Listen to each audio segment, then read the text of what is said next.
to see that. Oh, look! Everything is sparkling! We sure put the here in iridescence. Well, hi everybody.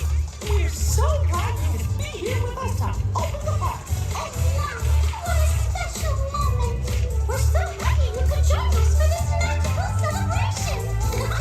And now we're all together, we've got a surprise for you.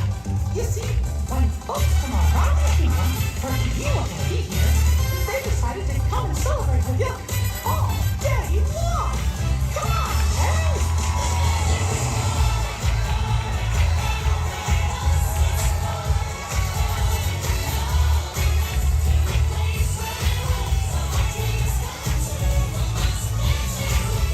This party's gonna be dancing all day long.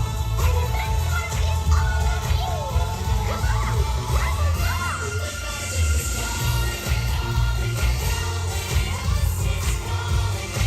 we go!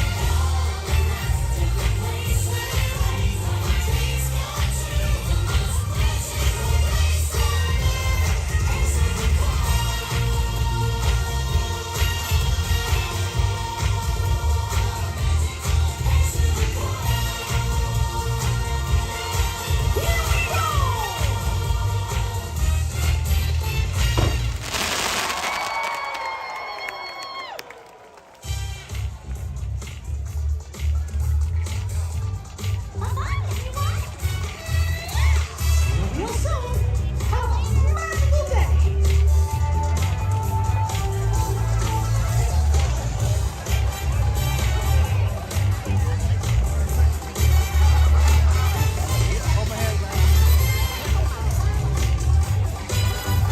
For your safety and the safety of those around you, please walk slowly and carefully on to your next adventure.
Welcome aboard this elevator.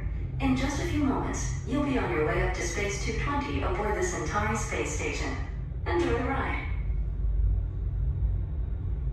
SV1, you are clear. Initiating in 3, 2, 1, liftoff. You're riding aboard the Mark V Stellarator, the latest in space elevator design and technology. Today, you'll have a spectacular view of Florida and the eastern seaboard. Enjoy the ride. I'll be back in a bit with arrival information.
Hello. Got boarding pass? And what's the last name? Niece? Alright, for Joffrey? Yes. Alright, you guys can call me. How was the trip up today? Was it good? Very good. Awesome.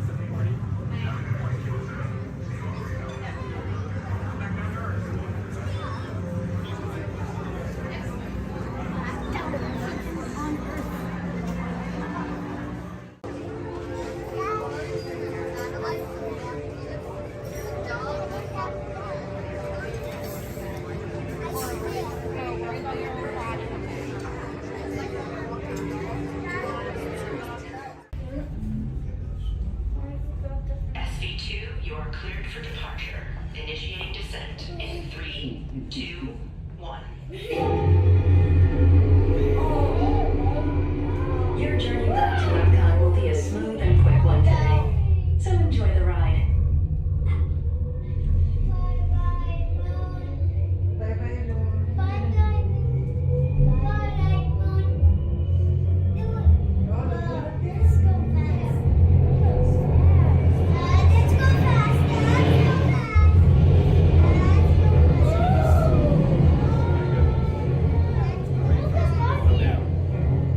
Epcot is now coming into winter. Gather your belongings, exit the open air lobby, and watch your younger travelers. SV2 cleared.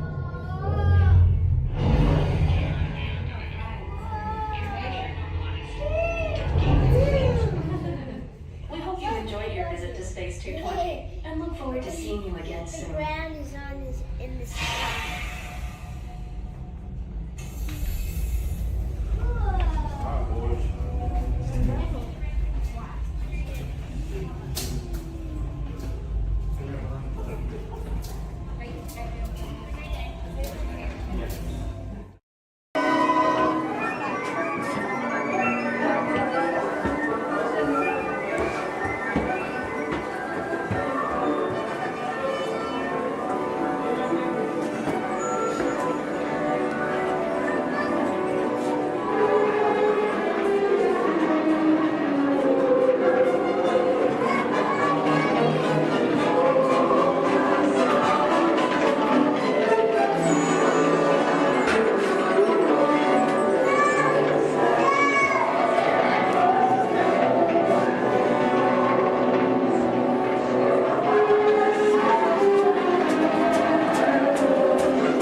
magical Friendship Fair. We're so glad you're here! What a great day! This is wonderful!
Hello. I'm Dr. Marsh, director of the Dino Institute, and I hope you enjoyed those quaint exhibits in the old wing. That's how dinosaurs have been presented to the public since the study of fossils began over 150 years ago. Today, that bare bones approach is about to become extinct. In a perfect blending of science and technology, the Dino Institute has created the Time Rover, an amazing vehicle that will literally transport you to the age of the dinosaurs. How? That's proprietary. But the result is a breathtaking journey through a prehistoric world where you will witness the most spectacular creatures to ever walk the earth. In a moment, you'll be going live to our control center for a comprehensive safety briefing, and then it's on to the tour that will convince you forever that the future is truly in the past.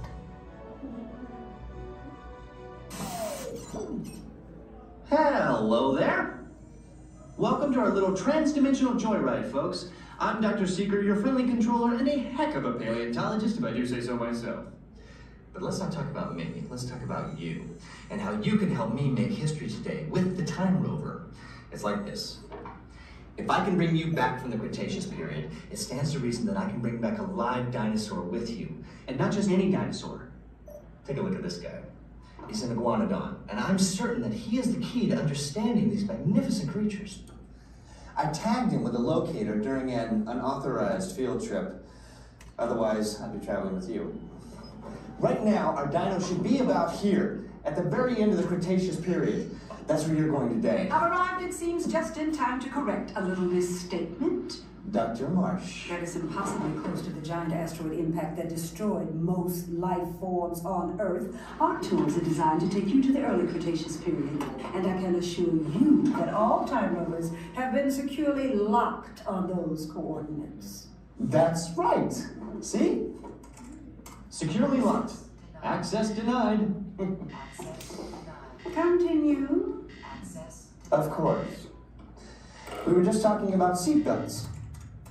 Plug them in, use them. It can get kind of choppy out there, so keep your hands and arms inside the vehicle at all times. Flash photography? I wouldn't. It alters the homing signal, and that's not good. Oh, and one more thing. Those locked coordinates. We're in. Now, here's the drill. You follow the homing signal to the iguanodon, then I'll enlarge the transport field, and boom, you're back with one additional passenger extra large. And don't worry about that asteroid. You'll be in and out of there before it even breaks the atmosphere. Trust me, what could go wrong?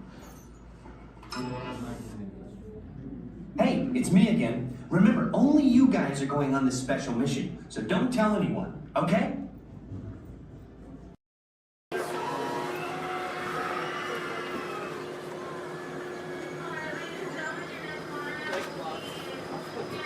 Hello, everyone. Welcome aboard the Disneyland monorail. We are now beginning a 2.5-mile journey to downtown Disney Station and back.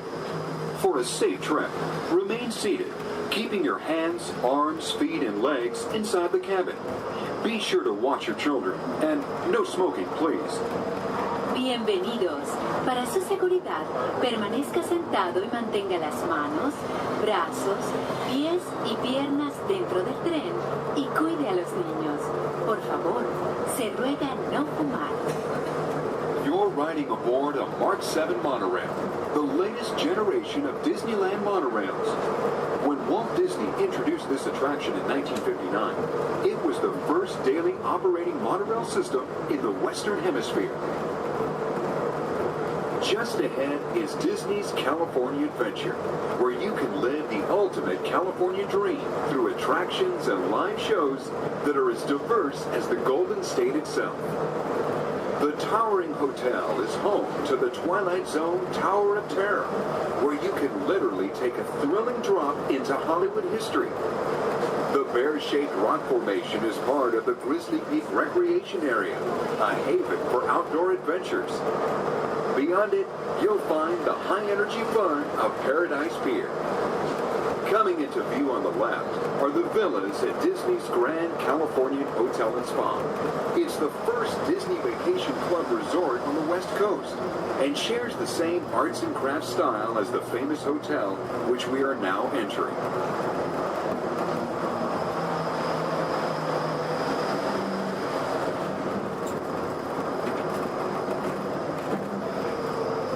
We are now arriving at Downtown Disney Station, gateway to the Downtown Disney District and the Disneyland Resort Hotels.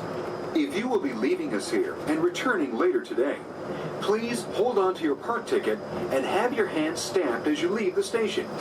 You may reboard the monorail for a return trip to Tomorrowland up until 1/2 hour prior to Disneyland closing. Please remain seated until the monorail comes to a complete stop and the doors have opened. Then, gather your belongings, lower your head, watch your step, and exit to the left of the monorail. Thanks for traveling with us today, and we hope you enjoy your visit to the Disneyland Resort. For those of you continuing with us, we'll begin our return trip to Tomorrowland in just a few minutes. Thank you. This is Starport 75. Or as we locals call it, Space Mountain. Our high-speed rocket port to distant deep space destinations.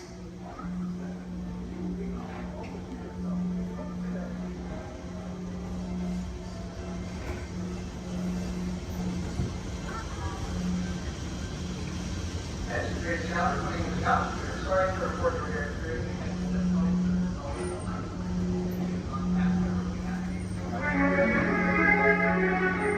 Let relaxation wash over you at the most refreshing retreat in the galaxy, the coral rooms of Pisces 7. You H2O it to yourself. Book today.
Journey to downtown Disney Station and back.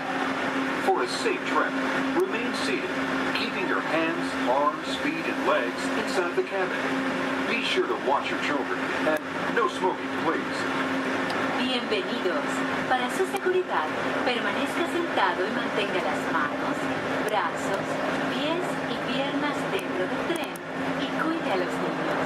Por favor, se ruega no fumar. You're riding aboard a Mark 7 monorail, the latest generation of Disneyland monorails. When Walt Disney introduced this attraction in 1939, it was the first daily operating monorail system in the Western Hemisphere.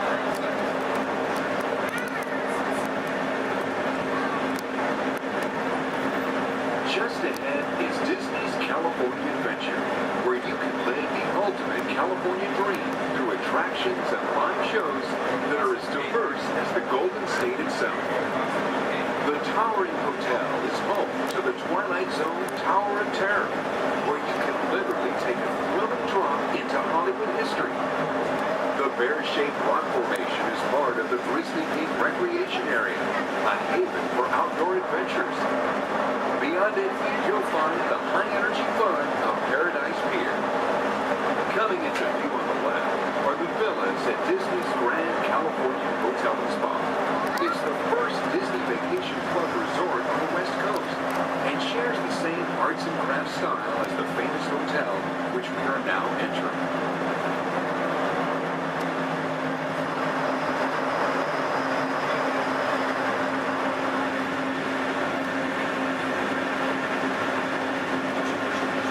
Now arriving at Downtown Disney Station, gateway to the Downtown Disney District and the Disneyland Resort Hotels. If you will be leaving us here and returning later today, please hold on to your park ticket and have your hand stamped as you leave the station. You may reboard the monorail for a return trip to Tomorrowland up until 1/2 hour prior to Disneyland closing. Please remain seated until the monorail comes to a complete stop and the doors have opened. Then, gather your belongings, lower your head, watch your step, and exit to the left of the monorail. Thanks for traveling with us today, and we hope you enjoy your visit to the Disneyland Resort. For those of you continuing with us, we'll begin our return trip to Tomorrowland in just a few minutes. Thank you.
That's an adventure for sure. Trying something new.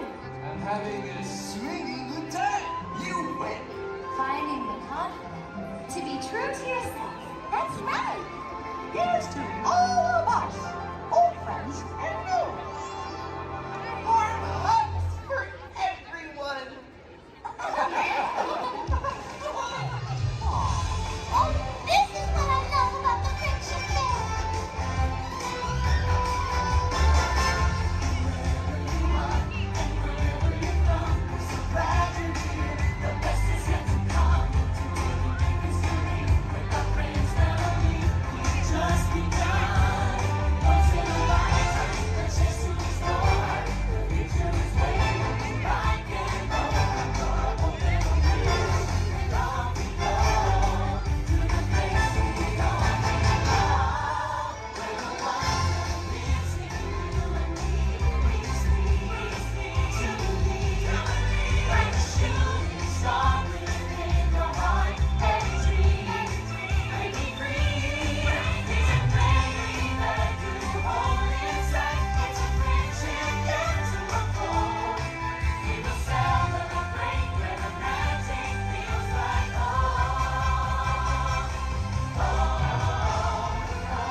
adventures in Wonderland began when I followed the white rabbit down the rabbit hole. All of a sudden, I fell. Down, down, down. Looking for the white rabbit? Wow! See for yourself. Oh, Mr. Rabbit, wait! Please! It went this way. No, that way.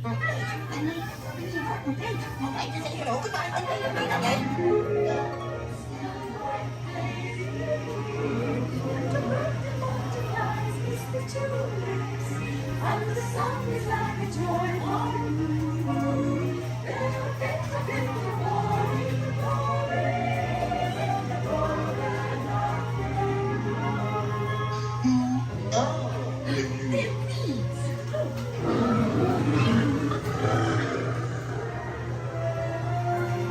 Now this is curious.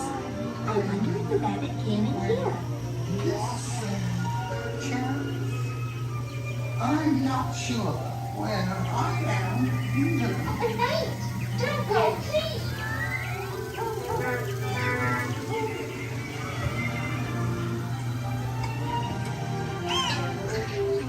Try this way. They're making a noise.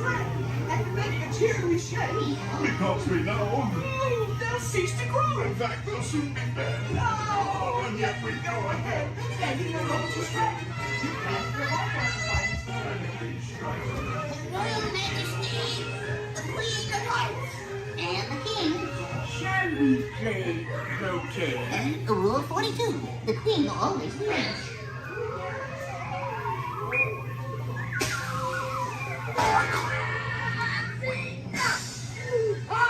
With their heads!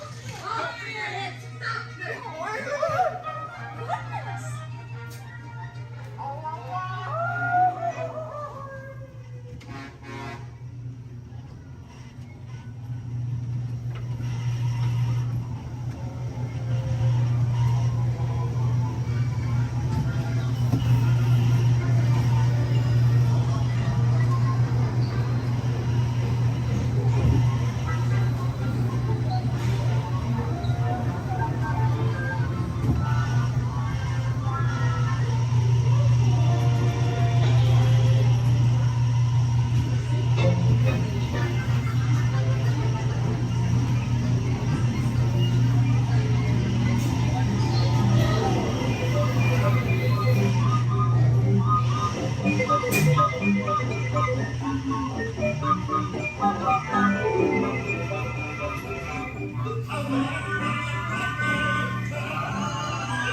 Majesty's, I have left it too.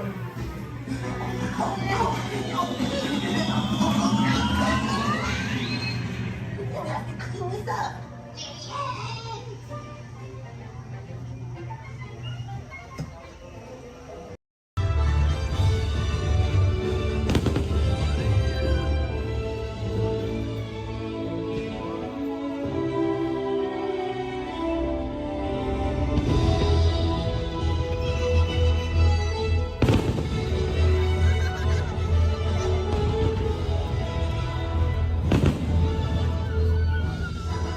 Enemy of the Galactic Alliance. Send reinforcements immediately. Calling Star Command! Calling Star Command! New reads!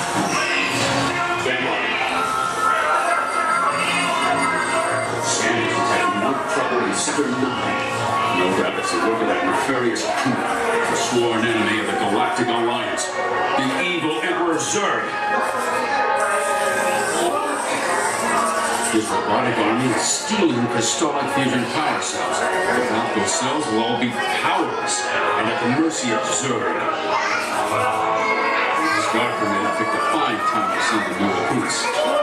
All right, you junior space rangers, listen up. Zurg is using the stolen battery cells to energize his secret weapon. Our mission is to find his robots and his secret weapon and blast them. Green Squadron will retrieve the power cells, while the rest of you concentrate on those robots. You'll rendezvous at Planet Z. I will remain here at Star Command to coordinate the mission. Battle stations. Report to the flight deck for immediate launch. To infinity and beyond.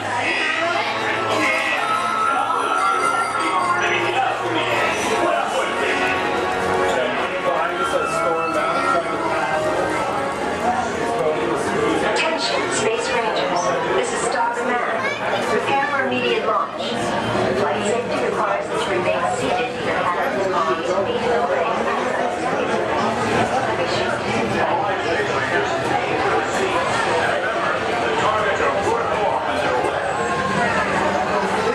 Please face forward and fasten your seatbelts.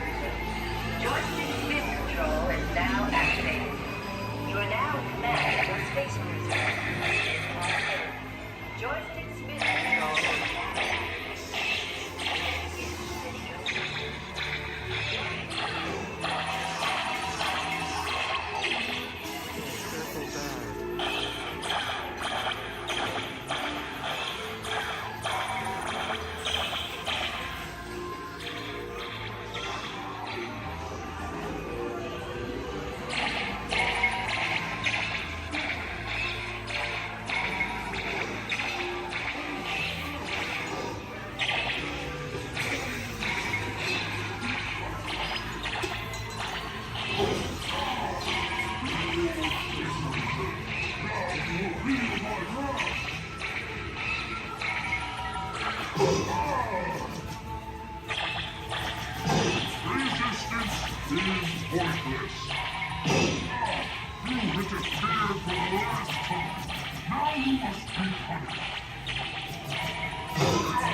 Yes, we will return Sir to the store.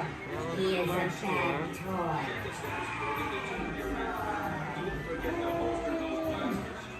You have saved our lives. We are eternally grateful. It's been an honor serving with you. Check the status board to determine your rank. And don't forget to holster those blasters. Mission accomplished, Space Rangers. It's been an honor serving with you. Check the status board to determine your rank. Skipper Bond. I'm your Skipper Bond for the next 7 days and 2 nights out here in the jungle. But before we go any further to increase our chances of fun and survival, please keep all hands, arms, legs, and feet inside the water at all times, and please remain seated. Oh, and watch your children. Because if you don't, the crocodiles will. Yeah, they have an excellent daycare. So now we start off at the top of the Amazon River. It's the home of some of the most beautiful butterflies. Did you guys know that their wingspan can grow from 12 inches to a whopping 1 foot? Yeah, we call them the rulers of the jungle. True monarchs for you. And now we come upon Inspiration Falls. We call this Inspiration Falls because the longer you stare at it, the more it inspires you to go. Like deeper and deeper into the jungle that is. Can everyone say ooh? Everyone say well, that sounds like inspiration means that we're going to keep on traveling. Well, we're not just crossing different rivers, we're actually crossing into another continent. We're now on the Congo River in the deepest, darkest part of Central Africa. Ooh. I didn't think so. Now, if you guys have not seen it before, there's the Jungle Book. You might get it because it's like the book in the jungle. Never mind. So now up ahead, we have a baby welcoming party just for you guys. Everything's been full swing. Everyone should be here, as you tell from the music, that no one is here. I cannot see anyone. Canoe? No? Okay. Don't worry. My pet python is here, but don't look him in the eye. He can develop quite a crush on you. The relationship can be a little restricting, but we're not going to get wrapped up in that, okay? We're going to stop at my base camp just to grab a couple of things we need for this journey that would happen. Oh, great. They do this all the time. They throw all my stuff everywhere, they break my dishes, and now they even flip my Jeep. I really wish they would have flipped my house. I would get a better return on it. Well, anyway, we're in the Nile River. The Nile River goes on for Niles and Niles. You make a left, it goes on for a couple more Niles. But if you don't believe me, then you must be in No. Disbelief or disagreement. Come on, guys. Anyway, this is the African elephant. One way you can tell it's an African elephant is because of its big floppy ears. Can you guys get the second way you can tell they're African elephants?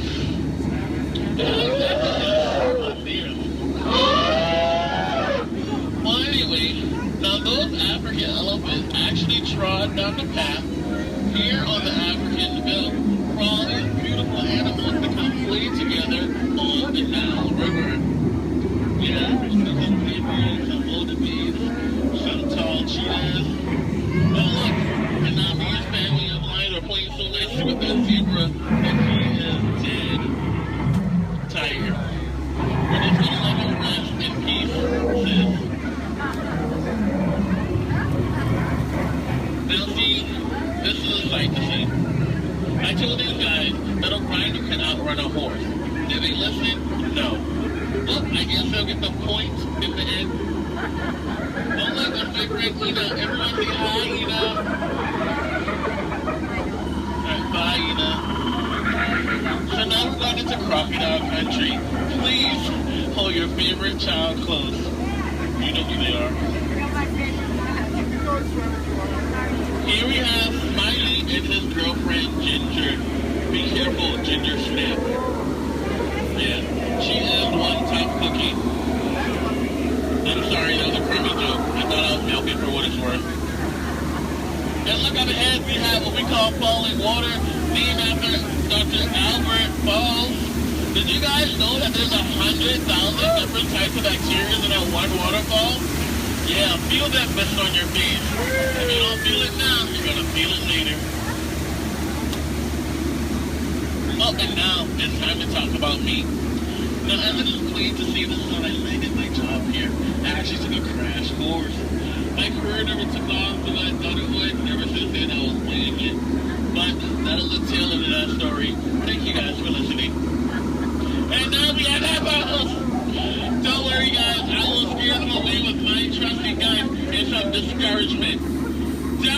hippo. Bad hippo. What would your mother think? Thank you. Yay, I'll see you later.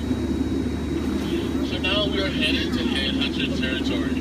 This is a terrible place to be headed. Yeah. Now up ahead, this is my last group. They're a bunch of boneheads. The guy in the front, that is art, and that's a sculpture. So these guys are dancing in a circle only for one reason. They forgot how to square dance. And they're attacking. Everyone, get down! Use your children as shield. I mean, shield your children. Shield your children. They're the future. Yeah, ricochet, ricochet. Ricochet. If you guys get hit with a spear, please take it out and throw it back. We cannot take any souvenirs with us. And now this is awkward. We're going behind a waterfall. Please, nobody move, okay? I don't want to get my hair wet.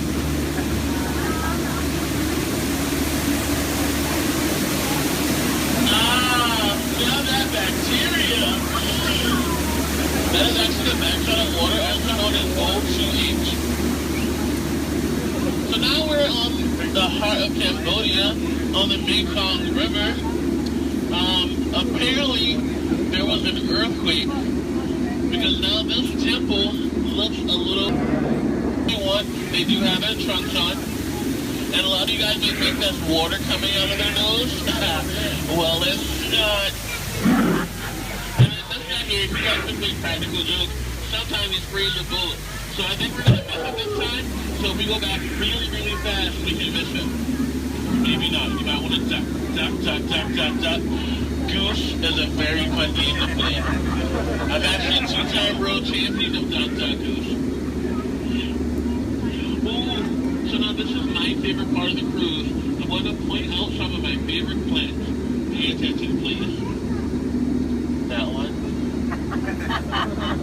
That one over there. The green leafy one right there. And then the tall one in the back. Did you see that? Okay. And here we have Trader Sam. Everyone say hi, Sam. Hi, guys.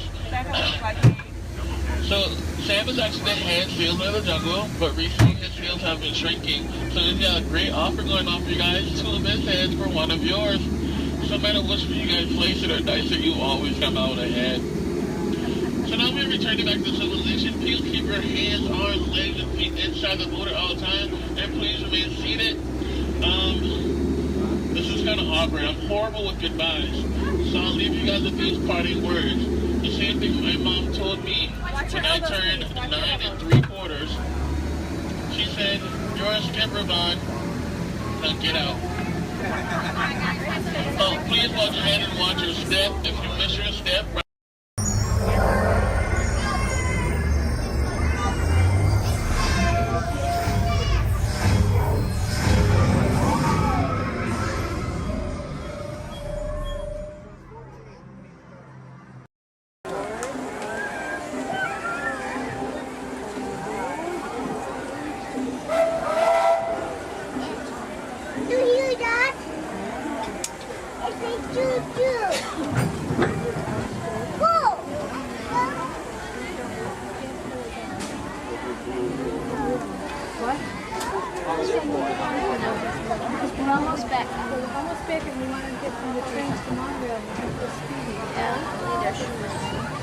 Hello, everyone.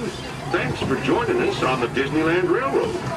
For a safe ride, remember to stay seated with your hands, feet, and legs inside the train. And please, watch your kids. ¿Qué tal, amigos? Y bienvenidos a bordo. Para su seguridad, permanezca sentado y mantenga las manos, brazos, pies y piernas dentro del tren. Y cuide a los pequeños. Gracias.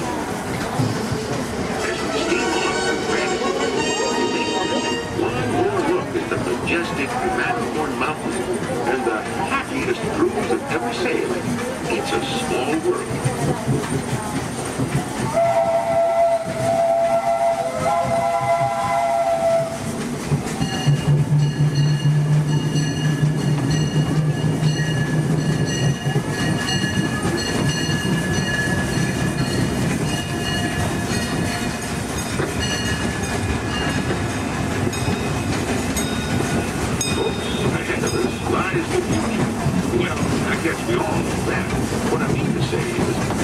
heading into Tomorrowland, where everything is possible. You look overhead, you might catch a glimpse of a monorail. When Disneyland introduced the monorail back in 1959, it was the first daily operating monorail system in the entire Western Hemisphere. Winding below us is the wheel, where drivers of all ages can get behind the wheel of a car, and no license is required. If you ever wanted to become an astronaut, then you might want to stop at Space Mountain in Star Tours, where they got some incredible flying spaceships that launch you into the deepest reaches of space.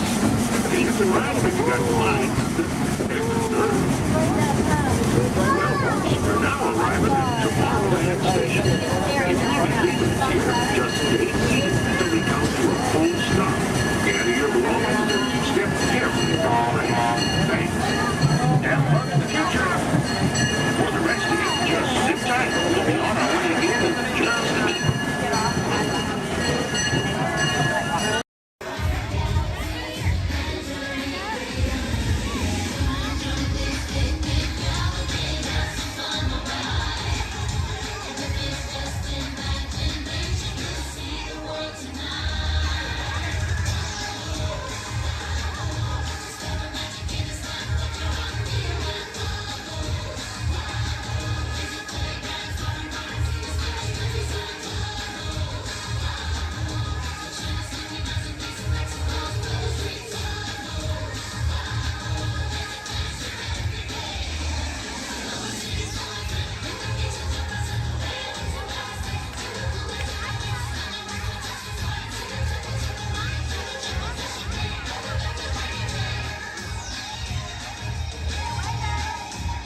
Wow. All right. How do, people? All right. Hey, don't mind us. We'll be finished in just a minute. What's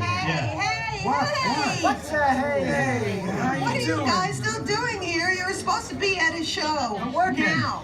I'd like to introduce our lovely manager. She's usually not like this. Yeah, she's usually worse. I heard that. Where is my limo? Good. Okay, come on, guys. Please, get in the car. Sorry, folks. We gotta go. Make sure Come on. Chris, can you grab my black Les Paul? Hey, wait a minute. We can't leave these people here like this. We can't? No. Come on, you know how we feel about our fans. Yeah, that's right. Well, guys, what do you expect me to do? Send them all with you? Wait a minute. I love that idea. How about some backstage passes? Oh. Yeah. Come on. Make it happen. Give me some. Okay, I'll make it happen. Now get out of here. I need all of you. See ya. Have a nice ride. Hi, Sal, it's me. Listen, I'm gonna need a bigger car. Make it a stretch. In fact, make it a super stretch. Great. Excuse me. Okay, folks. Look, the show is all the way across town, but I got you a really fast car.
should not surround the bed during docking. If you are standing or sitting on the stairs, we ask that you please clear the stairway. Everyone else, please remain where you are until we've completed our docking. Once again, please clear the stairway. You will be given an all clear when it is safe to travel stairs and go ashore. Por favor, manténganse alejados de las escaleras.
to join the swinging wake. Aren't you dying to join them? Ghosts only appear when the candles are flickering, you know. Do you sense a disquieting metamorphosis?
Hills.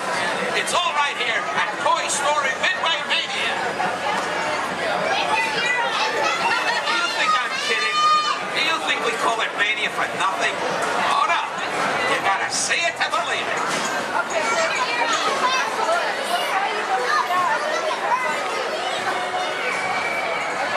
Who out there can hear me? Raise your hand.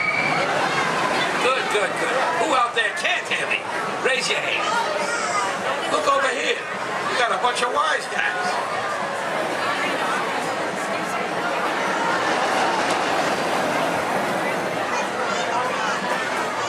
Now where was I? Oh yeah. Hurry, hurry, hurry. Right this way. Toy Story Midway Mania. It's a ride that's a game. It's a game that's a ride. Step right up and see what's inside. Now where was I?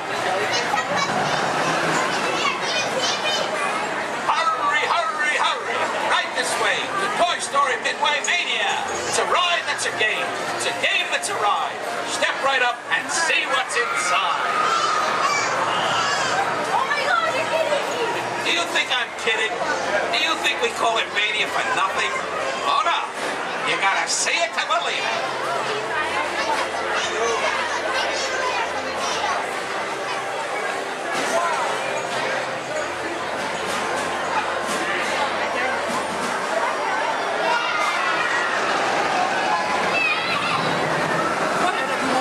I think I hear Andy coming. Everybody, freeze.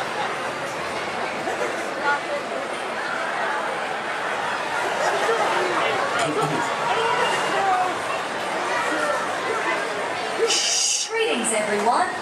We are pleased to announce that tonight, Disney's California Adventure will remain open until 10 p.m. for your enjoyment. Again, Disney's California Adventure will remain open until 10 p.m. this evening. It's okay, folks. Thank you. Hold so long.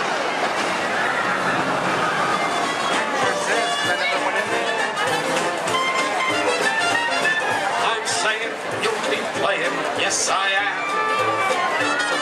With Woody, Buzz, Bo Peep, and Rex and Ann.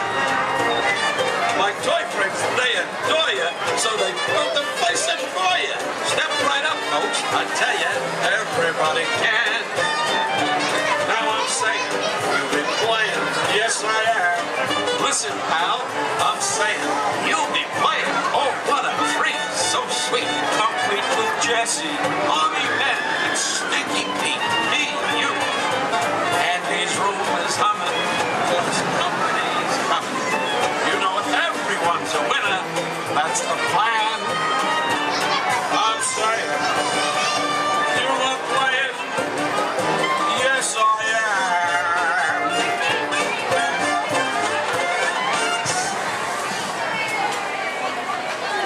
Thank you, thank you.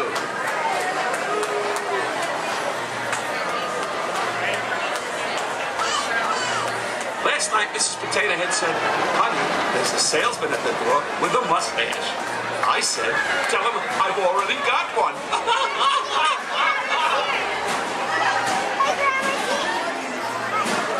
Check out my new hat.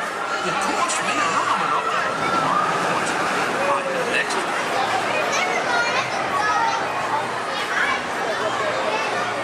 Okay, now, give me a D. I said, give me a D. Give me another D. Give me another D. What do you got? 3D. Yes, that's right, folks. Midway Mania is in 3D. So don't forget to pick up your game glasses just ahead.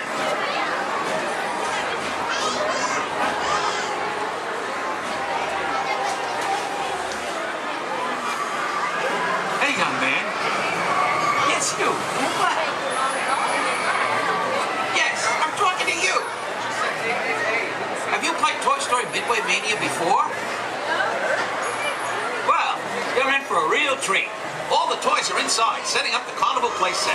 Even a couple of little green men that the missus insisted on adopting. Don't get me wrong. They're cute. I just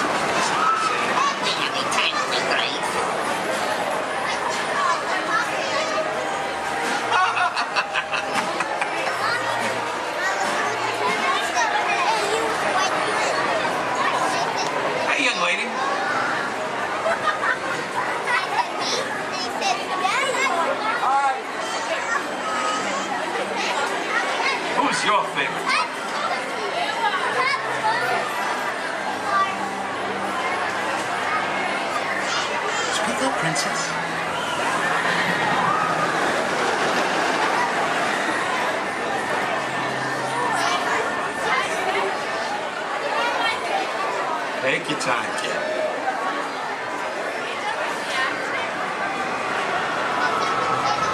You are! Ah, thanks. You're my favorite, too.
very special celebration right on the heels of Super Bowl 52.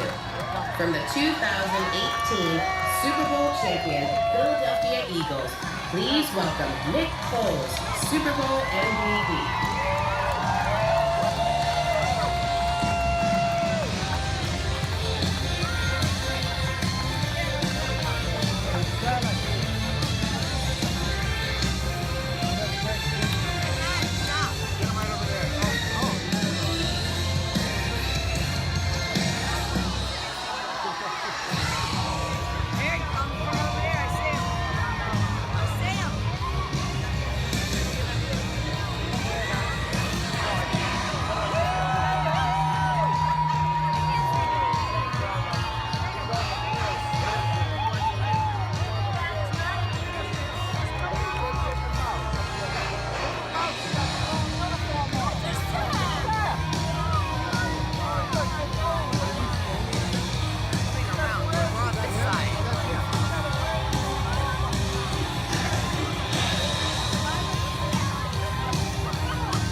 It's unbelievable to be out here with everyone here. I mean, we're celebrating a good time.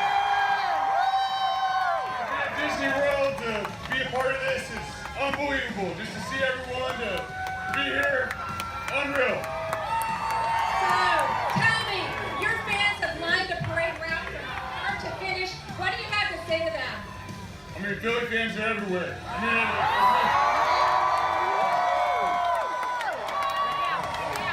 There we go. Hey, yeah, it's all right to yell we're world champs. It's all right to yell we're world champions.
Before we send you into the link chamber, let's watch this piece by Dr. Ogden, who runs the program. Welcome, everyone. I'm Dr. Jackie Ogden from the Pandora Conservation Initiative.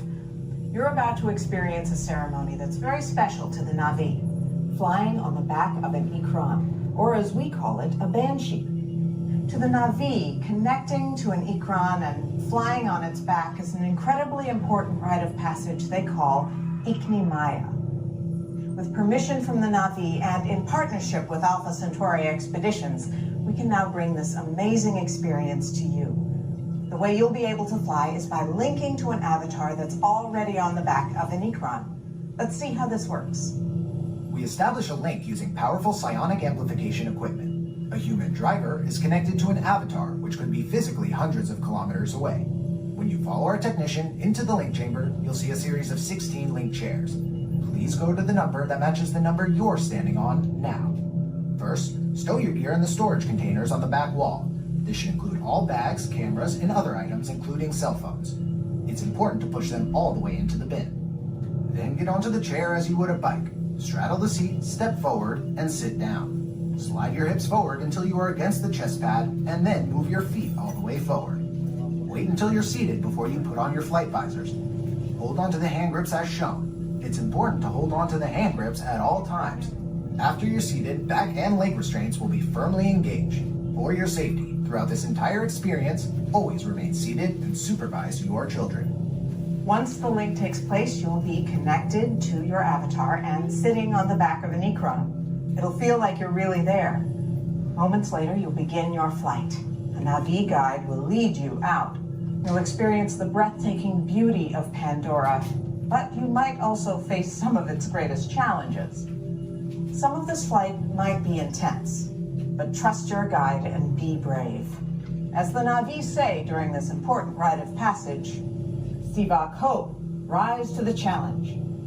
Good luck. All right, you ready? Let's get you into the link chamber. All right, everyone. Okay, they're headed for the jump point. This plane is never gonna work. Oh, yeah. Well, okay, I'm locked onto your vehicle. We'll be right behind you. Nothing to worry about. Unless we cannot stop this unusually large man. We are likely doomed. Good luck. You're gonna need it.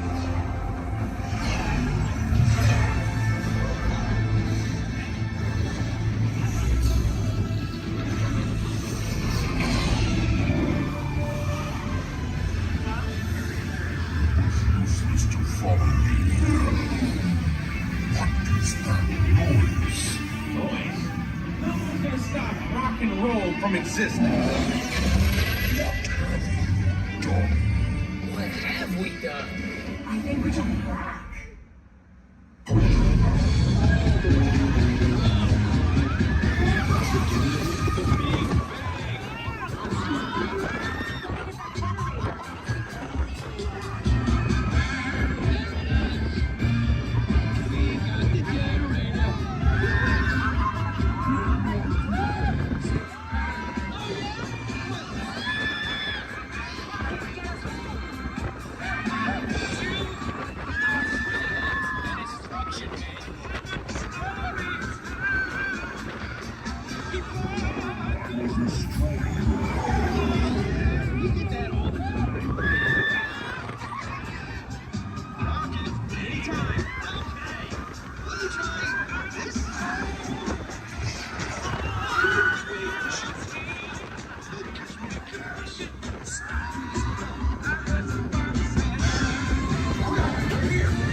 all heroes. Look, do you really think they deserve to be called heroes? Do you see how they dress? It's just a figure of speech, Drax. You are lying to them. Now I understand. Welcome to the Guardians of the Galaxy.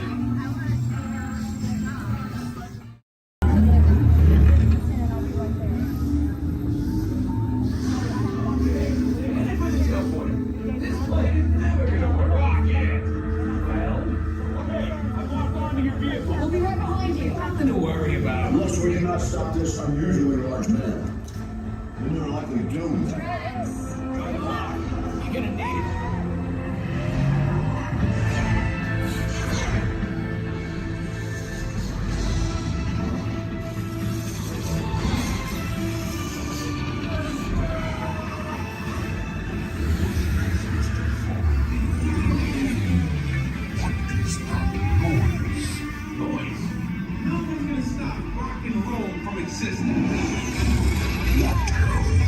What have we done? I think we're jumping back. All the way. Oh, Christ. That's the big bang. Let's be bigger. Gotta get that generator. It's the only We got the generator. Oh, yeah? See about that. Rock it down.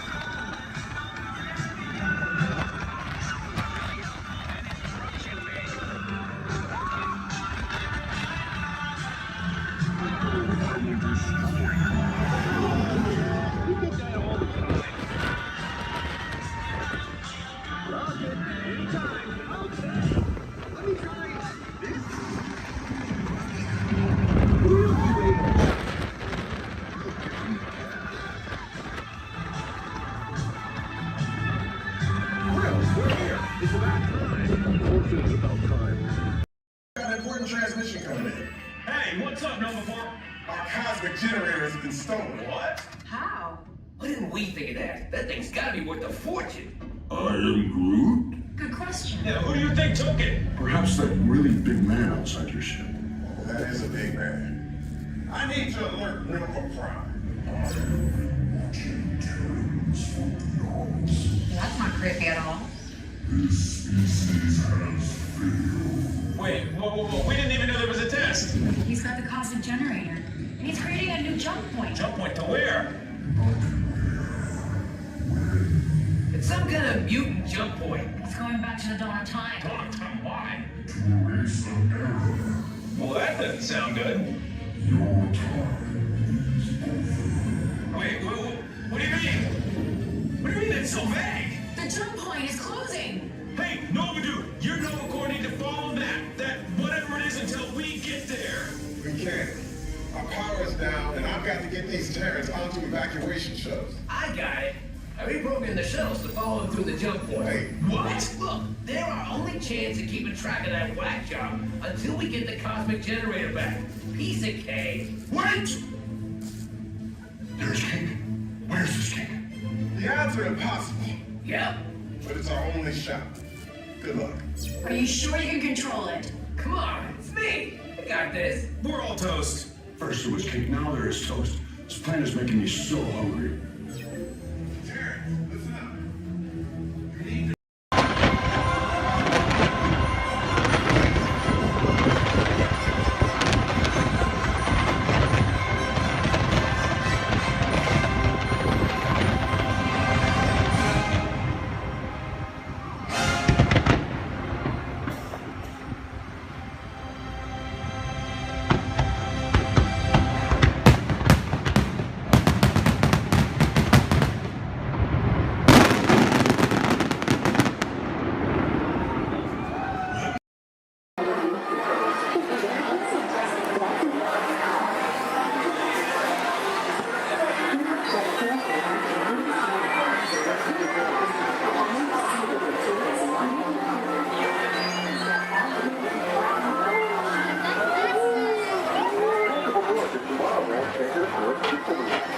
highway in the sky.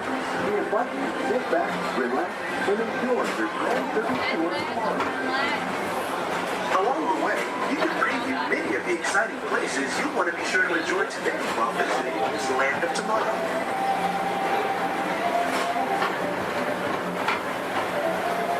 The People Mover is the perfect vehicle for people watching, so keep your eyes peeled. You never know who you might see.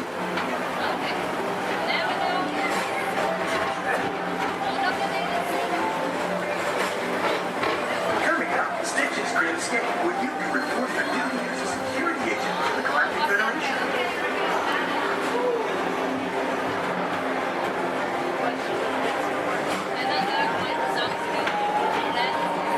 Emissions Detecting Center 66, the biggest little mischief maker in the galaxy, under control.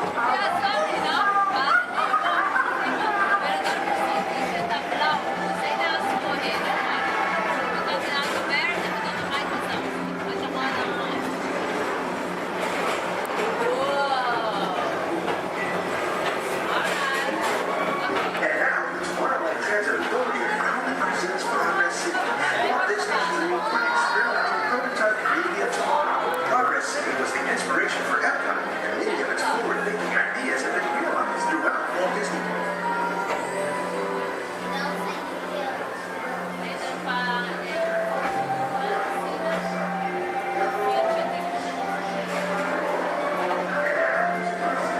If your future includes shopping, then you'll want to visit Lindy Stock Traders, where you'll find the greatest goods from around the galaxy. That's right. It's out of this world.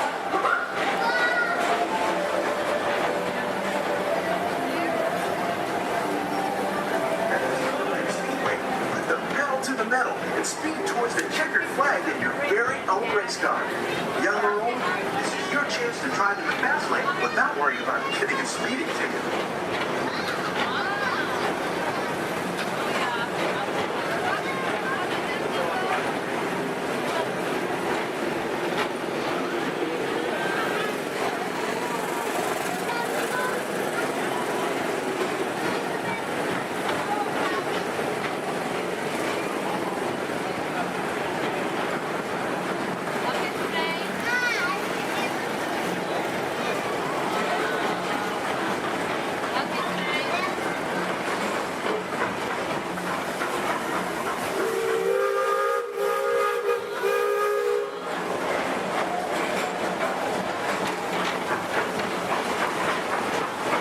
We're now entering one of the real wonders of our world, Space Mountain. Blast off on a high-speed outer space adventure and complete the cosmos.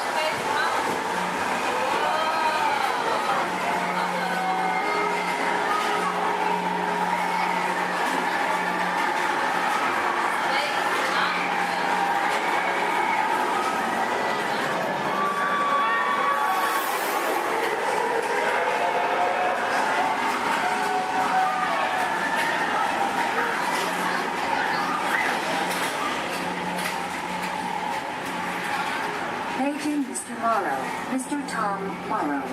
Please contact Mr. Johnson in the control tower to confirm your flight to the moon.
Mountain while you're here for an adventure that's out of this world.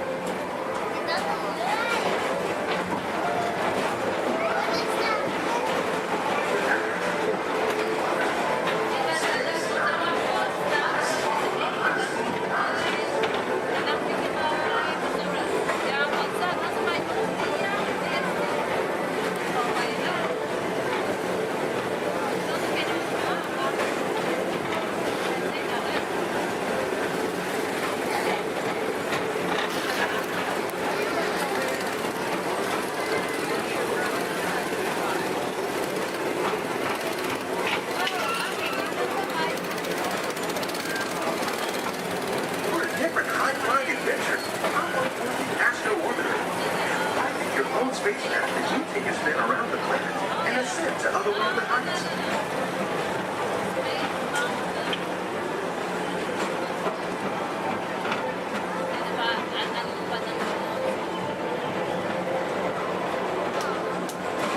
We're now approaching Walt Disney's Carousel Progress. Inside this rotating theater, 4 families welcome you into their homes of yesterday and today, starting way back at the turn of the 20th century. First presented at the New York Folks Fair, this legendary circular theater celebrates the progress that has made our lives better.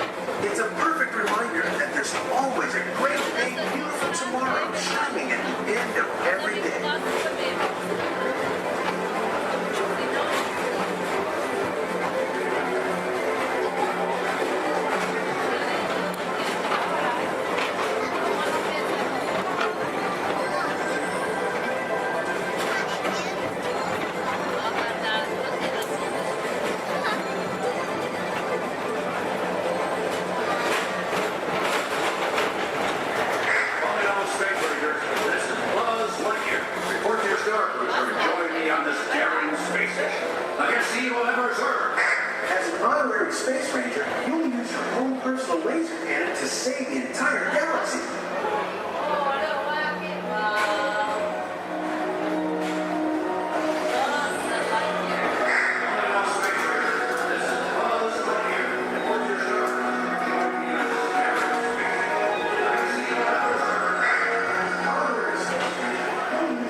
around the Incredibles?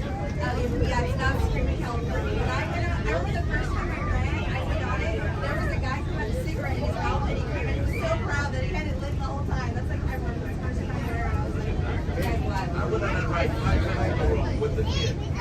He was at the time. My shoulder. Yeah, it's fun. That's a good one. It is. Yeah. I grew up in Santa Clara and then Marriott's in America. So California after that. He's from Redondo, and I am like we're like 30 minutes. I just moved here before Oregon for a while. Years. It's like the tiger, it's crap, it's fish. So when we got Florida, I was like, You're gonna enjoy it. I have.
the center, Goofy in the left, Minnie in the right, and your happy driver in the bus, Carlos. We want to give you a very warm welcome to Walt Disney World. Welcome, everyone. If you are ready, give me a big yes. Yes! All right, you ready?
That card on your way out. Now for all on the same page, can I get a great big weep? Whee! Awesome. All right, now my friends in here, how many of us are familiar with the story Beauty and the Beast? Awesome, most of us. Are we all ready for a Beauty and the Beast pop quiz? Yes, awesome. Do not worry, my friends. This is not work and this is not school, so you don't have to worry about raising your hands. If you know any of the answers, just feel free to shout them out. My first question is, which princess grew up here? Belle. Belle, that's right. And does Belle still live here? Yes. No. No? Yes? Well, if Belle doesn't live here, then where does Belle live? The castle. The castle, that's right. Are we all ready to go visit Belle in the castle? Yes. Yes, awesome. Now right behind me is an enchanted mirror, and this was a gift given to Papa Maurice by the Beast. It lets him visit Belle in the castle at any time he wants. And I know the perfect time we can go back to. So everyone, please repeat after me. Take me back to the day Belle and Beast fell in love. Take me back to the day Belle and Beast fell in love.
Thanks. What'd you say?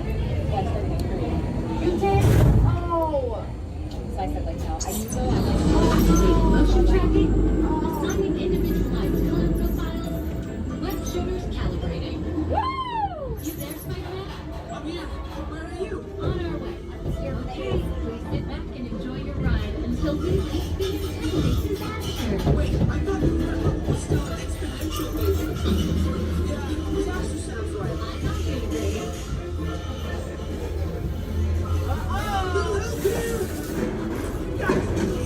I'm glad to see you guys.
bots explode. If we intentionally hit those green bots, maybe we'll trigger a chain reaction. I think you're right.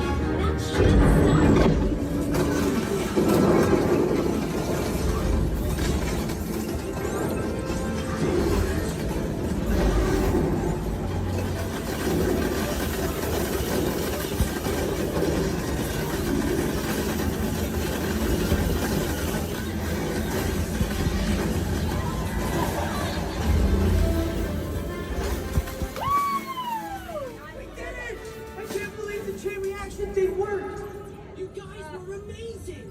I'm very impressed, Spider-Man. You really solved the problem. Well, it's only better without them. That was also your idea.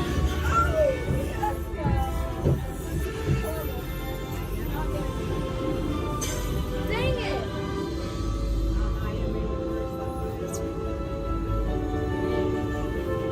For your safety, please remain seated. We failed. I did better this morning. Jackson did so good. My arms are tired. Reinforcements, remain seated inside the transport.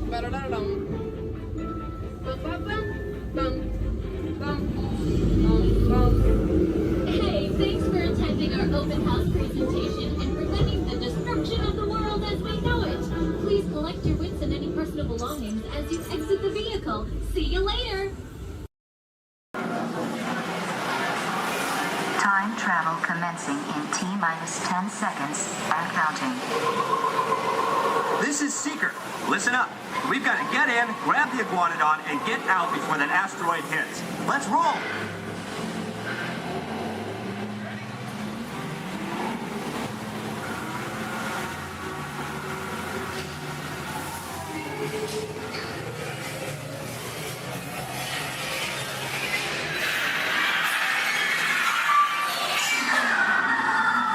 Okay, now let's go get that dino. Computer, what are you tracking? Styracosaurus. Not our dino. Warning, meteor shower in range. Just little ones. Oleoramus. Hadrosaur. Raptor. Time to get serious. Locking autopilot on homing signal now. Hang on! I'm tracking a big dino on the scope. Could be ours. Computer, full stop. Identify. Carnotaurus. Definitely not our dino. Go, go, go!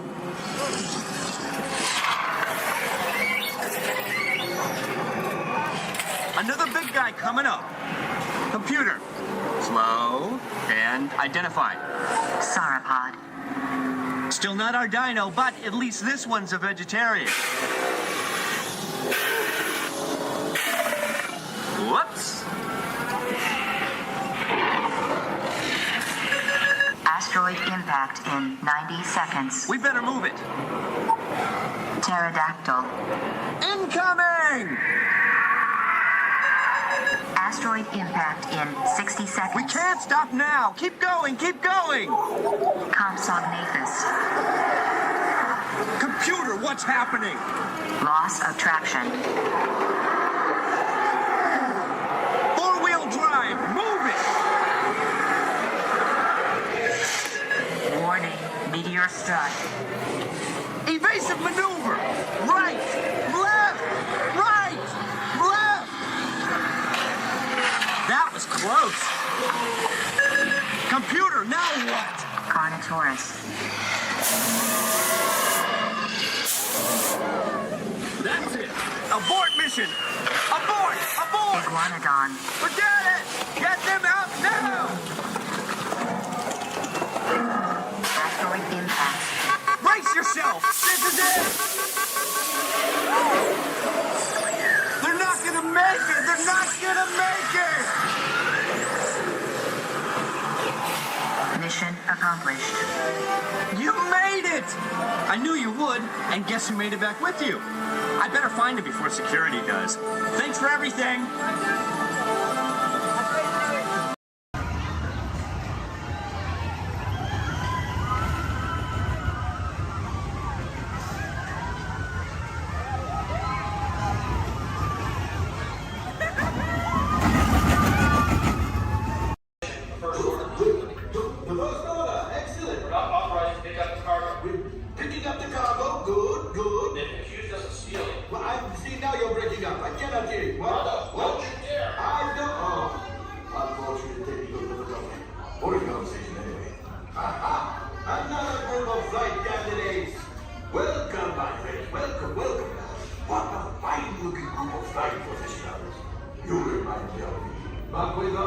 something on your heads? Ah, recognize a few of you. You've flown for me before. I can't believe you made it back. And it's good you made it back. Good for you. We'll talk later. I have to do everything around him.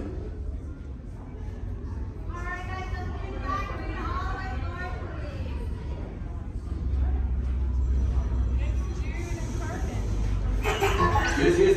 Hello, my friends. I am Kondo Onaka, and this is Onaka Transport Solutions. Today, I am offering the opportunity of a lifetime.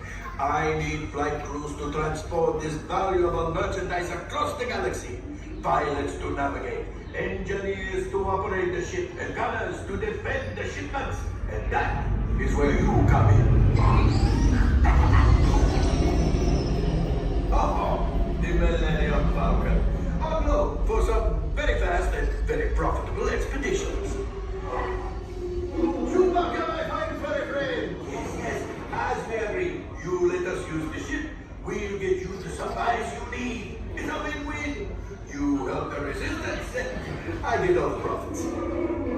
Well, no, the First Order will never know we were there. Okay, time to go, so, bye-bye. We're gonna go before he changes his mind. Hold on, my friends. Listen carefully and remember, the better you world you have.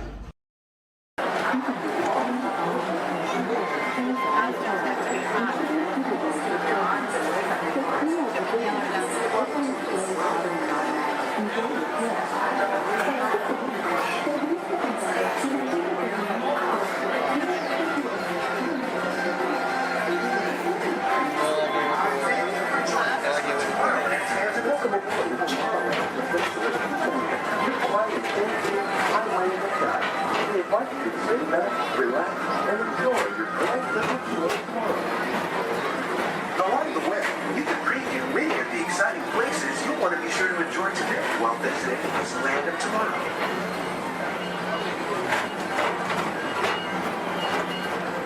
The People Mover is the perfect vehicle for people watching, so keep your eyes peeled. You never know who you might see.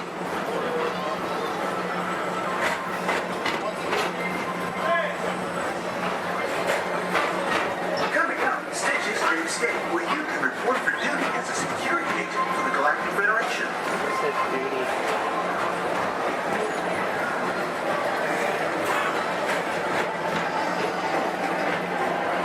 Your mission is to keep Experiment 626, the biggest mischief maker in the galaxy, under control.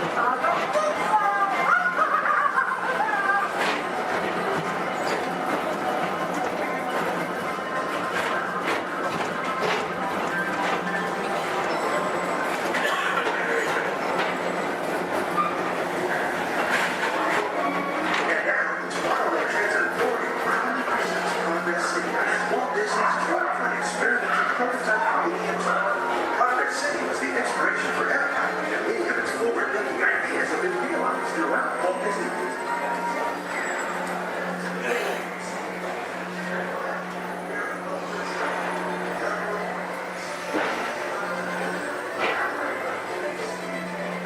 If your future includes shopping, then you'll want to visit Mickey Stock Traders, where you'll find the greatest goods from around the galaxy. That's right. It's out of this world.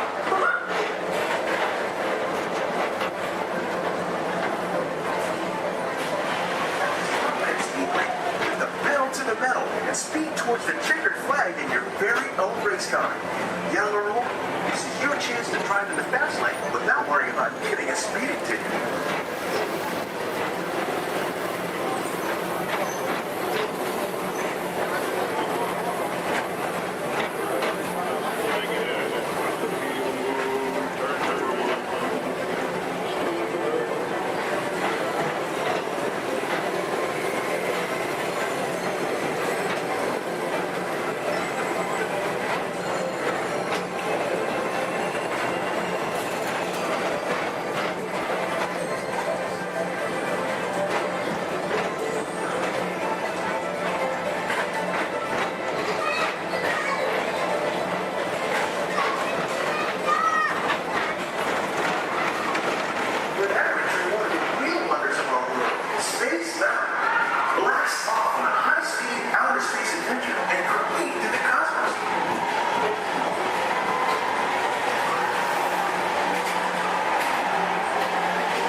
Paging Mr. Morrow, Mr. Tom Morrow. Please contact Mr. Johnson in the control tower to confirm your flight to the moon.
Walt Disney's Carousel of Progress.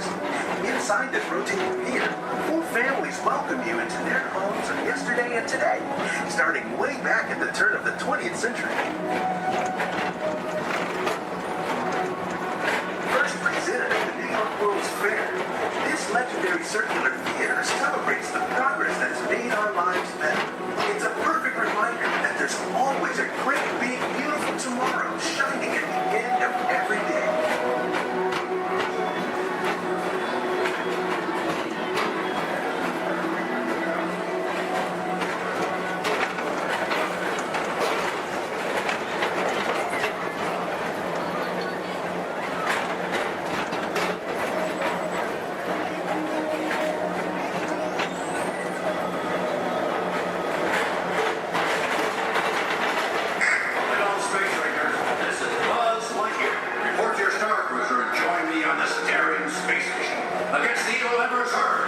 As an honorary space ranger, you'll use your own personal laser cannon to save the entire galaxy.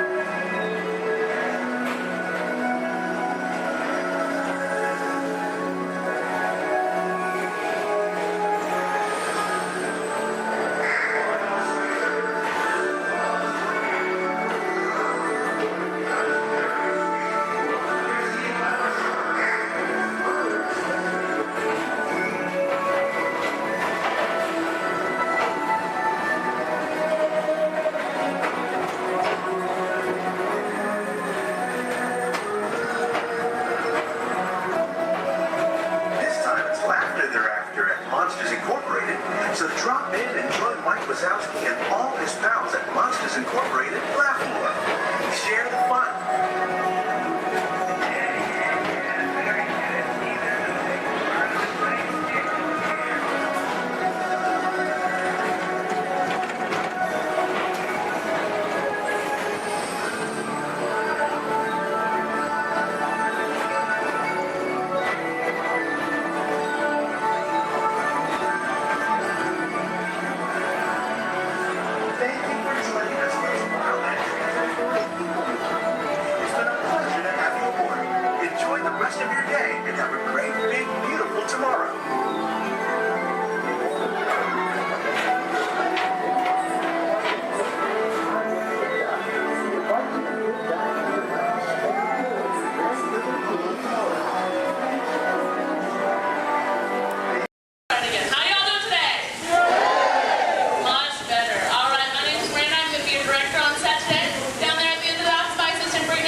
electrical and mechanical effects. We're going to be shooting on an action sequence here today called Hardware Attack, using some of the very own special effects that directors like Michael Bay's and everything. So if you're here to monitors, like it's going to go ahead and set the scene for us. In this scene, Provo is on a surveillance mission, searching the skies for enemy aircraft. Who is caught off guard with the real danger surfaces from beneath the sea. This is going to require a full range of physical effects, split-second time, and careful direction. We have the lights, we have the cameras. All we need now is the action. All right, now if anybody knows this serious action, it definitely would have to be director Michael Bay. Some of the special effects you're going to see in our show today include water cannons, pressurized up to 100 pounds per square inch. That must be time to match our sound effects. And probably the most important effect out of all of these is fire, instead of being at the exact precise minutes. And it does take a lot of time and energy to set these tremendous for an explosion. But the most important factor in all this is the safety of our actors, and that's where you come in today's ceremony. What's your name? Everybody say hi, Todd. All right, everybody say bye, Todd. All right, Todd, you have been cast a little more mechanics today. Your scene takes place way down there in the engine room of the PT boat. So you want to go ahead and dive on in for me? Did you bring your bathing suit? Oh, I hate when that happens. That's okay. When that happens, we actually just recreated the engine room right for you right here. So I'll bring it to get you all set up. All right.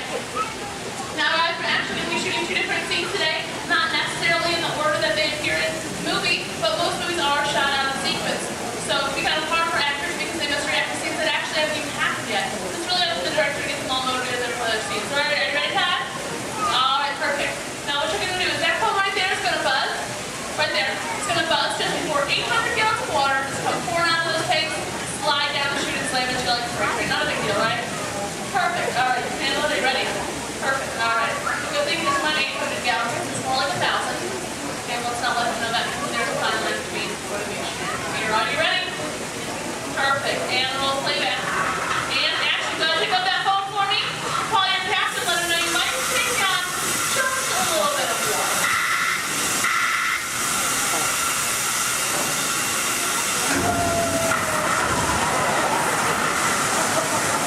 And cut. Everybody give him a nice round of applause. We'll do one more quick scene for you if that's okay. All right, just stay in your seat for me. Go ahead and take off your hood. Give me a big dramatic stare at the audience. And act dry. Yes. That's right. How's he doing, guys? I think he's doing a pretty good job. Give him another nice round of applause. All right. Now we're actually going to take that scene to our next scene. Our next scene takes place right over here in the deck of our PT boat. It's going to bring in our break for now. Ladies and gentlemen, let's give a nice round of applause for our Captain Ken and Royal and Brave Deckhand Debbie. Pass us on set for All right, thank you, Brittany. And roll playback. All right, now remember, crew, you are on a surveillance mission, okay? And action. All right, Captain, pick up your binoculars. They're right in front of your wheel, Captain. Captain, your binoculars are right in front of your wheel. Captain.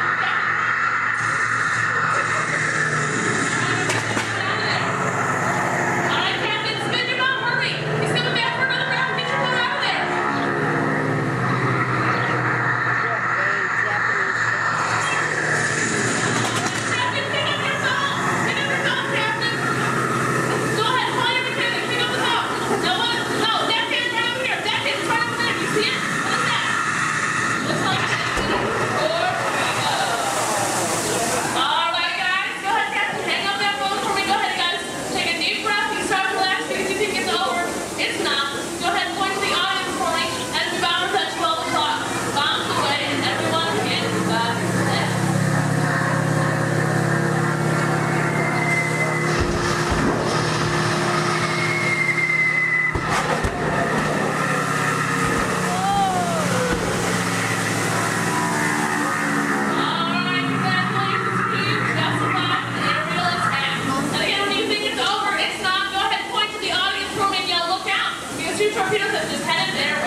Myself and my assistant Brittany would like to play golf and we out Oh, they here on our should. attack. If you're waiting for any of our brave volunteers, just stay right where you are. If not, go ahead, turn to your left, down the exit ramp through the Props Warehouse. In the life cycle, there are winners and there are losers. Who are you? Welcome to Turtle Talk. My name's Andrew. Before we get started, there are a few things that I would like to go over with everyone. Now, here at Seabase, there is absolutely no eating, no drinking, no smoking or vaping, and no flash photography. Thanks, guys. Now, this piece of equipment here is known as a hydrophone. It allows us to hear sounds from beneath the sea, and it's also going to allow us to hear from our very special guest today. Does everybody know who our special guest is? Please shout it out. As Crush is coming to talk to us to learn more about the human world, and we're going to get the chance to ask him a couple questions about the turtle world. So, little ones, be thinking of questions that you may get to ask Crush, okay? Now, it does seem like Crush is off surfing at the moment. In order to call him out, we need to yell, "Hey, Crush!"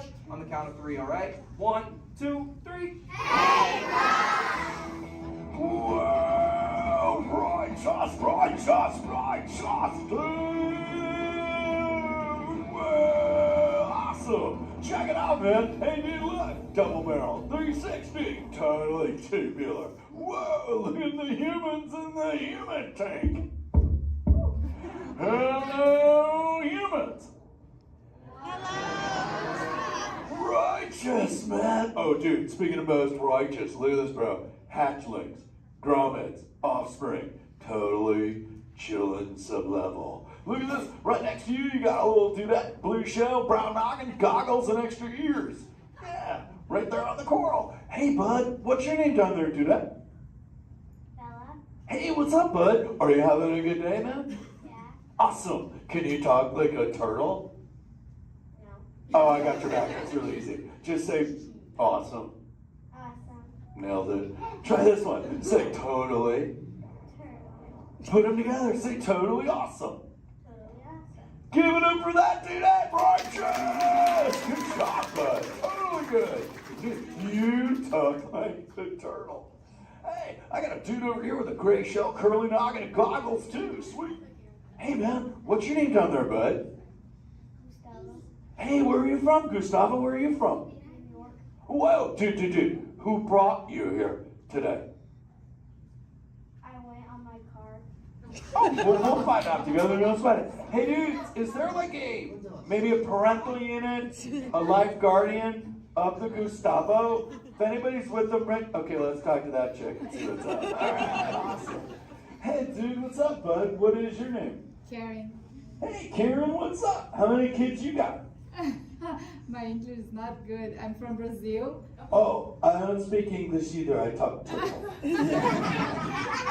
Karen, does it freak you out Gustavo has no clue you're here? Don't worry, Karen. They come back when they get hungry. Karen, did you feel it, bud? Did you feel it? We're sharing a moment. Awesome. My son Squirt, he's like this. He goes, Dad, what's up with all the humans? And I go, dude, I do not know. Human dudes, I need human help. Can all of you help out and answer Squirt's questions? If you want to help, say, Chaw! Righteous! You so totally rock, dude! Oh, wait a minute. Sorry, dude, my bad. Check this out. When a turtle says, you so totally rock, everyone says, dude! Here we go. You so totally rock! Dude! You so totally rock! Dude! Now all of you totally talk turtle. So, on to Squirt's question. Numero uno. He goes, Dad, if humans go to a beach, what do? I said, bro, I do not know. Humans, do you go to the beach? Yeah. Awesomeness. Okay, answer it for the Squirt dude. What does a human do at a beach? Shout it out. Swim.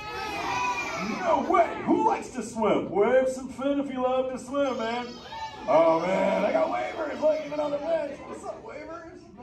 Dude, want to see me swim? Say go Crush. Go Crush. Let's rock. Everyone yell. Rip it. Rip it. Roll it. Roll it. Punch Punch it! Punch it! Rip it!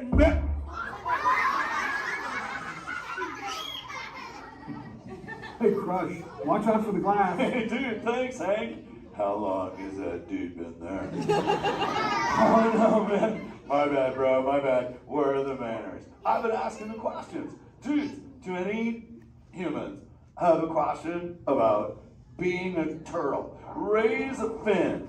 Hi, if you have a question about turtles. Cool. Got a chick over here, aisle style, red shell, brown knock, hanging loose. Hello, bud. What's your name? Hey, bud. What's your question? What turtles eat? Oh, dude, we're chowing green seagrass and green sea kelp. Big dudes, you're sitting on green seagrass benches. But check it out, Harper. We only eat green stuff, and so it actually turned us green. So, like, I'm green, and my kids are green, and my parents are green. Oh, and my wife's green, and my favorite color ever, purple. He's pulling your fin. It's green. Hey, there's a purple chick over here with like a jellyfish lid. Let's talk to this one on this side. Hey, bud, what's your name down low? Scarlet. Hey, cool name, Scarlet. What's your question? My name's not Scarlet. Oh, wait, what's your name? It's Charlotte.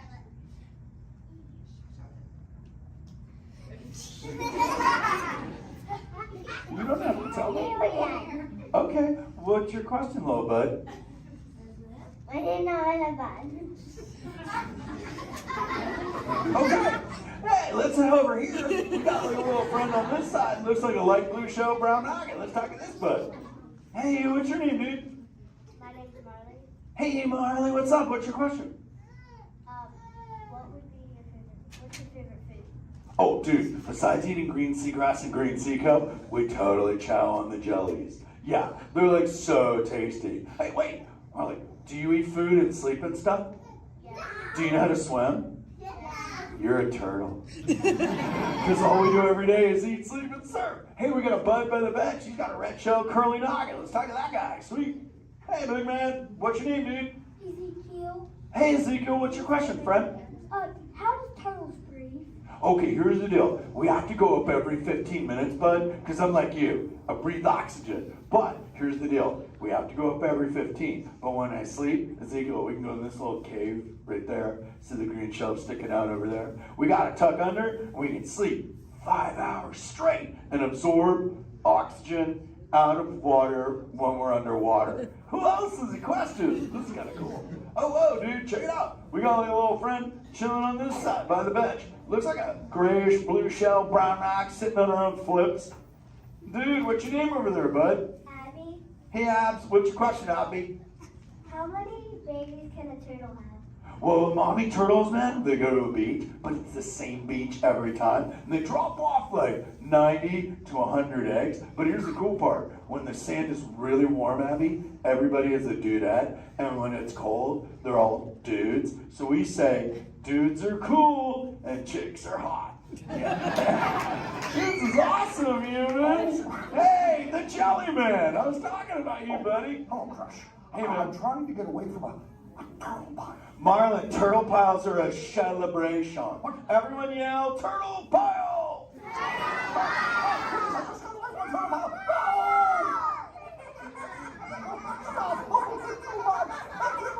Oh, cool. Hey, boys, surf's up, dudes.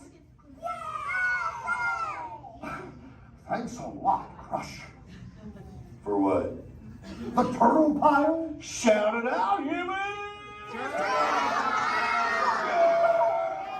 That dude has serious thrill issues. Humans, you rocked it! You so totally rock! Okay, like 4 kids remembered. The rest of you dudes pulled a hard dory. Dudes, don't space out! Remember, Turtle says you so totally rock. Everyone screams! You so totally rock! There you go, you're back again. Oh, bummer. Hey, bro, the frequency thing is not working. Whoa, it's Bailey. Call him back with your fins. Put your both fins up. Yeah, put your both fins up. Go.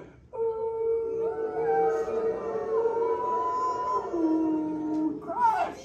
Hey, Bailey. Bailey, look at my friends, they're humans. Oh my goodness, funny looking humans, huh? Hey, dude, stop. That's not cool. Those are my friends. They can hear you. No, they can't. Watch this. Hi, humans. Hi. Oh, okay. Why didn't you tell me? Dude, I tried, man. You got stoked out. Wait. Ooh. Yeah, that thing. I'm getting something. Ooh, wow. Some of you have 4 ears. Weird. I'm not judging. Humans. Later, Crush. Later, Bailey. Everyone say, later, Bailey, dude. Bailey's echolocation's awesome. We're going to do it. Everyone, both fins up. Go. Okay, sub-level. Really good. Back bench. Solid. Grandma, in the corner. This is where we put our fins up. Good job, Grandma. Good job. Fins up. Eyes closed. Go. How many fins am I holding up now? No, you gotta go. Yeah, you so totally rock. Squirt, come here. Squirt, look at this. Squirt, I just taught humans your ultimate favorite.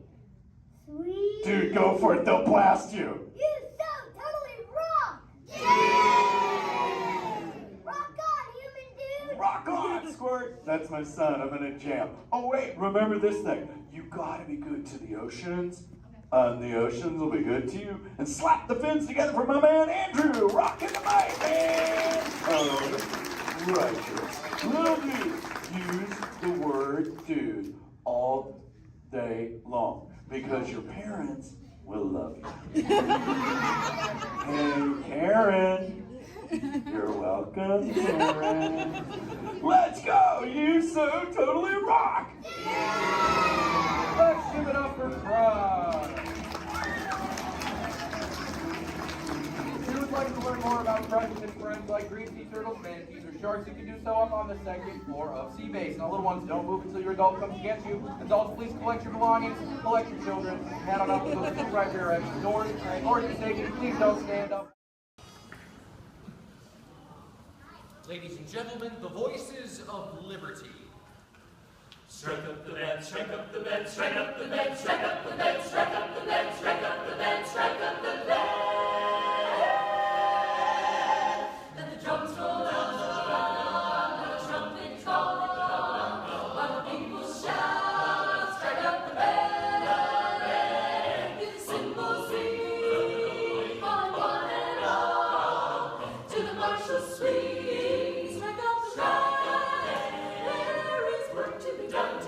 There's a prize to be won to you uncommon, you son of a god. Take your stand, come on and take your stand. On the nightingale boy, come along, let's go. Hey leader, strike up the band, strike up the band. Come on and hear, come on and hear. Alexander's ragtime band. Come on and hear, come on and hear. It's the best band in the land. They can play bugle call like you've never heard before. So natural that you want to go to war.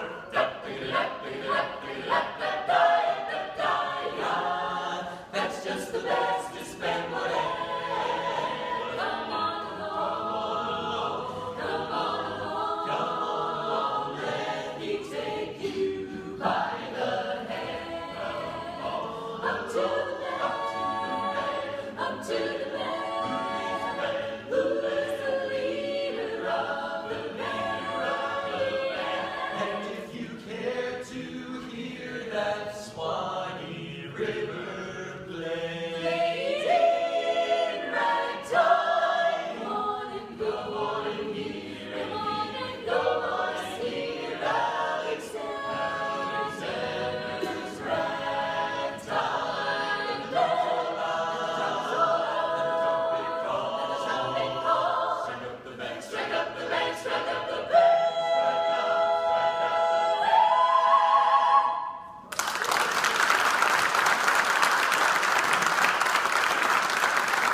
Voices of Liberty, and we're thrilled that you've joined us today here in our home, The American Adventure.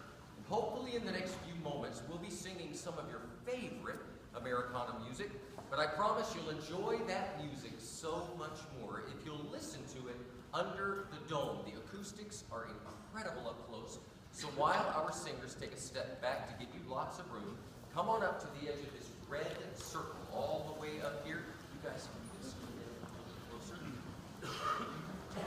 Especially if you're underneath the balcony, you really enjoy the music so much more up close.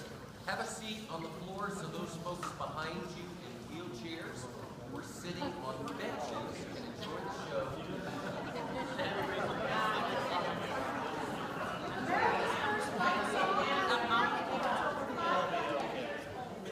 Warren Holly grew up in Italy during the Revolutionary War. The British were fighting our ragtag troops.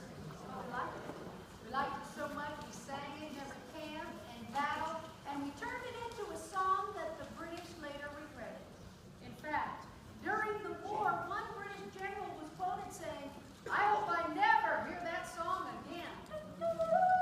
But he did at Yorktown when the British Army surrendered to General George Washington. Yankee Doodle, keep it up. Yankee Doodle dandy. Mind the music and the step, and with the girls be handy. Yankee Doodle, keep it up. Yankee Doodle dandy. Mind the music and the step, and with the girls be handy. Mind the music and the step, and with the girls be handy. Yankee Doodle went to London just to buy a pony, stuck a feather in his cap and called it macaroni.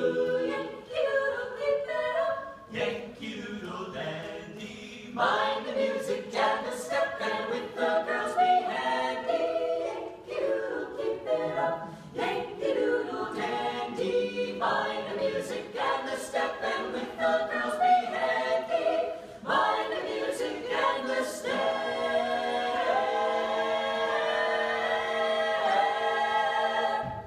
And with the girls be handy.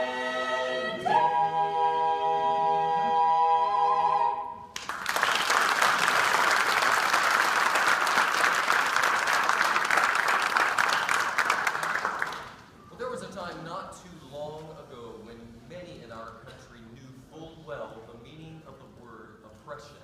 And out of that oppression were born songs of hope, songs of a better day.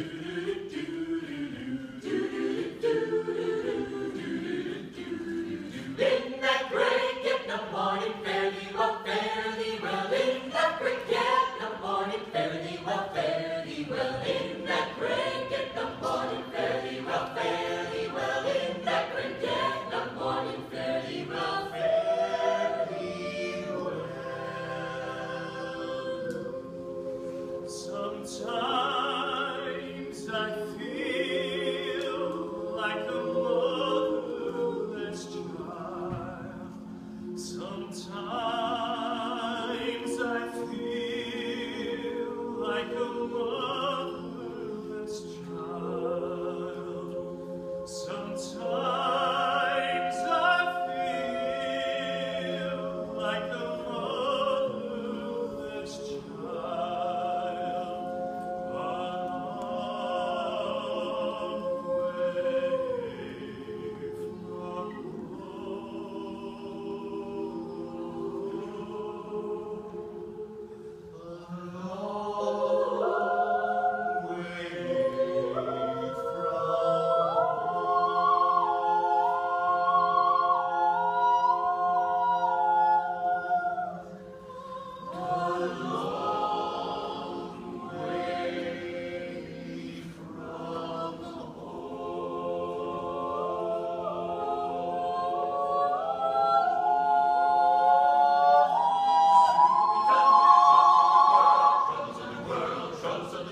Soon we'll be done with the troubles of the world. Going to live with God. To live with God. No more reaping and away. No more reaping and away. No more reaping and away. I'm going to live with God. To live with soon we'll be done with the troubles of the world. Troubles of the world. Troubles of the world. Soon we'll be done with the troubles of the world. Go on to live with God. Go on to live with God.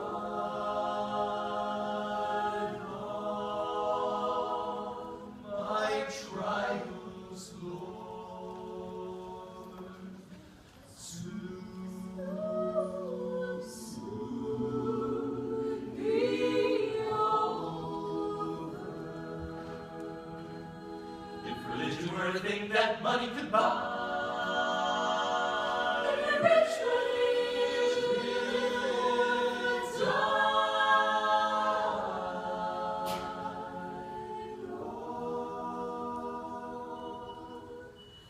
All my trials, Lord, soon be over. In that great get up morning, fare thee well, fare thee well. In that great get up morning, fare thee well, fare thee well. Nobody knows the trouble I see. Nobody knows my sorrow. Nobody knows the trouble I see. Glory, hallelujah.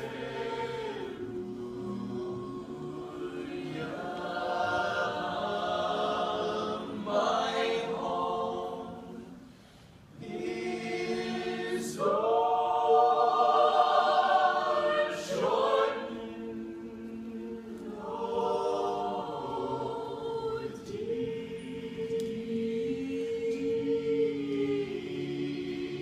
river.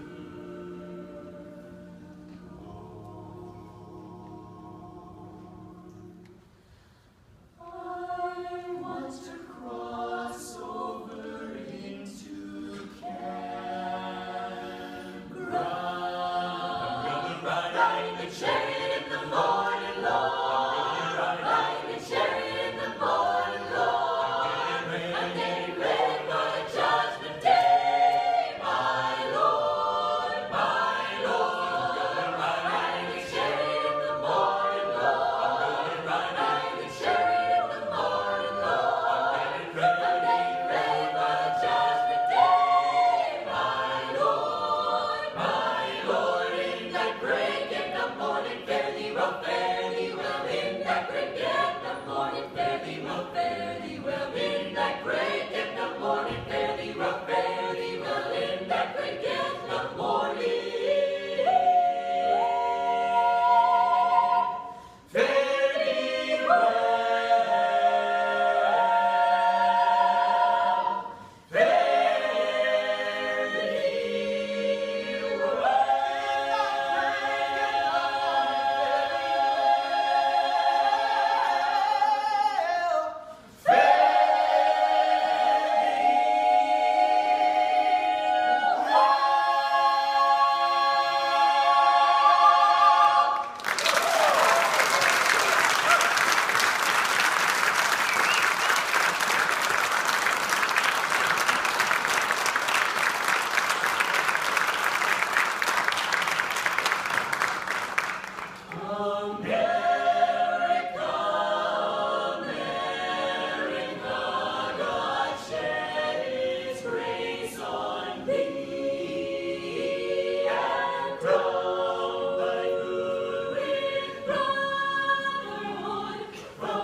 driving technology activated. Welcome to the sim track.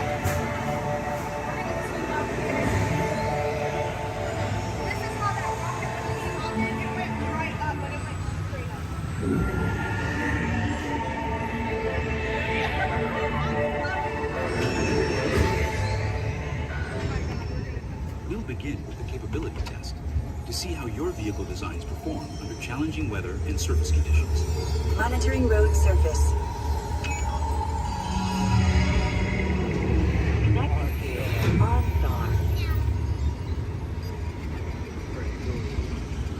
SIM car performance data acquired.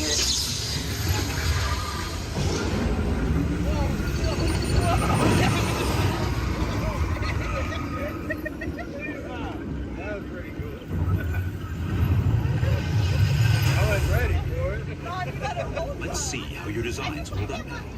Commencing SIM car off-road and extreme weather stunts.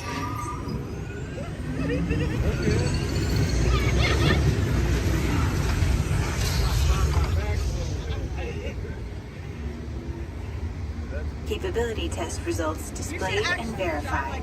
Now let's see how your vehicles compare when it comes to their efficiency. Scanning SIM card for optimal eco-efficiency.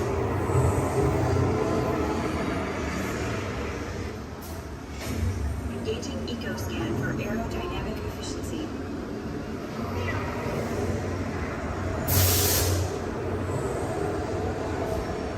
Drive systems analysis. Hyperspectral imaging in progress. Calculating total enviro impact.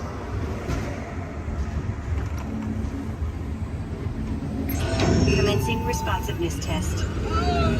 Okay, the responsiveness data is now being synchronized. Automated driving technology verified and active.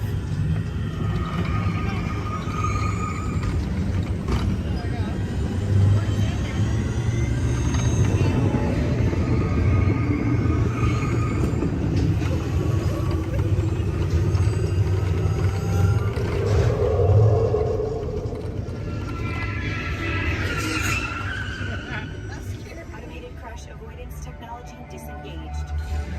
Displaying responsiveness data. Here comes the final test. Energizing power test.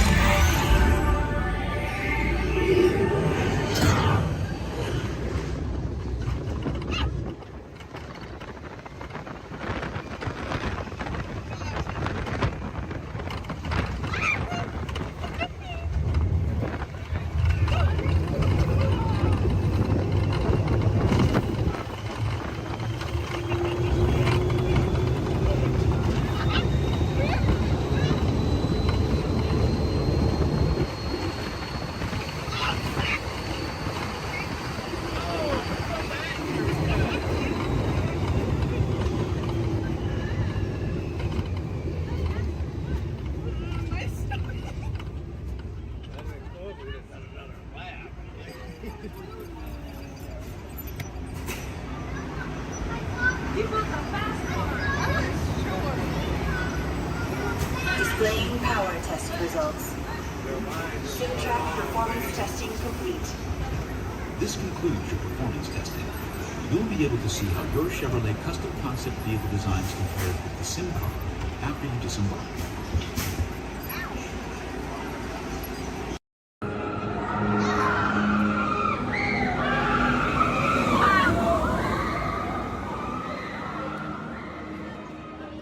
On top of your head, hats, ears, sunglasses. Go ahead and take those off. You want them flying off in a first order ship.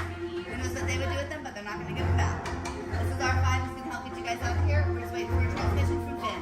Okay. Good luck. Take this corridor to the turbo lift, then head down to the escape pod base. Those droids are programmed to return you to Batu. Hurry and don't get caught.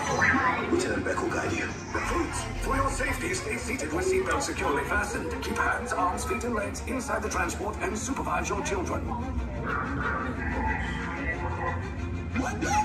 Tell them it's a prisoner transfer. Did it work? Good. Now get a move on. There's a clear path to the turbo lifts at the end of the hallway. Turn right. Probe droid. You're lucky it didn't spot you.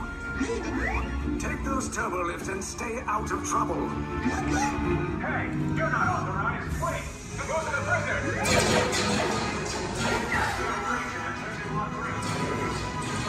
Your cover is blown. Find an alternate route. Who picked these two droids anyway? Detection approach. Treason is not seen on the team.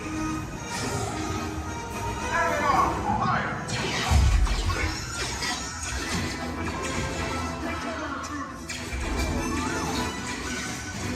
The escape pod just below us. Take those down. Copy. Hurry! No, not up! I said down!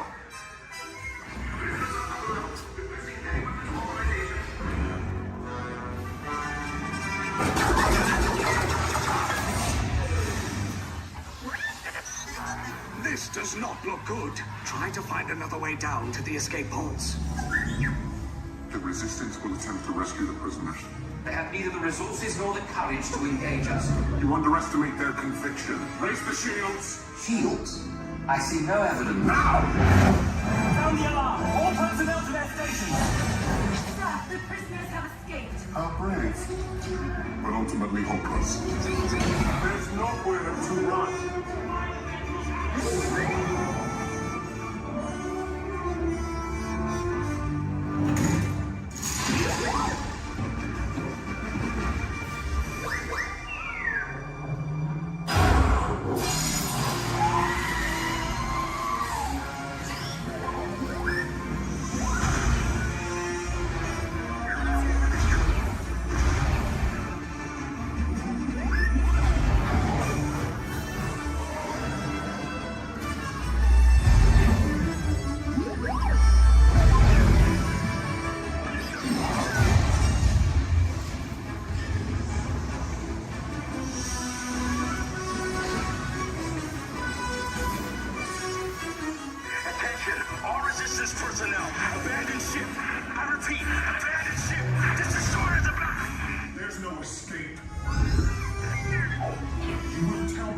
Of the secret base, and then I will destroy you and the Resistance.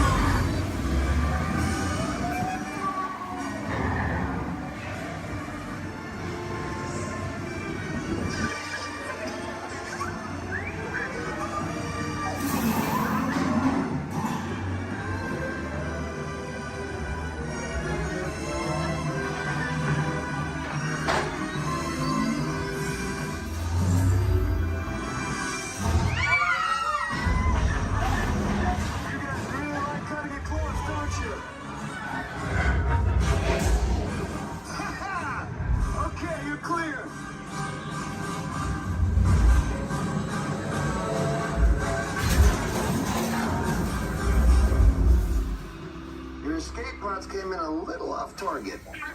Ground crews will meet you outside the wreck. All right, nice job, recruits. Not what you signed on for, but hey, you're Resistance now. I think I have that authority. Right, Beck? Where's the lieutenant? I need eyes on Beck. I know, Scaffold's copy. More escape pods down in Sector 4. Verification pending from key command personnel. Where's the lieutenant? I need eyes on Beck. Lieutenant back here. Beck! You're right. I should hope so. Great job, recruits. Thanks to your heroism, the location of the Resistance base is secure. Bravo! Yes, R5, you too.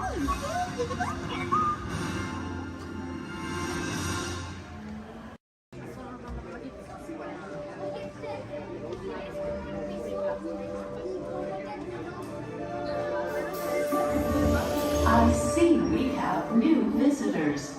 Welcome, Terrans, to the wonders of Xandar. I am World Mind, sentient supercomputer of Xandar. I hold the knowledge, memory, and experiences of all Xandarian citizens, past and present.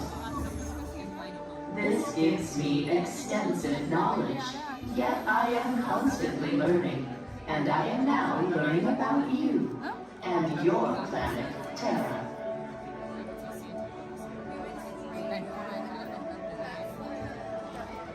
Much of my knowledge of your world came from your great scholar, Peter Quill. However, many of his facts have yet to be confirmed, such as the incredible importance of a legend called Footloose. Through my fellow Xandarians working here at the wonders of Xandar, I am discovering more about you Terrans. Such as your fascination with eating the turkey leg. Why only the leg? What about the rest of this creature?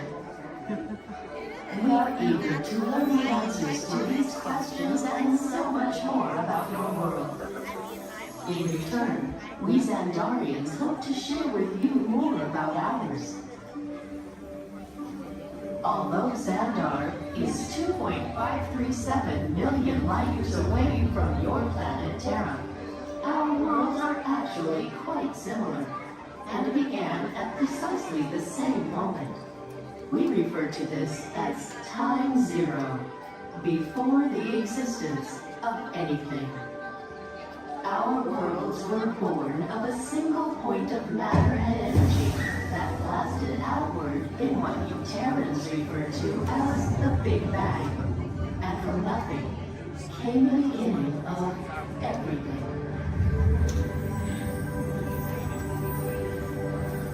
Incredibly hot and extraordinarily powerful, this explosion filled the cosmos with a cloud of rapidly moving particles.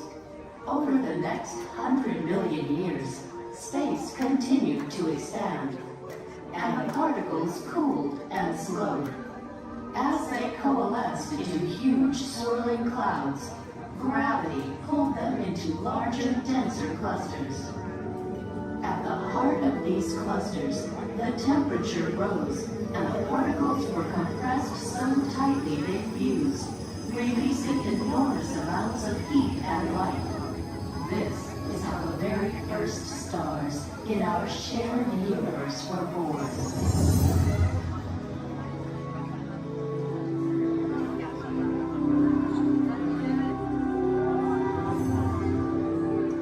The singularity is just one of the commonalities between our two worlds that we will explore today. Welcome, Terrans, to the wonders of Xandar.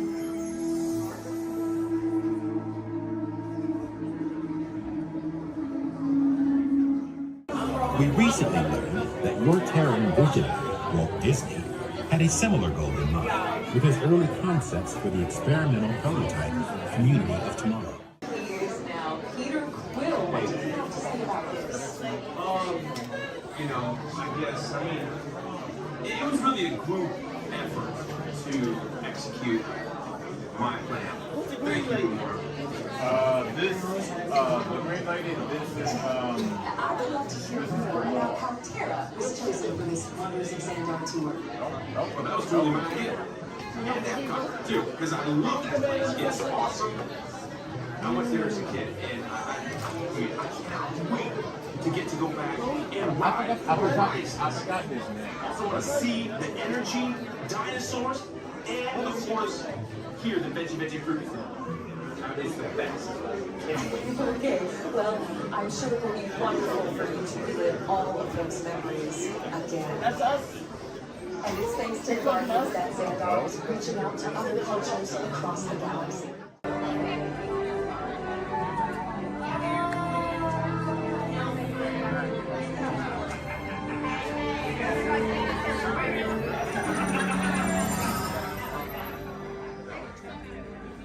Greetings, Terrans.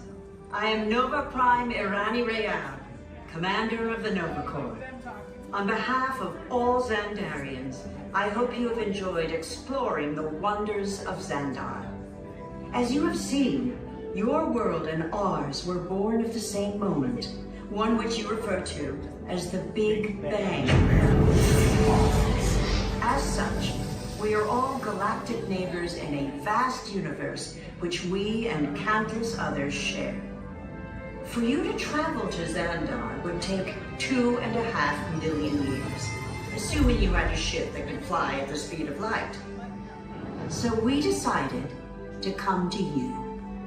But even we could not have reached you so easily were it not for the Cosmic Generator, an advanced piece of Xandarian technology that creates jump points, artificial tunnels that act as shortcuts, linking distant points in space. It is our desire to share this wondrous technology with your people so that together we might explore new worlds and create a brighter tomorrow.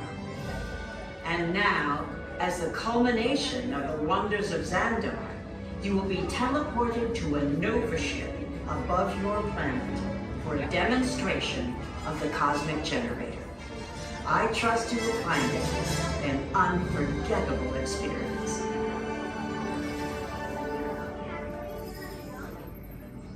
Welcome, people of Epcot, Epcoters, Epcotians, citizens of Epcot.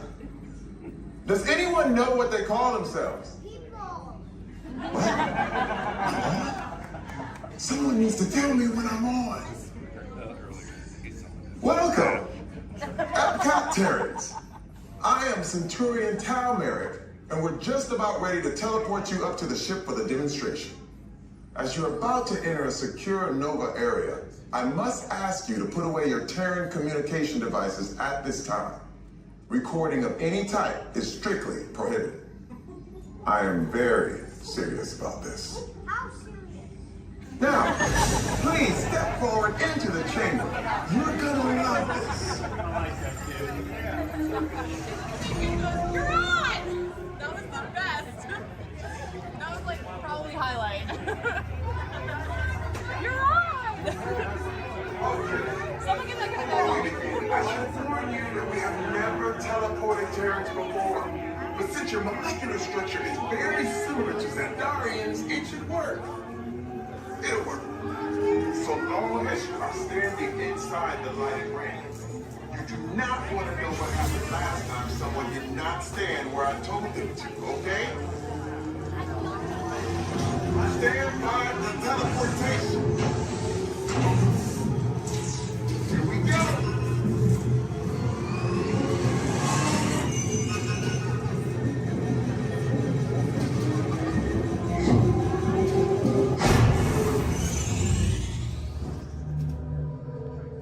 You made it. I mean, of course you did. Nova Prime, they're ready. Excellent. What you see before you is the Cosmic Generator. And in just a few moments, we'll be activating it so you can experience for yourself what's happening. I'm not sure. Our power's out. And the Cosmic Generator is gone. Interior Mark, go to Code Red. Prepare the fleet. And call the Guardians. Now. There is no cause for alarm. Turn off that alarm. I've got an important transmission coming in. Hey, what's up, Nova Corps? Our Cosmic Generator has been stolen. What? How? Why didn't we think of that? That thing's gotta be worth a fortune. I am Groot. Good question. Yeah, who do you think took it? Perhaps that really big man outside your ship. Oh, that is a big man. I need to alert Nova Prime. I'm watching Terrans for beyond. That's not creepy at all. This species has failed. Wait, whoa. We didn't even know there was a test. He's got the Cosmic Generator. He's creating a new jump point. Jump point to where? Not where. When. It's some kind of mutant jump point. He's going back to the dawn of time. Dawn of time, why? To erase some error. Well, that doesn't sound good. Your time is over. Wait, what do you mean? What do you mean that's so vague? The jump point is closing. Hey, Nova Dude, you Nova Corps need to follow that whatever it is until we get there. We can. Our power is down, and I've got to get these Terrans onto evacuation shuttles. I got it. I reprogrammed the shuttles to follow them through the jump point. Wait, what? Look, they're our only chance of keeping track of that whack job until we get the Cosmic Generator back. Piece of cake. Wait! There's King. Where's the odds are impossible. Yeah. But it's our only shot. Good luck. Are you sure you can control it? Come on, it's me. You got this. We're all toast. First there was chicken, now there is toast. This plan is making me so hungry. Terrence, listen up. We need to make our way to the evacuation shelter now. We'll follow the plane to get our power. Okay, they're headed for the jump point. This plan is never gonna work. Well, Okay, I'm locked onto your vehicle. We'll be right behind you. nothing to worry about. Unless we cannot stop this unusually large man. You're likely doomed. Good luck. You're gonna need it.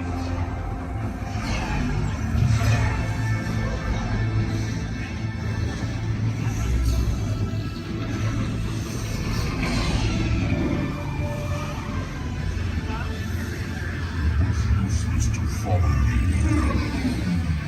What is that noise? Noise?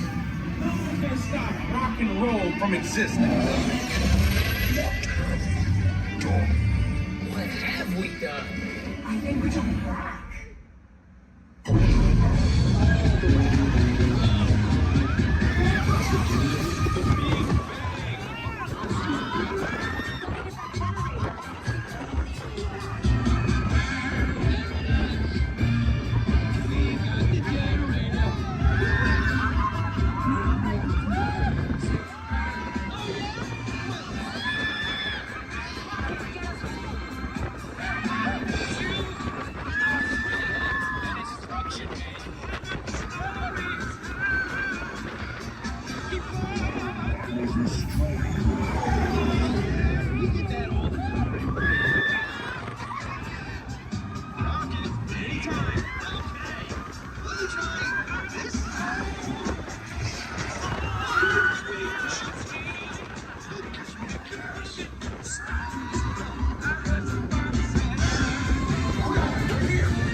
Heroes. So, do you really think they deserve to be called heroes?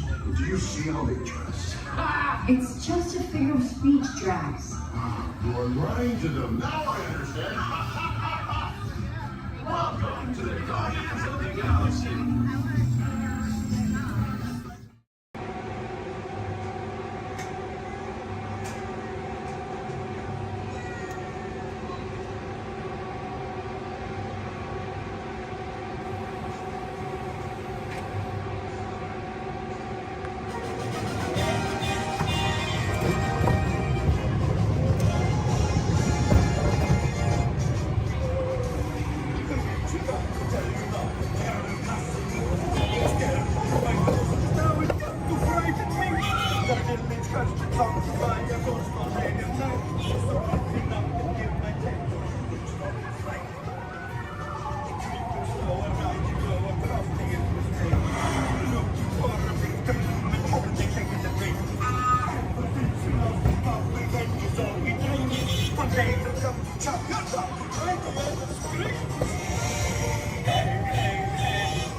Uh-oh.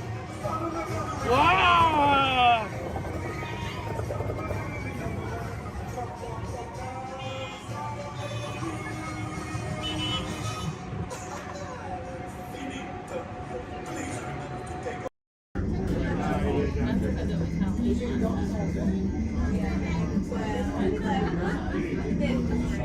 This is Disney's Port Orleans French Quarter Resort. Please collect your belongings, watch your head and step as you disembark, and take small children by the hand. Thanks for riding with us, and welcome home.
flashing buttons. You better be faster when you're in real trouble. Right, pilot, push the flashing button to take off. Pilot on the left. Move your stick to fly right and left. I was trusting. Pilot on the right. Pull back on the stick to fly out. And push forward to fly down. Oh, watch it! Really makes flying stick look easy, eh? Weapons are online. Left pilot, hit the construct. Now let's go get that coaxium. Right pilot, make the jump to light speed.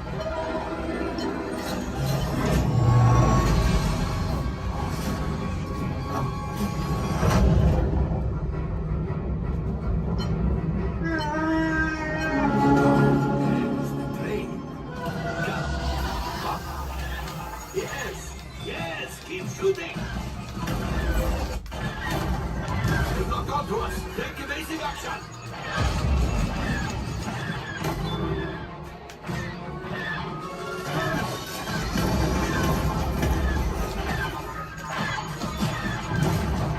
There it is. After that plane. Flight engineers, fire the outpost. Hey, now, colors. Shoot the cargo free. Pilot brakes. Well, my friends, that could have been much worse. Okay, it's much worse.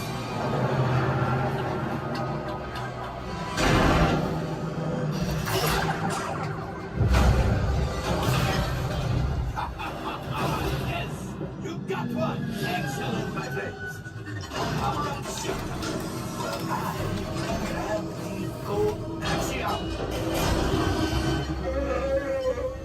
You see, just as I promised, my friend, now that the resistance has what they need, maybe they did something for Paldo. Pilot, line up behind the train so we can harpoon that last car. Pilots, shoot the train. Yes, keep mashing those controls. I'm so close. Keep reeling.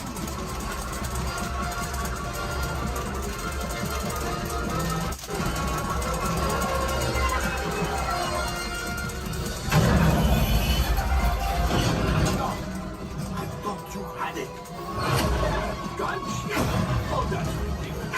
Things are getting too hot. We've got to get out of here. Yes, a distraction. Fire the missiles at the train. Hurry.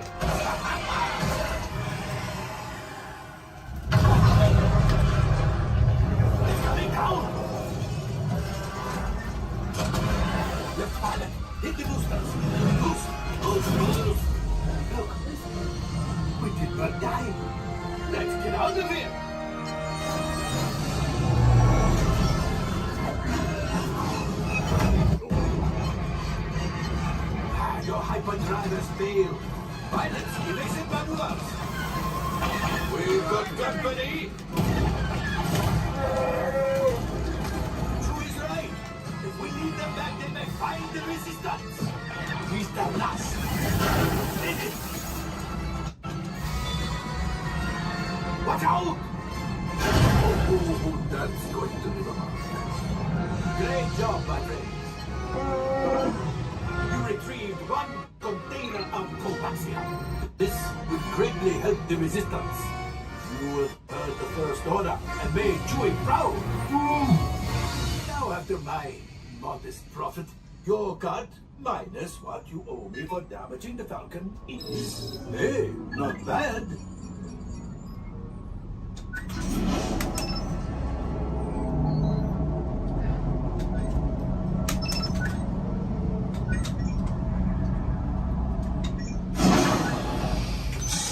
All right, I'm making an executive decision. Everybody out. Go on, get out.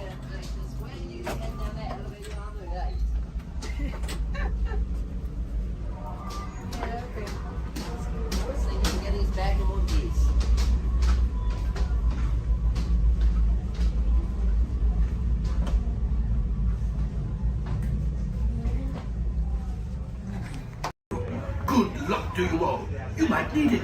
Today's flight takes you to the planet Corellia. You will be intercepting a First Order train shipment of coaxium. Gunners, you clear the path. Pilots, line up behind the train. And engineers, you harpoon that precious cargo. Now get a move on and know that I have complete faith in you. But I am coming along with you just in case.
Well, do you think you can help kick off our magical day? Oh,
Here at the Archives, it is our mission to protect, preserve, and make available the history of the Walt Disney Company.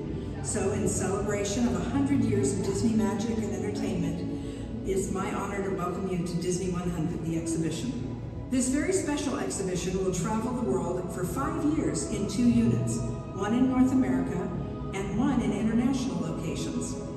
Both units feature hundreds of iconic Disney artifacts from throughout its history, including props, costumes, models, attraction vehicles, and artwork, as well as our original immersive activities that are sure to please visitors of all ages. We hope you'll enjoy your visit today and look forward with us to the next 100 years of Disney magic.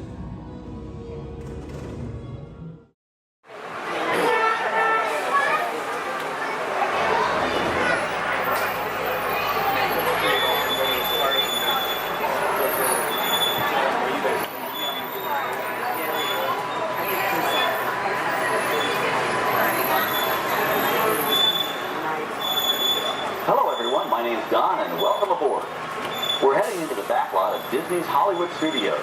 This production area was built in 1988 as a Florida counterpart to the Walt Disney Studios in Burbank, California. We included sound stages, recording studios, high-tech editing rooms, all the tools needed to create movies, TV shows, and radio broadcasts. We've even got our very own water tower, too. It's up ahead on the left side of our shuttle. We call it the Earful Tower. It's inspired by the water tower Walt Disney had built for his Burbank studio in 1939. Our Florida tower stands a lucky 13 stories high, and we added our own creative touch, a giant set of Mickey Mouse ears. If you wanted to wear those ears, you'd have to have a hat size of 342 3/8. Up ahead, after the next bend in the road, you'll have a perfect opportunity to take a picture of this famous icon. In the world of entertainment, every project starts with a screenplay and a lot of creative ideas. A production studio is where the ideas of writers, producers, and directors are transformed into an on-screen reality. Within these huge spaces, filmmakers can literally create their own worlds.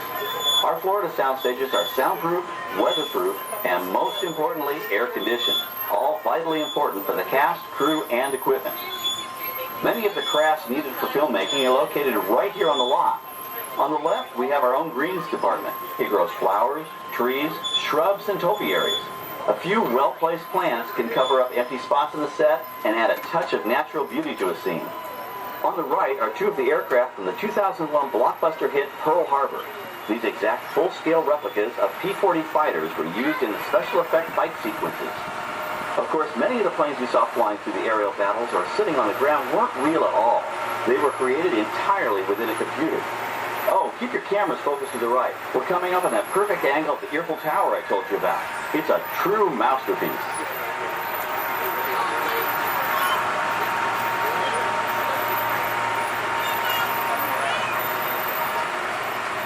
We're entering one of our most glamorous and colorful departments, creative costuming. Every star has to have just the right wardrobe, and it all begins here with a designer's sketch. Our team of designers, seamstresses, and tailors can turn 1.5 million yards of fabric into over 25,000 costumes every year. Many of these costumes will become part of the shows and attractions of the Walt Disney World Resort. In fact, here in Florida, we have the largest working wardrobe department in the world. Why, Mickey Mouse alone has over 175 different outfits to choose from, while Minnie Mouse keeps more than 200 unique costumes in her wardrobe. On the left are costumes worn by the stars in recent studio productions. You'll probably recognize some of those costumes from the big screen. Every story needs a setting, and our design staff can create just about any place a script calls for, from an urban city street to a remote desert canyon. On the left is our scenic shop where large-scale sets and props are built. Our team of set designers, carpenters, artists, and engineers has created caves and caverns, game show sets, even replicas of the U.S. Supreme Court and NASA's Mission Control, all on our sound stages. The shop also provides sets and props for our shows and parades here at Walt Disney World. The same skill and craftsmanship that goes into a movie set can also be used to create magic for our parks. Either way, it's all about making dreams come true.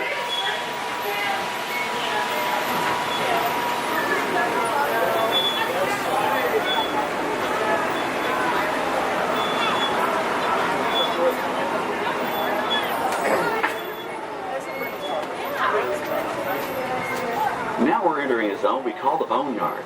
It's an outdoor storage area for oversized props and vehicles. Cars, trucks, boats, planes, we often save these props in case we need them for future productions.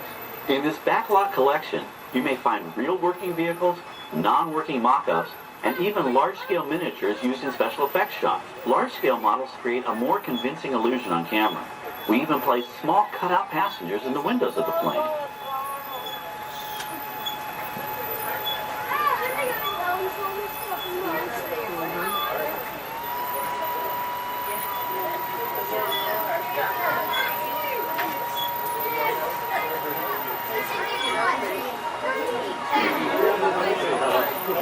We're now passing by the sets for our Lights, Motors, Action Extreme Stunt Show. On the left, you may catch a glimpse of the Mediterranean fishing village that sets the stage for this thrilling attraction. We'll get a closer look at it soon, but for now, we're approaching one of the largest standing sets on our back lot. It's over on the right. It may not look like much from this angle, but it's pretty spectacular on the other side.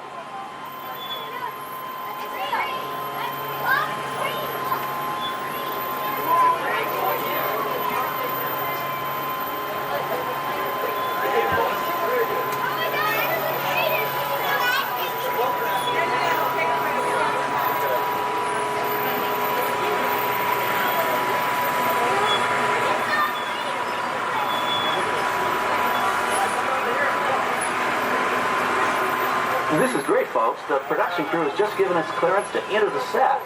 Hello, Backlot Tour. I'm Amy, a production coordinator here at the studios.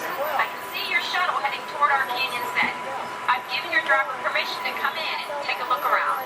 I'm up here with our effects crew, and we're getting ready to shoot a test sequence. Oh, on the way in, you're going to be crossing a wooden bridge, and things may get a little bumpy, so please, hold on to your belongings, especially hats, cameras, and glasses, and keep an eye on any small children in your party. And of course, please remain seated at all times. Welcome to the set. As you can see, we brought the bare, dry deserts of Southern California to green, typically humid Central Florida. This set is based on real locations that our production designer took pictures of. Our set crew spent about 6 months building the canyon, but we've used it for a number of TV shows and specials over the years. For our upcoming production, the script called for a tanker truck. We found this one in our boneyard, but it was too big to drive into place. So we picked it up with a crane and set it down here. We're up on the overhead platforms, and I see our director has arrived. As soon as the rain effect is ready, we'll begin the sequence. This set and shower is really just a special effect. We've rigged up a series of water nozzles just above your trim.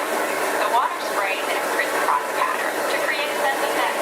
But this storm only covers the first few feet.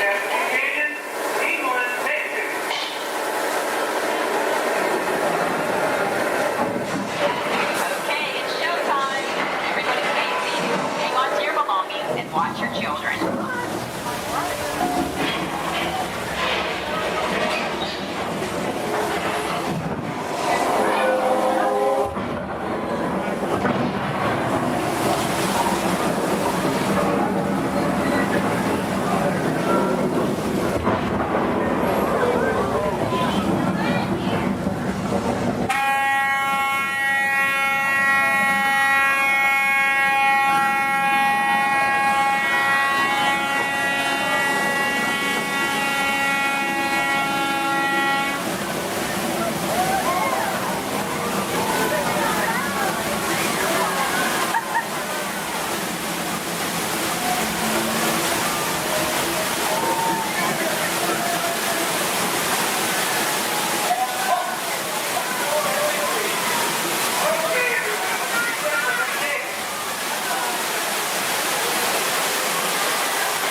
water through air cannons for an extra dynamic effect.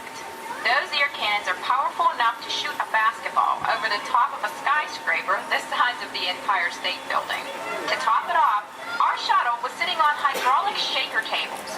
They provided the shaking, rattling, and rolling sensations for the scene. The entire sequence can be reset in 3.5 minutes. That's just enough time to bring in the next shuttle. Well, I've got to get ready for our next take. Thank you all for being part of the action. Hey, I'm needed back on the set, so enjoy the rest of your tour. Okay, well, thanks, Amy, for giving us access to the set.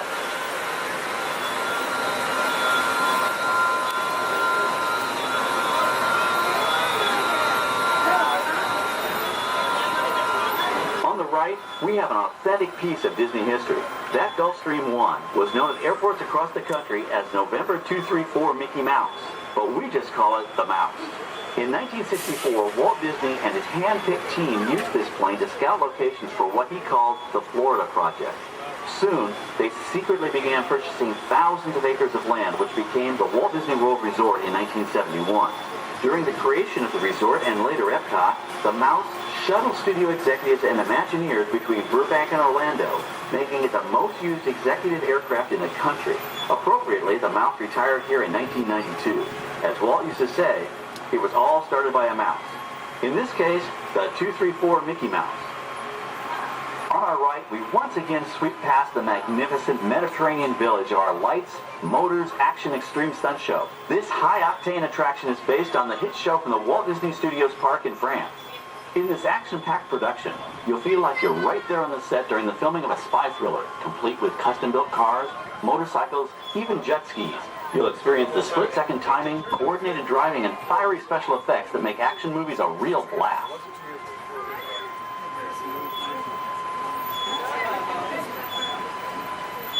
The staging area to our right is known as Acceleration Alley. Here, the custom-built stunt show vehicles rev their engines up to 70 miles an hour before making their high-speed entrances onto the stage for our lights, motors, action extreme stunt show. Of course, these are professional stunt drivers. We hope you'll enjoy their daring driving skills, but please, don't try them yourself.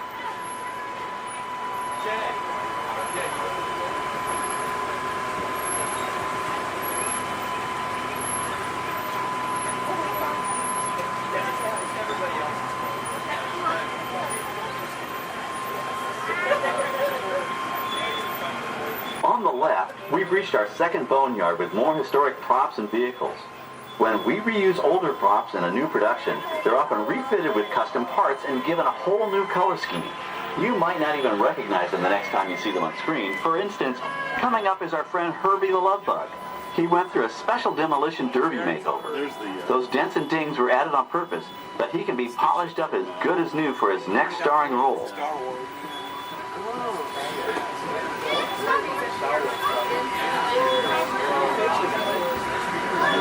On our right, we now have a very different view of the fishing village set. From this point of view, you can see that there is no inside of the buildings.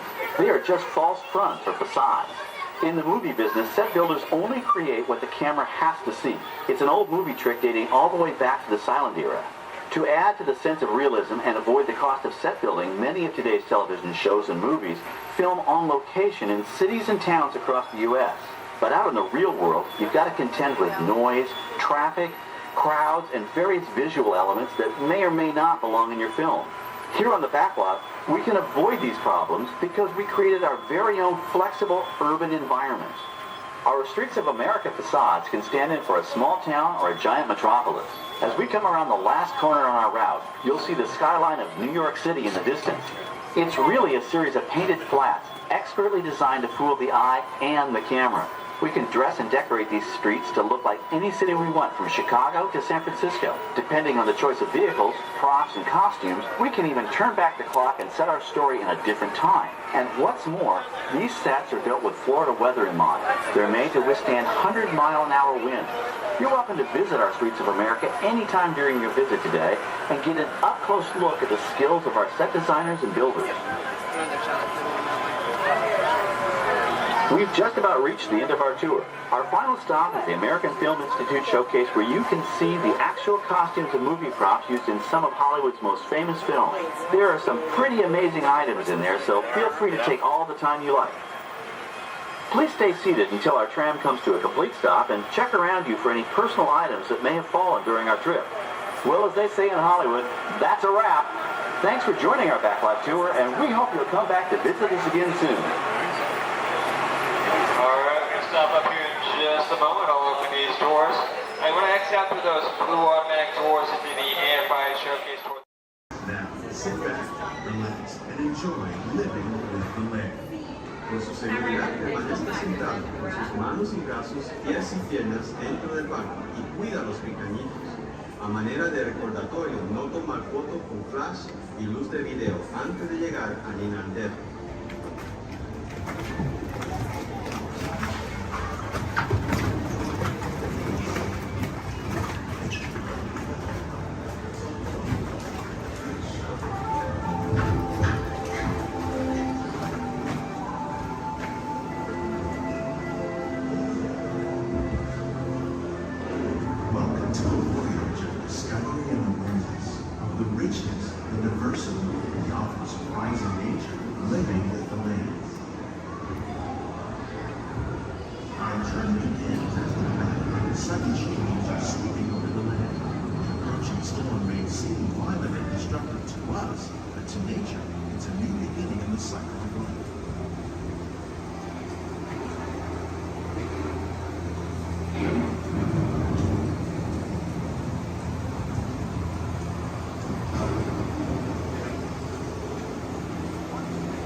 Systems is the rainforest, home to the most amazing concentration of life on our planet.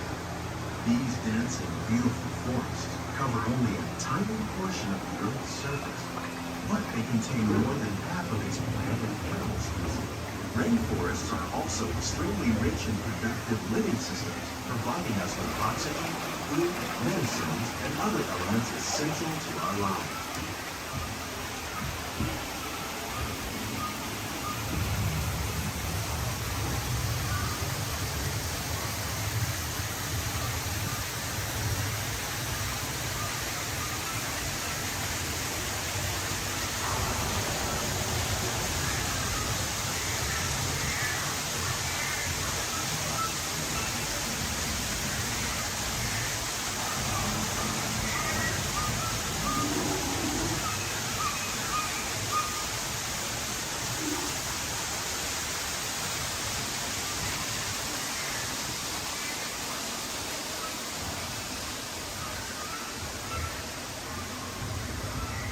In the desert, nature has created a very different, no less beautiful living system. And while this arid landscape may seem lifeless, it is very much alive. The plants and animals that have learned to survive in these harsh conditions make use of what little water they can find and avoid the scorching rays of the relentless sun.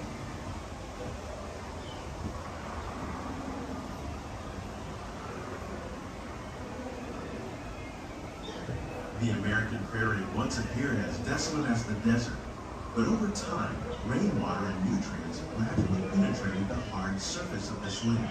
Even the hooves of the mighty buffalo helped create the rich soil that will one day become home to the American farm.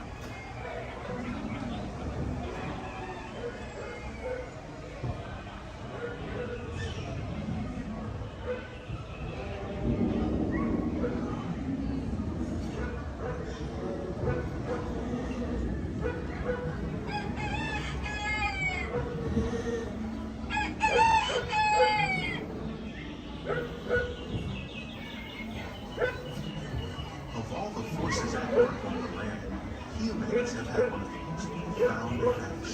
The need to produce food for a growing world led to the enormous use and sometimes overuse of land. In our search for more efficient ways to grow food, we often fail to realize the impact of our methods.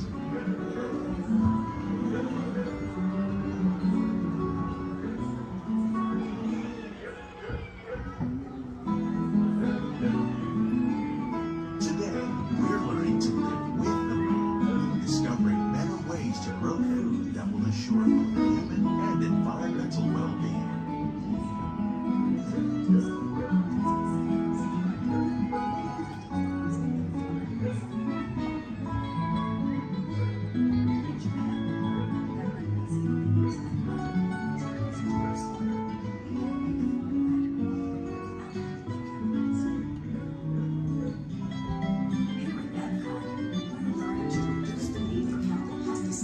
By breeding and using natural predators like ladybugs and wasps to control pests. In the farmlands across America, we're learning that by plowing under vegetation containing natural fertilizers, we can enrich the soil without the use of chemicals. In arid regions, we're learning to produce food on desert seacoasts by developing and planting crops that thrive on salt water. In Japan, we're learning that by mixing leaves and other living materials into our soil, we can make farmland more fertile without the need for chemicals.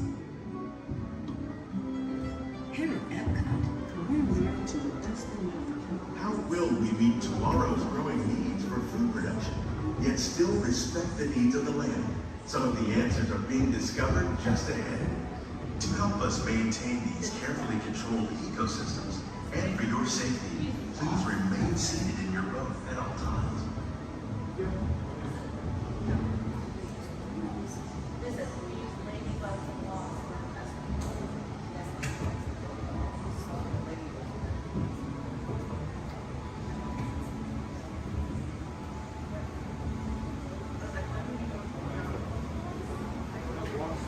Welcome to our living laboratory, where scientists from Epcot and the U.S. Department of Agriculture are exploring innovative ways to produce milk harvests now and into the future.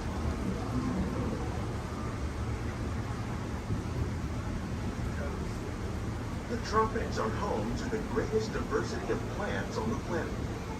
Many of these, like papaya, bananas, cacao, coffee, and rice, are well known around the world. These are just a few of the edible plants that have been an important source of nutrition for people living in the tropics.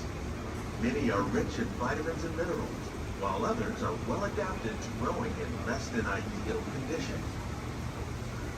Some, like the water lily, thrive in wet, swampy areas and waterways. All parts of this plant, even the flower petals, are edible. The starchy root of the plant has long been used to make flour for baking.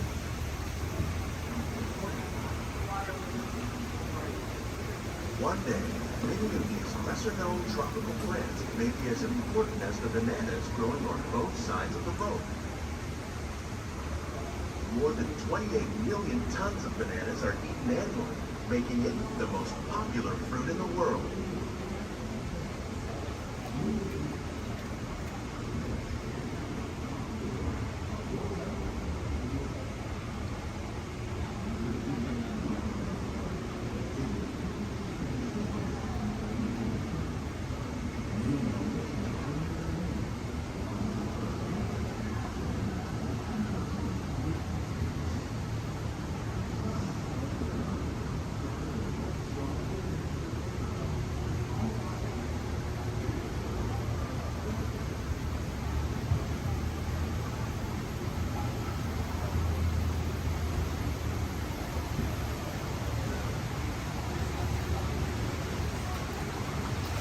When we mention farming, you probably don't think of fish.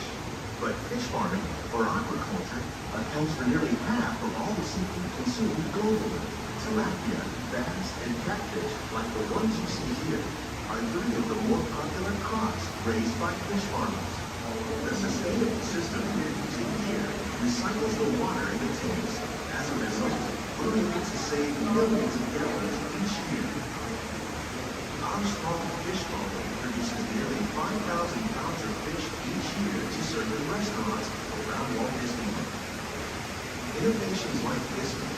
play an important role in our efforts to produce bountiful harvests and still protect natural resources.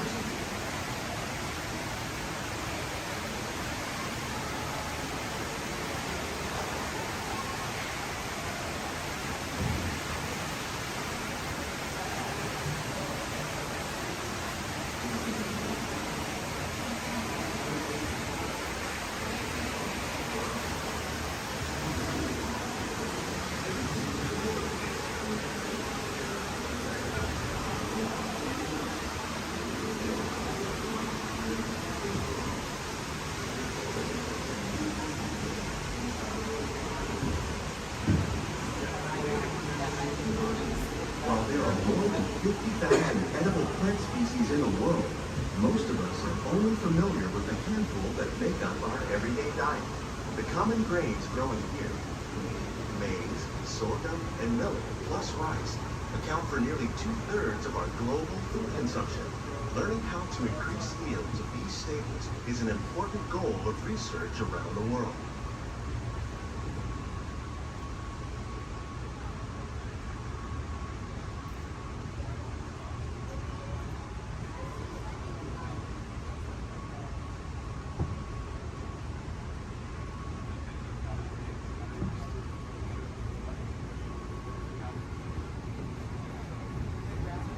These plants are definitely on their way up. Innovative growing techniques like these increase yields while more efficiently using resources like water, fertilizer, and pesticides. Another innovation at work here is our integrated pest management program. By populating our greenhouses with beneficial insects that prey on harmful pests like aphids and flies, we are significantly reducing our reliance on conventional pesticides. We're growing these crops using our nutrient film system. This technique precisely controls and recycles water and nutrients. With it, we can produce over 27,000 heads of lettuce a year in this one small area.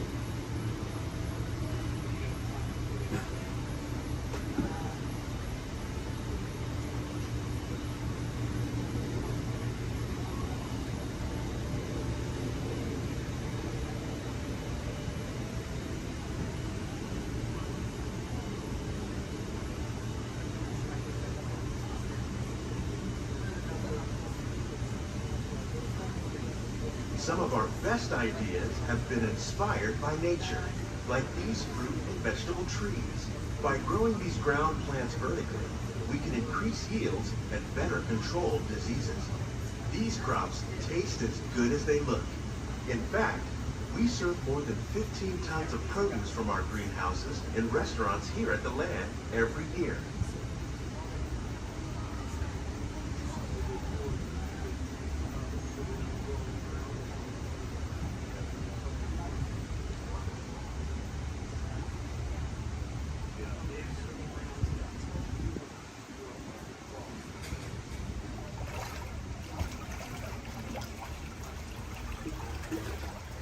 The future of agriculture may include innovative ideas like this vertical growing system.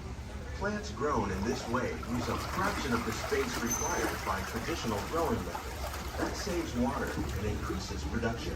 The aquaponics system on your left combines hydroponics with aquaculture. The fish provide a natural source of fertilizer for the plants, and the plants help keep the water clean for the fish. It's another great way to produce more while using less. In our lab, Epcot scientists are working with the U.S. Department of Agriculture on a number of innovative projects. The goal of these efforts is to produce higher yielding and better quality plants.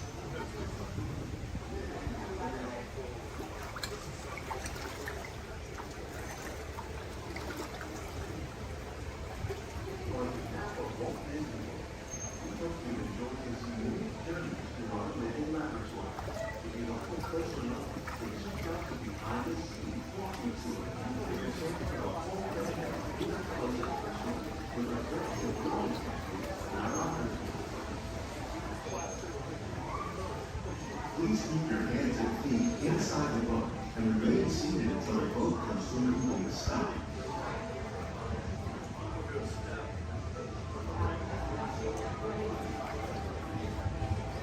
These These greenhouses represent just a fraction of the work being done worldwide to produce bountiful harvests for our growing population. Scientists, farmers, and even backyard gardeners are doing their part to improve the quantity and quality of foods that we all rely upon. Together, we can continue to find more ways to increase food production and protect our precious natural environment. Only then will we truly be living with the land.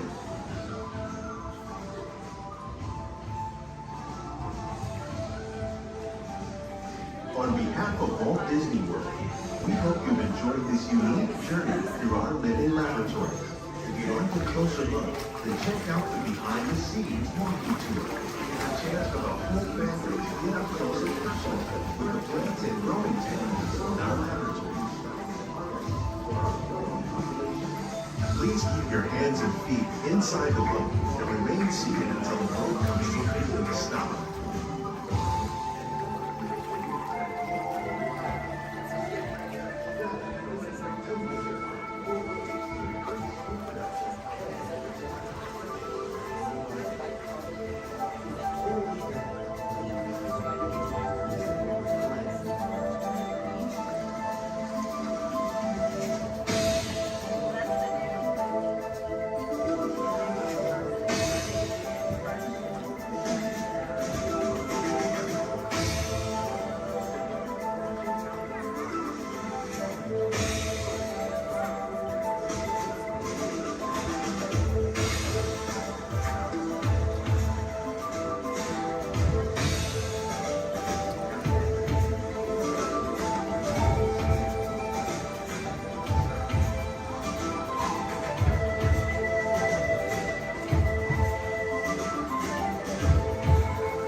Hello, Aqua Adventurers. Here's a little fish food for thought. Sea turtles often confuse trash, like plastic bags, for food. But you can make a positive impact by recycling and limiting the use of single-use plastics.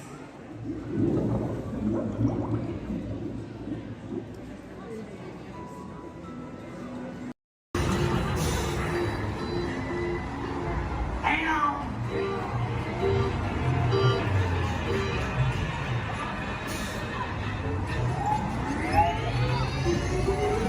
Here we go.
We can walk. We can look around a little bit too.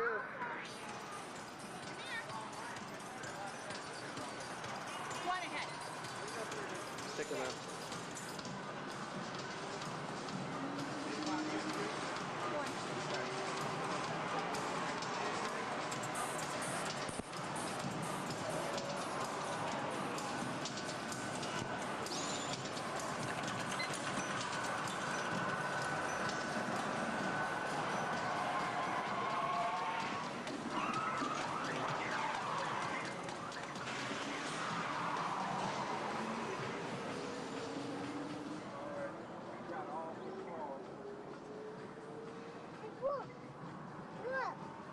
Look at that car. Look at that car. Come on. And look at this car.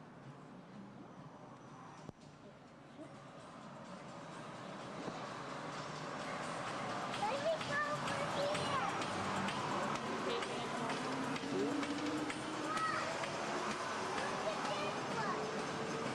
Look at that.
Nothing's working today.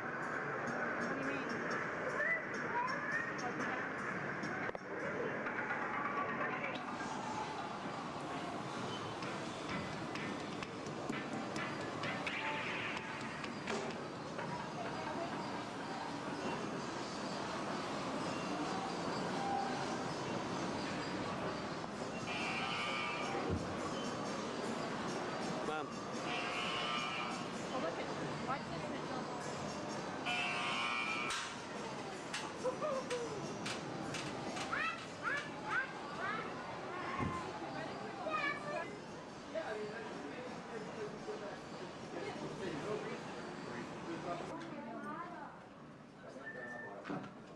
Yeah. Uh-huh. Oh, yeah, I see that one. Oh, okay. Hold on. 1 second. Okay, got it. Yeah? Okay. Thank you.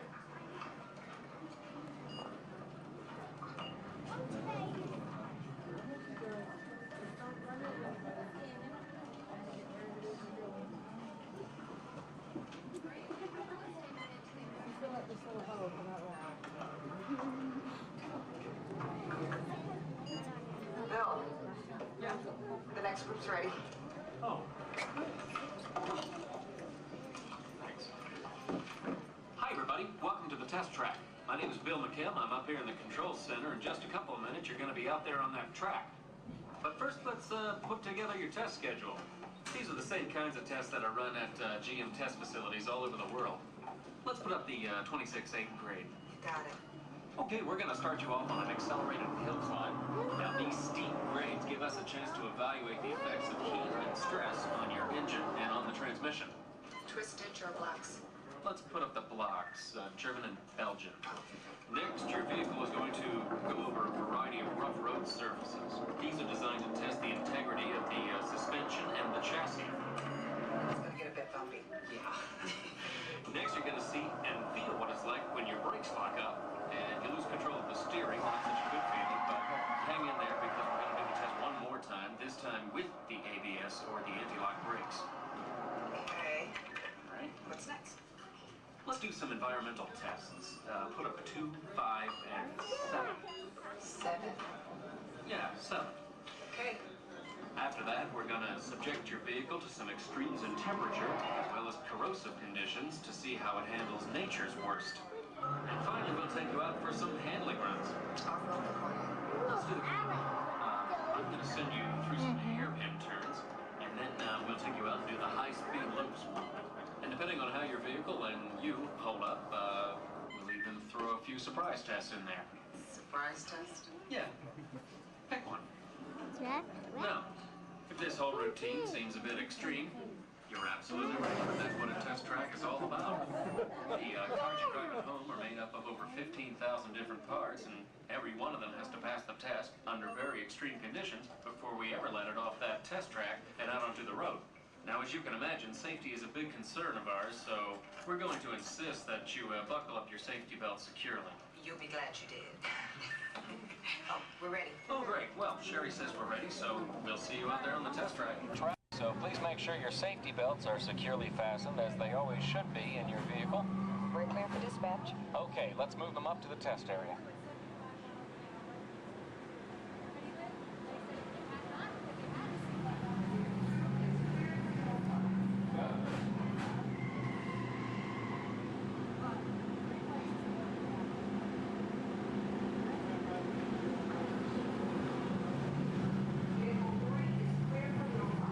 Okay, here we go.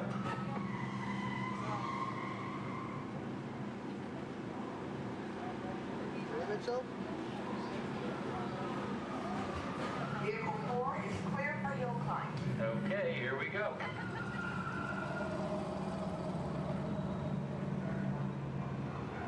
The torque and transmission load data are looking good. Great, let's proceed to the rough road tests. You got it. Like your car.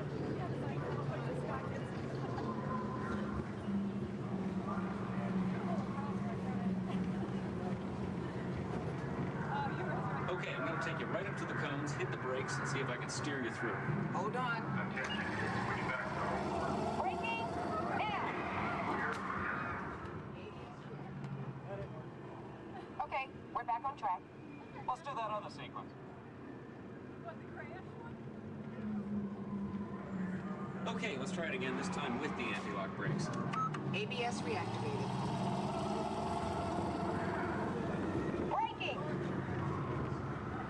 All right, that's the way it ought to be.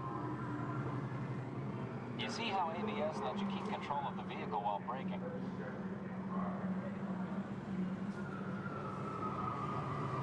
Let's demonstrate some extreme test conditions. Okay.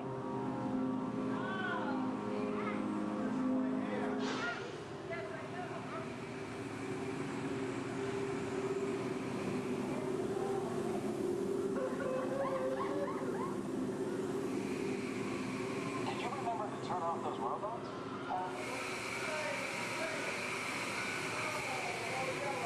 Clear for track course A. All right, let's pick up the pace. Increasing speed.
I detect new visitors. Welcome, Terrans. I am Worldmind, sentient supercomputer of Xandar. Although our two planets are light years apart, our stories were destined in the stars to come together.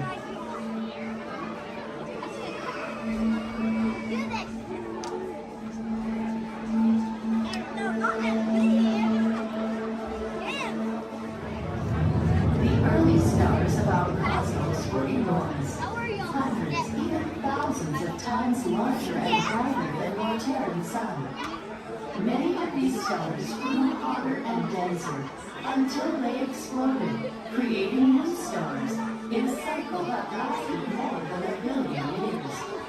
Over time, the remnants of these explosions began to swirl and coalesce into planets in your solar system and ours. You Terrans named our galaxy Andromeda, and yours, according to Peter Quill, after a Terran dairy drink. I am still trying to comprehend your Terrans and your terms, but find Milky Way a curious choice. Among the newly formed stars, at the end of the spiral arm of your Milky Way, is a star which you call Sun.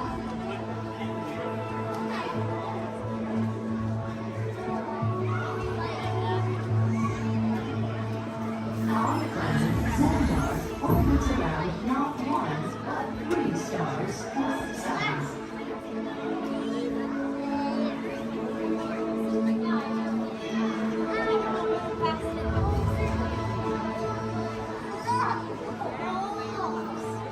And despite the vast distance between us, our 2 galaxies are actually moving closer to each other. In just 4 billion years, they will merge with a gravitational force that will bind them together. Imagine Terrans and Xandarians forever connected, though we have in fact been related from the start, born the same stardust at the dawn of time.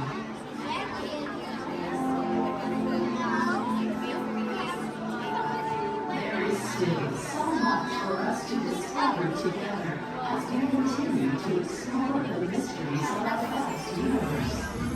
Who knows what dimensions or multiverses we might find? We invite you to discover more of our connected story as you journey through our wonders of Xandar. I am Worldmind. Welcome.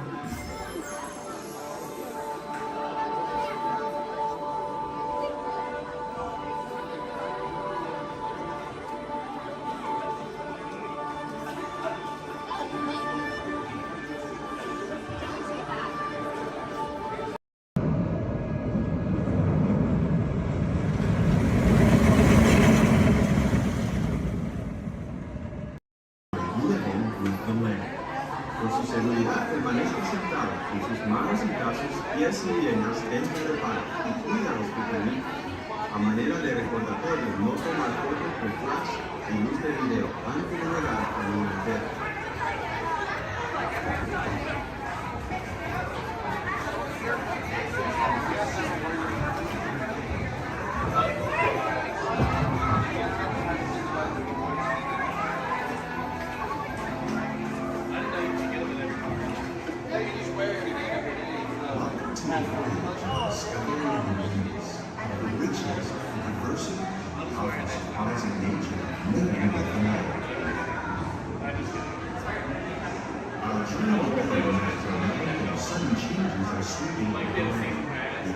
Storm may seem violent and destructive to us, but to nature, it's a new beginning in the cycle of life.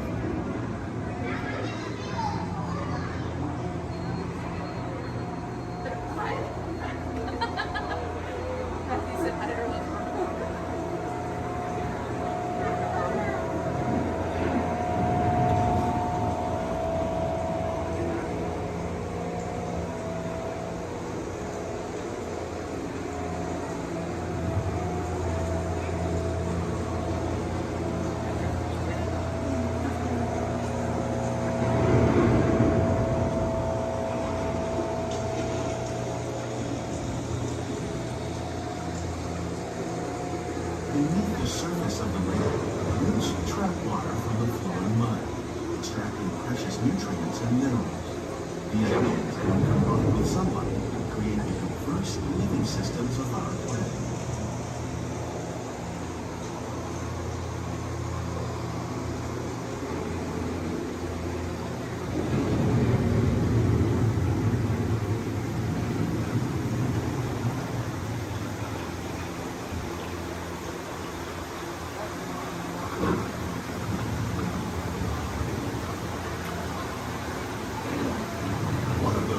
Systems is the rainforest, home to the most amazing concentration of life on our planet.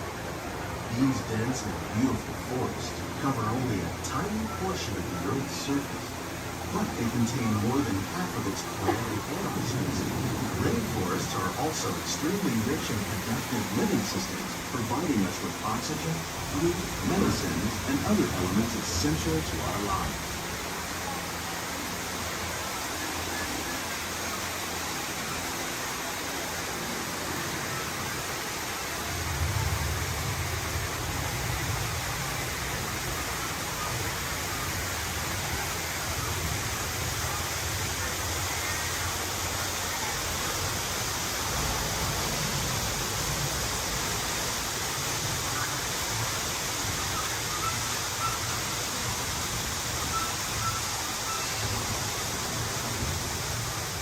In the desert, nature has created a very different, but no less beautiful living system. And while this arid landscape may seem lifeless, it is very much alive. The plants and animals that have learned to survive in these harsh conditions make use of what little water they can find and avoid the scorching rays of the relentless sun.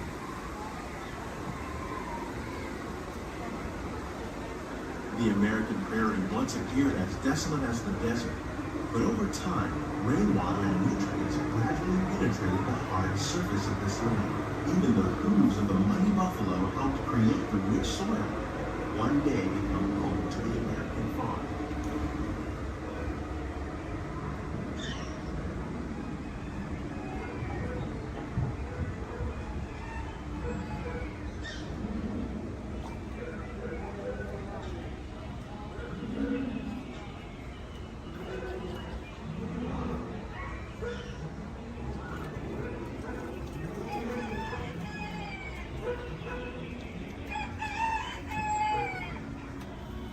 Of all the forces at work on the land, humans have had one of the most profound effects. The need to produce food for a growing world led to the enormous use, and sometimes every use of the land. In our search for more efficient ways to grow food, we often fail to realize the impact of our methods.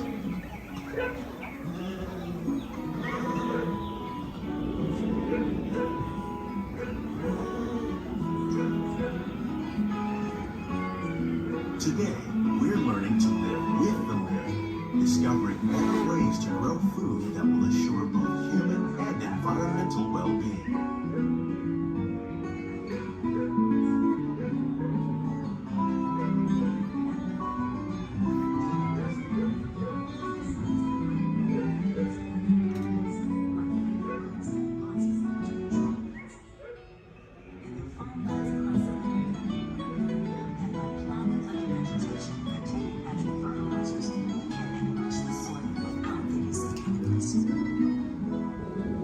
In arid regions, we are learning to produce food on desert seacoasts by developing and planting crops that thrive on salt water.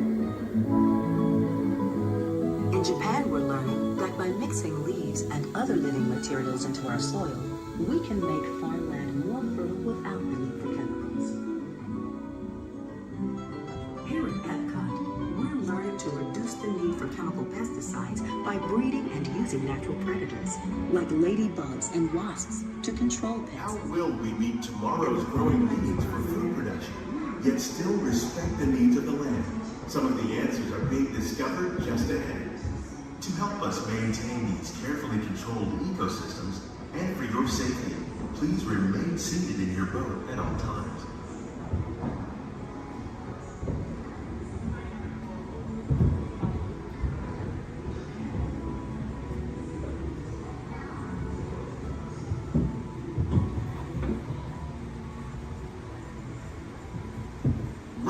to our living laboratory, where scientists from Epcot and the U.S. Department of Agriculture are exploring innovative ways to produce bountiful harvests now and into the future.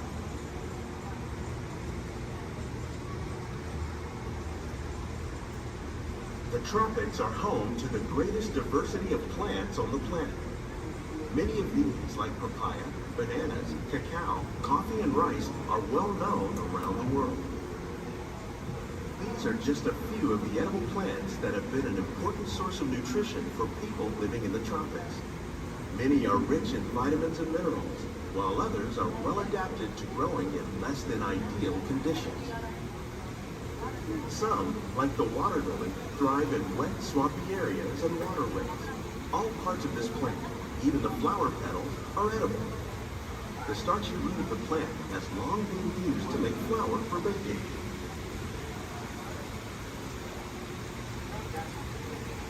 One day, many of these lesser-known tropical plants may be as important as the bananas growing on both sides of the boat. More than 28 million tons of bananas are eaten annually, making it the most popular fruit in the world.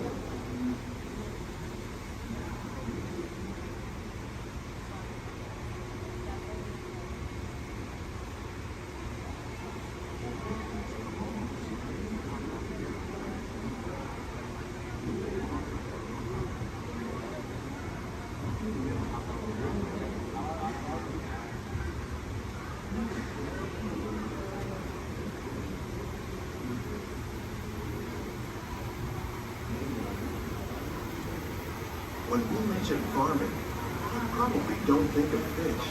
But fish farming, or aquaculture, accounts for nearly half of all the seafood consumed globally. Tilapia, bass, and catfish, like the ones you see here, are three of the more popular crops raised by fish farmers. The sustainable system we're using here recycles the water in the tanks. As a result, we're able to save millions of gallons each year. Our small fish farm produces nearly 5,000 pounds of fish each year to serve in restaurants around Walt Disney World. Innovations like this one can play an important role in our efforts to produce bountiful harvests and still protect natural resources.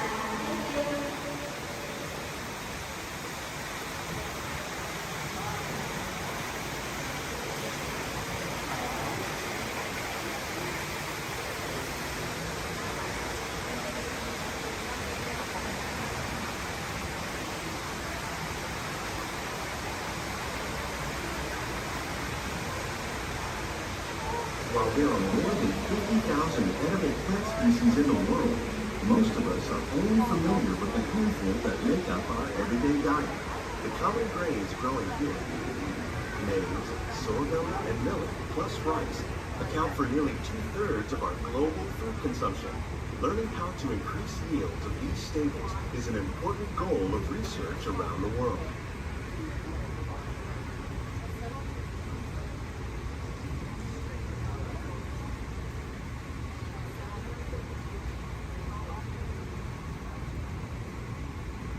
These plants are definitely on their way up. Innovative growing techniques like these increase yields while more efficiently using resources like water, fertilizer, and pesticides. Another innovation at work here is our integrated pest management program. By populating our greenhouses with beneficial insects that prey on harmful pests like aphids and flies, we are significantly reducing our reliance on conventional pesticides. We're growing these crops using our nutrient film system. This technique precisely controls and recycles water and nutrients. With it, we can produce over 27,000 heads of lettuce a year in this one small area.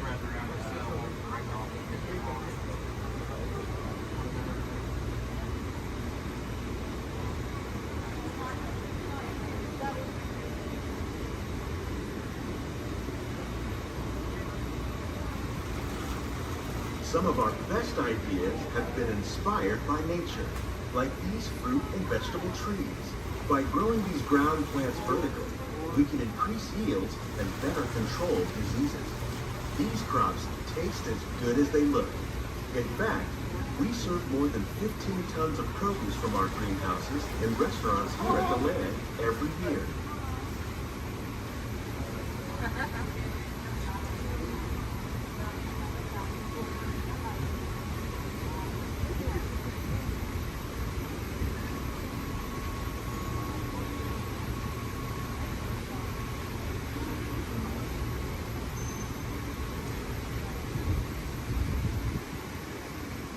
The future of agriculture may include innovative ideas like this vertical growing system. Plants grown in this way use a fraction of the space required by traditional growing methods. That saves water and increases production. The aquaponics system on your left combines hydroponics with aquaculture. The fish provide a natural source of fertilizer for the plants, and the plants help keep the water clean for the fish. It's another great way to produce more while using less. In our lab, Epcot scientists are working with the U.S. Department of Agriculture on a number of innovative projects. The goal of these efforts is to produce higher yielding and better quality plants.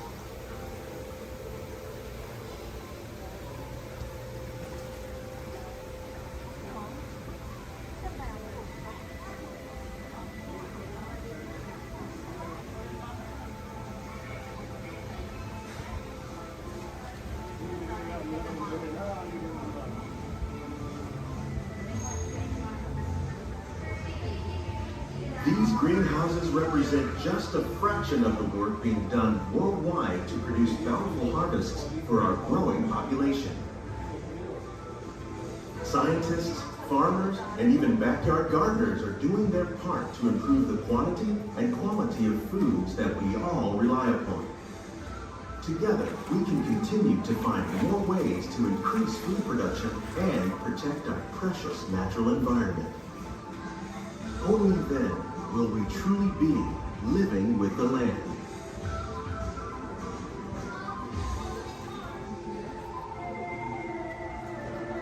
On behalf of Walt Disney World, we hope you've enjoyed this unique journey through our living laboratories. If you'd like a closer look, then check out the Behind the Scenes walking tour. It's a chance for the whole family to get up close and personal with the plants and growing techniques in our laboratory. Please keep your hands and feet inside the boat and remain seated until the boat comes to a complete stop.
Voilà, venez, venez, venez, suivez-moi, je vous prie.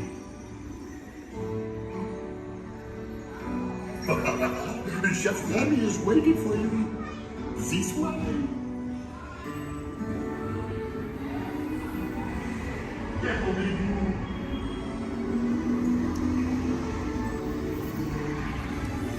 Ils et des invités pour le dîner. On n'aurait pas idée. En commun? Non.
Louis, what are you doing? Que manigancez-vous? Out of my way!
Vous serez toujours les bienvenus, cher ami. À bientôt et bon appétit. Mino.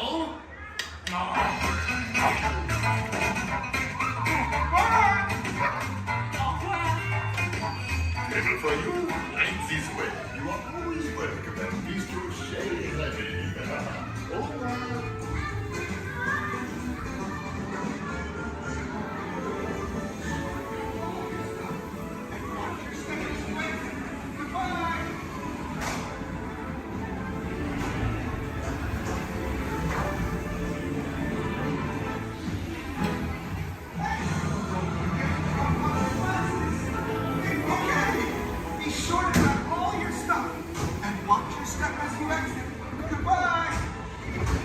Race to let us know what we need to get done back on the road.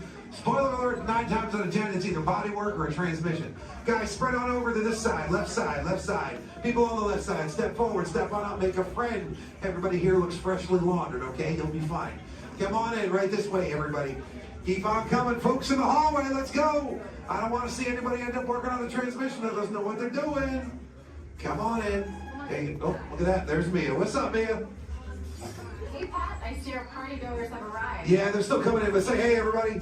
Hey, I'm Mia, Dom's sister. Well, another race just wrapped, and it looks like my brother has another car for his collection. Anybody surprised? Honestly, I don't know why anybody challenges him. Hit me in the man. Well, we're meeting up at Sullivan's Garage for the after party, and while Tej works on your rides, you guys enjoy the break room. My brother calls this the family room. Oh, here we go. Dom says he doesn't have friends, he has Family. And the faces you see on these walls are our Family. When I'm in this room, I feel like we're all Family. So, welcome to our family. There it is. It's a thing around here. Hey, Tej, how's that Matthew McConaughey impression? All right. What's up, Mia? Hey, Tej, just welcoming these good people to our family. How are their rides coming along? The rides are ready to roll out and roll out inside. Perfect. Let's get this show on the road. Hey, I'll let Dom know. You guys have fun at the party. Bye, Mia. Bye. She just called. Okay. All right, Pat. Yeah. Let's get these people on their way. Send them over to the war room. Sounds like a plan. Are you sure, though, Jamie's kind of a piece of work? Right. And he hung up. Okay, so in a moment, those doors are going to open. When they do, head on into the war room with Jamie. That's Tej's new assistant. First day without Tej, so good luck. Be nice. Don't touch nothing.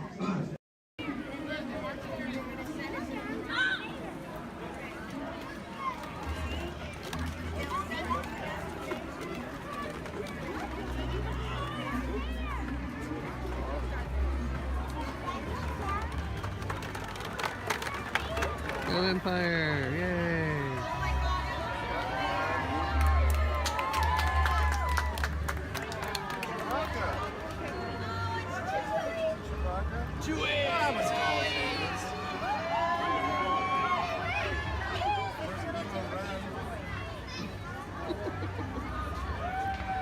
Hello, what's up? Hey.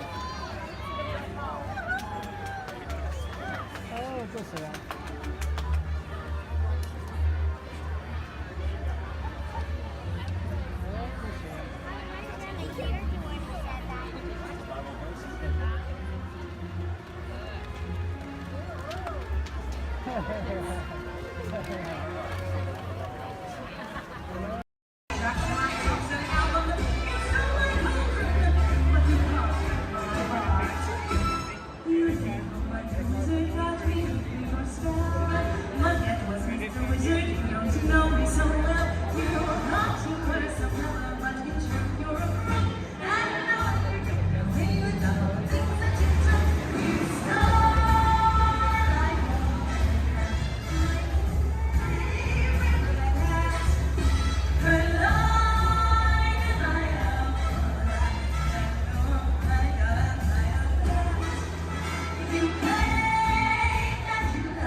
？Tom, watch your step. Welcome aboard. All right, thank you. You're welcome. I'll see you on the other side. All right.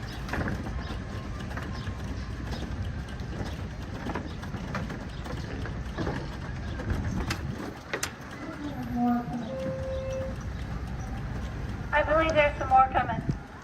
Oh, okay. I'm gonna fill my water bottle in the car.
dock, and the captain is given the all clear.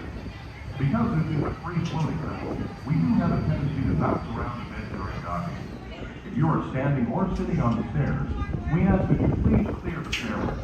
Everyone else, please remain where you are until we have completed our docking. Once again, please clear the stairway. You'll be given an all clear when it's safe to travel the stairs and doors. Por favor, manténganse alejados de las escaleras.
Ladies and gentlemen, this is Disney's All-Star Movies Resort.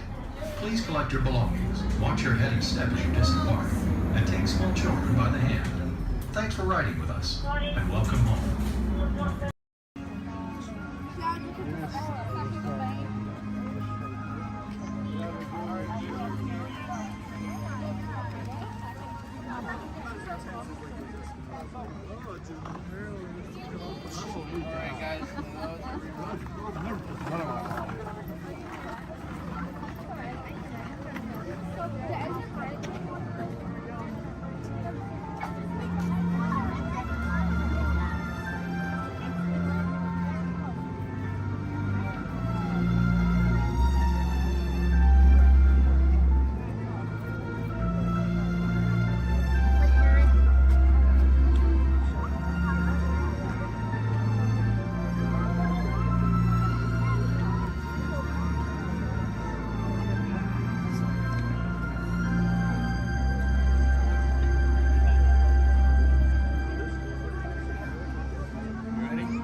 remain seated at all times. Please keep your hands, arms, feet, legs, and elbows inside the vehicle, and please supervise your children.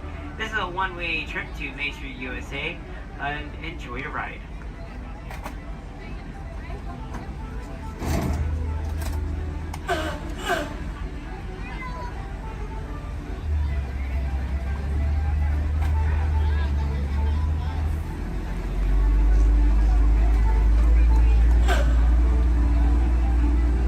On your right-hand side is Sleeping Beauty Castle, your gateway to Fantasyland.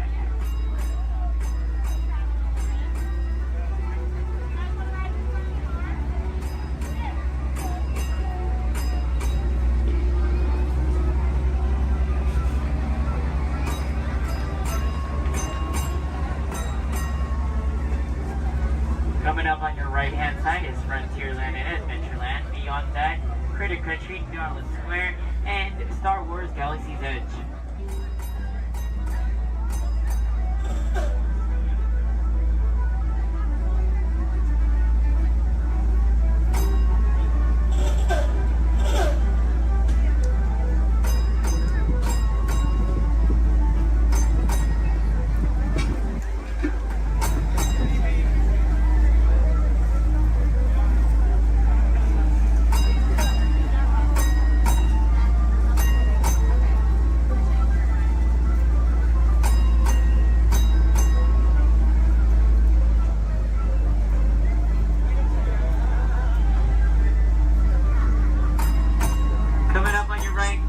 Left-hand side, there's our first aid center, our baby care center, and our lost child center.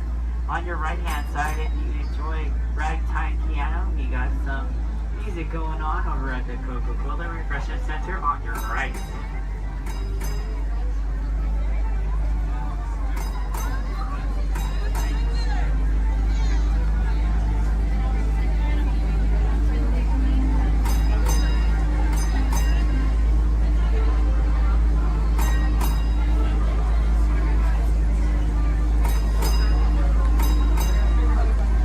If you get hot later, on your right-hand side is our Dips and Grill ice cream parlor. And on your left is Market House, where you can find our Starbucks coffee and tea. Beyond that is our locker station.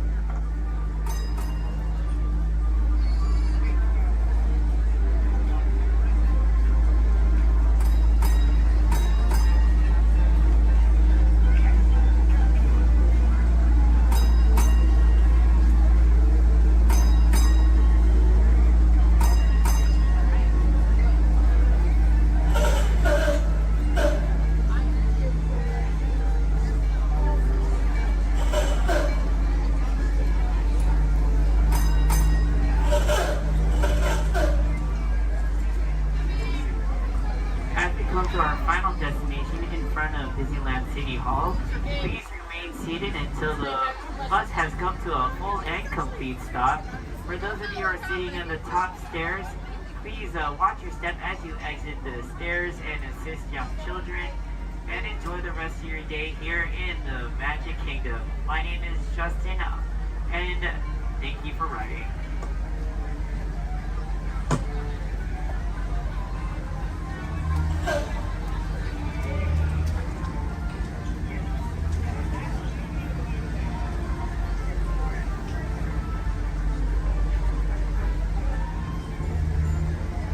Thank you. Please remain seated, folks. I do need to park like right over there. Yeah. Please remain seated, folks.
escape pod base. Those droids are programmed to return you to Batu.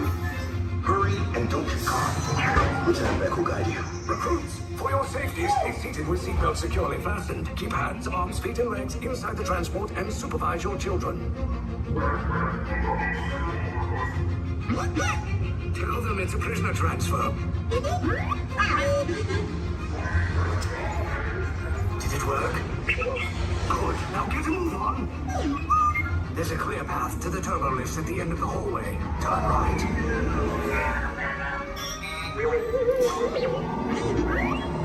A probe droid. You're lucky it didn't spot you. Take those turbo lifts and stay out of trouble. You're not authorized. Wait, those are the prisoners.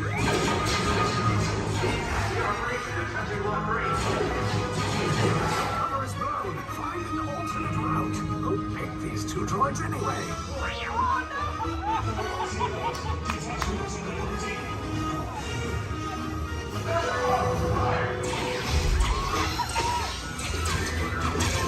Take cover, recruits. If anyone's back in the blaster, now's a good time. The escape pod's just below us. Wait, why are you going up? I said down. Up is bad. Up is real bad.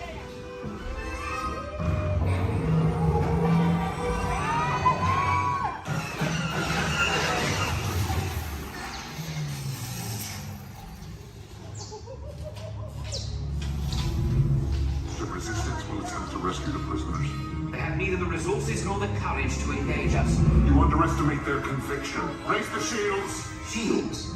I see no evidence. Now! Down you are! All personnel to their stations! Sir, the prisoners have escaped. How brave, but ultimately hopeless. There's nowhere to run.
Came in a little off target. Ground crews will meet you outside the wreck. All right, nice job, recruits. Not what you signed on for, but hey, you're resistance now. I think I have that authority. Right, Beck? Where's the lieutenant? I need eyes on Beck. Line up, staff for response. 4 escape pods down in Sector 4. Verification pending from key command personnel. Where's the lieutenant? Lieutenant Beck here. Beck! You're alive! I should hope so. Great job, recruits. Thanks to your heroism, the location of the resistance base is secure. Bravo! Yes, R5, you too.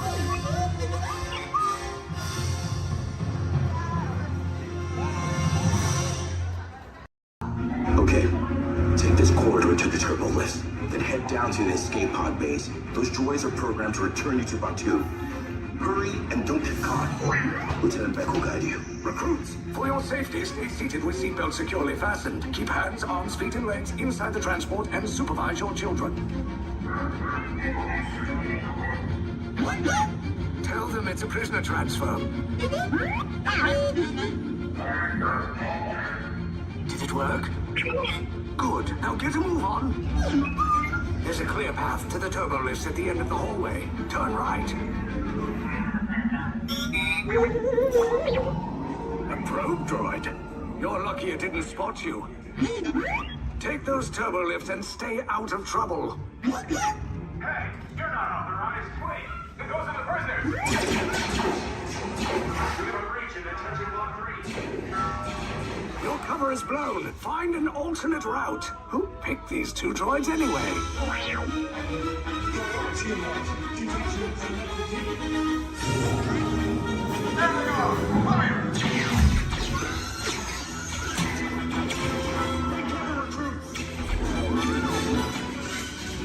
The escape pod's just below us. Take the lift down. Hurry! Hurry! No, not up! I said down!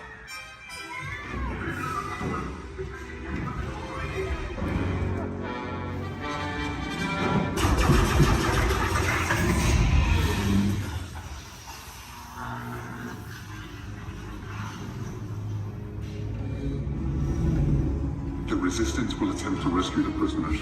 They have neither the resources nor the courage to engage us. You underestimate their conviction. Raise the shields! Shields? I see no evidence. Now! Sound the alarm! All personnel to their stations!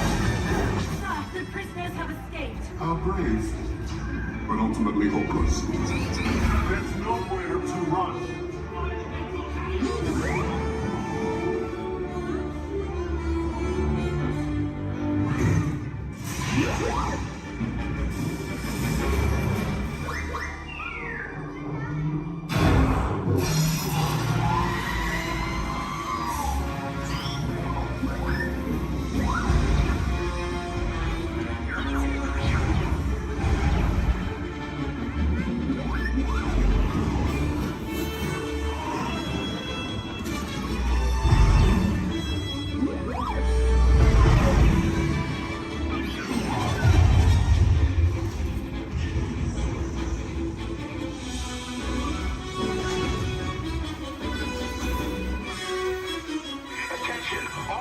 Personnel, abandon ship.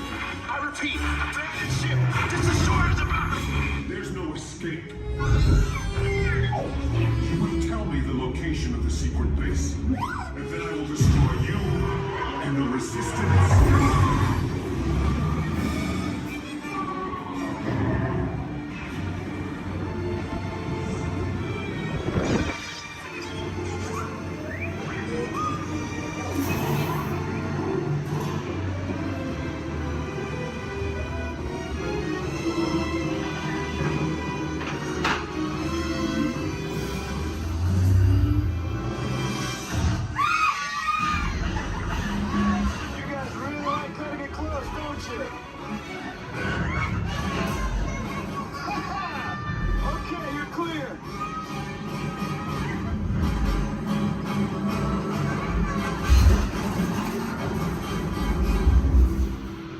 Your escape pods came in a little off target.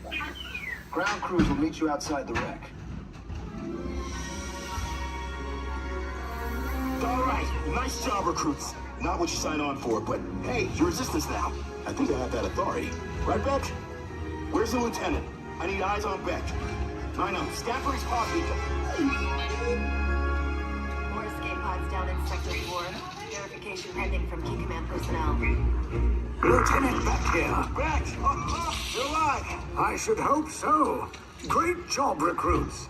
Thanks to your heroism, the location of the Resistance base is secure. Bravo! Yes, R5, you too.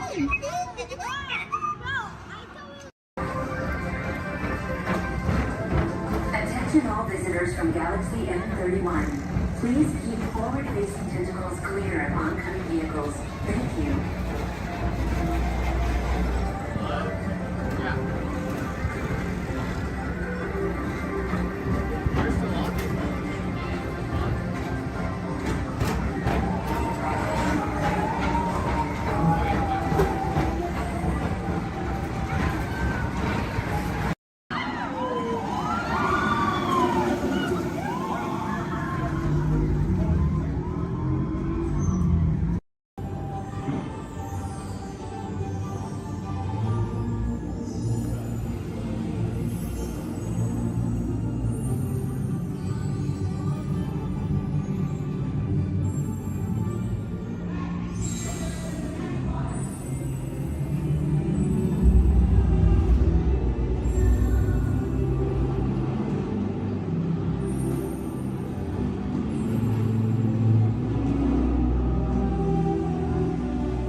Take a peek.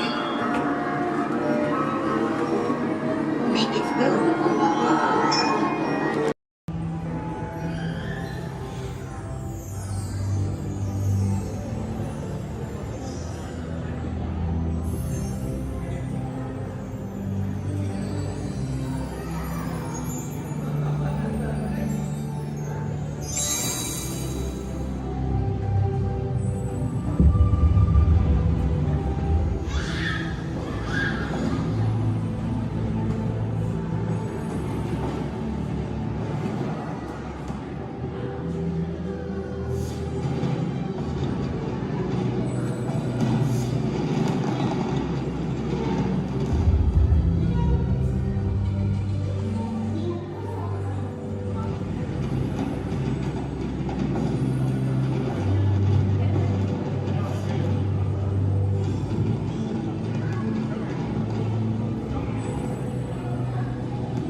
And please supervise children. Thank you. La estación de control de cinturones de seguridad está a la vuelta de la esquina. Por su seguridad, mantenga sus manos, brazos, pies y Automated piernas driving technology dentro del vehículo. activated. Welcome to the sim track.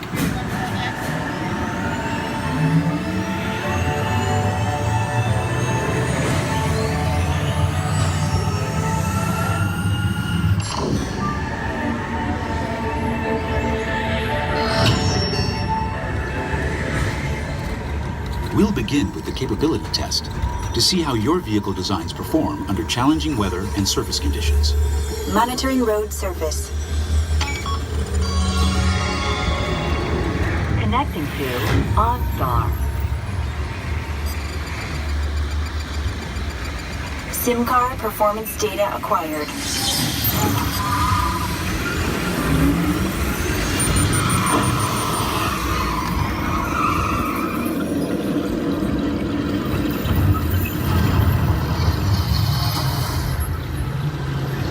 Let's see how your designs hold up now. Commencing SIM car off-road and extreme weather sequence.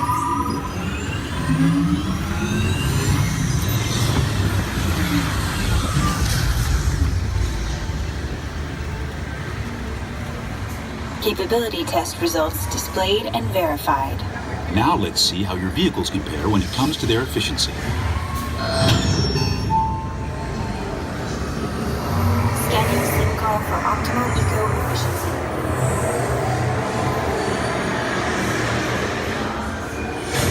Engaging eco scan for aerodynamic efficiency.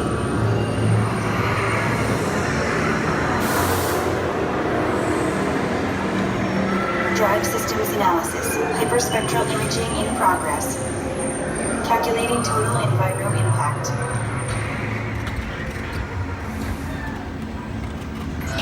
Commencing responsiveness test. Okay, the responsiveness data is now being synchronized.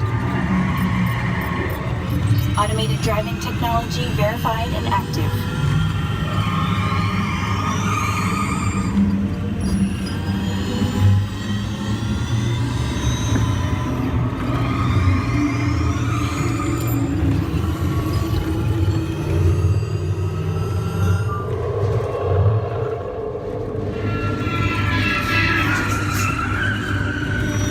Automated crash avoidance technology disengaged. Displaying responsiveness data. Here comes the final test. Energizing for power test.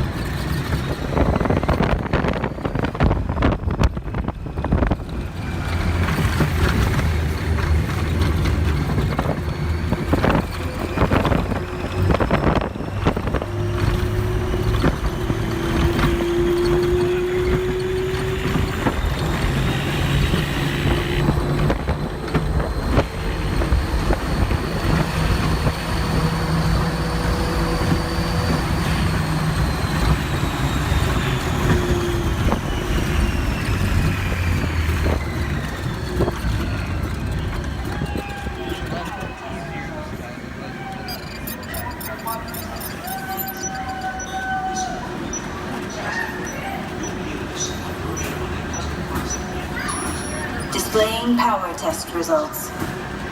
SimTrack performance testing complete. This concludes your performance testing. You'll be able to see how your Chevrolet custom concept vehicle designs compared with the sim car after you disembark. Please watch your step as you exit, and remember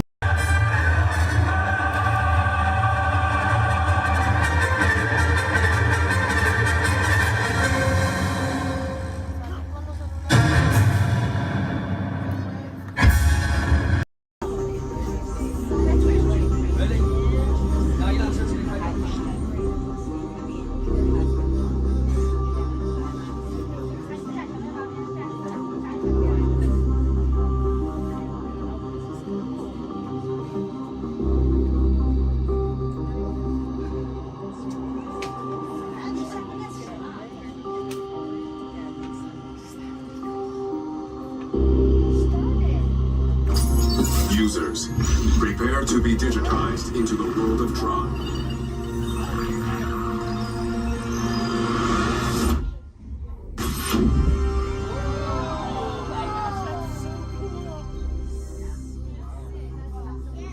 Team Blue, welcome to the grid. Proceed to games.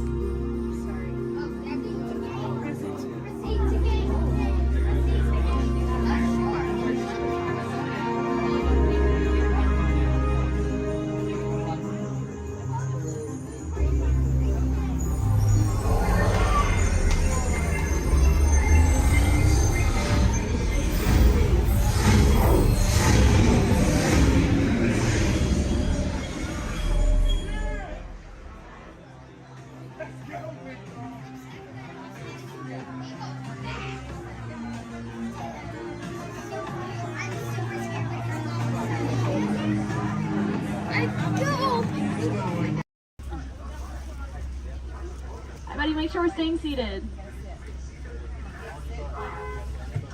Sante Sun Award, and that does me. Thank you. There's another word we like to say out here in Harambe, which is Tuwende, and Tuwende means let's go. Jumbo, everyone. My name is Julia, and I will be your safari guide today. A few quick safety reminders before we head on in. Just make sure to keep your hands, arms, feet, and legs inside the truck, and make sure everyone is staying seated for the entire safari ride. Above you, you'll see that animal spotting guide. That'll help you identify some of the animals that we might be seeing out there today. So go ahead and look it over for a quick second, see if you can find any of your favorites. That's also a great time to get any cameras or phones out and ready, as the roads are going to be pretty bumpy and we won't be able to stop for every animal.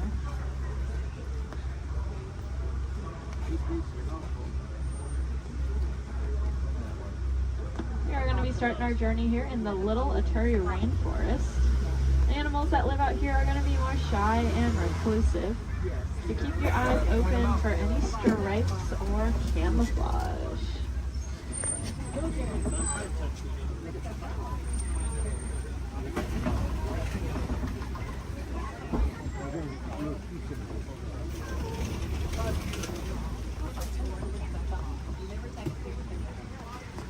Like off to the right, there's that oak coffee.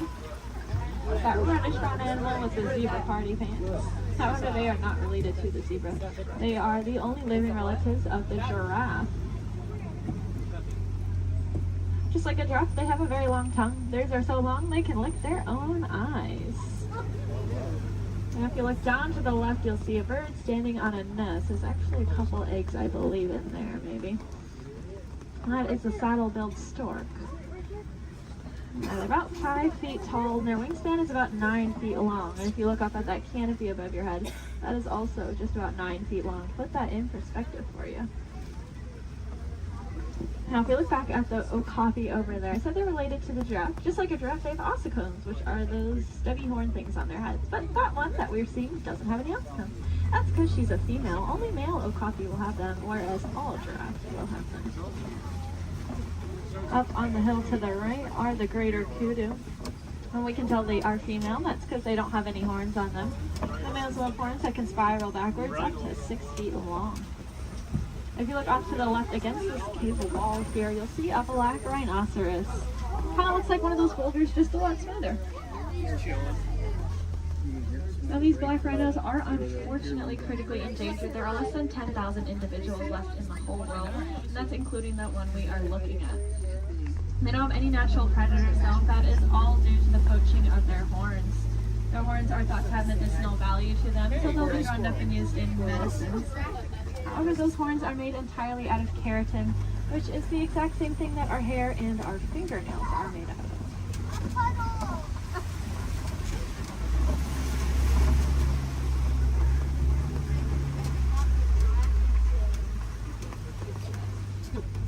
I said the animals that live out here are all going to use camouflage. We saw how they use their colors or patterns to blend into the trees around us. That's why it's really important that we use our paper products responsibly, since our paper comes from the trees that these animals' lives depend on. Looks like we are getting to the edge of the forest here. We're going to make our way down towards the Swampy River. The animals that live here naturally spend most of their time underwater, which will keep them cool and camouflaged, so keep your eyes open on the surface for any bubbles or ripples that you might see. Looks like off to the right there are some pink-backed pelicans. We get that name for that slight pink coloring on their back. That'll be there all year round. It'll get brighter during mating season though. I like to say it's because they're putting on their blush. And if you look off to the left, you'll see a bloat of the Nile hippopotamus. Make sure we're staying seated, friends. Make sure we're all staying seated. These hippos can hold their breath anywhere from 5 to 8 minutes at a time, which is going to allow them to sleep underwater. They'll float up to the surface every couple minutes to take a big breath of air and then sink back down, all fall completely asleep. They are herbivores, meaning they only eat plants. They'll come out towards nighttime and graze on about 80 pounds worth of grasses. And they'll go back in the water.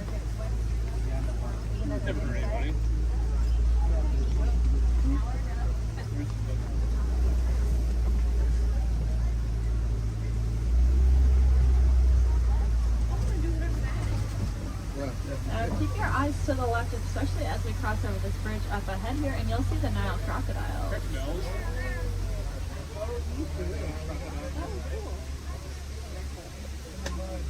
Three of them.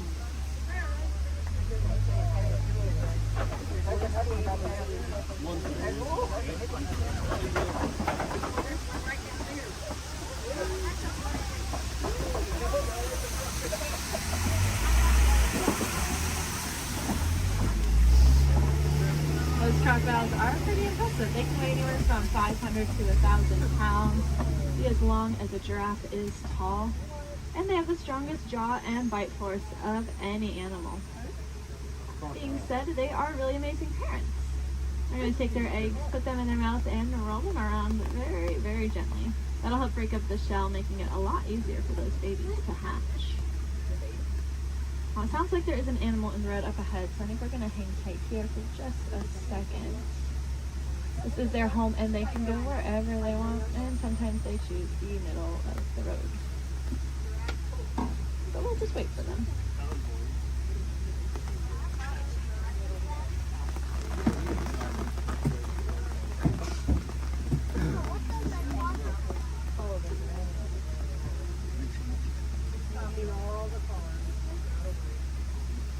Does anyone know how to tell the difference between an alligator and a crocodile? Yeah, a lot of people say the shape of their snout, which is true. That personally confuses me though, because it's the opposite of what you think it would be. So what I do is I look at their teeth. When their mouths are closed, if you see teeth sticking up and out, then it's a crocodile. And if you don't see any teeth when their mouth is closed, it's an alligator.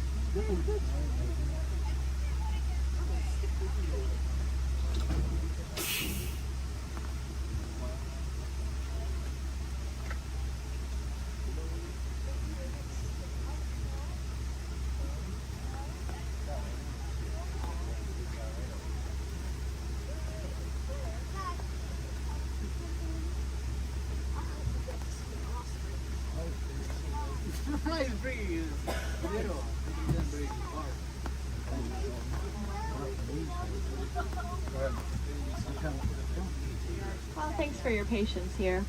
Hopefully the animals will soon.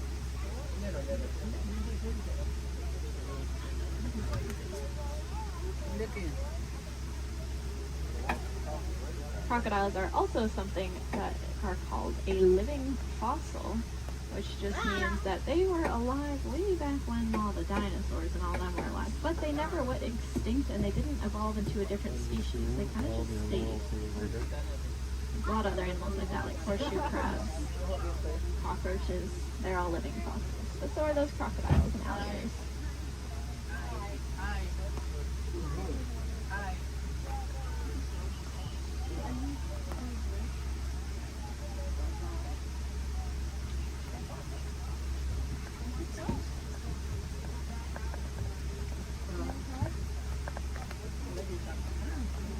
Sounds like there are some giraffes that just keep walking in the road.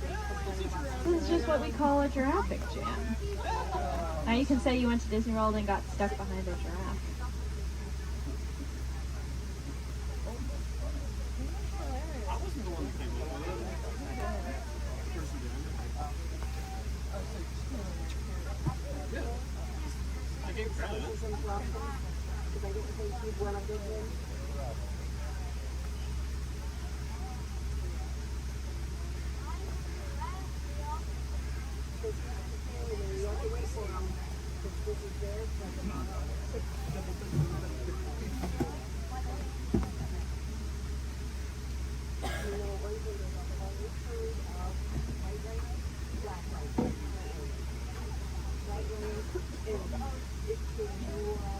Sounds like the giraffe has moved, but now there's a different animal on the road. The animals really like the rain, so they are very active. Okay, it sounds like maybe we'll be back on the road soon. I think all the animals are out of the road, at least at this very second. But I don't want to jinx it. But that's good news for us because that means once we get down into the savannah, there's going to be a lot of cool animals really close to see. Alright. See how far we can get.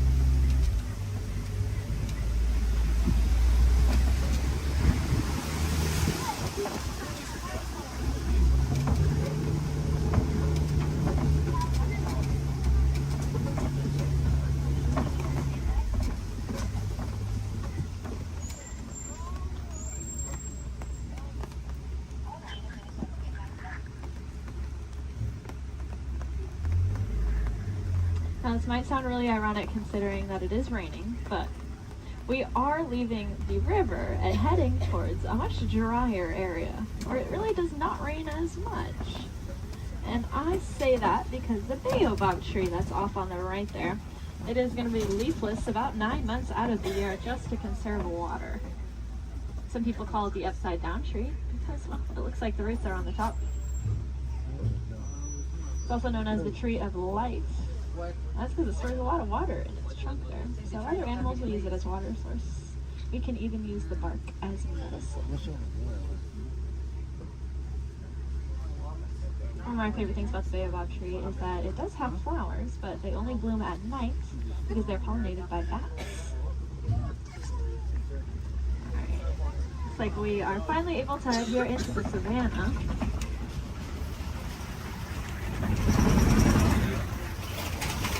Now you may notice the trees are starting to thin out quite a bit, and that's because it doesn't rain as much out here, like I said. So the animals here can't really rely on camouflage in the same way, and so they're going to be very agile and flighty. Most of them can run within an hour or two of being born. That is something I personally cannot even fathom, being able to run within an hour or two of being born. Crazy. Looks like here to greet us is the Maasai giraffe off to the right. They are, of course, the tallest land animals, averaging at about 18 feet tall. You can see that really long, dark tongue. That dark coloring is there to act like sunscreen. And that's because giraffes eat most of the day. And by most of their day, I don't mean like half the day. I mean they eat about 20 to 22 hours. Out of that 24-hour time period, they're going to spend eating So that tongue is that dark coloring just to protect it, since it is out about 20 hours a day.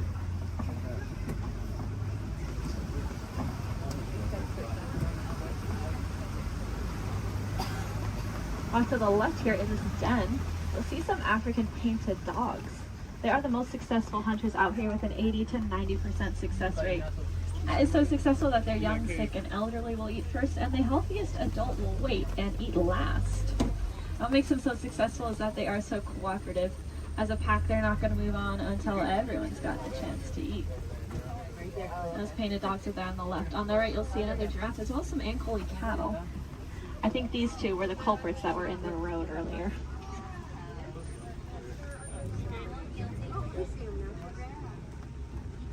Those cattle have those really large horns on them that look pretty heavy, but they are hollow with a honeycomb-like structure on the inside. That'll help blood flow to keep them nice and cool.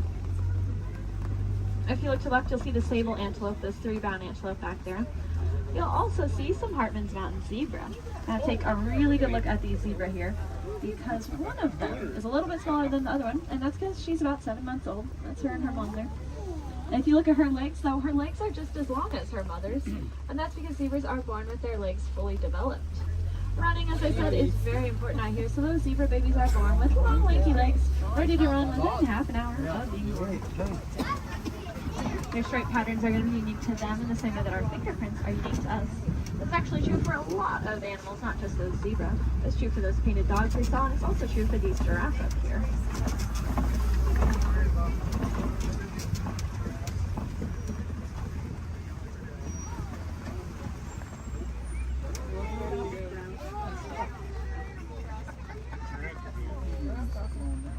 See, I told you they just go wherever they want. Oh, look, the zebras are in the road now. Over here they're in the road too. Yeah. Zebras are in the road over there. Now, since giraffes spend most of their day eating, they also spend most of their day standing up. They don't really like to sit down. It's very vulnerable for them. They even prefer to give birth standing up. So that's about a 6-foot drop for those baby giraffes. I like to say the first thing a giraffe experiences in life is gravity. Of course, when you're born already about 6 feet tall, I guess it really doesn't matter that much. It also is going to kickstart their heart, that drop, so maybe it's a good thing.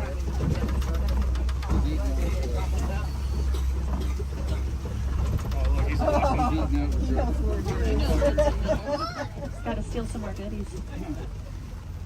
If you look to the left here, you'll see these really large tan antelope. These are the eland. Elands are the heaviest just antelope species. About 6 feet just at their shoulders, and they can jump straight up from that standstill position up to 10 feet in the air. My favorite thing about those eland, though, is that they make flower crowns to attract each other, and I think it's adorable.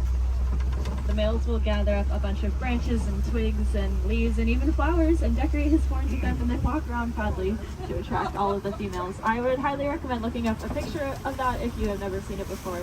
It is, like I said, adorable.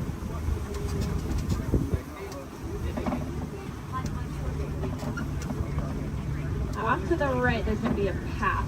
We're not going down that path, but if you look down it, you'll see some little tiny antelope called the springbok. They get that name because they can jump about 6 feet up and 13 feet across. When they do that, it kind of looks like ping pong balls hopping across the savannah. It makes it really confusing to those predators out there. Now, all the animals that live out here have a very important job to do. They're going to be the landscapers. So those antelope will be the lawnmowers, giraffes will prune back the trees, and then larger animals will be the bulldozers. They'll knock over trees. And if you look around us, looks like there have been a whole bunch of trees knocked over. There's really only one animal I can think of, though, that is large enough to act as a bulldozer and knock over an entire tree. Let's see if we can find them. There's also a really large watering hole. There they are. Like off to the right is an African elephant. We are going to get a really good look in a second, though, so I don't mind looking over to the left because there are some mandrills walking around. Mandrills are the largest world monkeys, and they have that distinctive olive coloring on them. Might remind you a little bit of Rafiki. Let's see, I promised to give you this elephant here. And I know the road up ahead has been closed, so I think we're going to get a really, really good view. Yeah.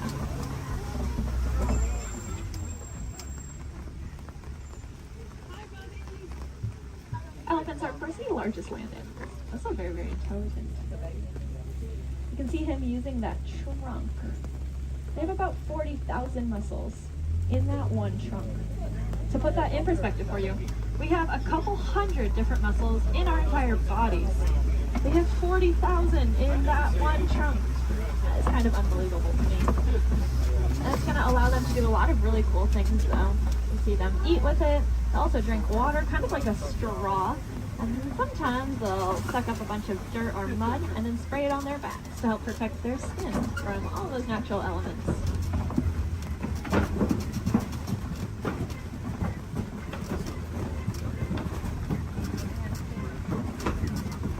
Lucky for us, I think we are headed deeper into elephant country here. And I say that because elephants love to eat red clay. If you look around us, it looks like we are surrounded here by this red clay. It's very nutritious, so they'll eat it as an extra form of nutrition, just like how we might take a vitamin or a supplement every day. And there are some tusk marks over to the right and some footprints down to the left. So the herd must be nearby. I think I see them off to the left there.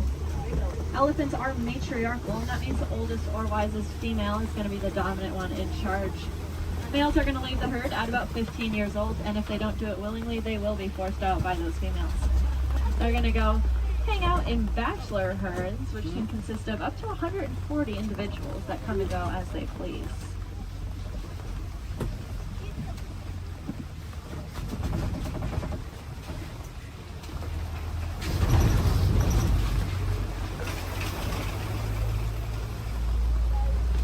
Keep your eyes to the left and get some pretty good sights here. Unfortunately though, elephants are running into a lot of different conflicts out there in the wild. They are losing their homes for various reasons and getting forced closer and closer to people, specifically farmers and their crops.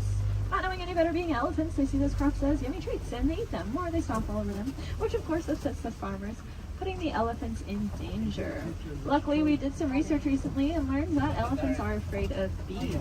They have very sensitive skin and do not like to be stung. So now out in Kenya, farmers are building fences out of beehives. That scares off the elephants, which keeps them safe, and in turn keeps the crop safe and the farmer's livelihood. And the farmer gains a new crop, which is, of course, the honey from the bees. And if you like honey, you can look up the Elephant Safe Honey Project and learn a little bit more about how you can support that.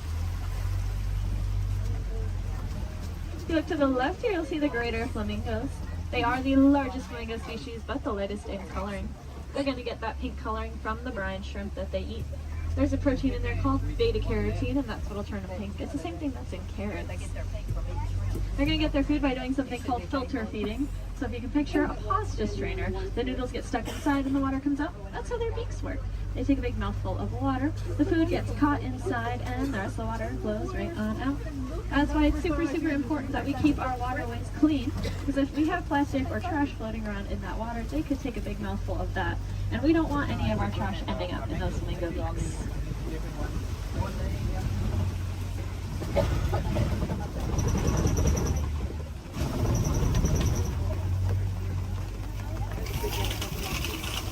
Looks like this side of the savanna is getting a little bit more tree coverage here, which leads me to believe there might be some cats nearby.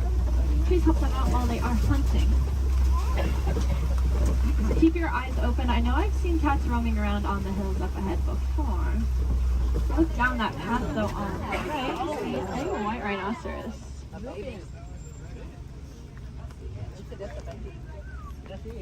White rhinos are the most social of the 5 rhino species. They're usually always in a group with their buddies, so that one's friends probably aren't too far behind. They have a really, really good hearing too. Their ears will wiggle independently of each other, and they look like funnels, which helps them pinpoint the exact location a sound is coming from.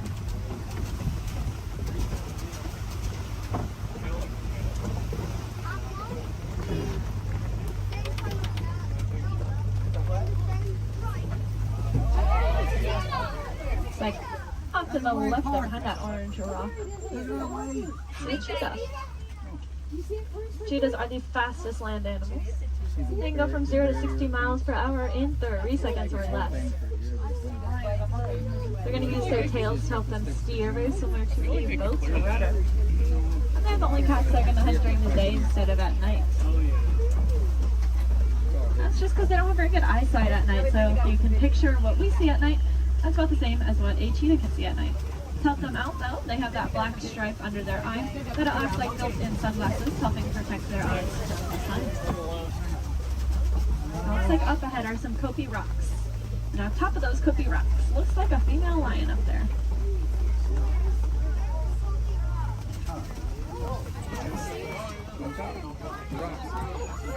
The second tallest rock on the top of it.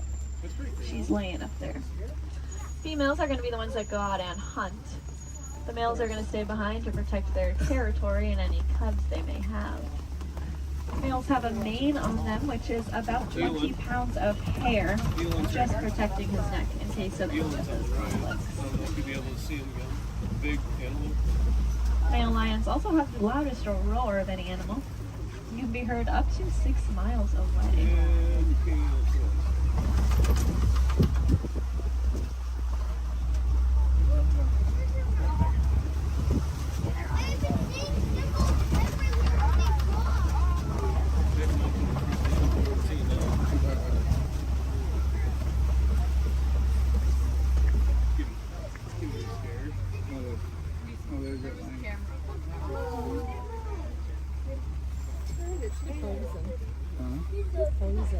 She is looking at us. That is so cool.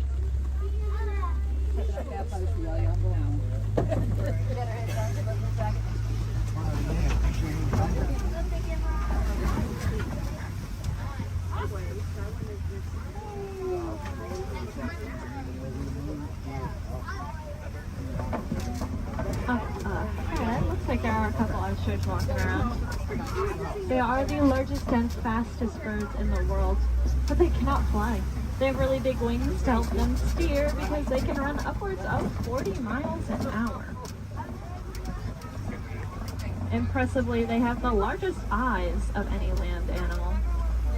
And they also have really large eggs. If you look down on the right here in the grass, you'll see a couple of those ostrich eggs. They can weigh up to 3 pounds each and are so strong that an adult human could stand on one without it breaking. You could fit about 2 dozen chicken eggs into one singular ostrich egg.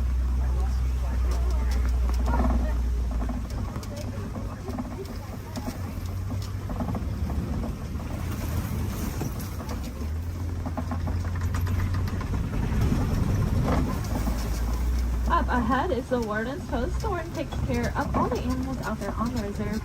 There's the special ones up here with them. I bet they're all hiding under this porch from the rain now. These are the Nigerian dwarf goats. They look like cute little babies, but this is them full-grown adults. They really do not like that rain. They have a very sweet and nutritious milk that is high value in Africa, so in return for it, we'll give them a nice place to live and some yummy food to eat. It just goes to show that we can peacefully coexist with a lot of amazing animals.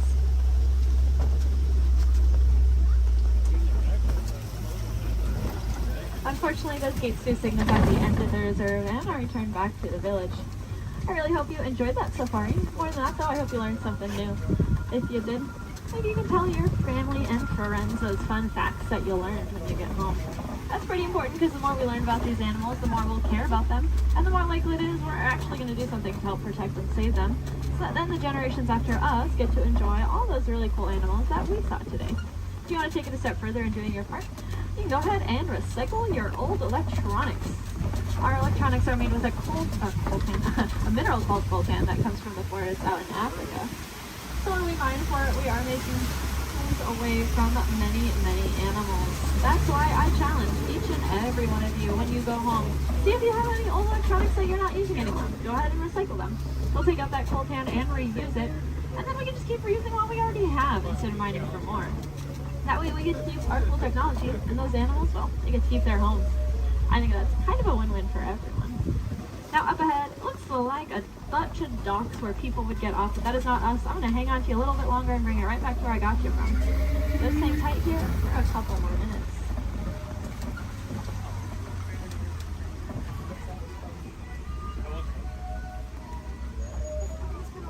He's people watching.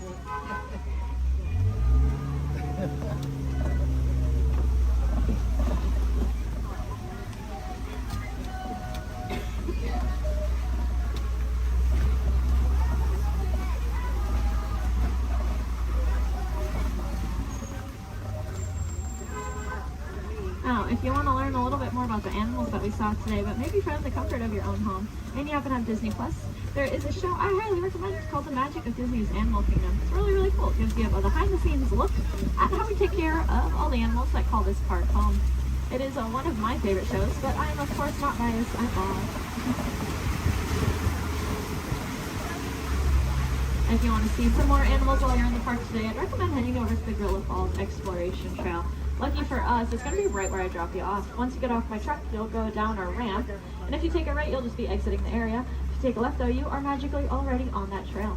It's about a 10 to 15 minute walking path, where you can see a bunch more African animals, including, of course, those gorillas. If you head over to Asia, there's an Asian version of that trail as well called the Maharaja Jungle Trek, and they have all those Asian animals that we love, like bats, Komodo dragons, and tigers. There's also an aviary in both of those trails. If I had any wilderness explorers on board, you are riding the Simba 1. That is the code you'll need to get your safari badge, the Simba 1.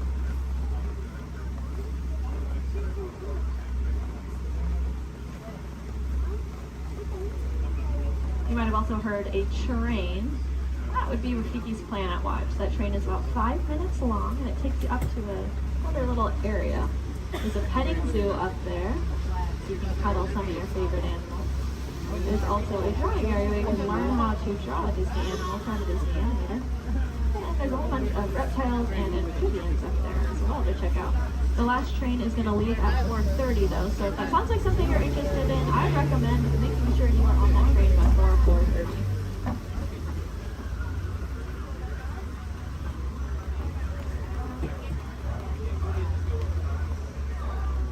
Looks like we are almost there. Thank you for your patience.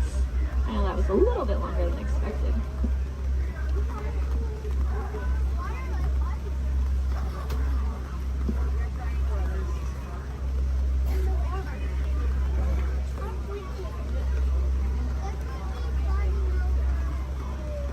Now's a great time to gather up any personal belongings that you might have. Make sure you have everything with you.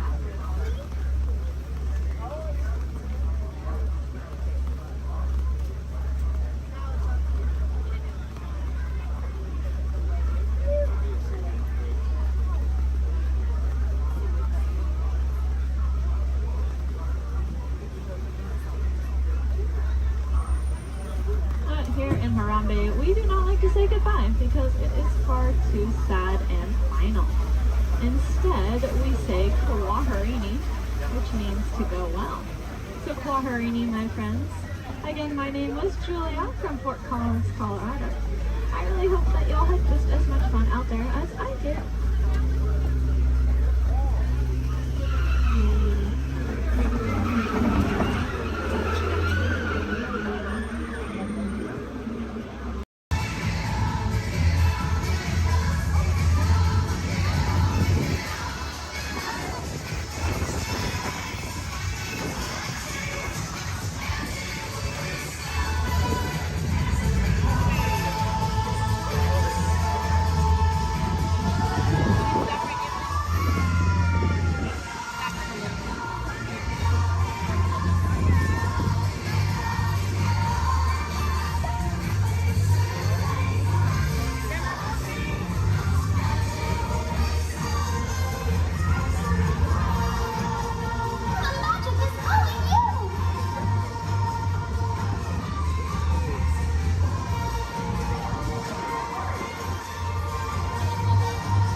단체가 아니란데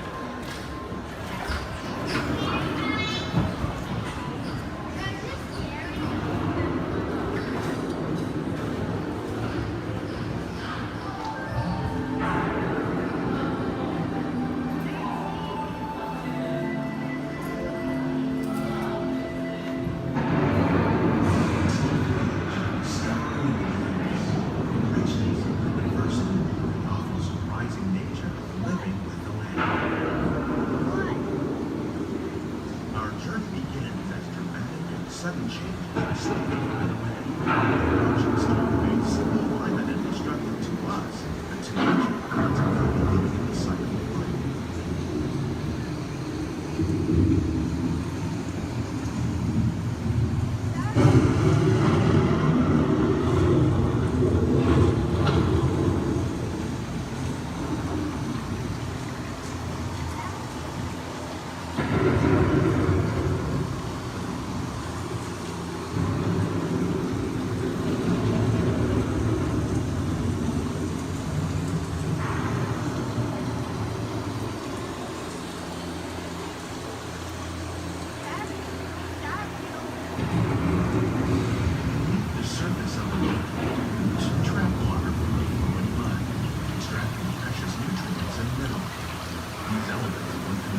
Sunlight create the diverse living systems of our planet.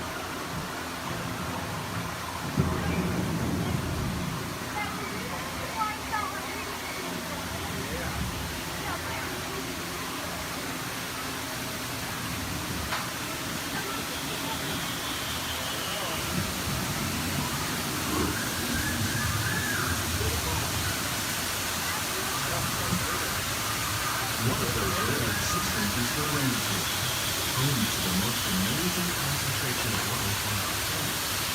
These dense and beautiful forests cover only a tiny portion of the Earth's surface, roughly between the northern tropical zone and the Atlantic Sea. Rainforests are also extremely rich in protected living systems, providing us with oxygen, food, medicine, and other forms essential to our lives.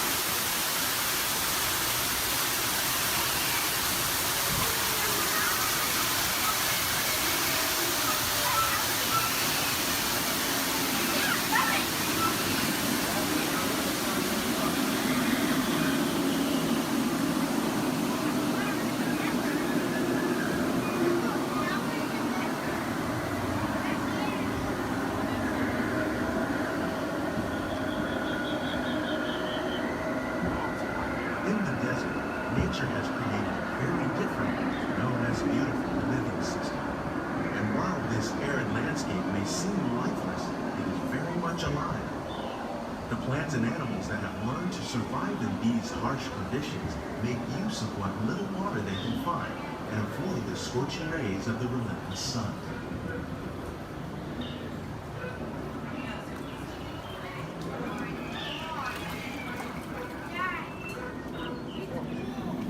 The American prairie once appeared as desolate as the desert, but over time, rainwater and nutrients gradually penetrated the hard surface of this land.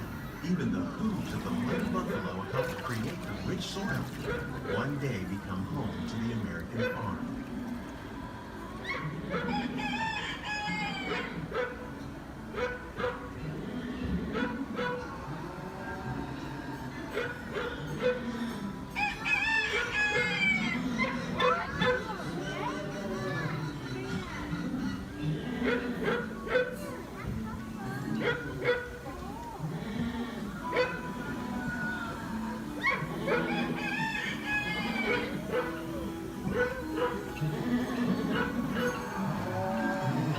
Forces at work on the land, humans have had one of the most profound effects.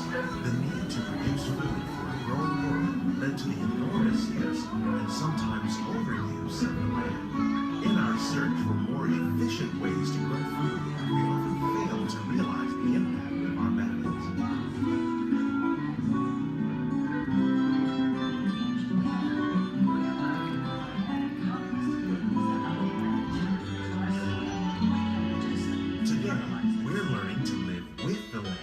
Discovering better ways to grow food that will assure both human and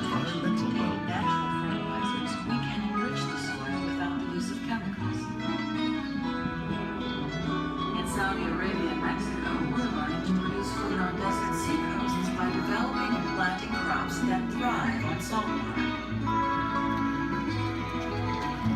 Here at Epcot, we're learning to reduce the need for pesticides by using natural predators like ladybugs and wasps to control pests. In Japan, we're learning that by adding composted leaves and other plant material to our soil, we can reduce the need for fertilizers. In farmlands across America, we're learning that by plowing under vegetation containing natural fertilizers, we can enrich the soil without the use of chemicals. In Saudi Arabia and Mexico, we're learning to produce food on desert seacoasts by developing and planting crops that thrive on saltwater.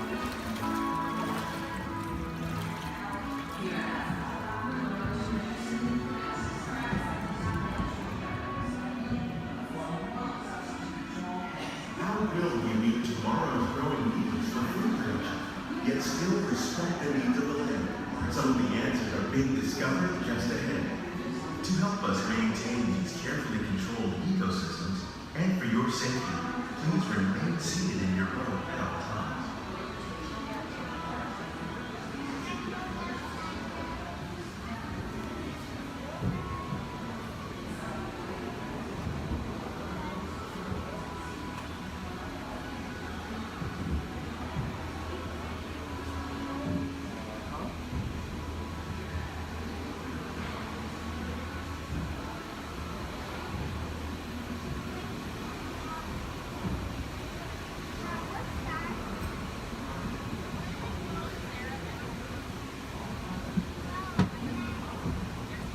Welcome to our living laboratory, where scientists from Epcot and the U.S. Department of Agriculture are exploring innovative ways to produce bountiful harvests now and into the future.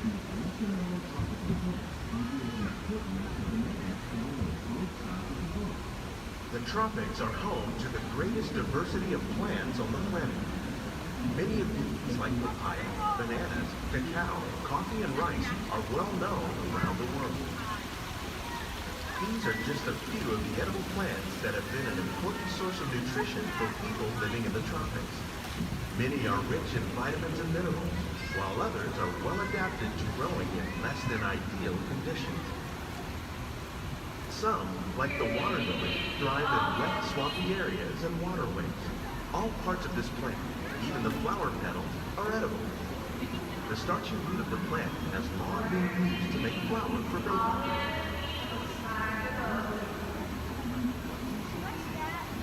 One day, many of these lesser-known tropical plants may be as important as the bananas growing on both sides of the boat.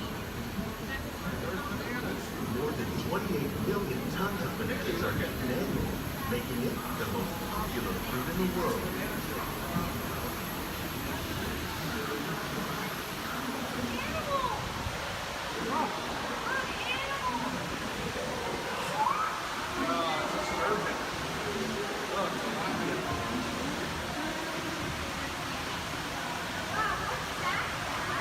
When we mention farming, you probably don't think of fish, but fish farming or aquaculture accounts for nearly half of all the seafood consumed globally. Tilapia, bass, and catfish, like the ones you see here, are three of the more popular carps raised by fish farming.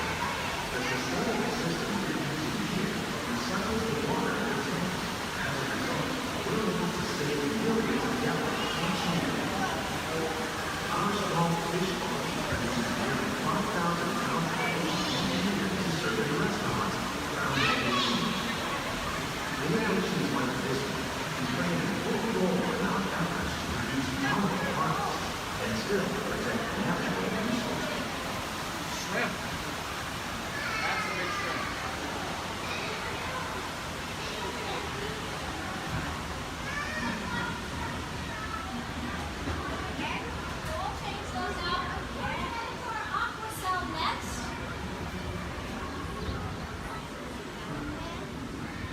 Little sunflowers.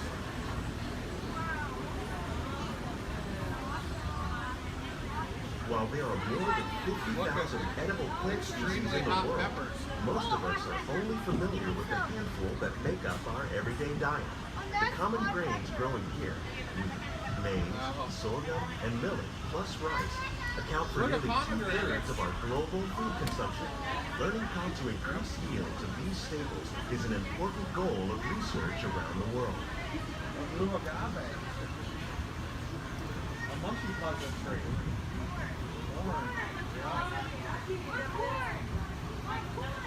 These plants are definitely on their way up.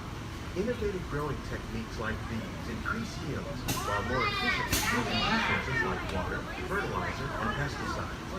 Another innovation at work here is our integrated pest management program. By populating our greenhouses with beneficial insects that prey on harmful pests like aphids and flies, we are significantly reducing our reliance on conventional pesticides. We're growing these crops using our nutrient film system. This technique precisely controls and recycles water and nutrients. With it, we can produce over 27,000 heads of lettuce a year in this one small area. Look at the cucumbers.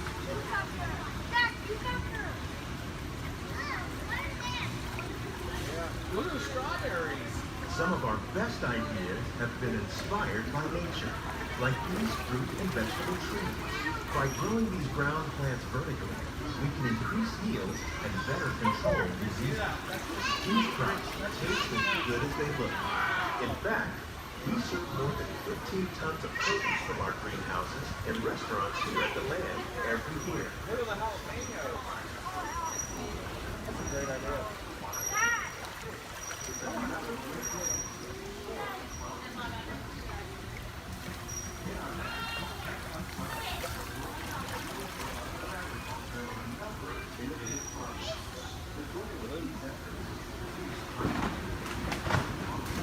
The future of agriculture may include innovative ideas like this vertical growing system. Plants grown in this way use a fraction of the space required by traditional growing methods. That saves water and increases production. The aquaponics system on your left combines hydroponics with aquaculture. The fish provide a natural source of fertilizer for the plants, and the plants help keep the water clean for the fish. It's another great way to produce more while using less. In our labs, Epcot scientists are working with the U.S. Department of Agriculture on a number of innovative projects. The goal of these efforts is to produce higher yielding and better quality items. Together, we can continue to find more ways to increase food production and protect our precious natural environment. Only then will we truly be living with the land.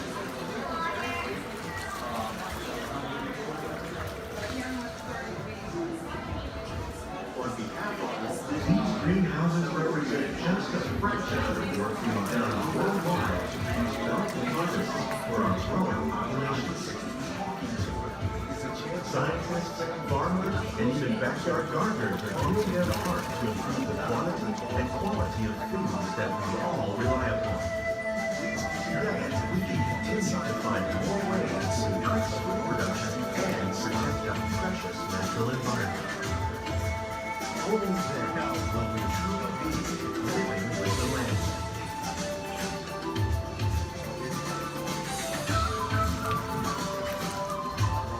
On behalf of Walt Disney World, we hope you've enjoyed this unique journey through our living laboratory. If you'd like a closer look, then check out the behind-the-scenes walking tour. It's a chance for the whole family to get up close and personal with the plants and growing techniques in our laboratory. Please keep your hands and feet inside the boat and remain seated until the boat comes to a complete stop.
When the wind picks up just right, it can carry the sights and sounds from the lush jungles of India to the grand canvas of sky above.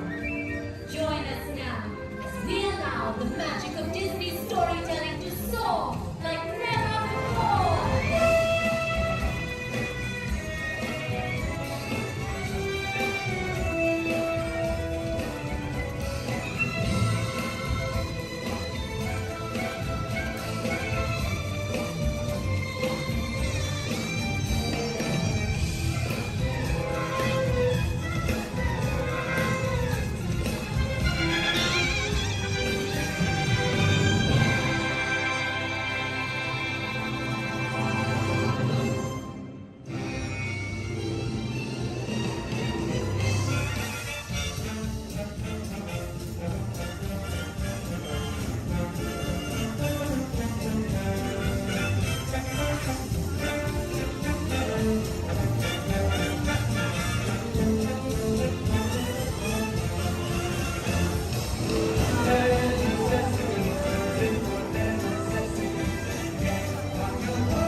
Push up on that lap bar. Push up.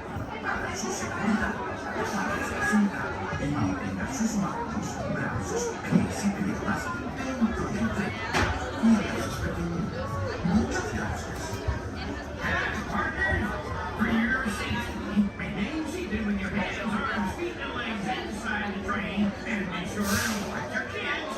If that's a very fancy place, because this here's the wildest ride in the wilderness.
If everyone's ready, here in Harambe we say Twende, and that means let's go.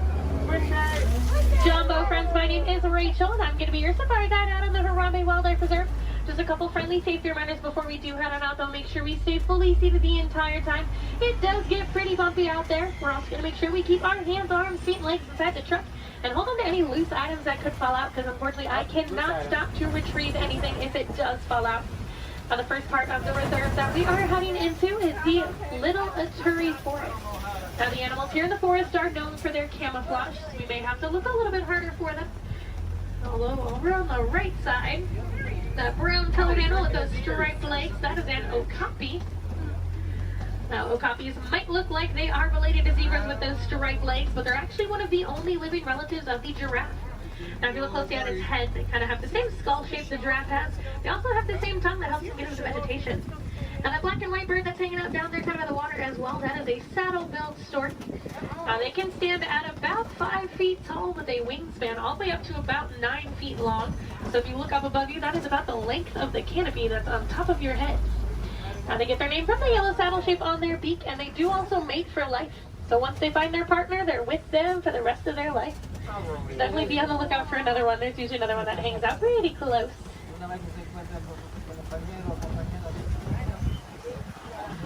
Looking a little bit quiet on this part of the forest, so let's see if we can head up, see what else we can find. Looks like there is some movement up ahead, so I'm going to head over that way.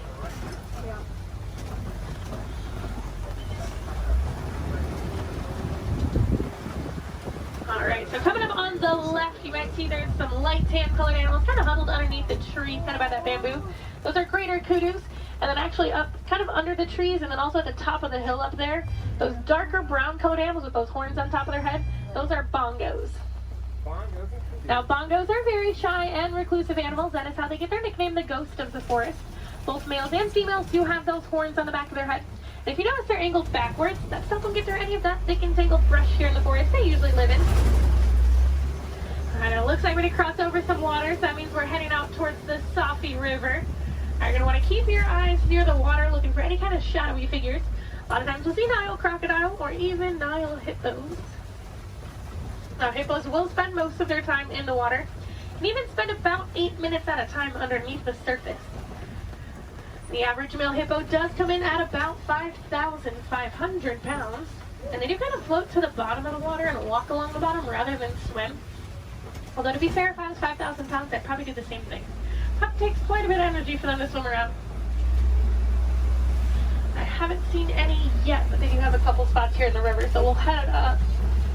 Now those white and gray birds that are hanging out on the island, those are pink-backed pelicans. They do get their name from the pink coloration that their feathers get during mating season. That's not actually the feathers that turn pink though, it's their skin that turns that color. It kind of makes their feathers look it.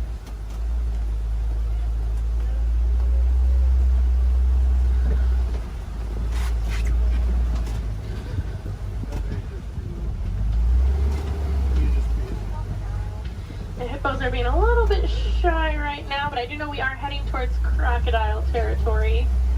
Aha, down there on the left, there are some crocodiles down there. Now the average Nile crocodile does come in at about 16 feet in length, weighing about 500 pounds. Although they can grow to be about 20 feet long, and I do know there's at least one down there that's a little bit over 700 pounds. Now when it is super hot, you will see them hanging out with their mouth open. That's because unlike you and I, they can't sweat. So they do open their mouth. It does help them regulate their temperature, keeps them a little bit cooler. You'll notice a lot of the animals here in Africa actually have some sort of natural cooling capabilities. It does get pretty hot out there. Now we are going to start making our way out towards the savannah. That does happen to be one of the largest parts on the reserve.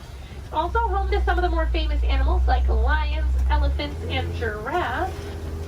So hopefully we'll see some of those out there today. Now coming up on the right side of the truck though, this tree that almost looks like it was planted upside down. That is a baobab tree, also known as the tree of life or the upside down tree.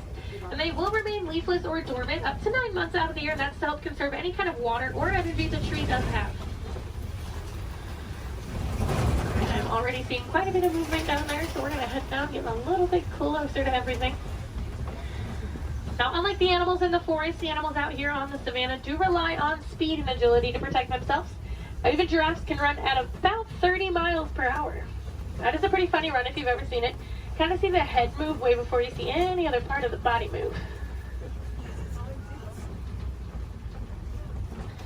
Alright, coming up, those animals with those really big horns hanging out there on the right, those are Ankole cattle, also known as the Watusi cattle, after the Watusi tribe that did first domesticate them. Now they are one of the only domesticated animals here on the reserve, and those horns might look really big and heavy, but they are actually mostly hollow with kind of a honeycomb structure on the inside, so they are fairly light. Now these zebras that are hanging out here pretty close, these are Hartman's mountain zebras. If you look closely underneath their neck, you'll see a little flap of skin. That is called a dewlap. Now that does help them regulate their temperature. They're also the only zebra species that has it, so it does help us identify them as Hartman's mountain zebras. Now, a group of zebras is called a dazzle. And if you've ever wondered if a zebra is black with white stripes or white with black stripes, just look at their nose. If they have a black nose, they're black with white stripes, and if they have a white nose, they are white with black stripes. Alright, we are going to slowly start making our way towards those giraffes.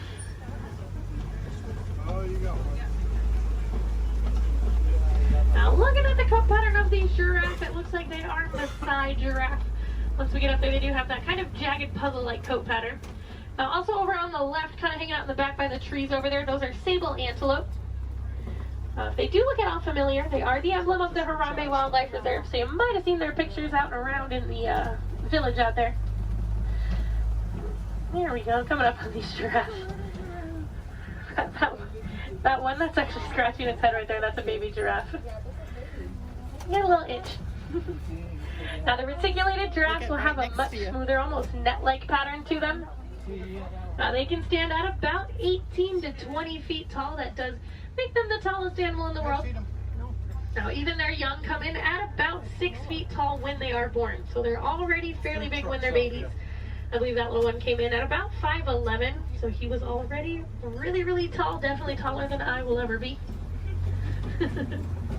Now these two animals that are hanging out here on the right, they're both Patterson's eland. Now that darker colored one that's a little bit bigger, that is a male, and then the lighter colored one, that's a female. Now they are one of the larger species of antelope, coming in at about 6 feet tall at the shoulder. Can also jump up to 9 feet in the air. Now with those giraffes, just like your fingerprint is unique to you, the coat pattern of the giraffe is unique to them. And it does help them tell each other apart when they're in groups. And a group of giraffes is called a tower. Seems to be a pretty fitting name for something so tall. They do also only sleep for about 30 minutes a day. The rest of the time is pretty much spent eating. There's a really good view of those ankole cattle there.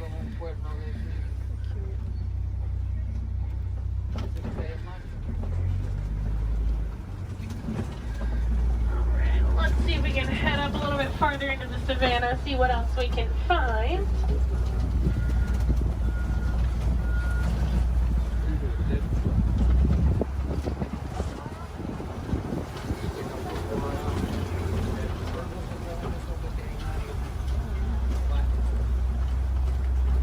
It looks like there's a couple animals coming up on the hillside up ahead here. Once I make the turn, they're going to be on the right side. Those are white-bearded wildebeest. We might get a little bit closer to them in a moment, though. Now, they are a large herding animal. They take part in the Great Migration, which is so large it can actually be seen from space. There's easily over 1 million, usually more like 1.5 million that will migrate every year together.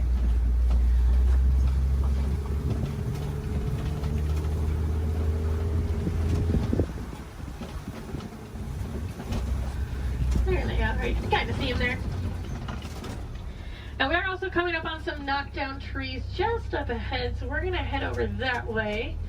Usually that is a pretty good indicator that there's an elephant or two nearby. Now elephants are known as nature's bulldozers, so you can always kind of assume. Actually, it looks like there is one up ahead of us. I'm going to see if we can get a little bit closer to it.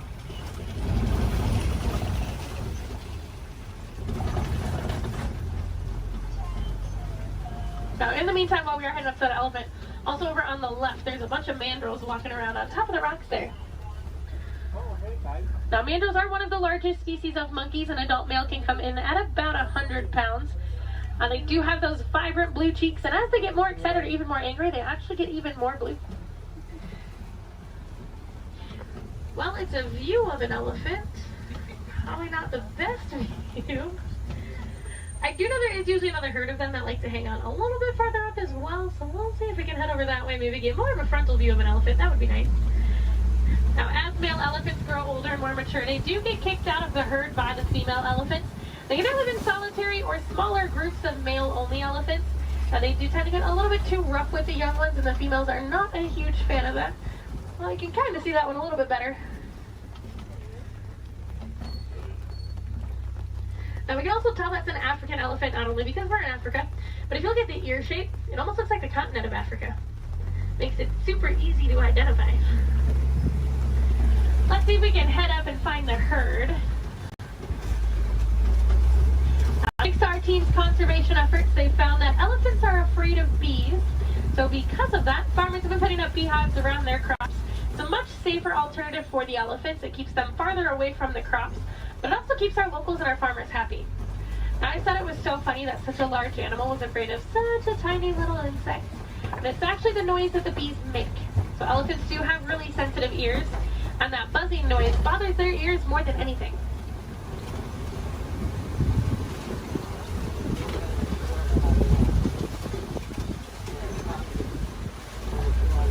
And I am seeing some tusk marks in the red clay, so hopefully that is a good sign that the herd has moved through here fairly recently. Now, just like you and I might take a multivitamin every day, the elephants do eat that red clay. It gives them a little more nutrients they may not always get from their daily diet. Female elephants do also have one of the longest gestation periods, coming in at about 22 months. So I'm not sure I blame the females for wanting to kick the males out after a while. Personally, I might do the same thing if I had to go through that. Looks like there were a few of them moving up ahead, so we're going to see if we can get a little bit closer to them.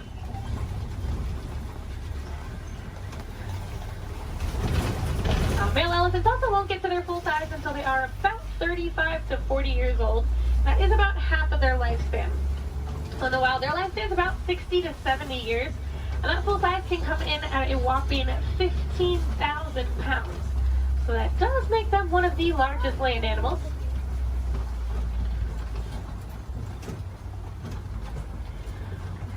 Now, they do also have really sensitive skin, so you will see them throwing dirt and mud up on their back. That acts as a natural sunscreen for them. You're also going to see them flapping those really big ears that they have, as those ears are home to a bunch of blood vessels on the inside. So just doing that, it does actually activate those blood vessels and can even cool their body temperatures down about 10 degrees. We might be able to see when we start going around this curve here. Now, in the meantime, we are coming up on some greater flamingos as well. Now, those greater flamingos actually start out as a gray color, and as they get older, they get their vibrant pink color from their diet, which does consist mostly of beta-carotene, like brine shrimp. If you actually look on a couple of them, the back of their head and neck, you can still see some of the gray feathering on some of them. Now, they are one of the lighter colors of flamingo species, as well as one of the largest. You might have seen their cousins, the lesser flamingos, out on Discovery Island when you were coming in today. They're quite a bit brighter in color than these ones, but they're also a little bit smaller. And if you didn't see them, they like to hang out the very front of the tree line, kind of down to the left-hand side.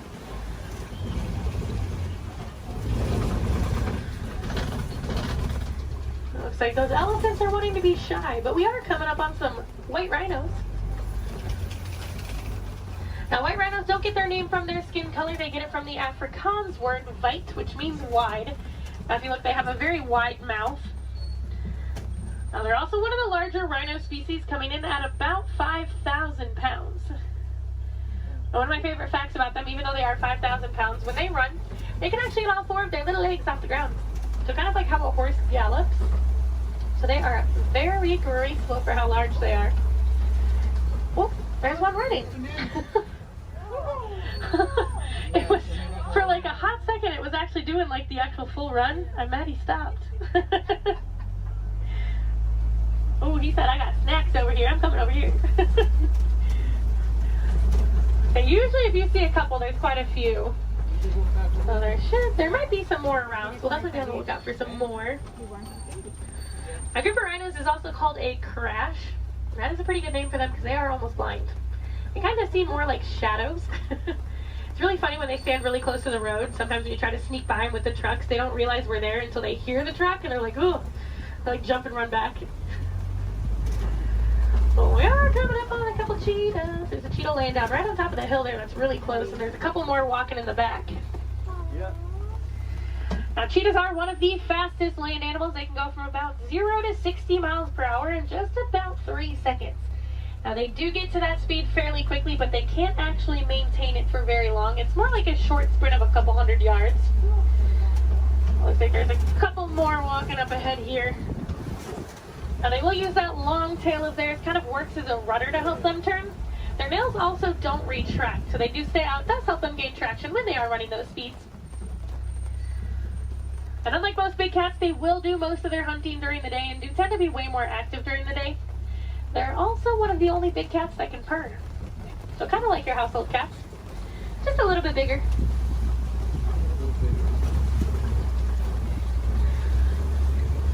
Oh, it looks like there's some lions hanging out on top of the Kobe rock. Ah, they're so pretty. Like there's a male and a female here, and there's another female up ahead a little ways. Lions do sleep about 16 to 20 hours a day, so we're pretty lucky that we're actually seeing them kind of moving. I mean, they're not moving around, but they have their heads up and not sleeping. Now, they do tend to be more nocturnal and will do most of their hunting at night, and it's actually the females that will go out and do the hunting while the males stay back and protect the pride. During the day, their eyesight is pretty much identical to ours, but at night, it gets about 6 times better. So they have super good eyesight at night. Now, when they vocalize, they can vocalize up to 5 miles away. You can hear it.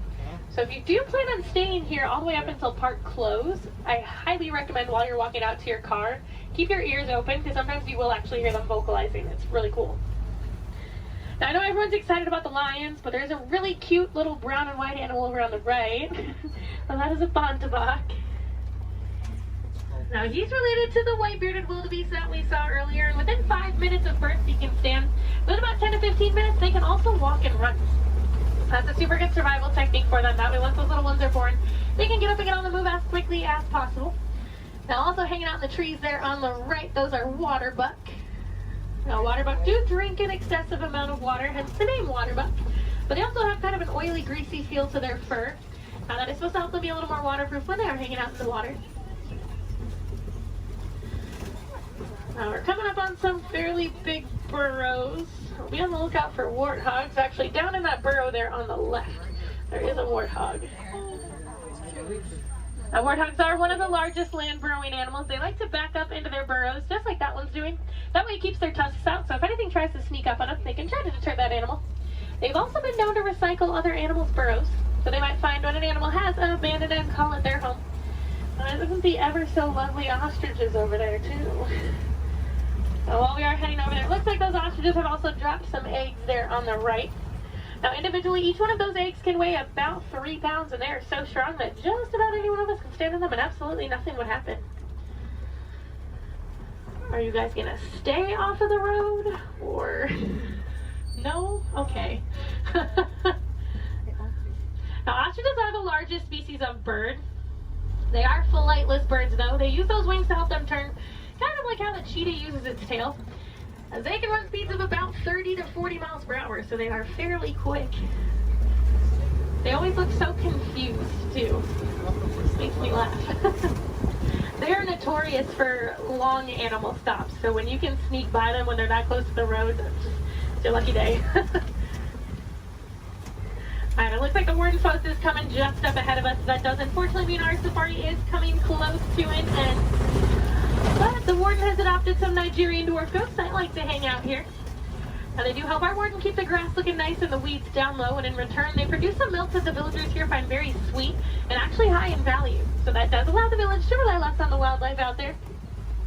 They are small, but they won't get any bigger than that. They are full-grown adults. And they are one of the many examples of how humans and animals can live in harmony together. It just takes a little bit of effort from us. Some small things that you guys can do at home but make a huge difference for these animals. Planting some native trees or plants in your yard. Maybe building a few bird houses here and there, or even some bat boxes. A lot of these animals, including the elephants that we saw, are losing their habitats due to mining for metallic ore, otherwise known as coltan. And that's found in many of your small electronics, so things like cell phones, laptops, tablets, anything like that. So next time that brand new shiny iPhone comes out and you guys decide to go and purchase it, just make sure you recycle the old one. That will help keep mining down to an absolute minimum and saving those habitats for those beautiful animals out there. And if I have any wilderness explorers on board, you guys have been on board the Simba 1. That's S-I-M-B-A 1. And I am going to get you guys back up to that dock that we originally came from, so you're going to have to bear with me for just a little bit longer. Hopefully we should be able to buzz through some of the docks fairly quickly.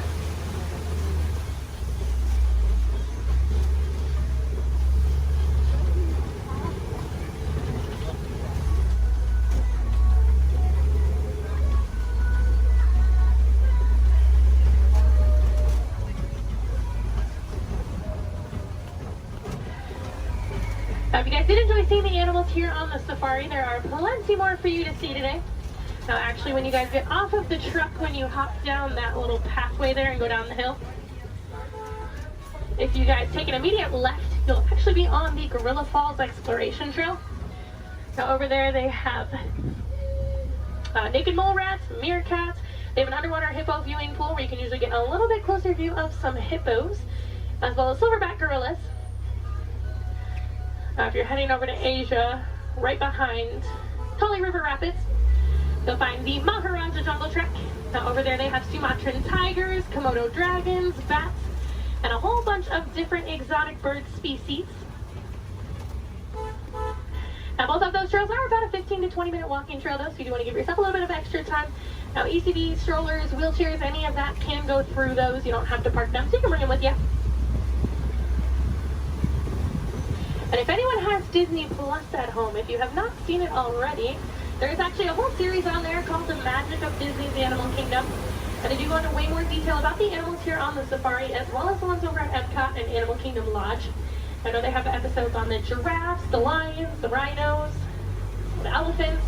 You get to hear from the keepers that do actually take care of them on a day-to-day basis. So you get to know them a little more on a personal level. You might even get to know some of those names. So next time you come and ride the safari, you can impress your friends and family by knowing those. On that note, no two safaris are ever the same as well, and the animals will always make sure of that. So if you guys are here on another day or even later on in the evening, definitely come back and check us out. You might see some different animals out there. Sometimes you'll actually see the hippos. We didn't really get good luck with the hippos today. But you might see some hyenas. They do tend to be a little more nocturnal, so they'll tend to come out a little bit later. And you might see the lions actually up and moving around. You never know. They'll probably have a different safari guide as well, so you might learn some different facts you guys didn't hear from me this time around. As you guys are walking around the park too, I encourage you guys to be super aware of your surroundings. A lot of times you'll walk past different animal habitats and you guys won't even know it.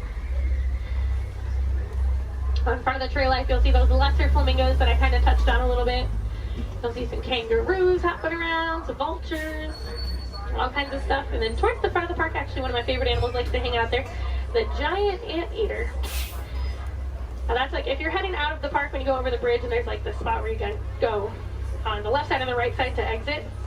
She likes to hang out on the right side. So if you go down there, she tends to kind of hide those. So you have to look into her habitat a little bit to see her. But she's usually there.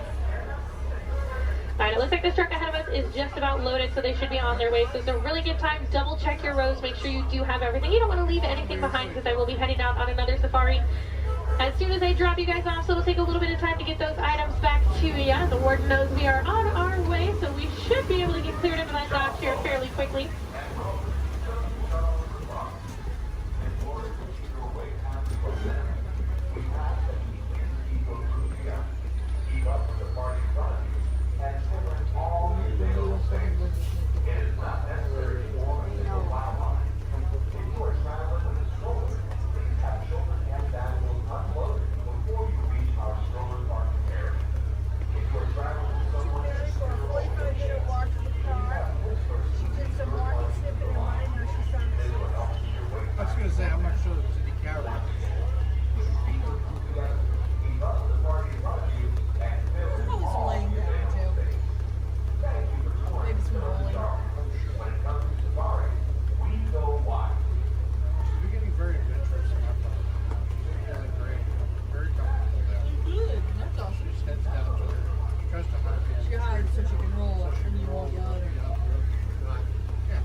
Friends here in Huron, maybe we don't like to say goodbye as we feel that is far too sad and far too final.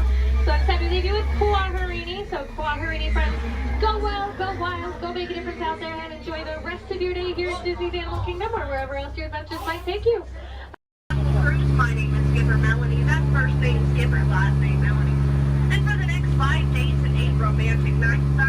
your skipper, your guide, your lion tamer, your dance instructor, and if you don't laugh at my jokes, your swimming instructor.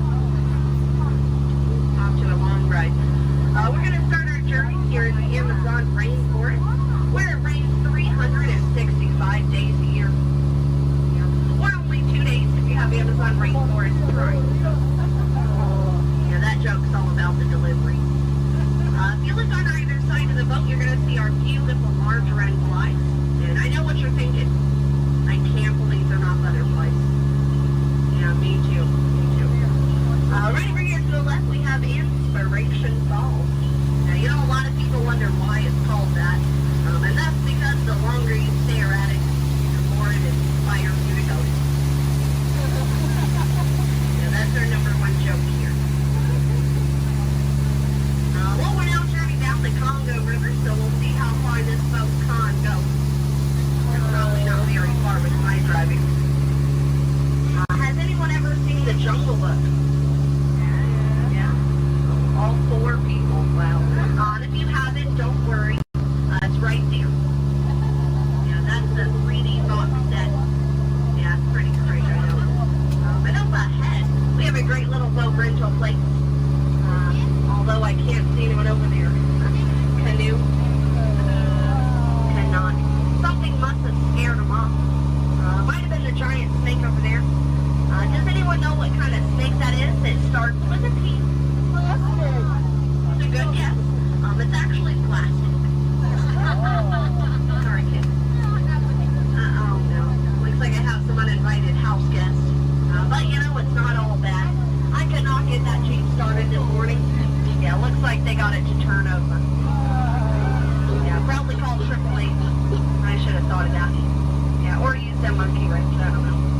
But we're now turning down the Nile River. It's the longest river in the world. It goes on for Niles and Niles and Niles and Niles and Niles and Niles and Niles. And if you don't believe me, you're in disbelief. Right over there, we have an African bull elephant.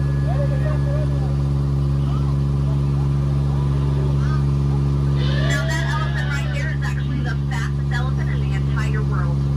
Yeah, he's already over here. Wow, Disney magic, right? And right in front of us, we have the star of the new Jungle Cruise movie. It makes the way. Yeah, we're really excited about it. And we're now in the African belt where all the animals came together. We have some long-necked cheetahs, some 1970s impalas. Oh, look at those lions protecting that sleeping zebra. He's dead. Tired, dead tired. You know, it must be hard to eat a zebra. Yeah, because it's like white meat, dark meat, white meat, dark meat, white meat, dark meat tail. You know? Oh, but there's the lost safari everyone's been looking for. You know, I tried to tell them that they could not outrun any animals here in the jungle, but what a rhino, right? I guess they'll get the point in the end. But that's my best friend right over there. Her name is Ina. Everyone say hi, Ina. The jokes do not get better from here. But now is a great time to point out some of my favorite plants, so I'll go ahead and get started.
Jungle Cruise.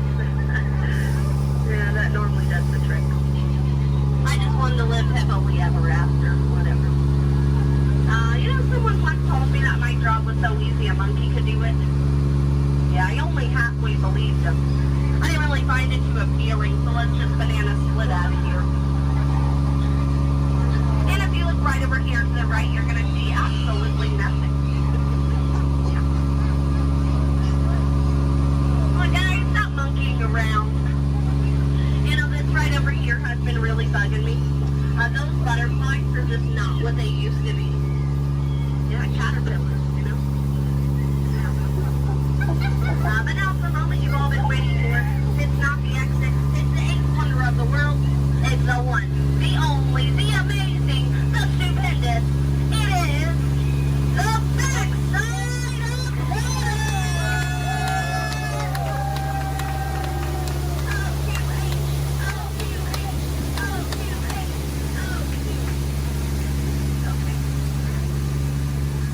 Well, we're now in the Mekong River, deep in the heart of Cambodia. Oh, look at that, a pair of Crocs. I always wanted a pair of Crocs. Said no one ever. I don't know, it looks a little scary. What do you guys think? Should we go in? Yeah. Good answer. 3 people. All right. I don't know what lies ahead. Could be treasure. Could be a dead end. Knowing Disney, it's probably a gift shop. Although it might be painful. It's a root canal.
You know what they say?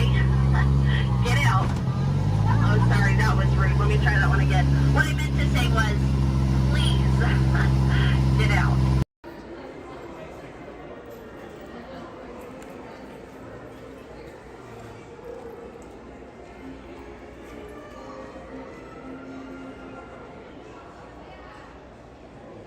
Your journey, keeping your hands, arms, feet, and legs inside the car. And please, supervise your children. Remember to stay clear of the doors, which will open and close automatically.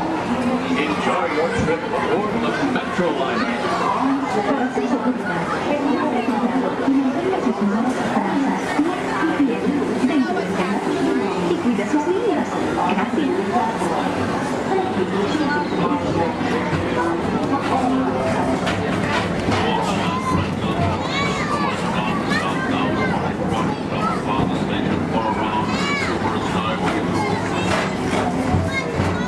Welcome aboard, GTA travelers. We hope you enjoy Tomorrowland Transit Authority's Super Skyway.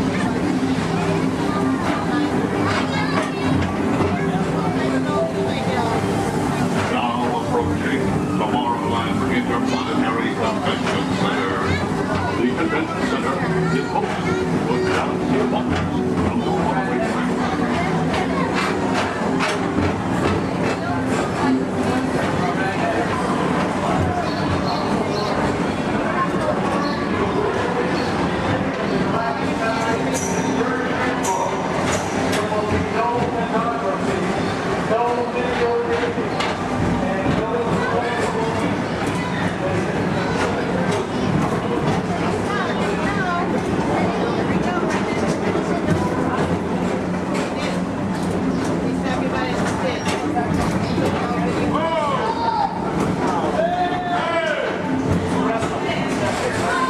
The Tomorrowland Metro Retro Historical Society presents Walt Disney's 20th century vision for the future. This model city dared to dream the perfect community in which to work, live, and play.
Galaxy M31.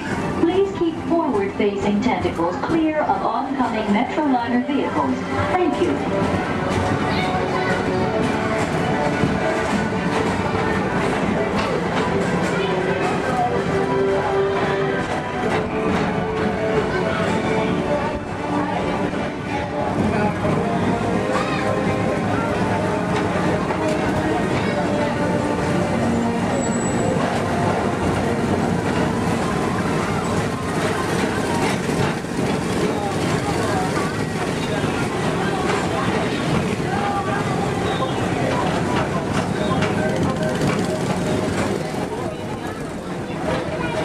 The centerpiece of Rocket Tower Plaza is the League of Planets Astro Orbiter. This symbol of universal harmony and interplanetary fellowship provides all beings with an exhilarating spin around the planets.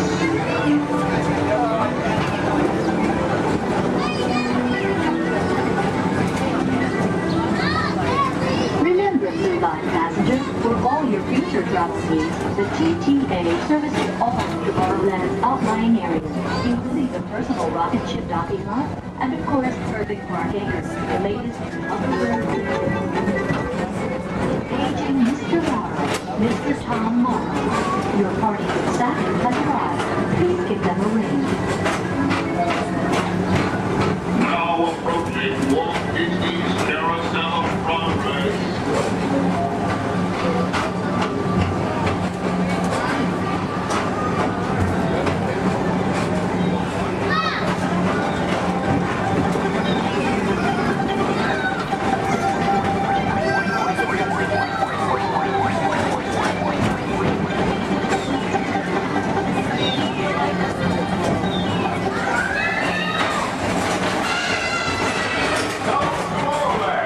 Join Buzz Lightyear on a daring space mission to save the universe from the evil Emperor Zurg. Report to Star Command and Buzz Lightyear, Space Ranger Spin!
Rocket Tower Plaza at the heart of Tomorrowland. Come now, rejoin us and believe in the promise of tomorrow.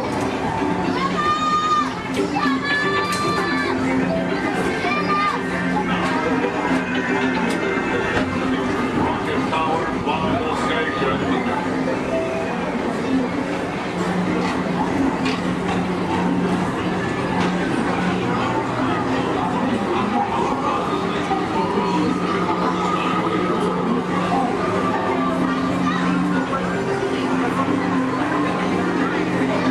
Attention all humans, robots, and intergalactic beings. Please keep your arms, legs, and other appendages away from the doors. The doors open automatically. When they do, please collect your belongings and step carefully onto the moving platform. Thank you for choosing Tomorrowland Transit Authority for all your travel needs.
Guilty! Thank you, that is all.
to find them.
Prison transport launch in 12 Archelian weeks. Hold on, people. Zed here. Glad you made it to the flight bar for the tourists who will be with us today. You MIT recruits. Warning. Warning. Warning. 10 seconds to planetary implosion. 8, 7, 6, 5. Planetary implosion averted. Have a nice day. Never a dull moment around here, folks. Many of you may be wondering, are resident aliens really that common here on Earth? After all, how many antennae does one see in a day? And that's precisely the point. Because when they get here, you look like this. Then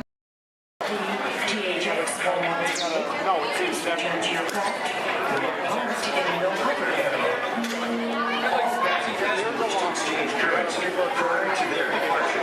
Are invited to visit the exchange office. Open daily during regular flight hours. There has been a change for Starcast Flight 114, Star Speeder service to Endor. Flight 114 will now be departing from gate number 2. This is a gate change only. Taking pictures. Taking podcast video. Taking real pictures. Love this video.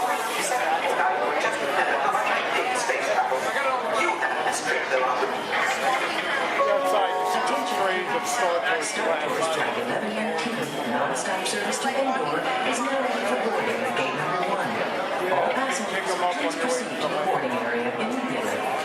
Good job.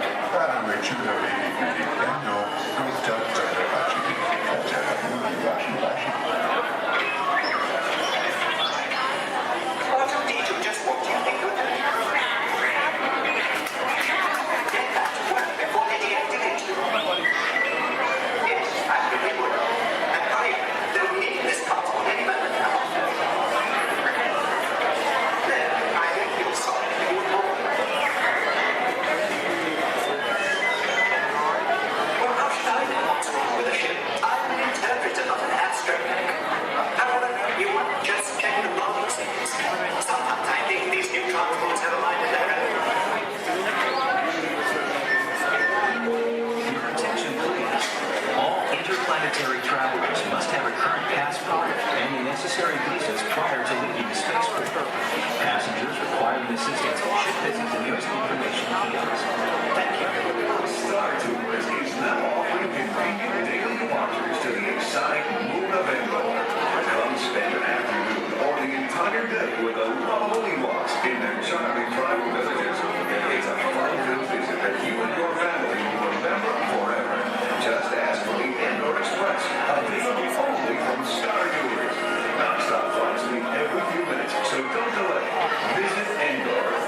satisfaction in developing ideas into reality. When we consider a new project, we really study it.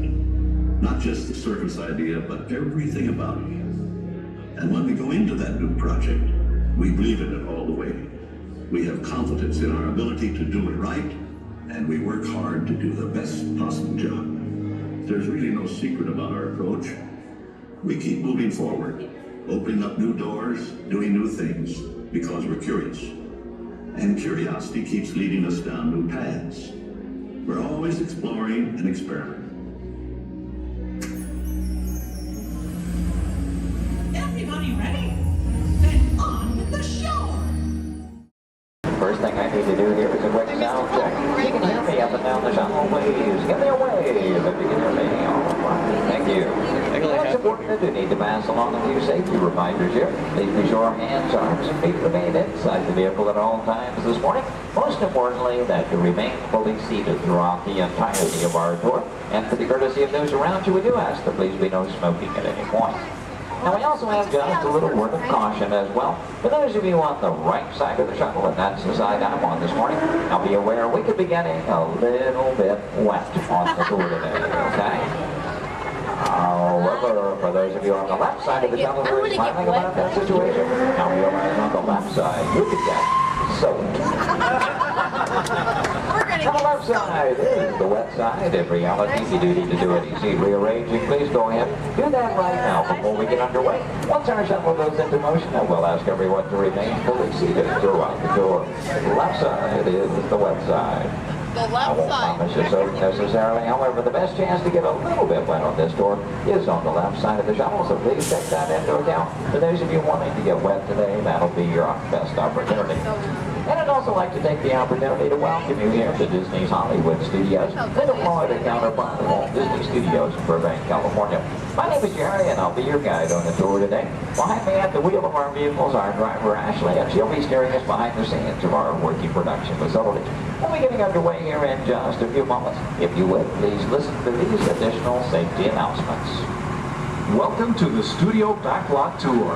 For a safe trip, please remain seated with your hands, arms, feet, and legs inside the tram. And be sure to watch your children. Thank you. Bienvenidos. Para que tengan un viaje seguro, permanezcan sentados, con las manos, brazos, pies y piernas dentro del tren. Y vigilen a los niños.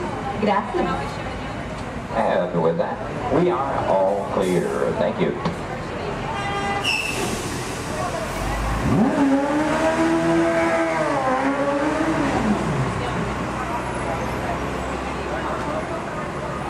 Once again, a very good morning, ladies and gentlemen. Welcome to the second portion of the studio's backlot tour. Might also mention there are no photo restrictions of any type on the tour, so please feel free to shoot as much film and video as you like. Go ahead and get those cameras out and ready. Matter of fact, that first photo opportunity is coming high in the sky. Take a look up toward the front of the shuttle. As you round the corner toward the front to your left, you'll see the symbol and the landmark of our studios, our award-winning year-old tower. Now that tower takes its inspiration from the design of a water tank that Walt Disney had constructed for our Burbank Studios in 1939. The Yearful Tower stands in at 13 stories tall, topped off by a set of Mickey Mouse ears weighing 5,000 pounds apiece. And for anyone who might be curious, that's also a hat size of 342 3/8. Also off to your left, you see some automobiles, ramps, and so on. This is the rehearsal and staging area for our Lights, Motors, Action Extreme stunt show. We'll talk more about that show as we pass by its arena further along in the tour. Now here at the studios, we do feature sound stages, outdoor sets, state-of-the-art editing facilities, recording studios, just about anything else needed for the production of radio programs, television shows, and motion pictures. And over the years, we've had quite a lot of activity taking place. Now, for example, Anthony Hopkins and Cuba Gooding Jr. made use of our sound stages filming Instinct. And Tom Hanks was here, producing, directing, and starring in the 13 episodes of the HBO Emmy Award-winning miniseries From the Earth to the Moon. Our backlot has been used for exterior shots for such shows as The Golden Girls and Empty Nest, and for 5 years, from 1989 to 94, our sound stages were home to the new Mickey Mouse Club. Now that show, by the way, served as the launching pad of several of today's young stars, including Justin Timberlake, Christina Aguilera, Britney Spears, Ryan Gosling, and Felicity's Kerry Russell. They all got their start right here on our sound stages. Now, as you make your way around this turn, off to the right, you'll see two surviving P-40 aircraft from Touchstone Pictures Pearl Harbor, starring Ben Affleck and Josh Hartnett. Taken from the mold of a real P-40 Warhawk, these full-scale replicas are produced in fiberglass over a steel frame. You might be interested to know there were actually only 16 of those full-scale replicas produced for the filming of Pearl Harbor. If you've seen that movie, you know there were a lot more P-40s than that on the screen. The remainder were all computer-generated. We're now entering one of our most glamorous departments. This is the world of creative costuming, and notice the window displays on the left. Now here in costuming, the process begins with artist designs. From there, our seamstresses and tailors take over. They may use as much as 1 1/2 million yards of fabric each year to produce more than 25,000 garments. In the display cases, you see original costumes from such films as National Treasure, Book of Secrets, Disney Channel's High School Musical 2, costumes from Step Up to the Streets, and in Real Life, and from Enchanted with Amy Adams and Patrick Dempsey. Also coming up ahead on the left, a special display of both costumes and props from Walt Disney Pictures, Pirates of the Caribbean at World's End. We have more than 250 artists involved in the design and manufacture of costumes for motion picture, television, and live entertainment needs, and are proud to say that here in Florida, we have the largest working wardrobe in the world.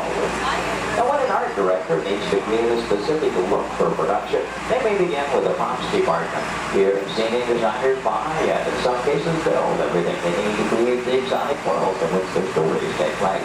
On either side of the shuttle, we're passing through a series of prop storage areas, but also to the left, the final large room we pass by is the scenic shop. Now that's where carpenters construct and maintain the sets to be used on the sound stages or of a location. Over the years, these talented artisans have created sets for such shows as the Rosie O'Donnell Show, Wheel of Fortune, Live with Regis and Kathy Lee, and more recently, Live with Regis and Kelly, all when they were here at the studios filming on location. Also off to your left, we pass by two set pieces from Pirates of the Caribbean, Dead Man's Chest. You may recognize those as the bone cages from that film. And as you make your way a bit deeper into the back lot, oddly enough, the next area we approach is known as the studio boneyard. Now, most studios have boneyards, simply areas where we can store oversized props such as vehicles, aircraft, anything we may need to reuse or refurbish for another production. The large steamroller, for example, appeared in the film Who Framed Roger Rabbit, starring Bob Hoskins and Christopher Lloyd. We also passed by a Venetian gondola here from the film Casanova with Heath Ledger and Sienna Miller.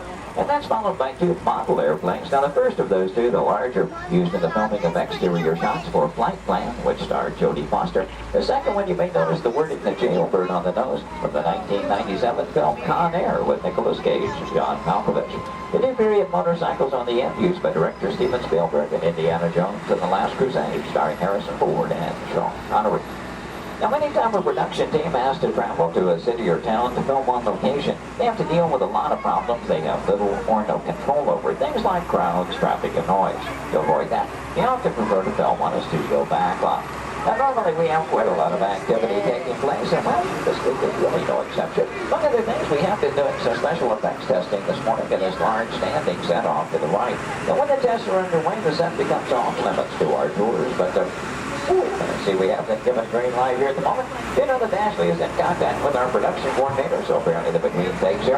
In case that gives us the opportunity to go inside the set, we'll get a look around and hopefully a good photo opportunity for you as well. Now, we will be going over a bumpy bridge, so please hold on to loose items like cameras and purses, and especially hold on to small children, please. For the safety of everyone, please remember to remain fully seated throughout the entirety of our tour. Now, this is a large standing set, and that's the type of set designed to be used over and over again. This one is modeled after an actual camping in Southern California, the special effects set that we call the Master Canyon. The large tanker truck is another large prop like those out in the boatyard area. Not an easy task to get that truck into place. We actually had to hoist it up over the canyon wall and lower it with a crane. You know, one of the reasons that production teams like to film on a backlot is because of the things they can recreate and then even influence the weather. As a matter of fact, one of the effects they were testing earlier today was a rain effect. And, I wonder, anybody still upstairs? You might run the Canyon's rain effect for us? We would appreciate that. Now, why might we need such an effect? Well, let's say that our script calls for a real downpour and it happens to be a nice, bright, sunshiny day. Time is money in the movie-making industry, and camera crews can't just wait around for Mother Nature. When it starts to cameras to roll, right, that's what we ready to fall.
tanker trucking already making its way back up to the old drive back into place to the next thing.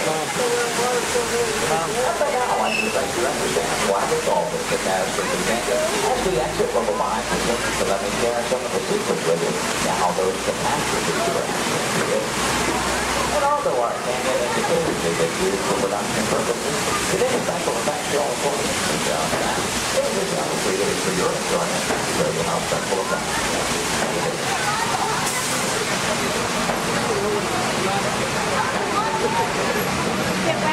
From behind, you'll see the canyon is really a steel structure covered in wire mesh and adjoined by a layer of textured cement and tar to create the natural rock formations of the canyon. The small yellow pipes carry the gas to the fires up above. The large gray pipes the water to the flying blind. Now to start that flood in motion, you'll see 3 large holding tanks up at the top of the canyon. When we open the gates to those tanks, that allows 70,000 gallons of water to come running down toward our tunnel. And then even more dramatic impact, some of that water was blown at you by hurricanes. The earthquake effect created by large hydraulic sugar minerals underneath the bridge. The Astrophy Canyon was originally put together with the help of a Hollywood special effects team, so that what seemed to be an out-of-control disaster was really a very safe, computerized sequence of events. The entire sequence can reset in just 3.5 minutes. During that amount of time, the 70,000 gallons of water gets recycled to begin our show all over again. Now, as you make your way out from behind the canyon, take a look ahead and off to the right. You'll see a special aircraft too, as here in a bit of Disney history as well. This one is not a prop, it was an actual aircraft, known in airports throughout the country simply as the 234 Mickey Mouse. Among some of its earliest assignments were to shuttle Walt Disney and his Imagineers from Los Angeles to New York for the final planning stages of the 1964 World's Fair. That's where we premiered It's a Small World. Great moments with Mr. Lincoln and the Carousel of Progress. Then during the mid-60s, Walt made use of that aircraft on scouting missions over Central Florida, seeking the ideal location for our Walt Disney World resort. Now with a little movie magic here, we'll make our way from the canyons of California to the streets of New York City just by crossing our backlot area. As we do so, we'll also be passing by our newest attraction here on the backlot. You saw some warm-ups going on earlier. Now up ahead, the Mediterranean Village set in the large grandstand is the site of Lights, Motors, Action Extreme Stunt Show. That show is based on one of our most popular attractions in Walt Disney Studios Park in Paris, France. Lights, Motors, Action takes you behind the scenes. We show you how we create vehicle action stunts for the movies. Now you feel like you're right here on our set as the film crew shoots a series of highly orchestrated stunts using custom-designed vehicles and carefully controlled pyrotechnics. The resulting footage has been edited, mixed with visual effects and audio effects. We show you how we create a dramatic action sequence on film. To make that all possible, we worked with some of the world's top stunt directors and designed some high-performance vehicles capable of some pretty evasive maneuvers. Now this show involves automobiles, motorcycles, and jet skis, all in all a very exciting adventure here. Do check your showtime guides. There are 3 performances scheduled today. The first one is at 11:50 this morning, just a little over 30 minutes from now. One at 2:45 this afternoon, and the final show of the day at 5:30 this afternoon. So if you've ever wondered how they create vehicular stunts for the movies, try to work one of those shows into your schedule today. Now they will start loading that show again 30 minutes before those scheduled showtimes. Off to the left, we'll pass by another series of props. Miniature cattle cars, small jeep, both unique props from the filming of Mighty Joe Yacht. The Acme Waste Disposal Truck from the live-action version of 101 Dalmatians, and the large silver space pod from the 1986 Disney film, Flight of the Navigator. Star Wars fans may recognize the sand skip from Return of the Jedi. The bright yellow submersible and mini helicopter both appear in the Life Aquatic with Steve Zissou, which starred Bill Murray. This version of the Love Bug is Demolition Derby Herbie, currently appearing in Herbie Fully Loaded. And at the end of the grouping of vehicles, the large red space pod made its appearance in The Hitchhiker's Guide to the Galaxy. Now from the opposite side, you may notice that we're still circling around our Lights, Motors, Action set. It does in fact take up about 8 acres here on our backlot, premiered here on May 5th, 2005. Might also notice it looks very different from this side. From the opposite view, you were seeing all of the detailing of that Mediterranean village. And that, of course, was the audience or the camera's point of view. From this side, simply the steel structures that keep our backlot standing. We're only going to build what that camera needs to see. I might also take the opportunity here to mention our Fantasmic show tonight. That's our nighttime spectacular here at the studios. Fantasmic will be presented twice tonight. That will be at 9 p.m. and again at 10:30 p.m. this evening. Now, Fantasmic is an excellent, a very popular show, also a limited capacity show. So I do recommend, especially for that 9 o'clock show, want to be there a good 45 minutes to an hour prior to showtime, proceeding in the amphitheater area. Once it fills up, it's all the folks who could see the show for any given performance. And as you make your way on around the turn, off to the right, see the entrance to Lights Motors Action. Looks like they're beginning to preload for that 11:50 show at the present time. You can work that one in your schedule. That'll be the easiest show to get into here today. And as you make your way on around the turn, take a look down the street. Get a view of our very own New York skyline right here in Central Florida. Now, this illusion is created by an old movie trick known as forced perspective. The skyscrapers at the end of the street are actually just painted glass. The tallest of which are about 4 stories tall from the block and a half away. You might also be interested to know we've recently redeveloped this entire section of the back lot. In addition to Lights Motors Action, we've added a skyline of San Francisco, soon to come one of Chicago to join our existing New York City skyline, renaming the entire area Streets of America, but all with the idea, of course, giving producers more locales to choose from when they're filming here on our back lot. Now, this also signals we are coming to the end of our tour today, so please take a moment, check around, be sure you have all your personal belongings gathered up. As you exit the shuttle today, you'll take a stroll through the American Film Institute showcase. There you'll see a themed exhibit titled Villains, Movie Characters You'll Love to Hate. Now, if you're heading for that Lights Motors Action show, your one and only exit is still through the sliding blue doors and straight off through the showcase, then around the loop, the Lights Motors Action. Once again this morning, your driver was Ashley. My name is Jerry. We both thank you very much for joining us today on the Studios Backlot Tour. Would like to welcome you. While you're in town, be sure We interrupt this program for a special report. A child is on the loose in Monstropolis. A human child!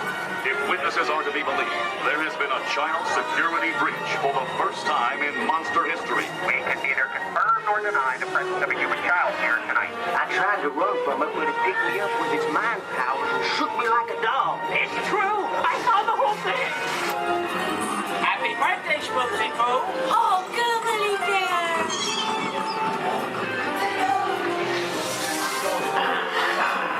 It grabbed me with its giant forked tongue and rolled me up and down like a yo-yo. It was horrible. I was minding my own business. We gotta get you home.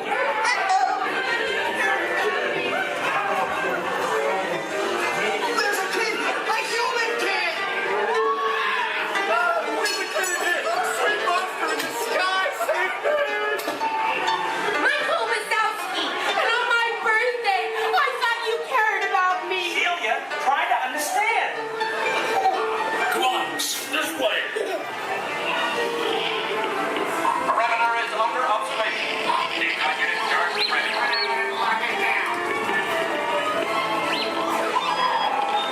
There's nothing down here. Be on the lookout for this child.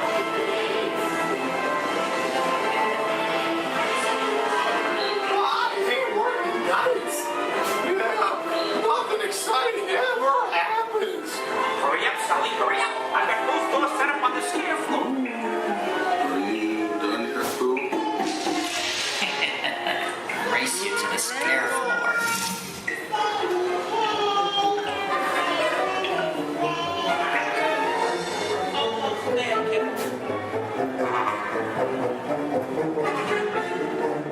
They'll never find her door now.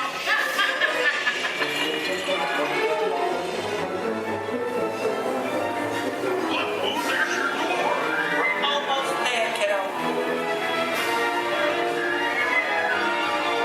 Not so fast, Sullivan. They'll never get her home now.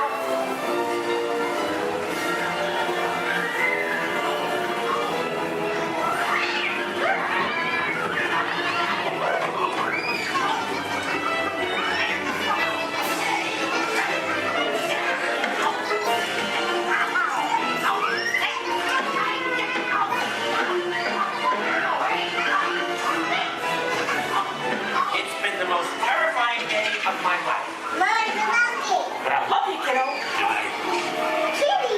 Kitty's gotta go now. Sleep tight.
approaching storm may seem violent and destructive to us, but to nature, it's a new beginning in the cycle of life.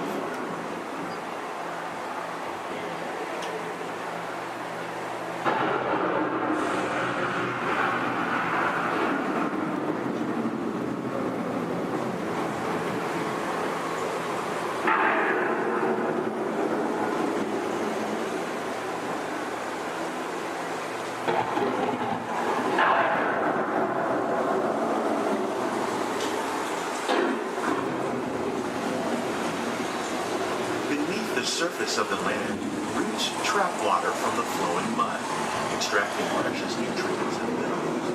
These elements, when combined with sunlight, create the first living systems of our planet.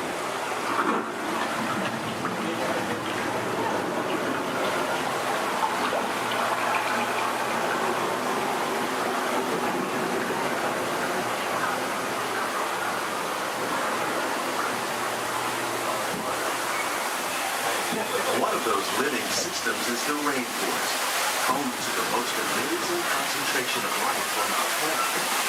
These dense and beautiful forests cover only a tiny portion of the Earth's surface, but they contain more than half of its plant and animal. Rainforests are also extremely rich in adaptive living systems, providing us with oxygen, food, medicine, and other elements essential to our lives.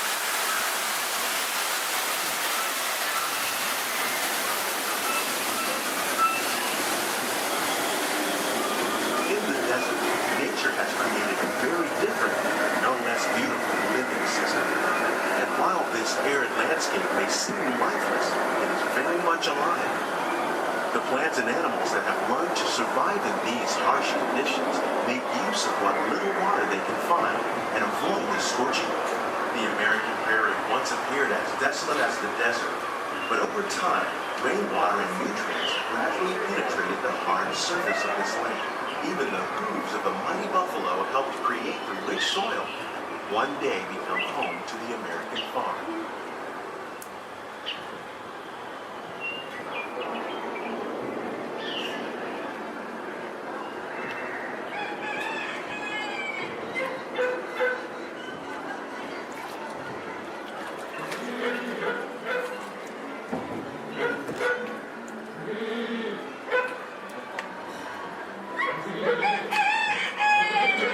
Of all the forces at work on the land, humans have had one of the most profound effects. The need to produce food for a growing world led to the enormous use and sometimes overuse of the land. In our search for more efficient ways to grow food, we often fail to realize the impact of our methods.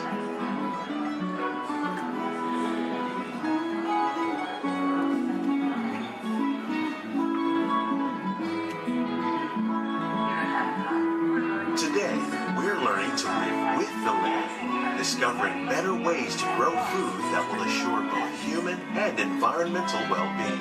In Japan, we're learning that by adding compost of leaves and other plant material to our soil, we can reduce the need for fertilizers. In farmlands across America, we're learning that by plowing under vegetation containing natural fertilizers, we can enrich the soil without the use of chemicals. In Saudi Arabia and Mexico, we're learning to produce food on desert seacoasts by developing and planting crops that thrive on saltwater. Here at Epcot, we're learning to reduce the need for pesticides by using natural predators like ladybugs and wasps to control pests. How will we meet tomorrow's growing needs for food production, yet still respect the needs of the land? Some of the answers are being discovered just ahead. To help us maintain these carefully controlled ecosystems, and for your safety, please remain seated in your boat at all times.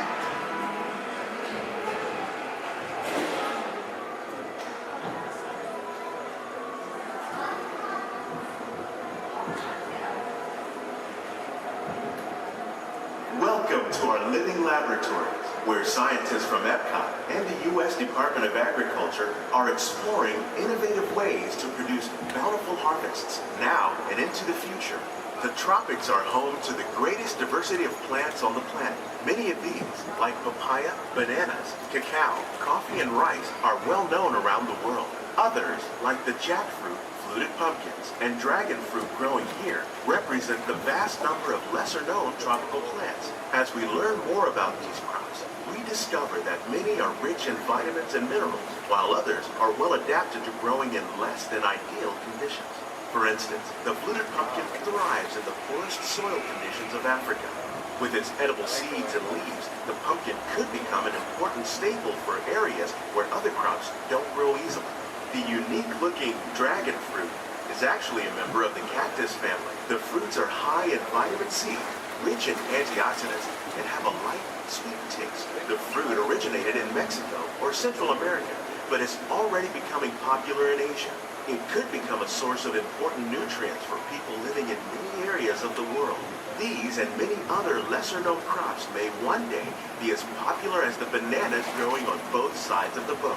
More than 28 million tons of bananas are eaten annually, making it the most popular fruit in the world.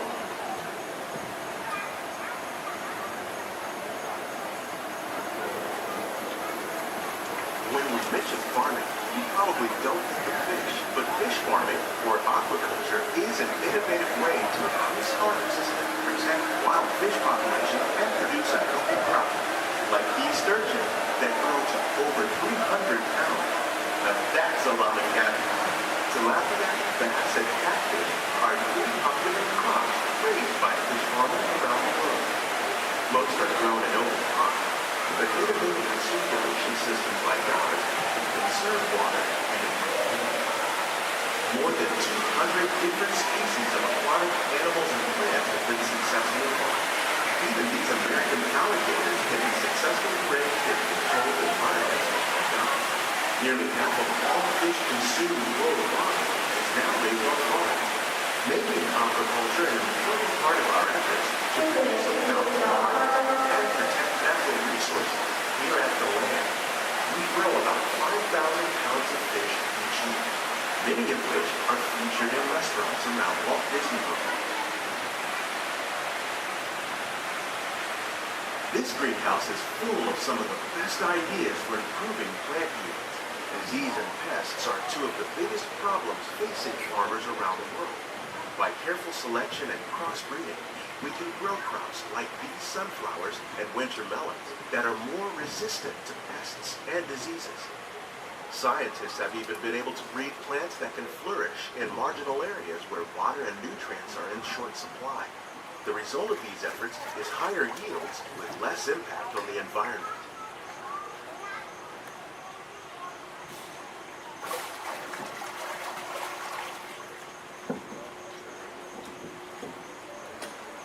These plants are definitely on their way up.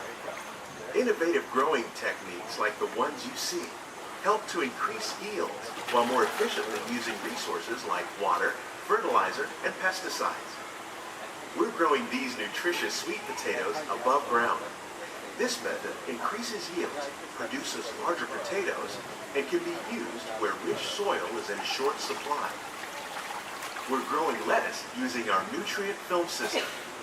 This technique precisely controls and recycles water and nutrients. With it, we can produce over 27,000 heads of lettuce a year in this one small area.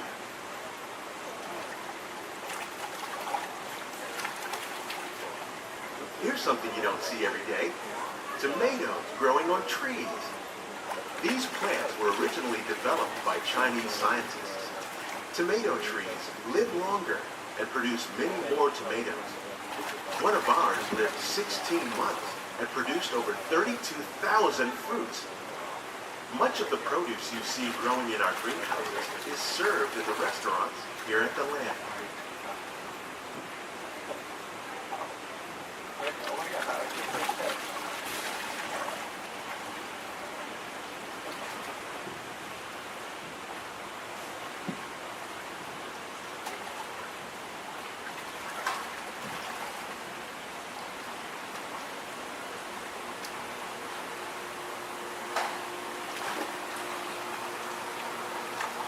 The future of agriculture includes some high-flying ideas like the ones you see here.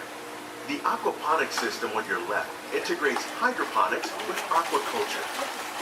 The fish provide a source of natural fertilizer for the plants, and the plants help keep the water clean for the fish. It's another great way to produce more while using less resources.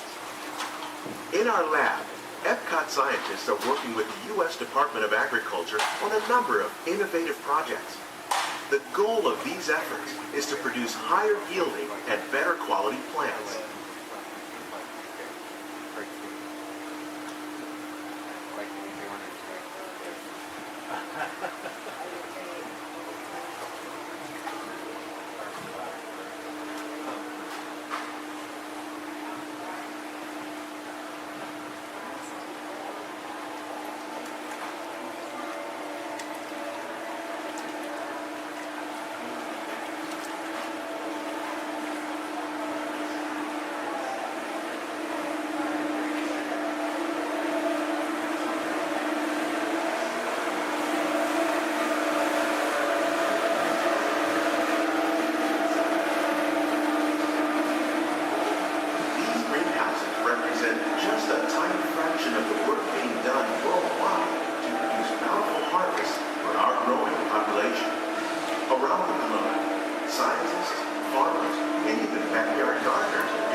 On behalf of Walt Disney World, we hope you've enjoyed this unique journey through our living laboratory. Those of you interested in an even closer look at our greenhouse might consider the behind-the-scenes walking tour. It's a great experience for the whole family. The tour desk is near the entrance to Soaring. Please keep your hands and feet inside the boat. Remain seated until the boat comes to a complete stop.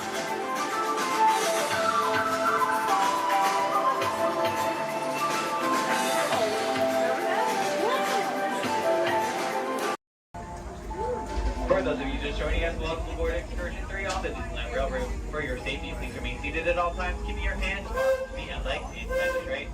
Please supervise all children, making sure they are seated away from the train openings, either fully on a lap or on a bench. Our next stop will be Lincoln to Town Depot, your gateway to all Fantasyland attractions. We'll meet at the front. We're taking the train to the front. Perfect. Okay, bye. To those just joining us, welcome aboard the Disneyland Railroad. To ensure a safe ride, stay seated with your hands, arms, feet, and legs inside the train. And please watch your kids. Para su seguridad, permanezca sentado y mantenga las manos, brazos, pies y piernas dentro del tren y cuide a los pequeños. We're now entering Splash Mountain, rumored to be the location of one and only Rabbit Place. If you look real hard, you'll just find it. It's where the critters are celebrating a zippity-doo-dah day.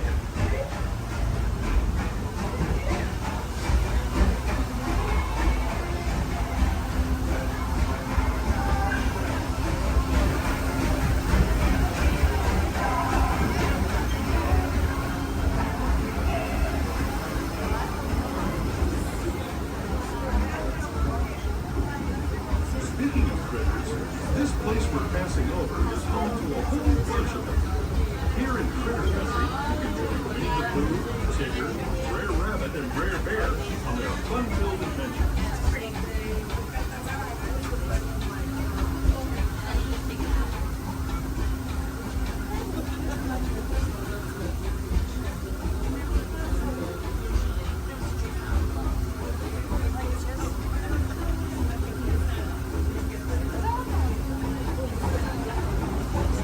As we steam past Hungry Bear Restaurant, last outpost in these parts, we're now joining up with the rivers of America and entering the frontiers that looked more than a century and a half ago. This is my favorite part of the journey. Around every bend, there's natural beauty as far as the eye can see.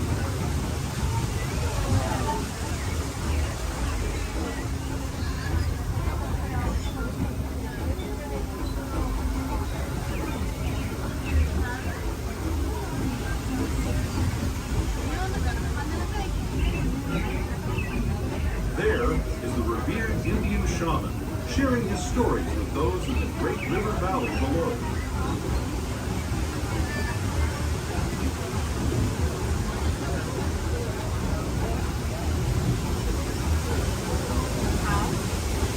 People like you have been riding these rails since the 1800s, traveling through nature's wonderland in a matter of days, rather than the months it used to take by mule or stagecoach. Steam power not only fueled these iron horses, but the dreams of a whole new generation as it moved west into this great frontier. Of course, some of those dreams, and the stories that went with them, were pretty darn wild and downright unbelievable, like on Big Thunder Mountain, where I hear that mysterious spirits have grabbed hold of those mining trains and turned them into the wildest ride in the wilderness.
Gateway to Fantasyland, where you'll find many of your favorite Disney animated characters and As we make our way to Mickey's Toontown Depot, we do ask you please remain fully seated until the train has come to a full and complete stop. Look at your stop for all Fantasyland attractions, including Into the Small World, Alice in Wonderland, Peter Pan's Flight, and our other favorite little train, Station Junior. Once again, please remain fully seated until we have come to a full and complete stop. Depot, Mickey's Toontown.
Hello and welcome to Disneyland's 50th anniversary celebration.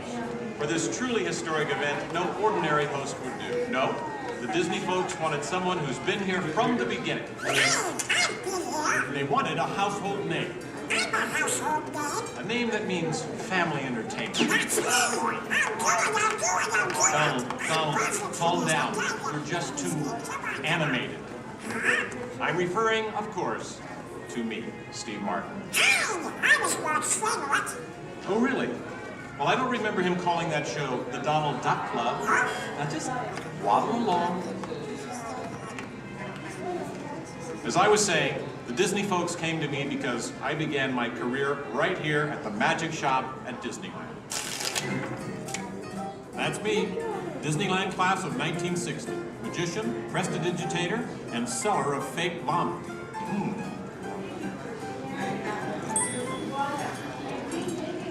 So young Steve Martin starts performing magic here, and lo and behold, they start calling the place the Magic Kingdom. Coincidence? I don't think so. But right now, I'd like to introduce you to the man who started it all, Walt Disney. Walt, tell us how it all began. This is the original. Now this is the original. It's taken from the original show here in Disneyland. And This is a then, belt. So we start out yes, it was Walt planning him, and then when they taking the merry-go-round, and let's go to different places. As I sit there, all these things, sit on the bench, eating peanuts, I felt that this subject is reasonably parents and the children could have fun together. Great idea. So that's how Disneyland started. Disney does everything. I'll take it from here, oh Walt. yeah, and I did not This work with priceless Disney artwork show, shows but the I did first work design with for the Disneyland. Gettysburg show A small park that would with have been the near the headsets. Disney Studios in So the Burbank. headset show. It's sweet, They isn't can it? simulate a hair But he couldn't pattern. stop there. Like you Not were- Walt. you were He sitting wanted before and you a world of the were future, looking an exotic at a jungle, haircut. You a feel that wilderness cutting your frontier. hair, literally. Yeah.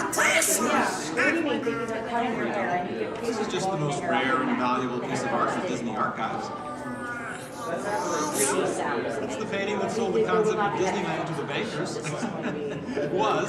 was a painting. You guys really. Thank you, and just get this lobby just open this morning, so you were here day one. It just opened today. Then Walt heard about an orange grove in Anaheim. Thank you. Thank you, you're welcome. An hour away from any major city, at the end of a dirt road. Talk about impossible dreams. If I could take you back in time. Wait a minute. What am I saying? I'm a magician. I will have to clean next door. It's going to be very patriotic, which is something beautiful. Here is the actual orange grove 1 year from opening. And that's actually Walt Disney in the actual orange grove. Let's listen in on his top secret plans. 1, 2, 3. Aha! Some sort of code. I get it. Walt also had a code for all the trees on the property. Red ribbons for the big trees he wanted to save for Disneyland, and green ribbons for the ones he wanted removed.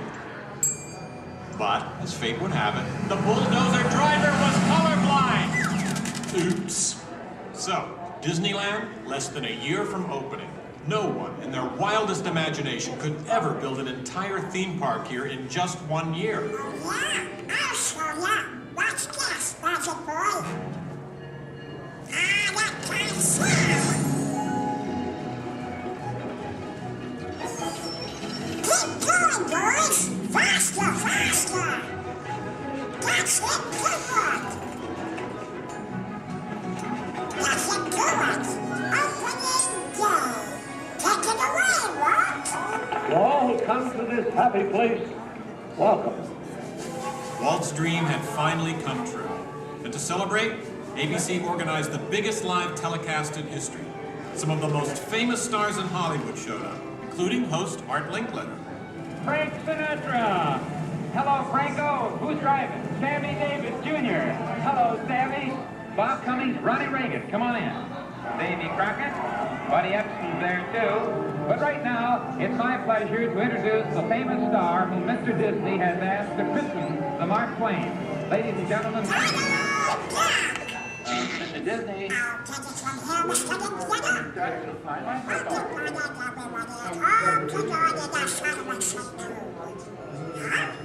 Hey, what's the big idea?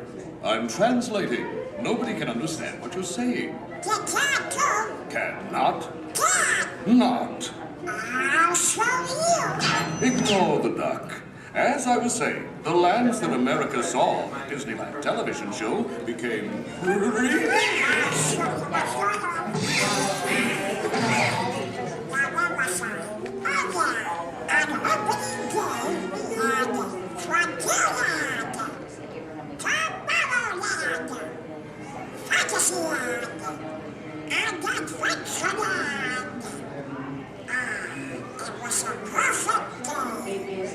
Oh, really? I wouldn't say perfect. It was 100 degrees in the shade, and the freshly poured asphalt was still wet. 11,000 people were invited, but 28,000 showed up. Newspapers predicted the worst for Walt and his park, and only 90 days later, 1 millionth guest walked through the gate. Disneyland not only survived, it thrived. First grade one was with Mr. Regan show, and then we had another show that was called The Journey. We've been down since 2005, where we've been doing the Steve Martin show. This is honoring Disneyland's 50th year. So this film is what's left. It's going to continue.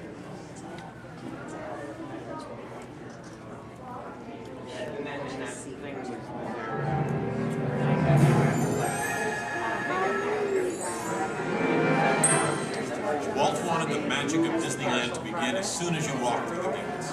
And your first stop was this turn-of-the-century street inspired by the small town where Walt grew up. He felt so at home here. He even had an apartment built for himself above the fire department, and it's still there today. Walt paid tribute to his father in one of the shop windows. In others, you'll find some of Disneyland's most important contributors. Nice try, Donald.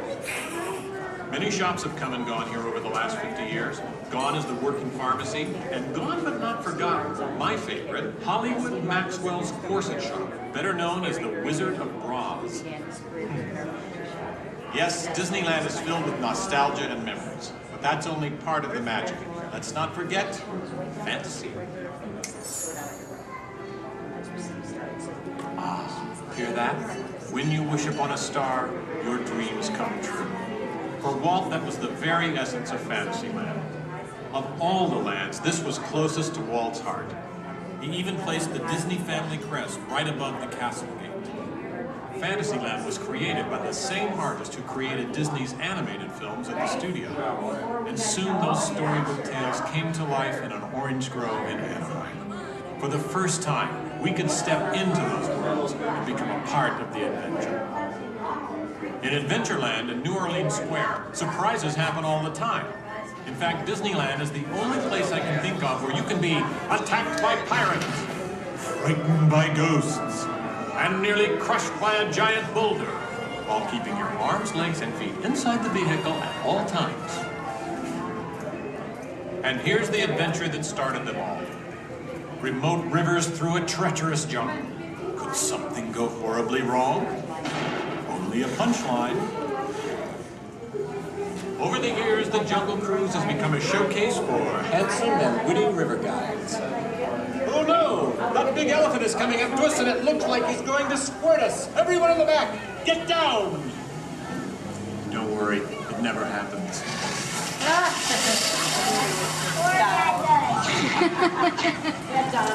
It was a duck, right?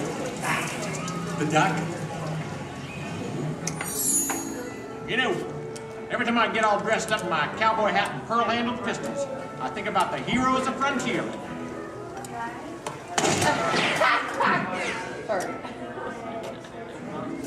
You see, Walt believed it was important to pay tribute to the pioneers who blazed a trail across frontier America. And I agree. Especially when it involves saloon girls and blazing six-guns! In Frontierland, you could meet popular Disney heroes of the day, like Davy Crockett and Zorro. For a while, there was an authentic American Indian village. And in the little mining town called Rainbow Ridge, you could board a mine train or pack mule to explore nature's wonderland. And then the West got a whole lot wilder. Big Thunder Mountain Railroad was a thrilling addition to Disneyland's growing mountain range. The first peak was the Matterhorn, one of Disneyland's first e-ticket attractions. But the most out-of-this-world mountain of them all is right here in Tomorrowland. When Disneyland first opened, Tomorrowland gave us a preview of the amazing futuristic world of 1986. Okay, so the 1980s didn't turn out that way. But Tomorrowland is really about imagining the possibilities of the future. So we got to go to the moon before real astronauts did. We got to travel through the mighty microscope on atom-mobiles, beyond the realm of normal magnification.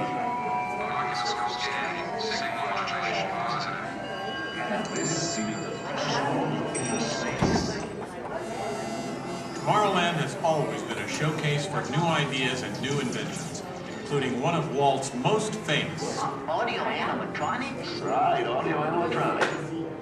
And this technology wasn't just for the birds. Walt's idea got better and, as always, bigger. With my new wash day marvel, it takes only 5 hours. Not only could these robotic performers talk and act, they could jam. Hit it, boys!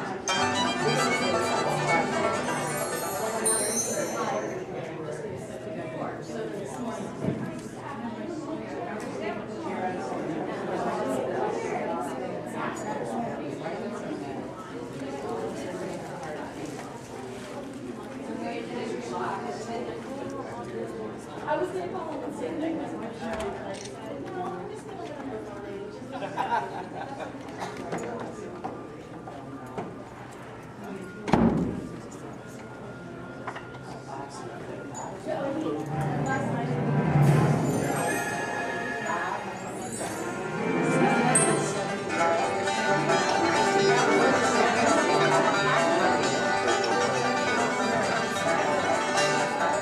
Yes, Disneyland has had thousands of great entertainers over the years, and not all of them have had servos and circuit boards. I learned a lot about comedy by watching Wally Book, star of over 47,000 shows at the Golden Horseshoe Revue. And he was only one of the great homegrown acts that brought their unique magic to Disneyland over the years.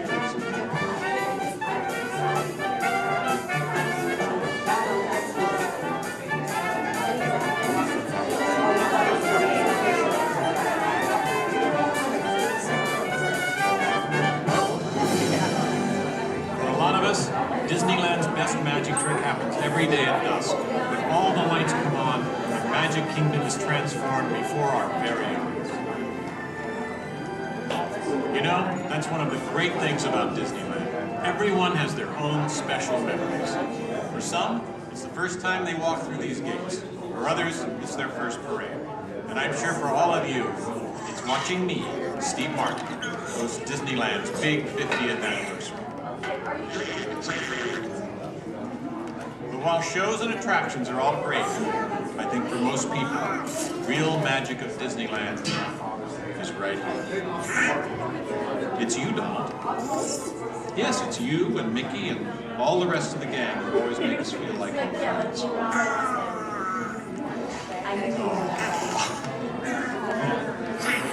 Shall we?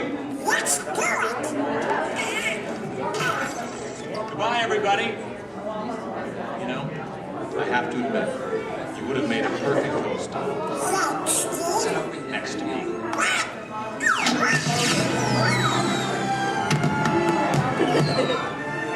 All come to this happy place. Welcome. Disneyland is your land. Here age you live fond memories of the past. And here youth may savor the challenge and promise of the future. Disneyland is dedicated to the ideals, the dreams, and the hard facts that have created America, with the hope that it will be a source of joy and inspiration to all the world.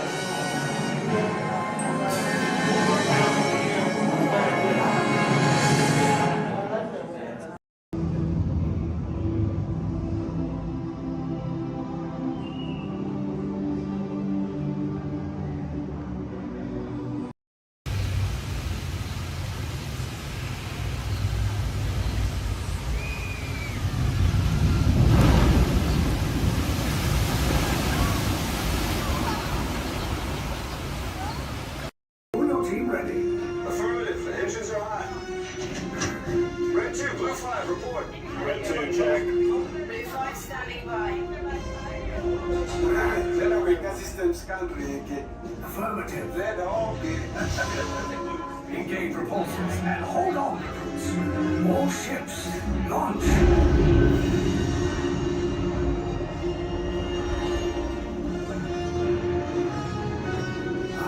Lieutenant Beck. As you heard from Ray, I have been tasked with getting you to Bakara. Red 2, Blue 5, keep tight now. Let's get ready to make that jump to light speed on my mark. Black Leader, we're picking up an unusual signal. Are you spotting anything? Yeah, I see it. We'll check it out. BB-8, what do you got? There appear to be a number of small craft heading our way. Raise the shields. We got company. First order TIE fighters. Reroute. Red 2, Blue 5, we got a clear path so transport can make a jump. They're all over us. I'm hit.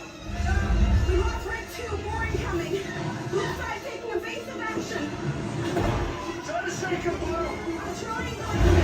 We lost Blue 5. I'm gonna try to draw them away. Copy that. Get us clear so we can make the jump. Be ready. You won't have much time. Where are all those TIE fighters coming from? Star Destroyers. Get out of there! We can't. We're caught in the tractor beam. It's pulling us in. I'll get some friends and make this a fair fight. Don't worry, I'll come back for you. Stay strong. Is there anything we can do, 9-9? No, the tractor beam will be too strong. Cargo vessel TR-141, identify yourselves. Prepare to be boarded. This is TR-141. We are a civilian vessel. By whose authority are we being detained? By the authority of the First Order Resistance Scum. Now bring down your shields and prepare to be boarded. There was a location of our secret base. Tell them nothing. The future of the Resistance is at stake. I have a bad feeling about this. Stand back from those doors. I'm gonna let everybody else go out. The ship is now under the command of the First Order. You will disembark and proceed to the right for interrogation. You will exit last. Everyone else off. I was going to.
Greetings, Terrans.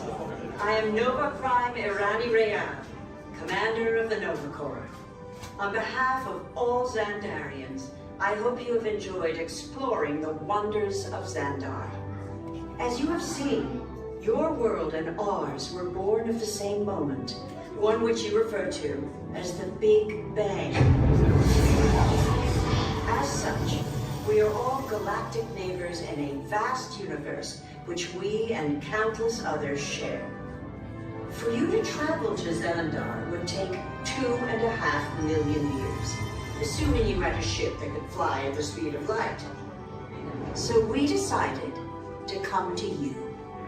But even we could not have reached you so easily were it not for the Cosmic Generator, an advanced piece of Xandarian technology that creates jump ports, artificial tunnels that act as shortcuts, linking distant points in space. It is our desire to share this wondrous technology with your people, so that together we might explore new worlds and create a brighter tomorrow. And now, as the culmination of the wonders of Xandar, you will be teleported to a Nova ship above your planet for a demonstration of the cosmic generator. I trust you will find it an unforgettable experience.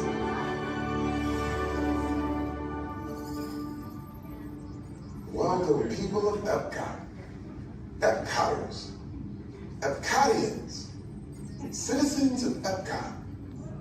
Does anyone know what they call themselves? What? I'm on? Someone needs to tell me what I'm on. Welcome, Epcot-tarians. I am Centurion Talmeric, and we're just about ready to teleport you up to the ship for the demonstration. As you're about to enter a secure Nova area, I must ask you to put away your Terran communication devices at this time. Recording of any type is strictly prohibited. I am very serious about this. The chamber, you're gonna love this.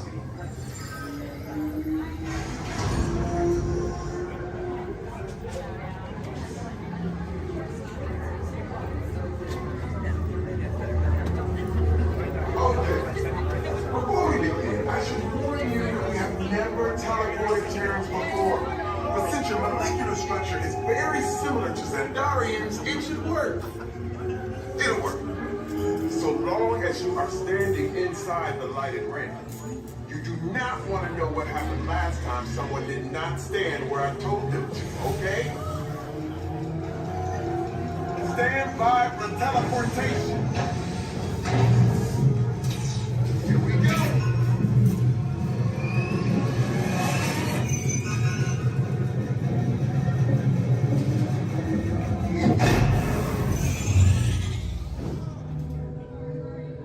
You made it. I mean, of course you did. Nova Prime, they're ready. Excellent. What you see before you is the cosmic generator. And in just a few moments, we'll be activating it so you can experience for yourself what's happening. I'm not sure. Our power's out. And the cosmic generator is gone. Cheerio, Monarch. Go to Code Red. Prepare the fleet. And call the Guardians. Now. There is no cause for alarm. Turn off that alarm. I've got an important transmission coming in. Hey, what's up, Nova Corps? Our cosmic generator has been stolen. What? How? Why didn't we think of that? That thing's gotta be worth a fortune. I am Groot. Good question. Yeah, who do you think took it? Perhaps that really big man outside your ship. Well, that is a big man. I need to alert Nova Prime. I have been watching Terrans for dogs. That's not creepy at all. This species has failed. Wait, whoa, we didn't even know there was a test. He's got the cosmic generator. He's creating a new jump point. Jump point to where?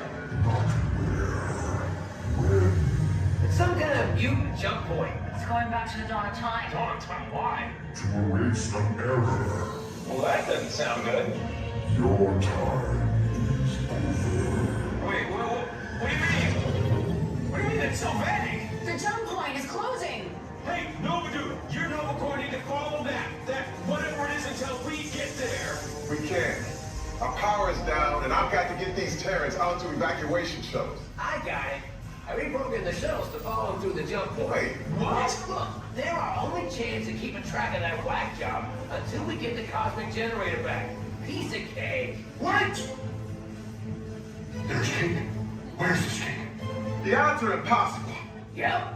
but it's our only shot. Good luck. Are you sure you can control it? Come on, it's me. We got this. We're all toast. First there was cake, now there is toast. This plan is making me so hungry. Terrans, listen up. You need to make your way to the evacuation shuttles now. We'll follow with the fleet when we get our power back. I mean, when we get our power back.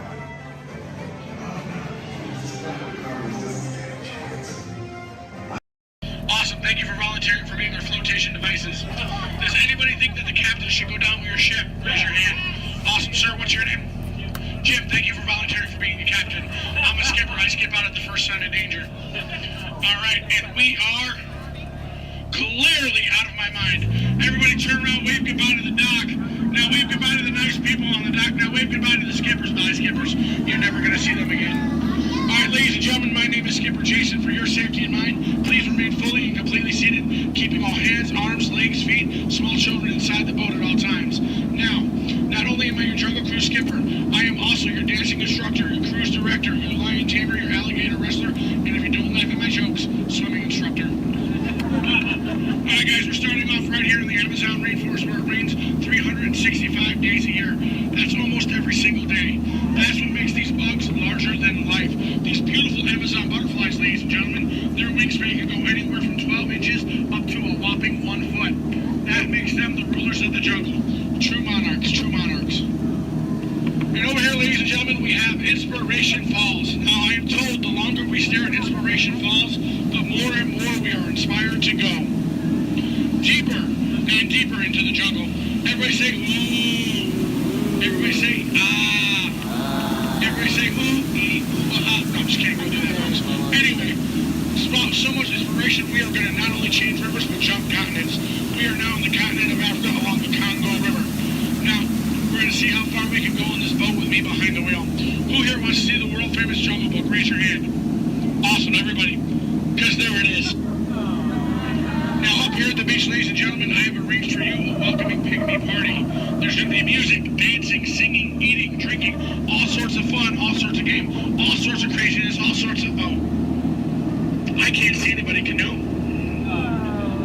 Guys, the jokes are only going to get worse from here, I promise. I wonder what might have scared off my friends, the pygmies. Anybody see anything that might have scared them away? Yes, that giant python could have done it, princess. They can grow up to 33 feet in length, but don't get too close. They can develop a crush on you. They're really friendly. So let's stop by my base camp, guys, and pick up some supplies. Oh. This is what happens, guys, when you leave your door open in the jungle. You get unwanted house guests, and they break every single thing that you own. Good news, though, guys, they got my Jeep to turn over. I wonder if they used a monkey wrencher called 888. All right, ladies and gentlemen, we are now cruising along the Nile River. It is the world's longest river. It goes on for miles and miles and miles. If you don't believe me, you are in... the Nile. False. You're in disbelief. We are on the Nile River. Right over here, ladies and gentlemen, is Jimbo. He's an African bull elephant. I taught him some tricks. Jimbo, speak. Jimbo, speak. Okay, we're getting the silent treatment. That's fine, that's fine. Esmeralda, speak. Really? What did I do? Come on, guys. Get with the program. There they go. All right, right over here, guys, we got the sandstone rock formation. A lot of people take it for granted, but I think it still rocks. It's one of our bolder attractions here in the jungle. Now, ladies and gentlemen, we got the wildebeest, we got the giraffes, gazelles, impalas, zebras, and lions. Hey, guys, those zebras in the back, they are the oldest zebras on property. You know how I know that? They are still in black and white. Don't worry about that zebra with the lions, everybody. He's just dead. Dead tired. Dead tired. All right, ladies and gentlemen, over here we're going to say hi to one of my oldest friends in the jungle. Her name is Ina. So as we go by, I want everyone to wave and say hi to Ina for me. Here we go, everybody. Say it. Hi, Ina! By the way, Ina is the zebra in the back. It looks like those guys on that tree are in some trouble. Oh, boy. All right, ladies and gentlemen, we are now cruising along in crocodile country. Crocodile country, there's a lot more dangers than just crocodiles. There's monsoons, there's rapids, and there are these giant things called waterfalls. So if you guys see a waterfall, point it out for me so we can avoid it. We don't want to go over it just yet. We want to go through it later. What's that? Where? Where? Oh, that is Schweitzer Falls, ladies and gentlemen, named after the late great Dr. Albert Falls. As we go by, I want everyone to lean. Lean. Lean. Don't worry about looking stupid. I'm doing it for you. Lean. Lean. Lean. And we will make it. All right. Ooh, that was close. Man. By now, a lot of people will ask me, Skipper Jason, how is it you became a world-famous Jungle Cruise skipper? And I tell them, quite frankly, isn't it plain to see I took a crash course? Toughest thing about flying, ladies and gentlemen, is the ground. It's totally the ground. So we're going to keep cruising right along, people, into this pool full of hippos. It had to be hippos. All right, guys, cover your ears. This is going to get loud. They gave me something to scare away the hippos. Cover those ears. Shoo, hippos, shoo! Make way! Be gone!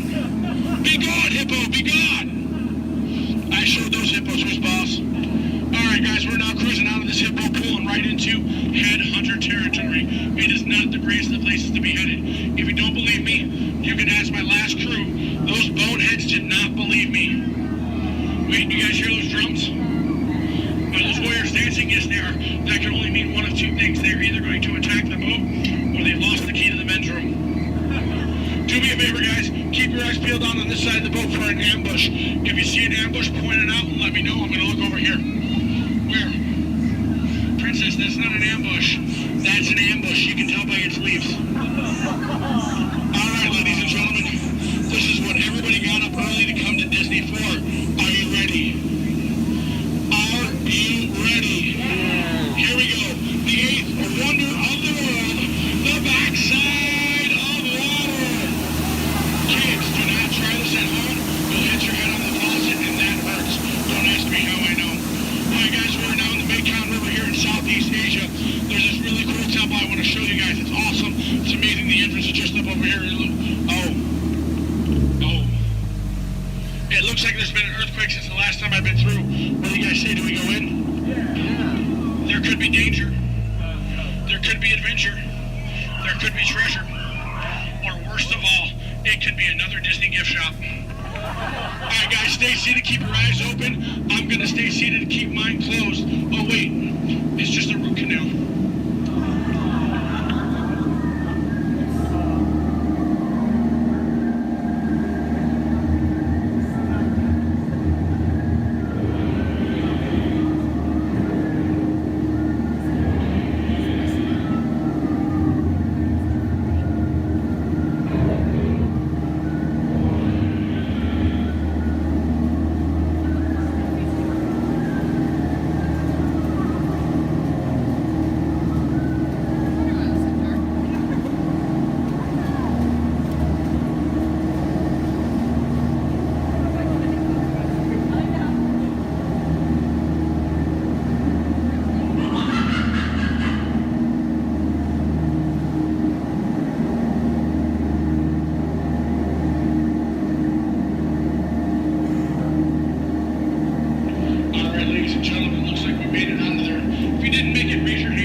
Trader Sam, ladies and gentlemen, is our head salesman of the jungle.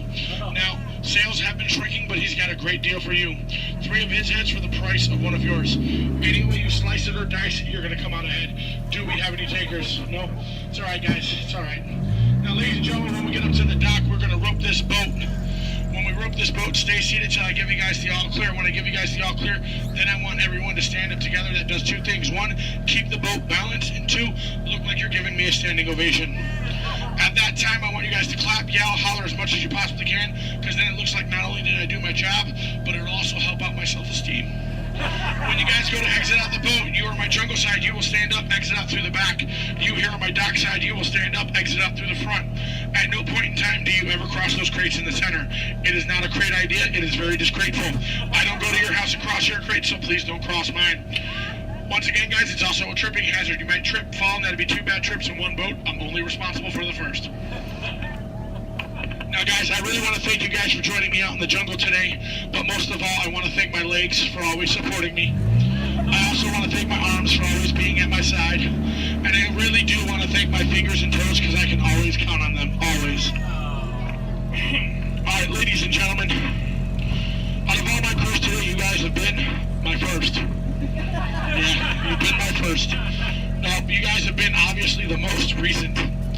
recent.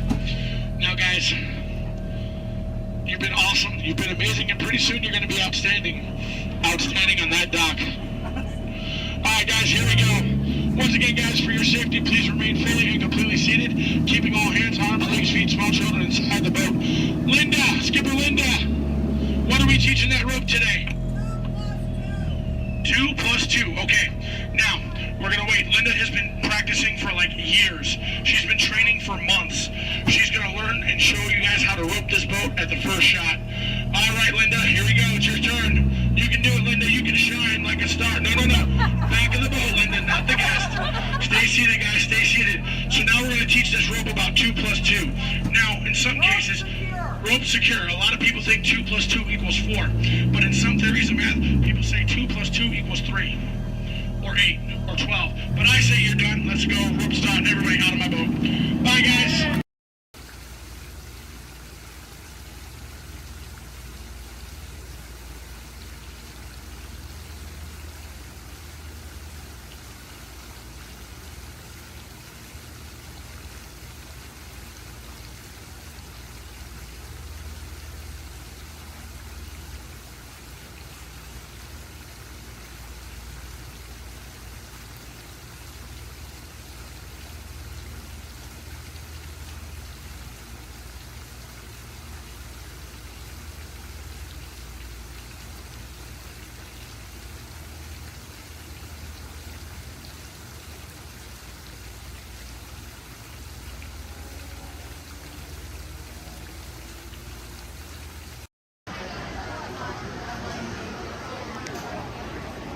I might be a classic, but I still got a spring in my step.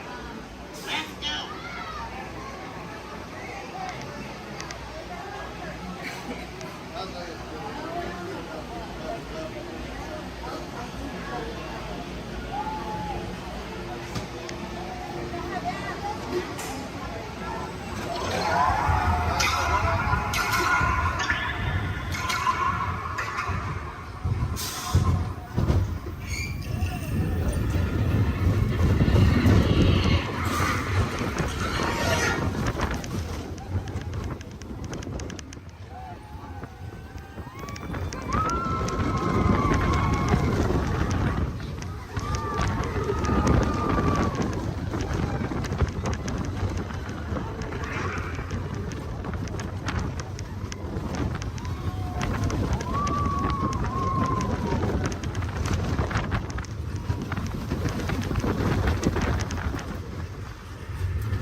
Here we go.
Please stay seated till we come to a complete stop.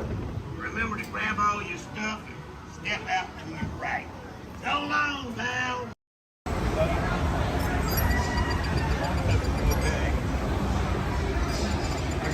Hello. The seatbelt check is around the corner. For your safety, remain seated with your seatbelt fastened and your hands, arms, feet, and legs inside the vehicle at all times. And please supervise children. Thank you. La estación de control de cinturones de seguridad está a la vuelta de la esquina.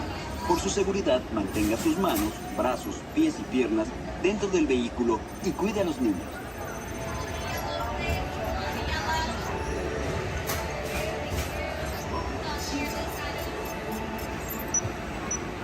Automated driving technology activated. Welcome to the sim track.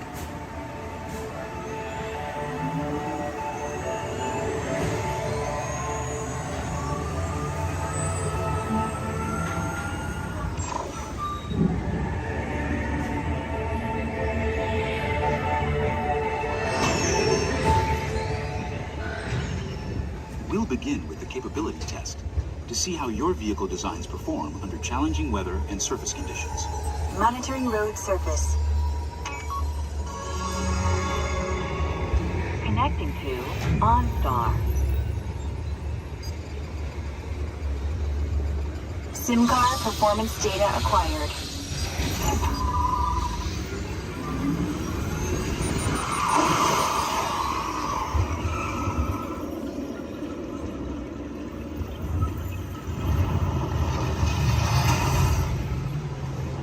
Let's see how your designs hold up now.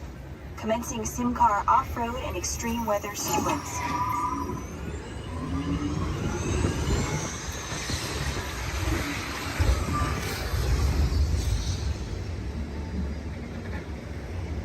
Capability test results displayed and verified. Now let's see how your vehicles compare when it comes to their efficiency. Scanning SimCar for optimal eco-efficiency.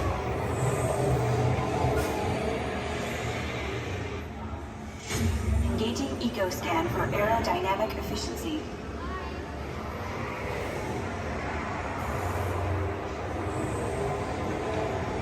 Drive systems analysis. Hyperspectral imaging in progress. Calculating total enviro impact.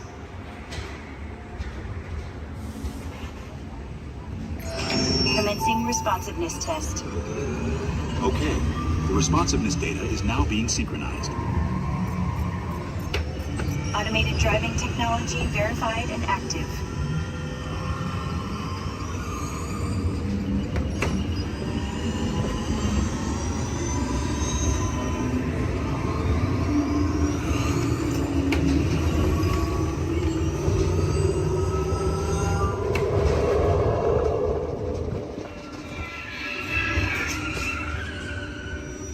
Automated crash avoidance technology disengaged.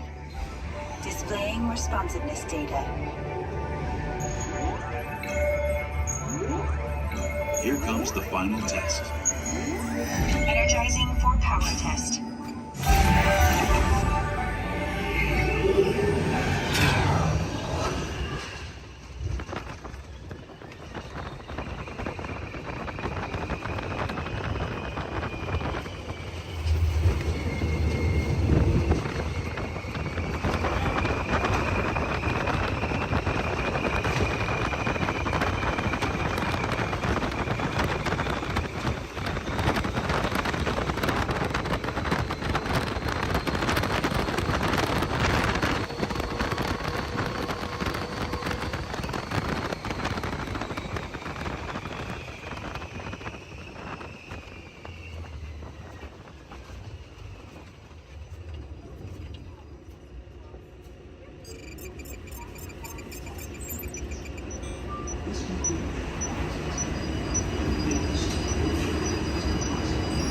Displaying power test results. SimTrack performance testing complete. This concludes your performance testing. You'll be able to see how your Chevrolet custom concept vehicle designs compared with the SimCar after you disembark.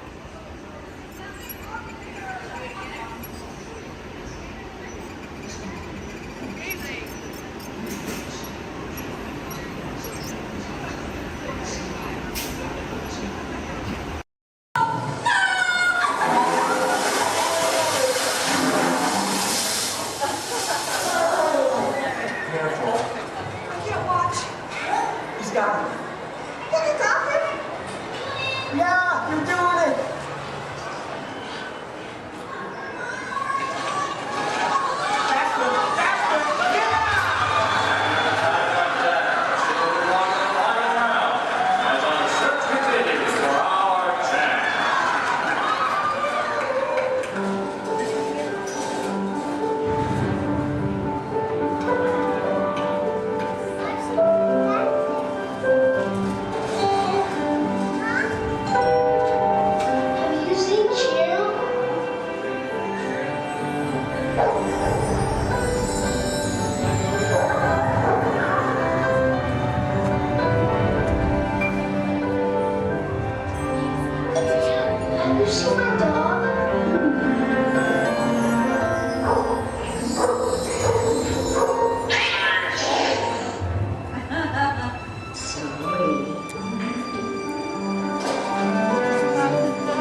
imagination, we can relive the moments of our lives.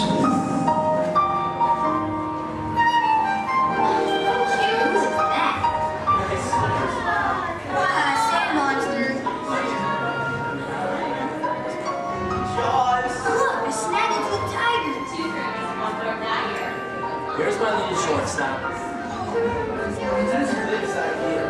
She's got frog feet.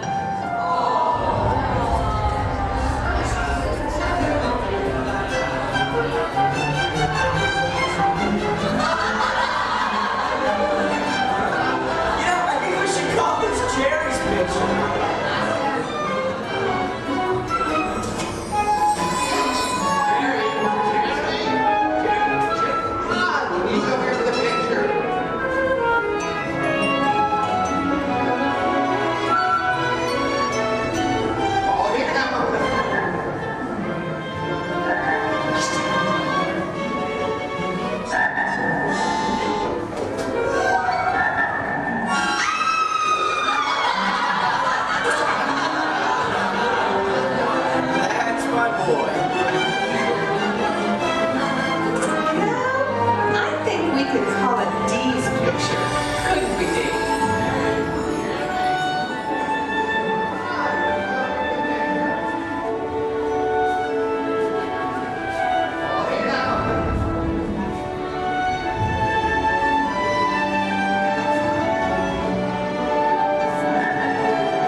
With imagination, anything is possible. I'm gonna be a fireman just like my dad. It's Billy Cartwright stepping up to the plate. Bases are rolling on with a One, two, three, fresh to air it back.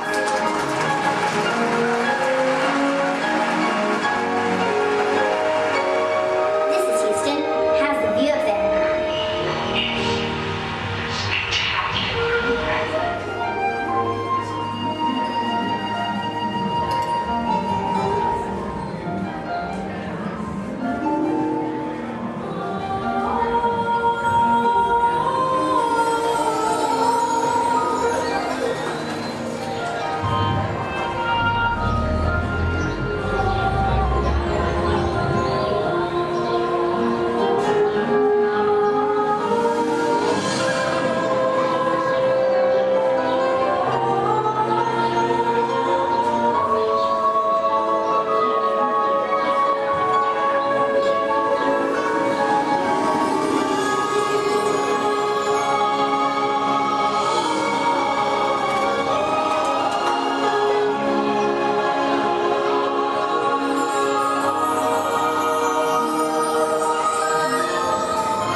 With imagination, anything is possible. Well, imagine that.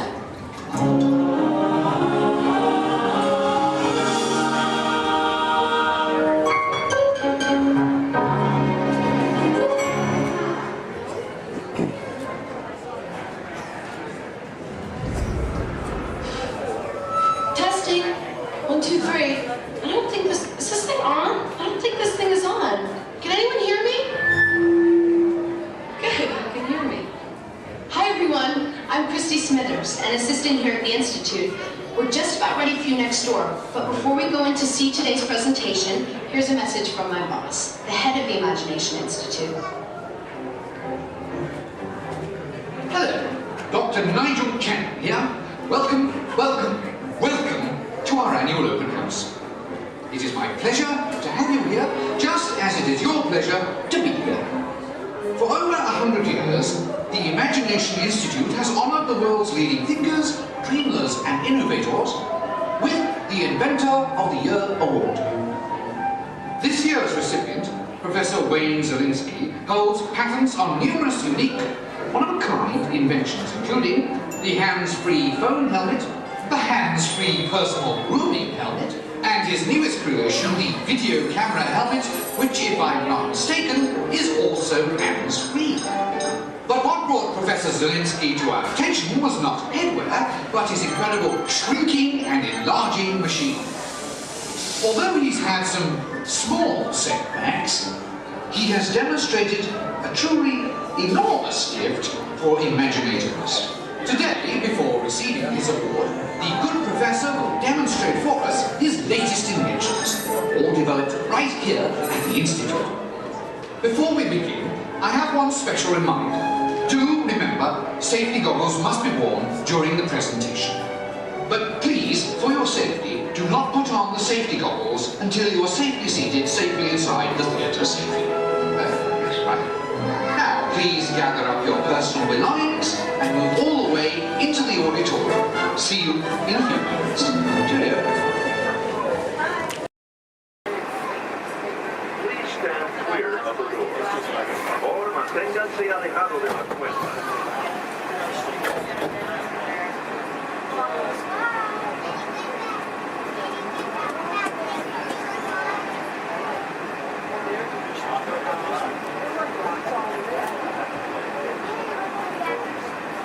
Welcome aboard the Walt Disney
For those of you just joining us, welcome aboard Excursion 3 on the Disneyland Railroad. For your safety, please remain seated at all times, keeping your hands, arms, feet, and legs inside the train. Please supervise all children, making sure they are seated away from the train openings, either fully on a lap or on a bench.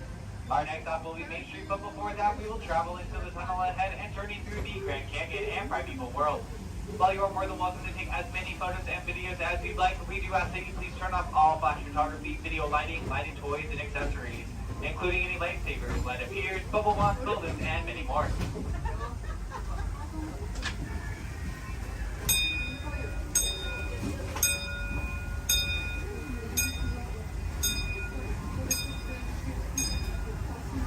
To those who have just come aboard, welcome.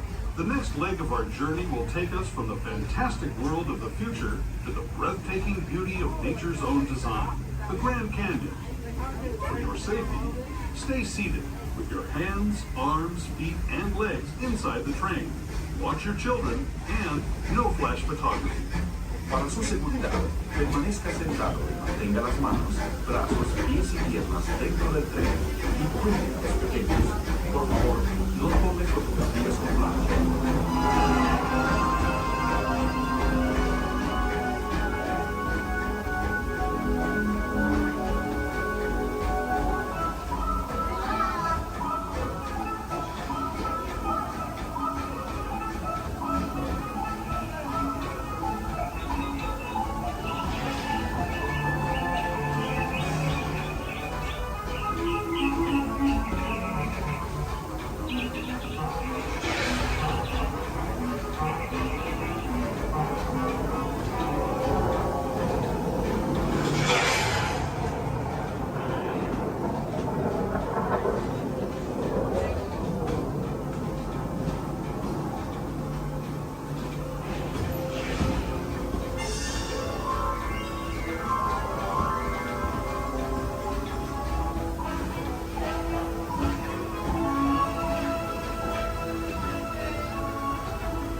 Canyon as we know it today. But it wasn't always this way. Now, let's travel back in time, way back in time, to the uncharted past of the mighty world, land of the dinosaurs.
We're now returning to our own time and to Main Street Station, gateway to Disneyland.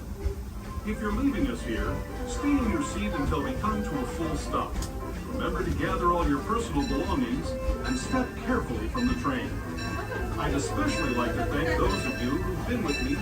As you make your way back to Main Street Station, please remain fully seated until the train has come to a full and complete stop.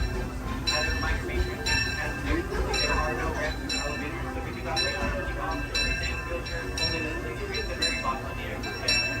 This will be your stop to down to Disney District Park exit and of course Main Street.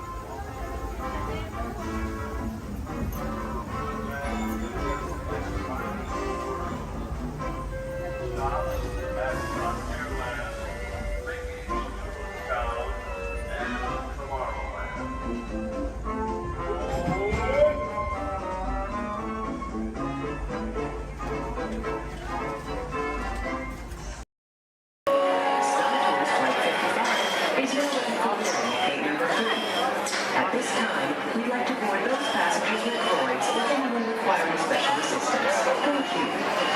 Transport 22, prepare for elevation to passenger boarding level. Boom! That's us. Stand by for final systems check. Forward lights. Check. Deflector shield. Check. Laser cannons. Check. I said check up. Shut them down before you blow up the whole place. Sometimes, Arthur, I can't understand your logic at all. No, not at all. We'd like to continue the boarding of Flight 55 to Endor. All passengers holding confirmed tickets may board at this time to get number 3. Thank you.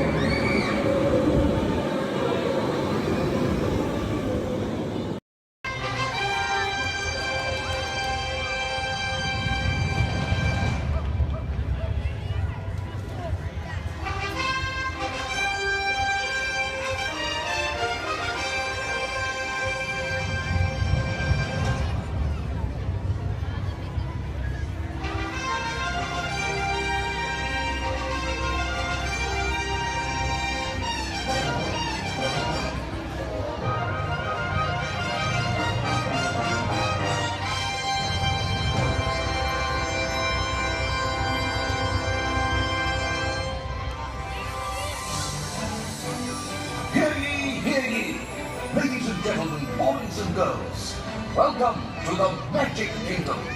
You are warmly invited to join Mickey Mouse and his Fantasyland friends for a magical celebration in the streets. Dreams will come true, hearts will soar, and you will become a part of the magic. For the time has come to take your places and prepare to welcome the wondrous and wonderful Disney Festival of Fantasy Parade!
Life under the sea is better than anything they got up there. Under the sea, under the sea, with the sun.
doing today? Sweet. Welcome everyone to the Aquatorium and welcome to Turtle Talk. My name's John. I'll be your host. You're all here to have a conversation with the coolest sea turtle in the entire ocean. Do you know his name? That's right, it's Crush. Let me show you how it's going to work. Right here is our window to the Pacific. It allows us to see all of the undersea life that swim by. Up there in the corner is our hydrophone that allows us to communicate with all the undersea life. So it's going to be very conversational, meaning Crush will talk to you. You'll be able to talk to Crush. He's got questions for you. And hopefully you all have some questions for him. You can ask him anything you want. You can ask him what he likes to eat, what he does in his free time, what's the meaning of life, anything like that. He'll be happy to try to answer. If you do need to leave at any time, it's okay. Just use the doors on the opposite side of where you entered or right back here. Back there's my pal Brian. Everyone say hi, Brian! Hi! Brian will be back there to assist you if you should need any assistance during the show. I'm going to lower the lights and lower the music here so we can see and hear just a little better. My friends the Moonfish are going to be coming out here and showing you some rules. First rule inside, please no eating during the show. And no drinking. No smoking. And the last one, take all the pictures and video you like, just please no flash photography or video lighting. Round of applause for the Moonfish! Excellent. All right, Crush is up there serving. He said when you're ready, just call him down. So on the count of 3, yell, hey, Crush. Ready? 1, 2, 3.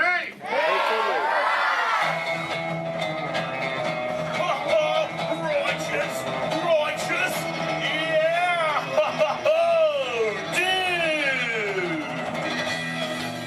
Scope out that double spinner intro by the turtle, dude. Yeah. Chaw. Whoa, dude. Check out all the humans in the human tank. Hello, human dudes. Hey, dudes! Oh, dude, there's even little grommet dudes, sub level. Hello, little dudes. Focus, little dudes. Awesome. Dude, it's John. What's going on, dude? Hey, dude. Hey, do you think you can help me talk to a grommet right over here? Right down front, kind of in the middle, wearing like a greeny color shell, dude. Brown moss on the dog, dude. Hey, what's your name, dude? Rudy. Nice to meet you, Rockin' Rudy, dude. Hey, do you know how to talk like a turtle? No. Oh, no worries. I'll teach you. Can you say totally? No, I can't. Okay, then. Let's go over here, John, dude. Yeah, let's talk to the dudette right here in the pinky shell, dude. Let's see if she can say totally. Hey, what's your name, dude? Gabby. Nice to meet you, Groovy Gabby, dude. So can you say totally? Totally. Whoa, you're good. Okay, now can you say sweet? Sweet. Okay, put both those words together, Groovy Gabby, and say totally sweet. Totally sweet. Whoa, dude, human dude, put your fins together for Groovy Gabby for totally talking turtle, dude. Dude, you're like bilingual. Hey, so like, where do you come from, Gabby, dude? Where do you live? Canada. Ooh, dude, you come from Canada, dude. That's excellent. I have no idea where that is. So how's the surf in the Canada, dude? Why are we whispering? Well, no worries, dude. Hey, so like, who brought you here on this fine day from the Canada, dude? Who'd you come with? With my family? Oh, excellent, dude. You brought the whole familia. Wouldn't it be cool if I talked to, like, your parental units? Totally say chaw. Chaw. Awesome. Okay, let's find out where they are. Parental units of Groovy Gabby, where are you at? Raise your fin. I want to talk to you. Over here, dude. Oh, dude, excellent, dude. They're, like, way over there. They're, like, taking a mini vacay from the little one over there, dude. Hey, what's your name, dude? Walt. Nice to meet you. What relationship are you to the Groovy Gabby, dude? Father. Oh, you're the Papa Bear. Excellent. Hey, so how many little ones do you have? 2. Oh, you're just getting started. Excellent. Dude, the Crush Man's got 65. You should totally try that. Well, hey, I was wondering, do your little ones ask you a lot of questions? Oh, yeah. Do you always have the answers right? Never. Oh, dude, I'm totally the same way, dude. My youngest son, Squirt, dude, he asks me questions all the time, and I'm like, I do not know. In fact, human dudes, that's totally why I'm here today, to answer all those questions Squirt has about you human dudes. So if you can help me, and so I can take it back to him, totally say cha. Oh, dude, you so totally rock! Dude! Whoa, dude, we got some advanced turtle talkers out there. Excellent! But for the rest of you dudes, whenever a green sea turtle says you so totally rock, you reply by saying, dude, really loud. So, you so totally rock! Dude! Excellent, now you're all talking turtle. Let's move on to Squirt's first question. Numero uno. Squirt saw you human dudes at the beach the other day, and he wanted to know what you dudes do when you go to the beach. So shout it out, human dudes. What do you do when you go to the beach? Dude, kill the motor, dude. I heard some surfers, swimming, tanning. One little dude over here was like, boogie board. That was awesome. Well, let's see you swimmers out there. Raise your fin if you know how to swim. Oh, not many adults know how to swim. Okay, this is muy importante, human dudes. Raise your fin if you've ever swam or swummed or swam it in your entire life, dude. Oh, that's more like it. Hey, John, dude, let's go to this side of the tank in the first row, fourth noggin. That dude, that looks like a most excellent swimmer. Hey, dude, what's your name? Me? Sandra. Nice to meet you, Surfing Sandra, dude. You should have seen your face when I first called on you. You were like... It was totally awesome. Oh, go ahead, Sandra, dude, what's up? Are there any sea creatures you're actually afraid of? Oh, dude. Those tiger sharks got some serious thrill issues. They're real jerks.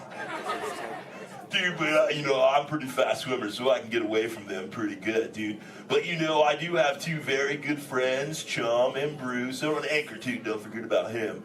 Well, Bruce and them started this 12-step program called Fish Your Friends, Not Food. Oh, you know it, dude. You took it, too. That's excellent. It's spreading onto the land. Very cool. Well, hey, I was wondering, dude, do you ever go swimming? Do you like to go fast or slow? I like to float on my back. Oh, dude. I like your style, Sandra, dude. There you go. Just kind of like flip back and close your lids and be like, dude. I'm Sandra. I hope there's no tiger sharks around. Dude, that's excellent. But I am a green sea turtle, and because of those tiger sharks and my love for the thrill of speed, I totally love to go fast. Hey, you dudes, you want to see how fast I can swim? Totally say y'all. Excellent. I'm going to go get my motor running, and human dudes, I need you to time me. So start counting when I say go, and count nice and loud so I can hear you, okay, dudes? Ready, set, go! 1, 2. Back, dudes! Dude, I just swam all the way around the world. I did, dude. Right through Canada.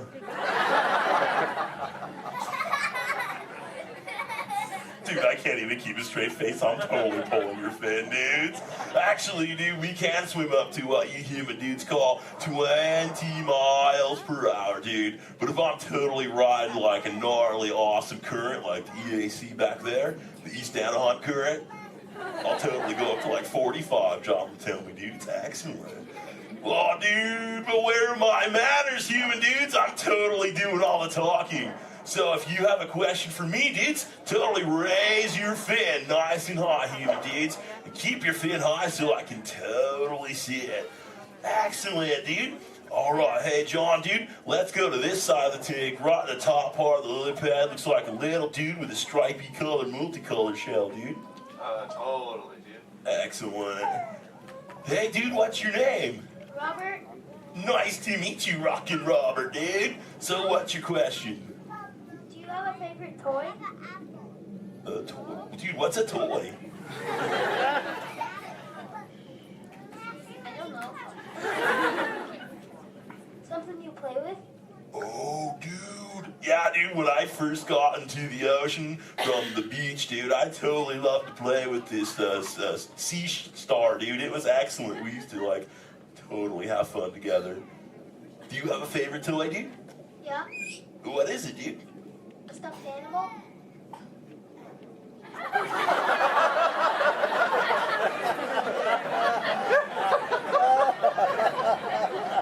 What kind of animal?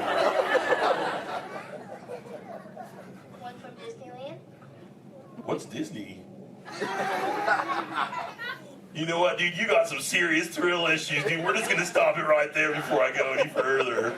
Dude, that's excellent. Hey, actually, dude, do you think you can help me with something? Say chalk. Chalk. Okay, the other day I found this thing. I don't know what it is. It's hoping you can tell me, dude. What is this, dude? A Buzz Lightyear toy. Oh, dude, so this is a toy, dude? Excellent, dude. So, like, what does he do? He flies. No way. Let's see if I can make him fly. Dude, that was awesome! Dude, the other day when I found this little mini man, he started talking to me, dude. He was like, I don't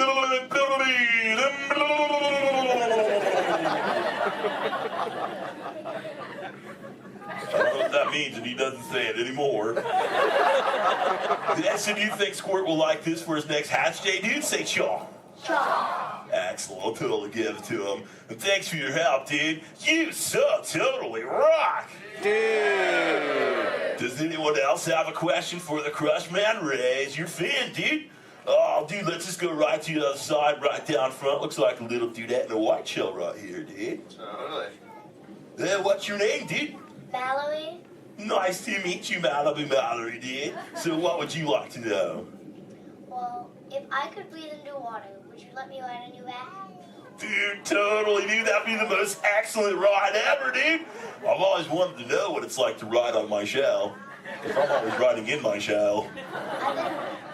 Dude, I bet so too. Well, if you ever learn the superpower of breathing under the water, dude, totally find me in the Pacific Ocean. I'll be waiting. I'll try. Excellent, dude. You're awesome. Hey, it was totally nice meeting you, dude. And for the rest of you humans, this has been excellent. I've learned so much. But I gotta give all this Mondo knowledge back to Squirt. But before I leave you, let me give you some of my ancient turtle wisdom. Remember, human dudes, in the big ocean of life, never make an enemy out of a sea anemone. A sea anemone.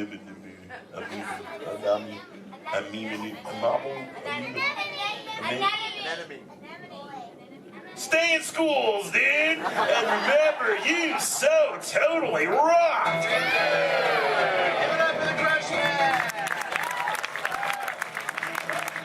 Alright, give it to your exit money and escape the doors of the magazines. Alright, pilots, get ready for takeoff in 3, 2, 1, blast off.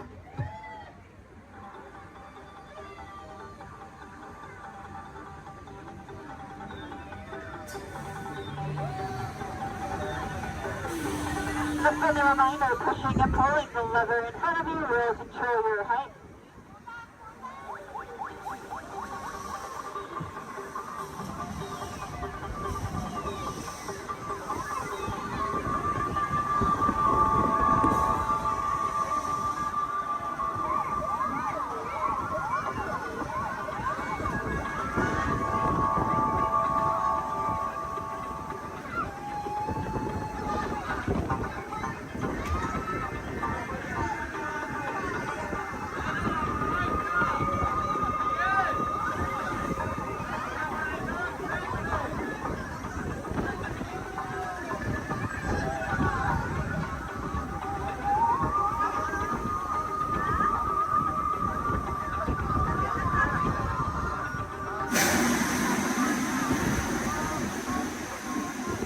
Astro Orbiter is now beginning its descent. Either feel your heart stop, then follow the arrows to the flight. Welcome back, pilots. Please stop. Please gather our belongings, but please to the left and only.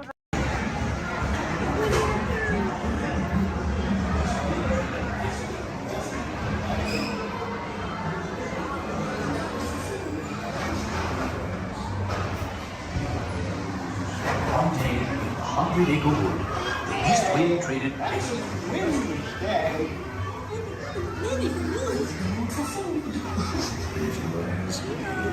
He'll never reach there. Mommy! Mommy! Oh dear! Can't even talk to them, Mom. Look, Mama, look! I'm a fight!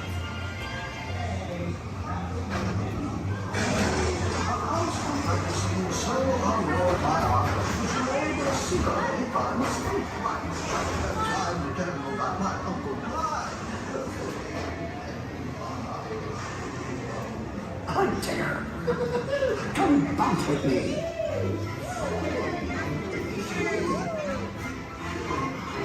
Music makes you feel just great, doesn't it?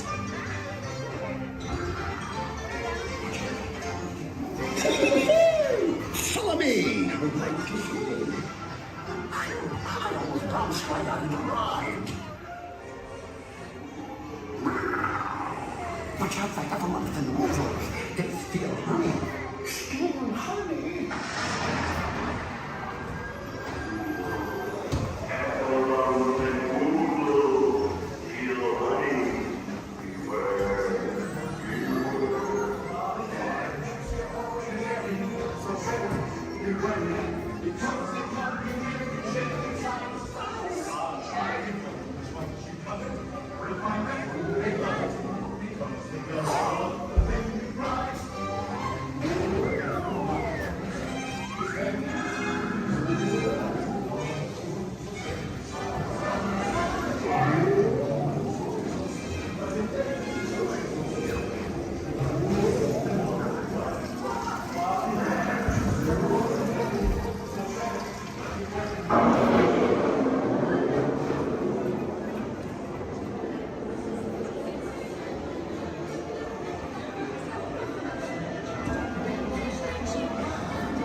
Rain went away, and everyone gathered together to say, Hooray for Pooh, too!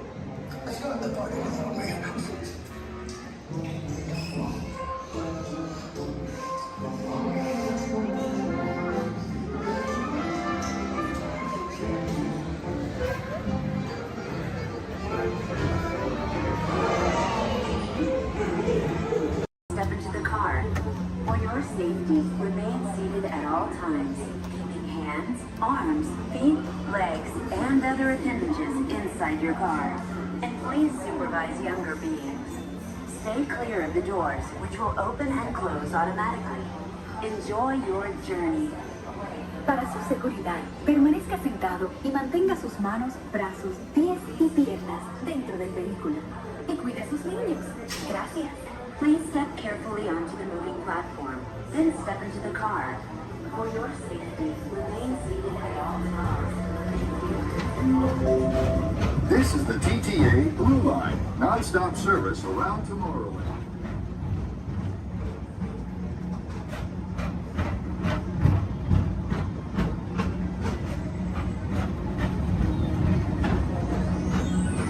Greetings, intergalactic travelers. Welcome aboard the People Mover, presented by Enterprise. I'm Horak 5, your guide aboard this highway in the sky, the absolute best way to see Tomorrowland. And my stars, is there ever lots to see? From spacecraft to monster labs, there's really nothing like today in Tomorrowland. For your safety, if you have wings, jetpacks, or gravity polarizers, please do not take flight while on board. Thank you.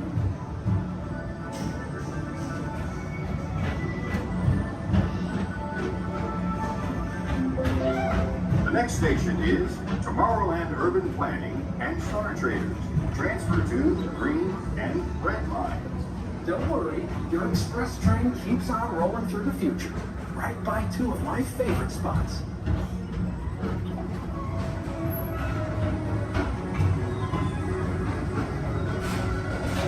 First up, Progress City. Walt Disney's amazing dream for a community of tomorrow. Did you know Progress City inspired Epcot? And a lot of the visionary ideas throughout Walt Disney World. Look, there's even a tiny people mover. I wonder if that means there's a tiny ORAC.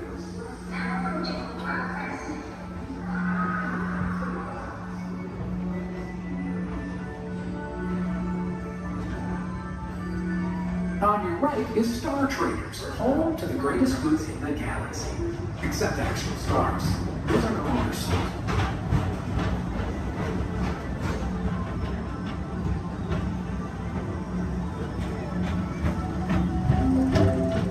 Now approaching Tomorrowland Speedway and Tron Light Cycle Run. I love a good circuit, and these are two of the best tracks of the cosmos for a bit of light, speedy competition.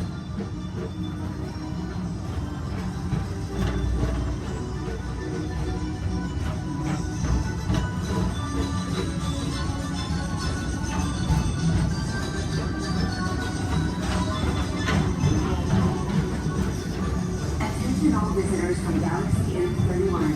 Please keep forward-facing tentacles clear of oncoming vehicles. Thank you.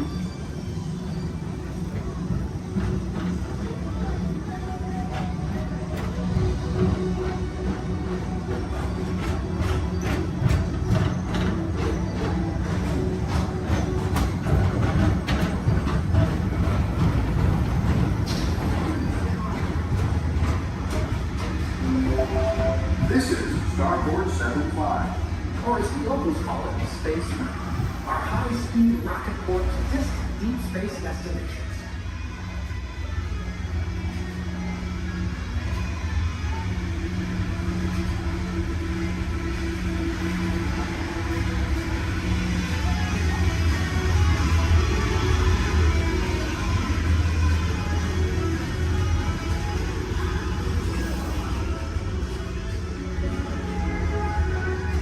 Let relaxation wash over you at the most refreshing retreat in the galaxy, the coral rooms of Pisces 7. You H2O it to yourself. Book today.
Morrow. Mr. Tom Morrow, please contact Mr. Johnson in the control tower to confirm your flight to the moon.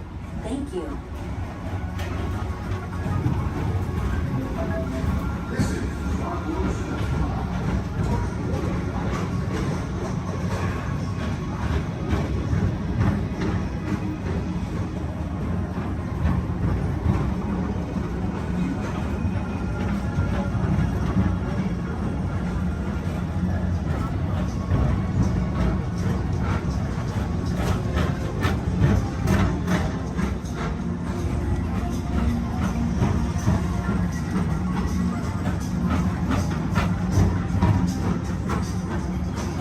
Attention all visitors. To your right is the Astrobarometer, our celestial symbol of interplanetary harmony and fellowship. Hop aboard and launch high above Tomorrowland for a spin amongst the planets.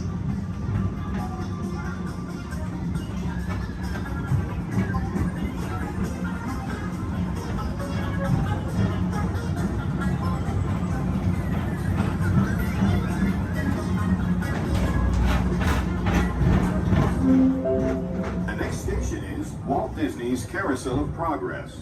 As usual, we'll keep moving ahead, and so does the carousel. Like progress itself, this theater...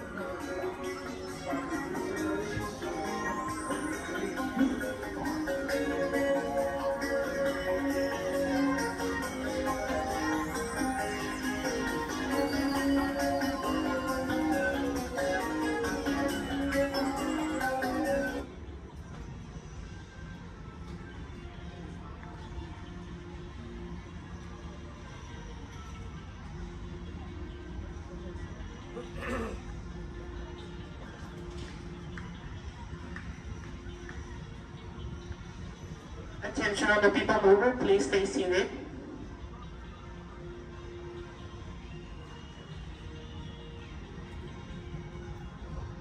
Attention all people mover passengers, for your safety, please remain seated with your hands, arms, feet, and legs inside the vehicle as vehicle bumping may occur. This ride will begin motion immediately. Thank you.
ahead, and so does the carousel.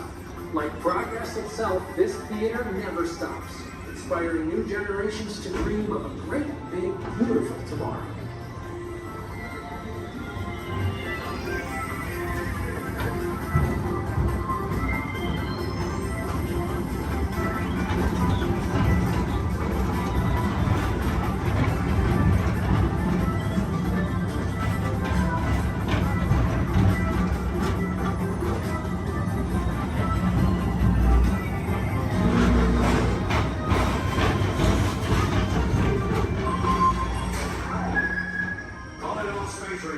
Report to your star cruiser and join me on this daring space mission against the evil Emperor's.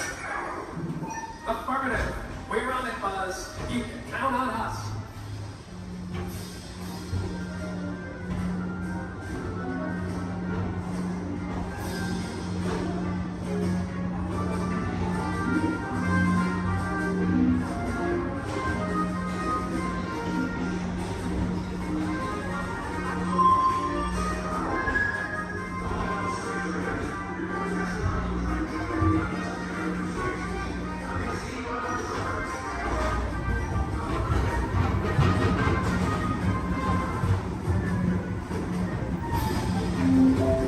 Now approaching Monsters Incorporated laugh floor. Mike Wazowski has brought in some real monsters of comedy. Whether you have one eye or 9, take the time to see this show. Now approaching Tomorrowland Transit Authority Station.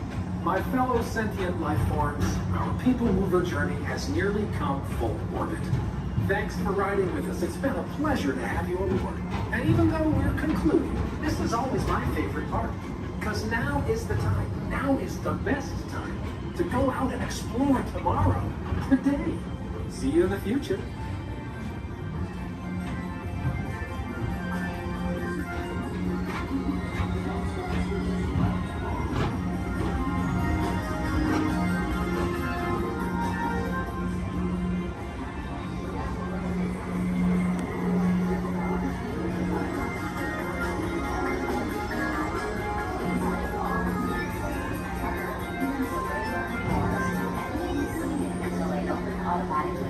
Step onto the moving platform with caution and exit by stepping away from the car. Thank you.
Of the tropics, heed our call. Descend with your rhythms for one and for all.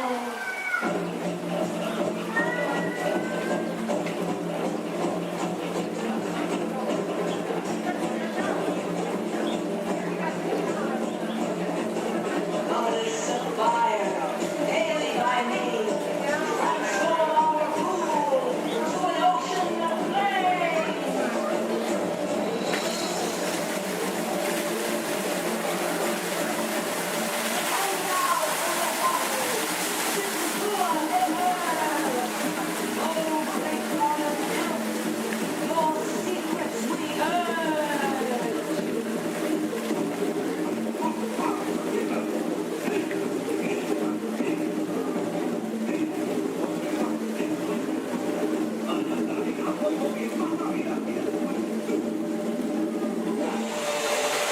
Wowee!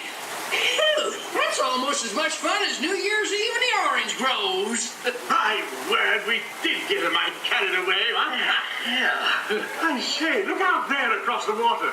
It appears we're a bit of company. Law me, yes. Welcome, you all. Permit us to introduce ourselves. My name is Claude, and my loquacious cousin over here is... I'll introduce myself, if you don't mind. Hi there. I'm, well, let's see now. It's right on the tip of my beak. Clyde Birdbrain. Oh, yeah. I'm Clyde Birdbrain. Yo, I say, perhaps you good people have never conversed with toucan birds before. Well, neither did we, till one day we discovered this magic sunshine pavilion. By Jove, yes. I remember just how it happened, many, many bird baths ago. There we were in an explorer's launch on a mysterious river in deepest Adventureland.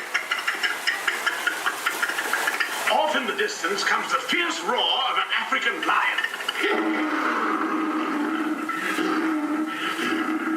And as we round a bend in the river, a huge bull elephant bellows forth in protest of our intrusion. Suddenly, the treetops explode in a frenzy of outraged birds. Oh, come, you can jolly well do better than that. I can jolly well do one at a time.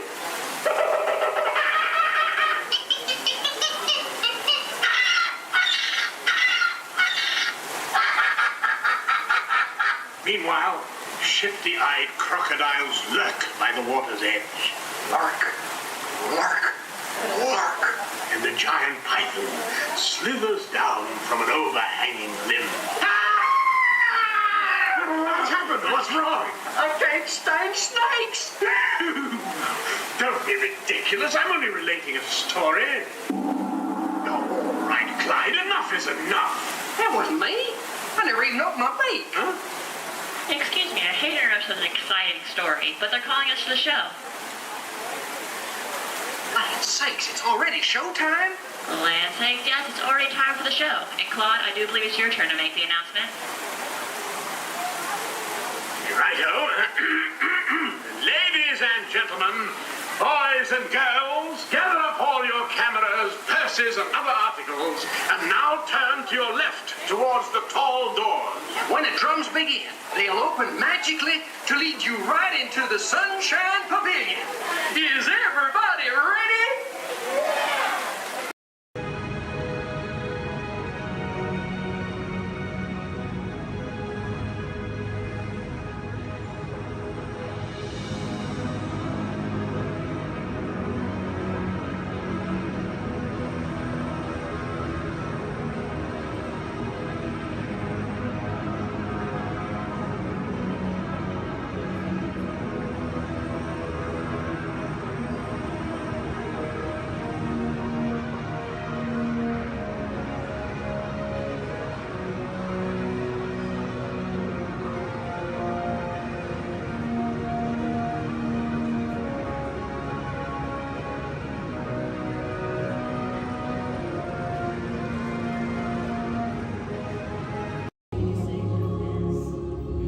In 1923, a young man from the American Midwest, along with his older brother Roy, started a cartoon studio in the back rooms of a small real estate office in Hollywood, California.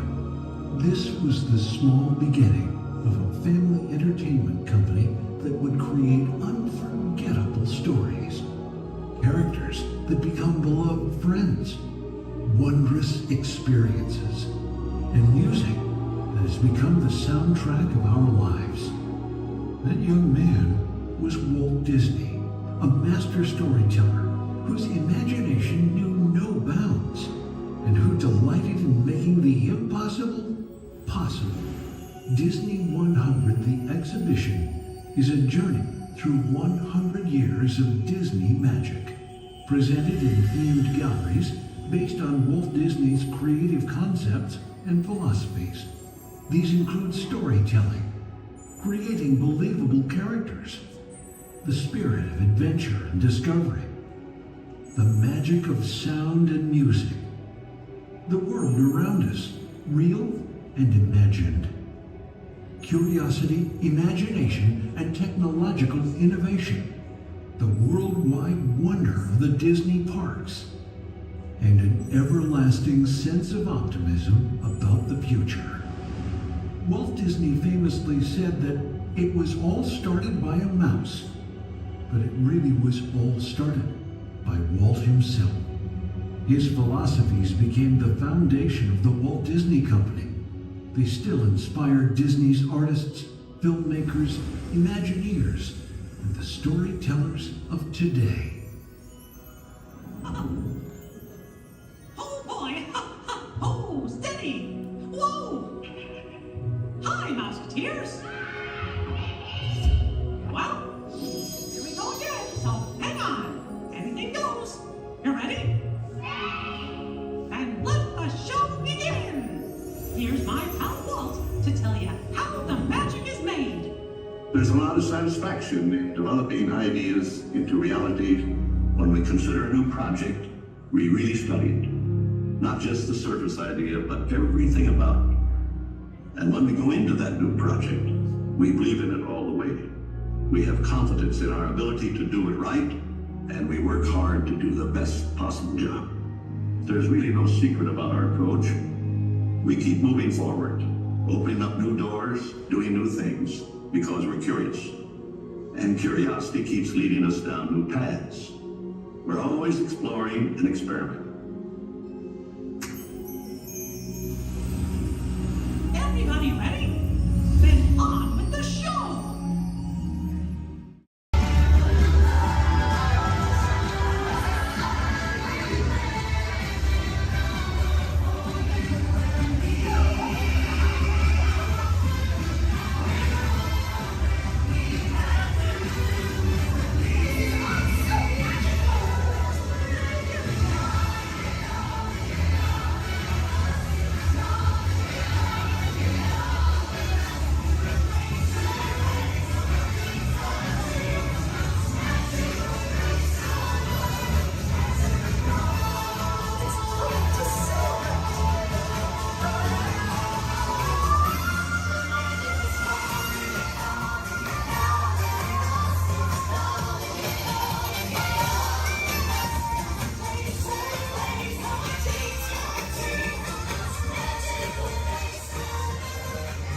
see that. Welcome to the celebration, everybody. For those of you standing, please hold on to the handrails throughout our journey and stay clear of the doors.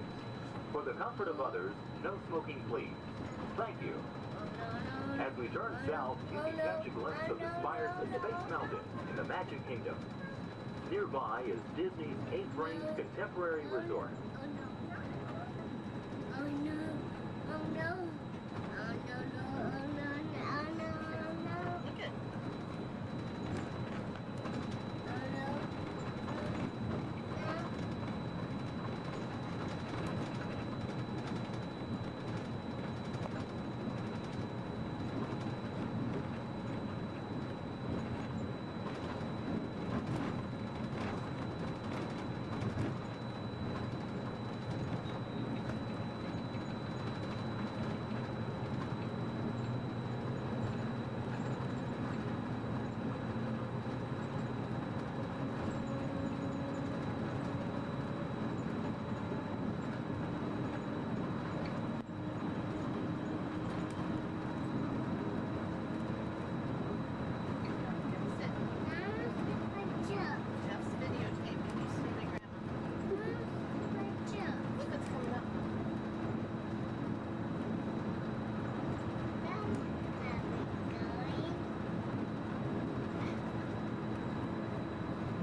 While your group is together, now is a great opportunity to pick a time and place to meet and to become separated in the park.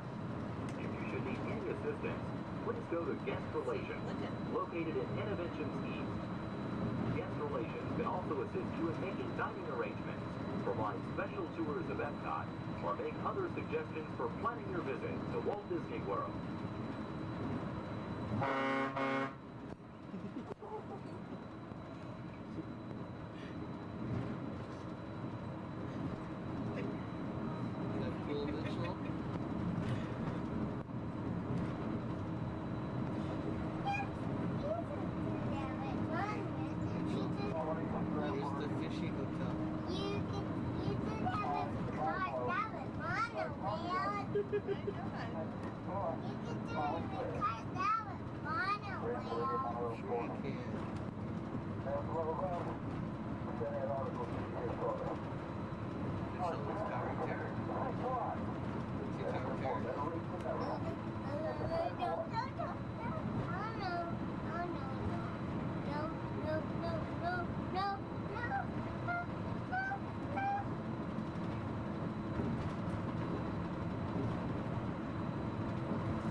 Traveling to Epcot, where nations celebrate human achievement and potential. Its 300 acres are divided into two worlds, Future World and World Showcase. Future World offers fascinating explorations into realms of energy, transportation, and imagination. You'll also find adventures in communications, sea exploration, food production, and other vital topics.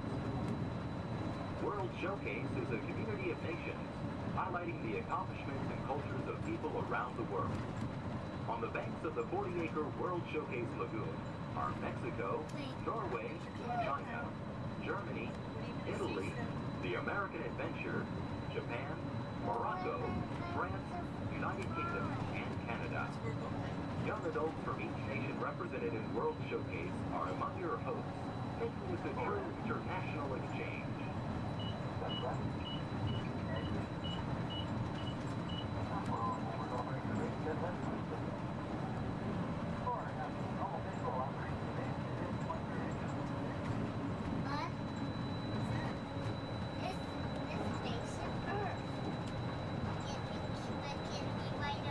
Beyond the trees ahead and to the right-hand side of our forward motion is Spaceship Earth.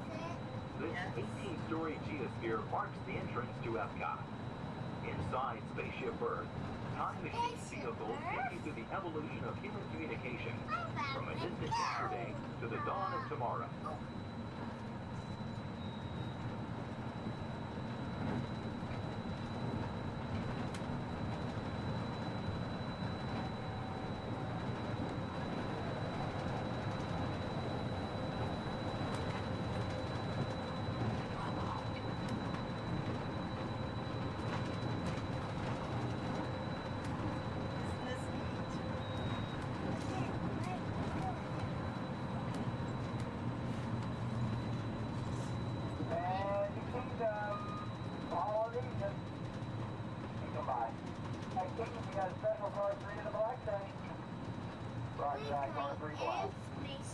Coming up behind Spaceship Earth is Innovations. Inside this hands-on area, you can explore and interact with the ever-changing technologies and products for everyday living in the near future. To the opposite side is the Universe of Energy. Inside you'll find Ellen's Energy Adventure, hosted by Ellen DeGeneres and Bill Nye the Science Guy. Maybe. Next is the Wonders of Life, where you'll discover Body Wars, which takes you on an amazing trip through the human body. No, we are not going to In Test Track, you can experience the acceleration of test driving a vehicle on the fastest and longest ride ever created for Walt Disney World. Coming into view is World Showcase. Directly across from us on the far shore of the World Showcase Lagoon is our host pavilion, the American Adventure.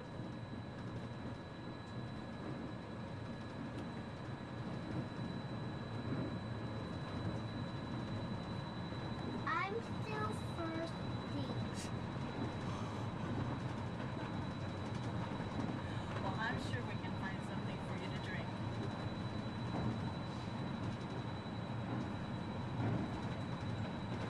The glass pyramids are the gateway to your journey into imagination. Inside you can find the 3D adventure, Honey, I Shrunk the Audience. Join Professor Wayne Solinsky as he receives the Adventure of the Year award for his incredible shrinking machine. Next is the land, where you'll discover creative partnerships between people and the land around the world. In the living seas, you can descend via hydrolator to Seabase Alpha and navigate the largest, most spectacular coral reef environment ever created by humankind. Ladies and gentlemen, we are approaching the Epcot monorail station. Smoking is not permitted at Epcot except in designated areas. Please consult your guide map or ask a cast member for the location of designated smoking areas. Please hold on to the handrails and stay clear of the doors until the monorail stops completely and the doors open. On behalf of the cast of the Walt Disney World Resort, we'd like to welcome you to Epcot. And ladies and gentlemen, this is the Epcot monorail station. If I can please have everybody's attention once again, I do need everyone's attention. As you're walking up the platform this morning to the Transportation and Ticket Center, you might have noticed our signs, and if you did not, that is why I'm here. Epcot will be closing this evening promptly at 4 o'clock. Once again, Epcot, the entire park, will be closing this evening at 4 o'clock. Monorail Transportation will so far, and would not be possible without the combined efforts of all of these talented stunt performers and the very best crew in Hollywood, all working together as a team to create what we like to call here on the Indiana Jones set, a little movie magic. Right, guys? Let's do it! You got it, boss. All right. Ready to the hill. Thank you very much, Chaz. You set? We're good, John. Cameras ready, Jason? Standing by. Quiet and set, everybody, please. Roll cameras. Rolling. And speed. 16-3 Charlie, is it flight? Take one mark. Playback.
We recently learned that your Terran visionary, Walt Disney, had a similar goal in mind with his early concepts for the experimental prototype Community of Tomorrow.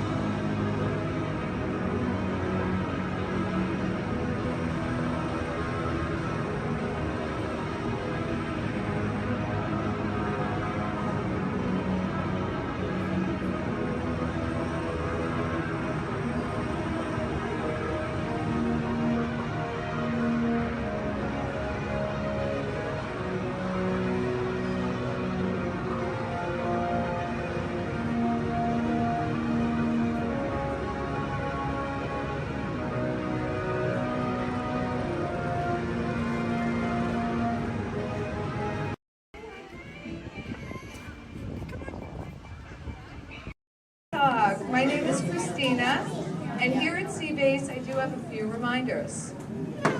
There's no eating, no drinking, no smoking, and absolutely no flash photography. Thanks, guys. The equipment you see here hanging in the water is called a hydrophone. Hydrophones help us to hear things beneath the sea. Today this is going to help us hear a very special guest. Does everybody know who that guest may be? Shout it out. That's right. Crush is going to come out and ask us a few questions about the human world, and we may have a few questions for him about the turtle world. So please think about the questions you may want to ask Crush. I do know Crush is out catching a wave, and he asks, on the count of 3, as part of a year of a million dreams, we are going to have Joseph count out from South Carolina. 1, 2, 3, and everybody else, scream out, "Hey Crush." Ready? Joseph? Hey, Chris. Hey,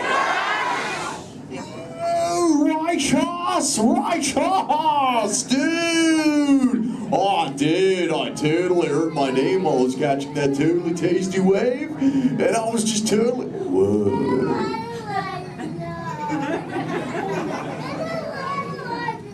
Check out all of you human dudes in the human tank.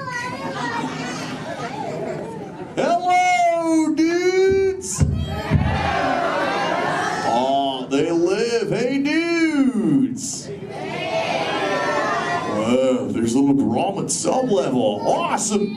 You know, where there's little dudes and dudettes, I bet there's some fellow moms and pops. Let's hear it from all the moms and pops! Yeah! Awesome! Let's meet some humans up close. Hey, there's a dude here with a light lid and a gray shell. Hey, dude. What's your name, man? Mitchell. Mitchell. Mighty Mitchell, dude. Where are you from, dude? Kansas. Whoa. Never heard of it. That's cool, though, Mitchell. Do you think any of your friends back home knew you would be talking to a turtle? Not really, no. Yeah.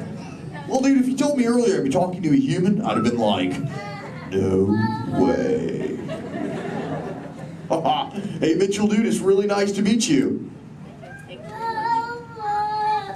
I'll just assume the feeling is mutual, dude.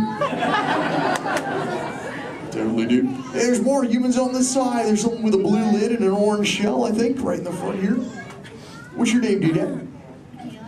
Michaela. Minnie Michaela, who brought you here today?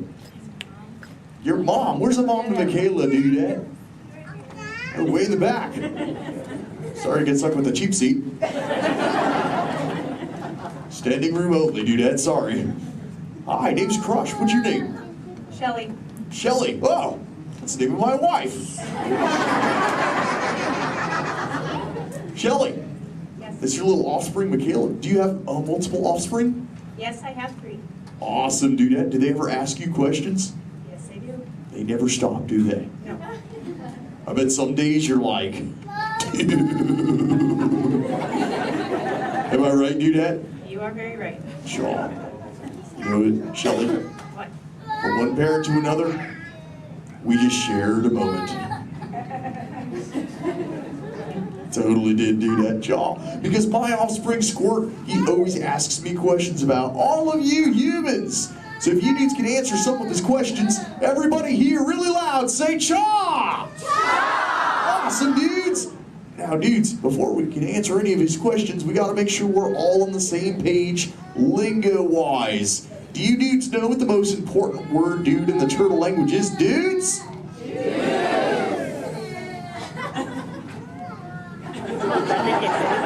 That's right, it's totally dude! Because dude can be used in so many different ways. Example, if something is totally awesome, you say dude like this. Dude! Let's try that, dudes, really loud on 3. Here we go. Uno, dos, 3. Awesome! But when you get bummed out, you go, dude. Try that one, dudes. Whoa, you're bumming me out. But no worries, dudes. If something is bogus, yet semi-humorous, you say dude like this. Try that, dudes. Dudes, you are totally talking turtle. Now here's Squirt's question numero uno. He saw some humans at the beach and he came back to me. He said, Dad, what is up with humans? What do you dudes do when you're at the beach? Shout it out, everybody! Oh, you swim, dudes! How many humans here swim? Raise your fin if you're a human that swims, dudes. Lots of human swimmers here today, dudes. Most excellent. There's even a dude sitting on the front row bench on the corner of this side. He's wearing a white shell. Where are you going? There he is. What's your name, dude? Brian. Brian, dude, you swim?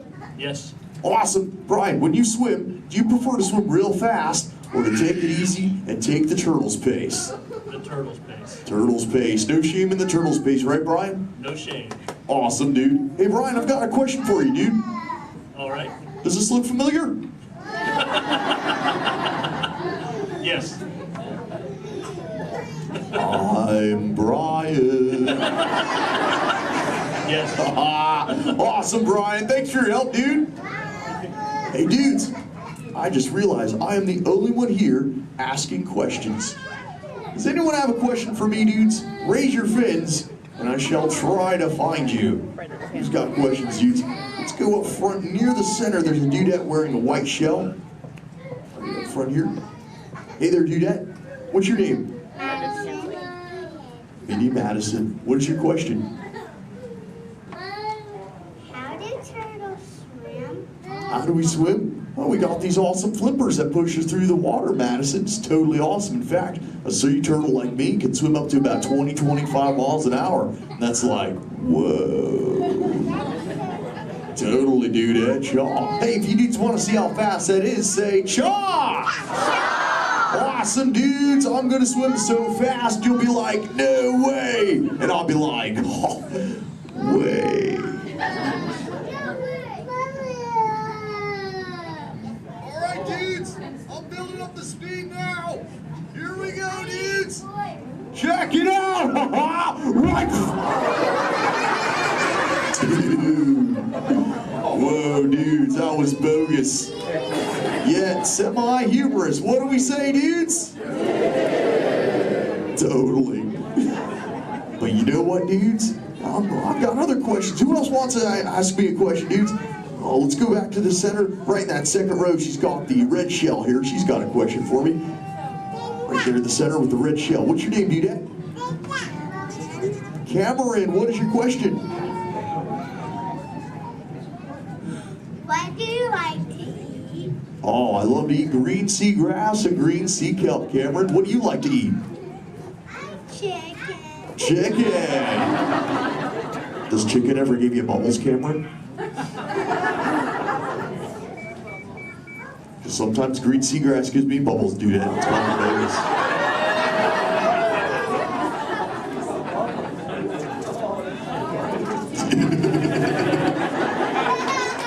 Sorry about that, dudes. Who else has a question for me? Whoa. Let's go over towards this side near the center. He's got the dark shell in that second row. Really dark shell in the second row, sub-level. What's your name, dude? Cameron. Another Cameron? Interesting. Guess they're running out of names in the human world. Well, Cameron, dude, what is your question? like in the water? Oh, wet. Cameron, have you ever, what? How do you ever feel in it? How do I, wet. Well, have you ever been in the water, dude? Yeah. How do you feel in it? Good. Good. Oh, awesome. Well, oh, and wet. Well, that makes sense. Cameron, dude, what do you wear in the water? What you're wearing now? No, I wear a swimsuit. Oh, a swimsuit, Cameron, dude. Check it out, dude. Squirt said this is called a swimsuit right here. Check it out, dude. This is what Cameron wears. Awesome, dude. That's what you wear, right, Cam? No, it's a boy wear. It's what? It's a boy wear. This isn't for boys?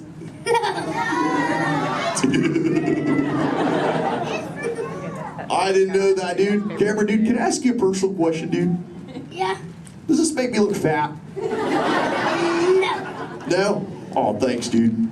Cameron, dude, remember, when you get older, you'll find that will always be the correct answer to that question. Totally. What, dudes?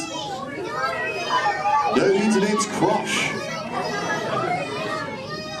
Where you see Little Blue? On the other side? No way, dudes. That'd be awesome if she were here, dudes, but she's totally not. Hey. Whoa, Little Blue. I know you. Sure. Hi, I'm Dory. Totally. I remember you. You're Mush. Little Blue, the name's Crush. Well, what brings you here on this fine day? What brings me here? Sure. My fin, silly. Watch. Woo ha, chee ha, woo. Ow, ow, yeah. Ow, ow, ow. Wow, that really clocked me there. Am I bleeding? Little Blue, I hope not, but... Look. It's a people tank. Hi. Hola. Ooh, bonjour. Welcome. Ni hao. Ohio. Hi. You're like a little linguist, Little Blue. You know, I just taught these human dudes how to talk turtle. It'd be so awesome if someone could teach us all how to speak whale. I can speak whale. Awesome. Okay, everyone, repeat after me. Hello.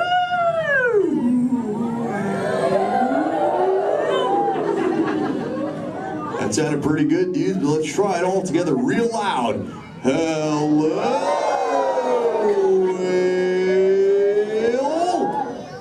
Awesome. You know, sometimes you speak whale and there are like 80 whales swimming around you. Sure. Not today. What do you mean, dude? No whale. Where? You see one behind me? Whoa! Little Blue! Oh! Conversation. There's totally a whale, Little Blue. Swim, Little Blue!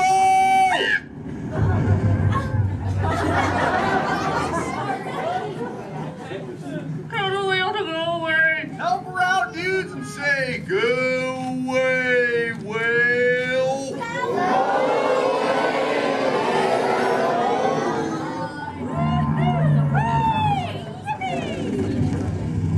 You did it, dudes! You saved Little Blue! Put your fins together. That was awesome! You so totally rock, dudes. You know, I could hang out with you all day, but I have to make sure Little Blue is okay. So before I go, remember, do not fight the current, learn to ride it, and it will totally take you where you're meant to go. And little dudes and dudettes, do the Crush Men a big favor. Keep using that word dude for the rest of the day. Your parents will love it. Bye-bye, dudes.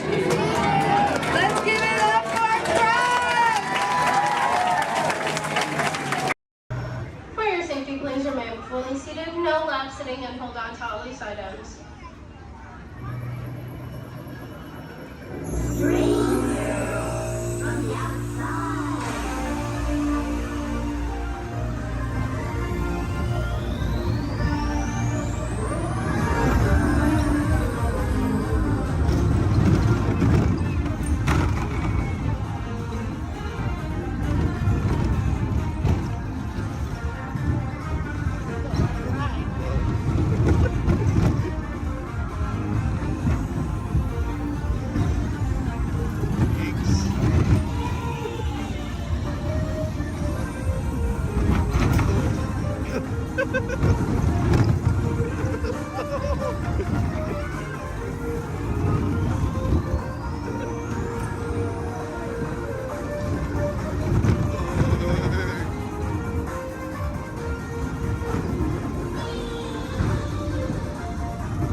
under the authority of General Hux.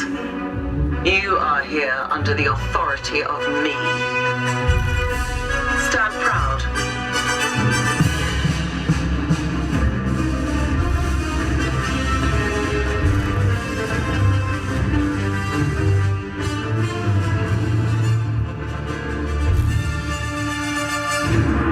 Troops in this division are held to the highest standard.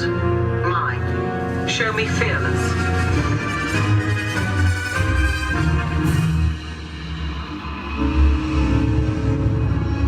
Under my command, you will be proud to wear the armor of a stormtrooper. You will learn discipline, loyalty, and what it means to be a stormtrooper.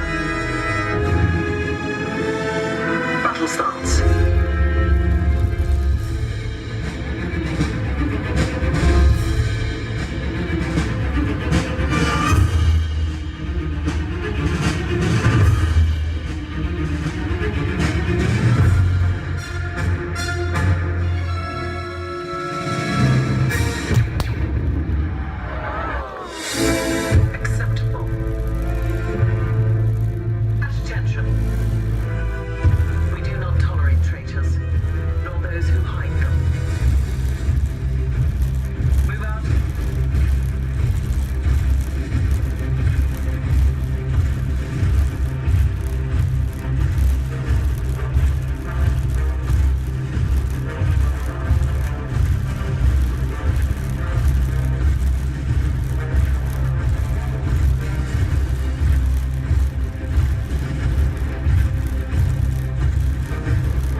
Can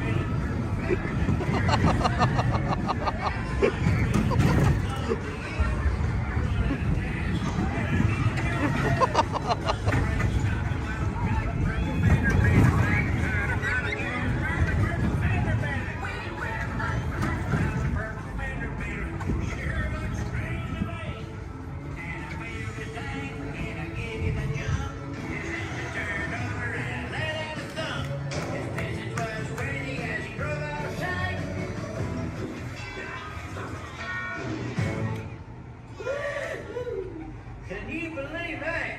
All right, grab all your junk and keep an eye out for that purple fender bender.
Boys and girls, this concludes our culturalizing ceremony. Thank you for attending and please enjoy the rest of the evening. Mahalo and aloha!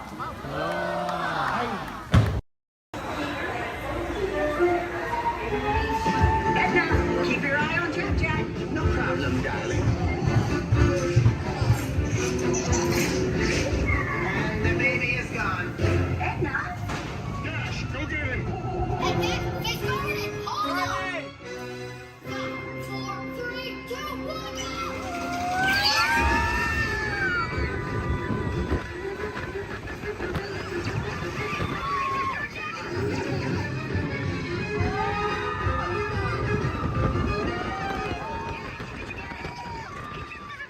The baby has teleported to the next tunnel. Got it.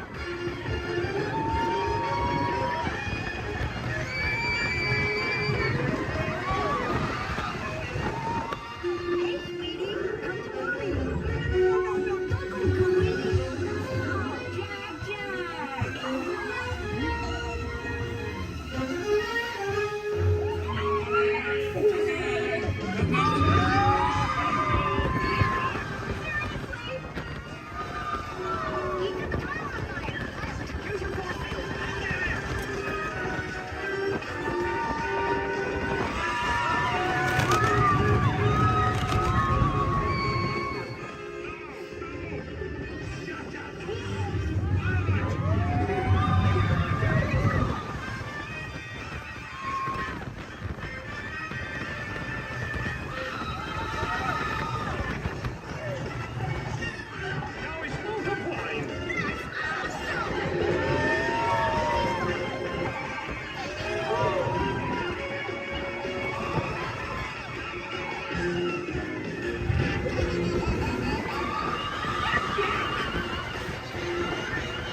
Sorry that got a little crazy. Babies can be unpredictable. Yeah, Mom. Super babies.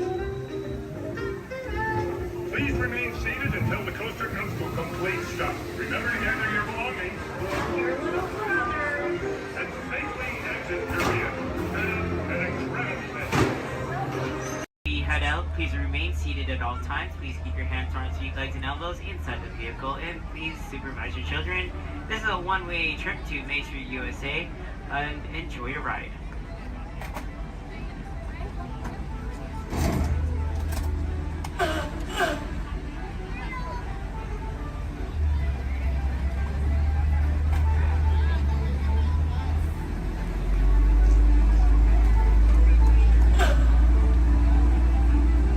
On your right-hand side is Sleeping Beauty Castle, your gateway to Fantasyland.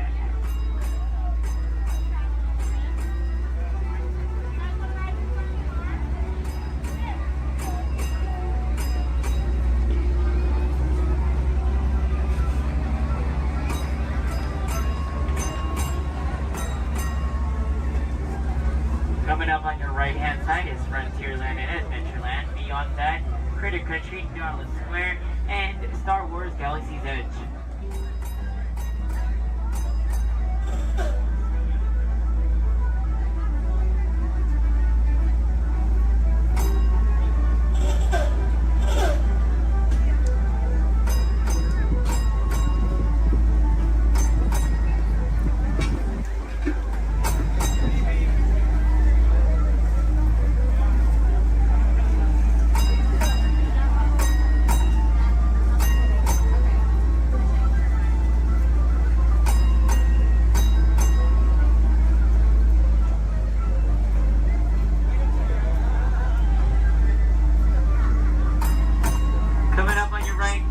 Left-hand side, there's our first aid center, our baby care center, and our lost child center. On your right-hand side, if you enjoy ragtime piano, we got some music going on over at the Coca-Cola Refreshment Center on your right.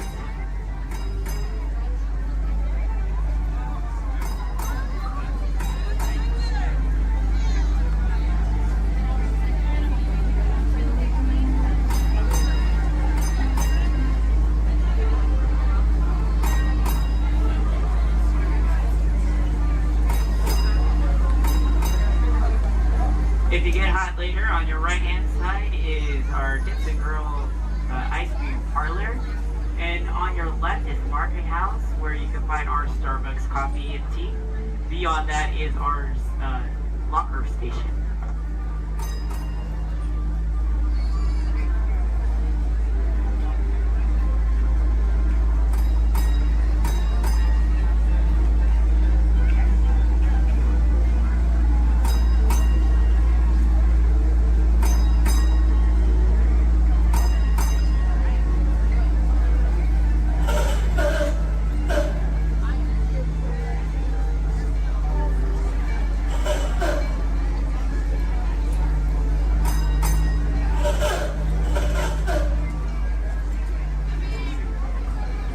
To our final destination in front of Disneyland City Hall. Please remain seated until the bus has come to a full and complete stop. For those of you who are sitting in the top stairs, please watch your step as you exit the stairs and assist young children. And enjoy the rest of your day here in the Magic Kingdom. My name is Justin, and thank you for riding.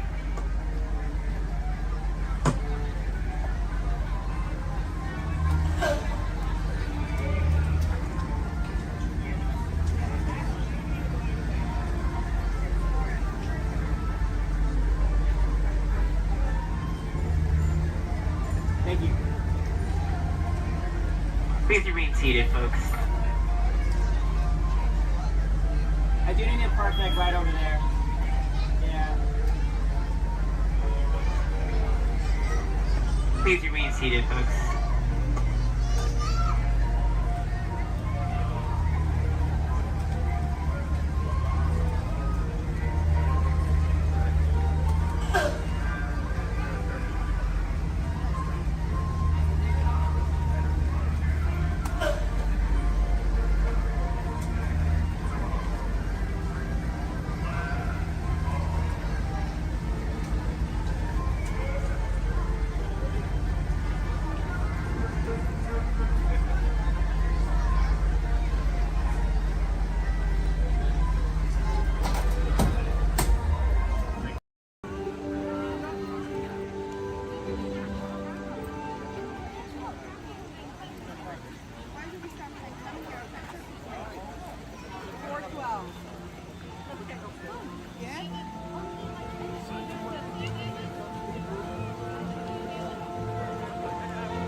All right, everyone, for your safety, please do me a favor. Leave this center aisle clear and all side aisles clear as well.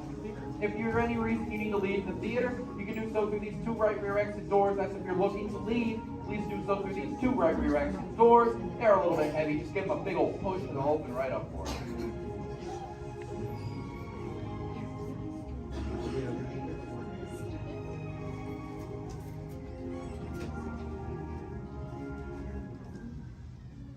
Welcome to Turtle Talk. My name's Andrew. Before we get started, there are a few things that I would like to go over with everyone. Now, here at Seabase, there is absolutely no eating, no drinking, no smoking or vaping, and no flash photography. Thanks, guys. Now, this piece of equipment here is known as a hydrophone. It allows us to hear sounds from beneath the sea, and it's also going to allow us to hear from our very special guest today. Does everybody know who our special guest is? Please shout it out. As Crush is coming to talk to us to learn more about the human world, and we're going to get the chance to ask him a couple questions about the turtle world. So, little ones, be thinking of questions that you may get to ask Crush, okay? Now, it does seem like Crush is off surfing at the moment. In order to call him out, we need to yell, "Hey, Crush!" on the count of 3, all right? 1, 2, 3. Hey, Crush! Well, righteous, well, awesome. Check it out, man. Hey, dude, look. Double barrel, 360, totally tubular. Whoa, look at the humans in the human tank. Hello, humans. Hello. Righteous, man. Oh, dude, speaking of most righteous, look at this, bro. Hatchlings, grommets, offspring, totally chillin' sub-level. Look at this, right next to you, you got a little dudette, blue shell, brown noggin, goggles, and extra ears. Yeah, right there on the coral. Hey, bud, what's your name down there, dudette? Bella. Hey, what's up, bud? Are you having a good day, man? Yeah. Awesome. Can you talk like a turtle? No. Oh, I got your back. It's really easy. Just say, awesome. Nailed it. Try this one. Say totally. Put them together. Say totally awesome. Give it up for that dude. Righteous. Good job, bud. Totally good. You talk like a turtle. Hey, I got a dude over here with a gray shell, curly noggin, and goggles too. Sweet. Hey, man, what's your name down there, bud? Gustavo. Hey, where are you from, Gustavo? Where are you from? New York. Whoa, dude. Who brought you here today? I went on my car. Oh, we'll find out together. Don't sweat it. Hey, dudes, is there like maybe a parental unit, a life guardian of the Gustavo? If anybody's with them, right? Okay, let's talk to that chick and see what's up. All right, awesome. Hey, dude, what's up, bud? What is your name? Karen. Hey, Karen, what's up? How many kids you got? My English is not good. I'm from Brazil. Oh, I don't speak English either. I talk turtle. Karen, Does it freak you out? Gustavo has no clue you're here. Don't worry, Karen, they come back when they get hungry. Karen, did you feel it, bud? Did you feel it? We're sharing a moment. Look at you, Karen. Awesome. Dude, my son Squirt, he's like this. He goes, Dad, Dad, Dad, Dad, Dad, Dad, what's up with all the humans? And I go, dude, I do not know. Human dudes, I need human help. Can all of you help out and answer Squirt's questions? If you want to help, say, Chaw! Righteous! You so totally rock, dude! Oh, wait a minute. Sorry, dude, my bad. Check this out. When a turtle says, you so totally rock, everyone says, dude! Here we go. You so totally rock! Dude! You so totally rock! Dude! Now all of you totally talk turtle. So, on to Squirt's question. Numero uno. He goes, Dad, if humans go to a beach, what do they do? I said, bro, I do not know. Humans, do you go to the beach? Yeah. Awesomeness. Okay, answer it for the Squirt dude. What does a human do at a beach? Shout it out. Swim. No way. Who likes to swim? Wave some fin if you love to swim, man. Oh man, I got waivers. Look, even on the bench. What's up, waivers? Dude, want to see me swim? Say go crush. Go crush. Let's rock. Everyone yell. Rip it. Rip it. Roll it. Roll it. Punch it. Punch it. Rip it. Rip.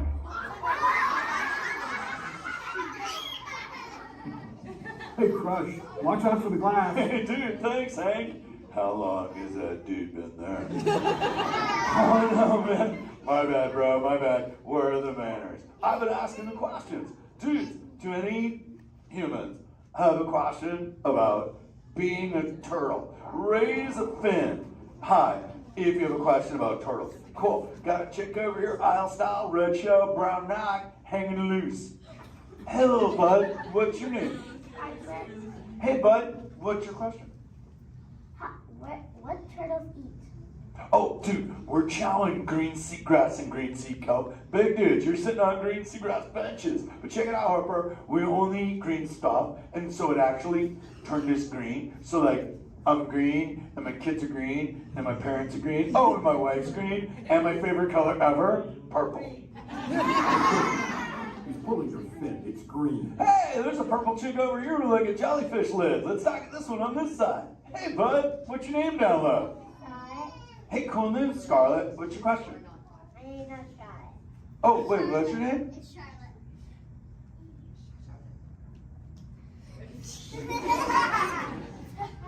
You don't have to tell me. Okay, what's your question, little bud? My name's not bad. Okay. Hey, let's head over here. We got like a little friend on this side. Looks like a light blue shell, brown noggin. Let's talk to this bud. Hey, what's your name, dude? My name's Marley. Hey, Marley, what's up? What's your question? What's your favorite food? Oh, dude, besides eating green seagrass and green sea kelp, we totally chow on the jellies. Yeah, they're like so tasty. Hey, wait, Marley, do you eat food and sleep and stuff? Yeah. Do you know how to swim? Yeah. You're a turtle. Because all we do every day is eat, sleep, and surf. Hey, we got a bud by the bench. He's got a red shell curly noggin. Let's talk to that guy. Sweet.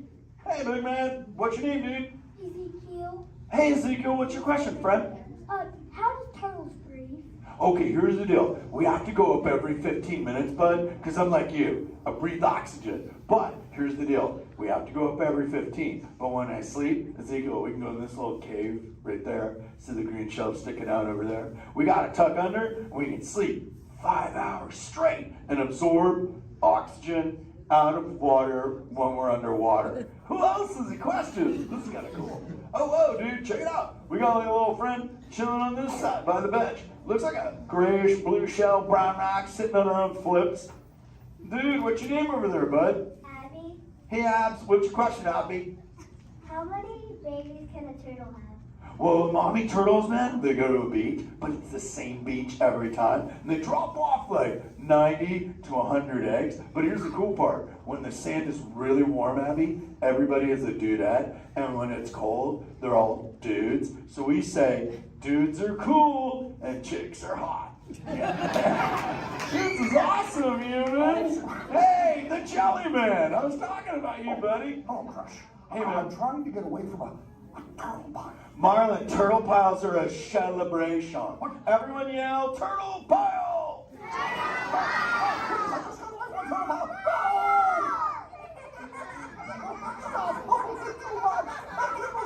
Oh, cool. Hey, boys, surf's up, dudes.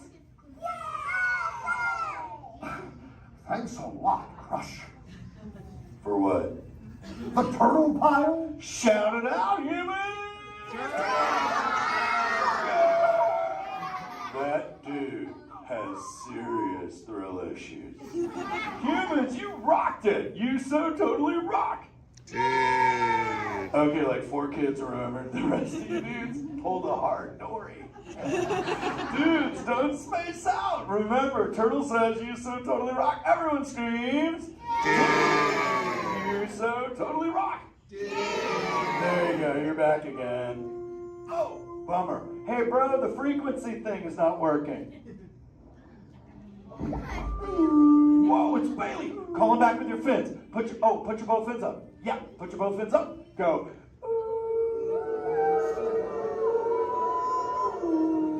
Crush! Hey! Bailey, look at my friends, they're humans. Oh my goodness, funny looking humans, huh? Hey dude, stop. That's not cool, those are my friends, they can hear you. No, they can't. Watch this. Hi, humans. Oh, okay. Why didn't you tell me? Dude, I tried, man. You got stoked out. Wait. Ooh. Yeah, that thing. I'm getting something. Ooh, wow. Some of you have 4 ears. Weird. I'm not judging. Humans. Later, Crush. Later, Bailey. Everyone say, later, Bailey, dude. Bailey's echolocation's awesome. We're going to do it. Everyone, both fins up. Go. Okay, sub-level. Really good. Back bench. Solid. Grandma, in the corner. This is where we put our fins up. Good job, Grandma. Good job. Fins up. Eyes closed. Go. How many fins am I holding up now? No, you gotta go. Yeah, you so totally rock. Squirt, come here. Squirt, look at this. Squirt, I just taught humans your ultimate favorite. Sweet. Dude, go for it, they'll blast you. You so totally rock. Yeah! Rock on, human dude. Rock on, Squirt. That's my son, I'm in a jam. Oh wait, remember this thing. You gotta be good to the oceans. And the oceans will be good to you. And slap the fins together for my man Andrew. Rockin' the mic, man. Oh, righteous. Little dude, use the word dude all day long. Because your parents will love you. Hey, Karen. You're welcome, Karen. Let's go. You so totally rock. Let's give it up for Fry. If you would like to learn more about Fred and his friends like green sea turtles, manatees, or sharks, you can do so up on the 2nd floor of Sea Base. Now, little ones, don't move until your adult comes to get you. Adults, please collect your belongings, collect your children, head on up to the right direction. Doors, or if you're taking, please don't stand up.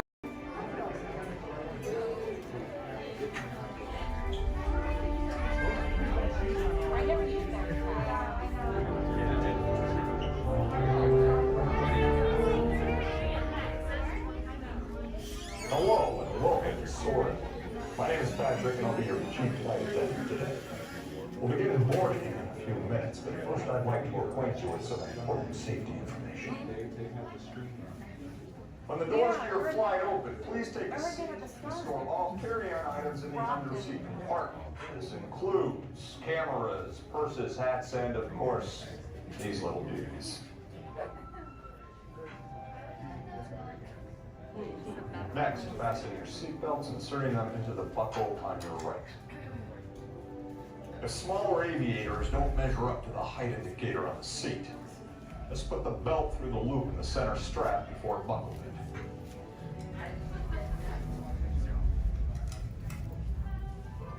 Nice work, pal. Soon you will be airborne. So if you or your little aviators have a fear of flying or of heights, you might want to wait for your party if you're liable.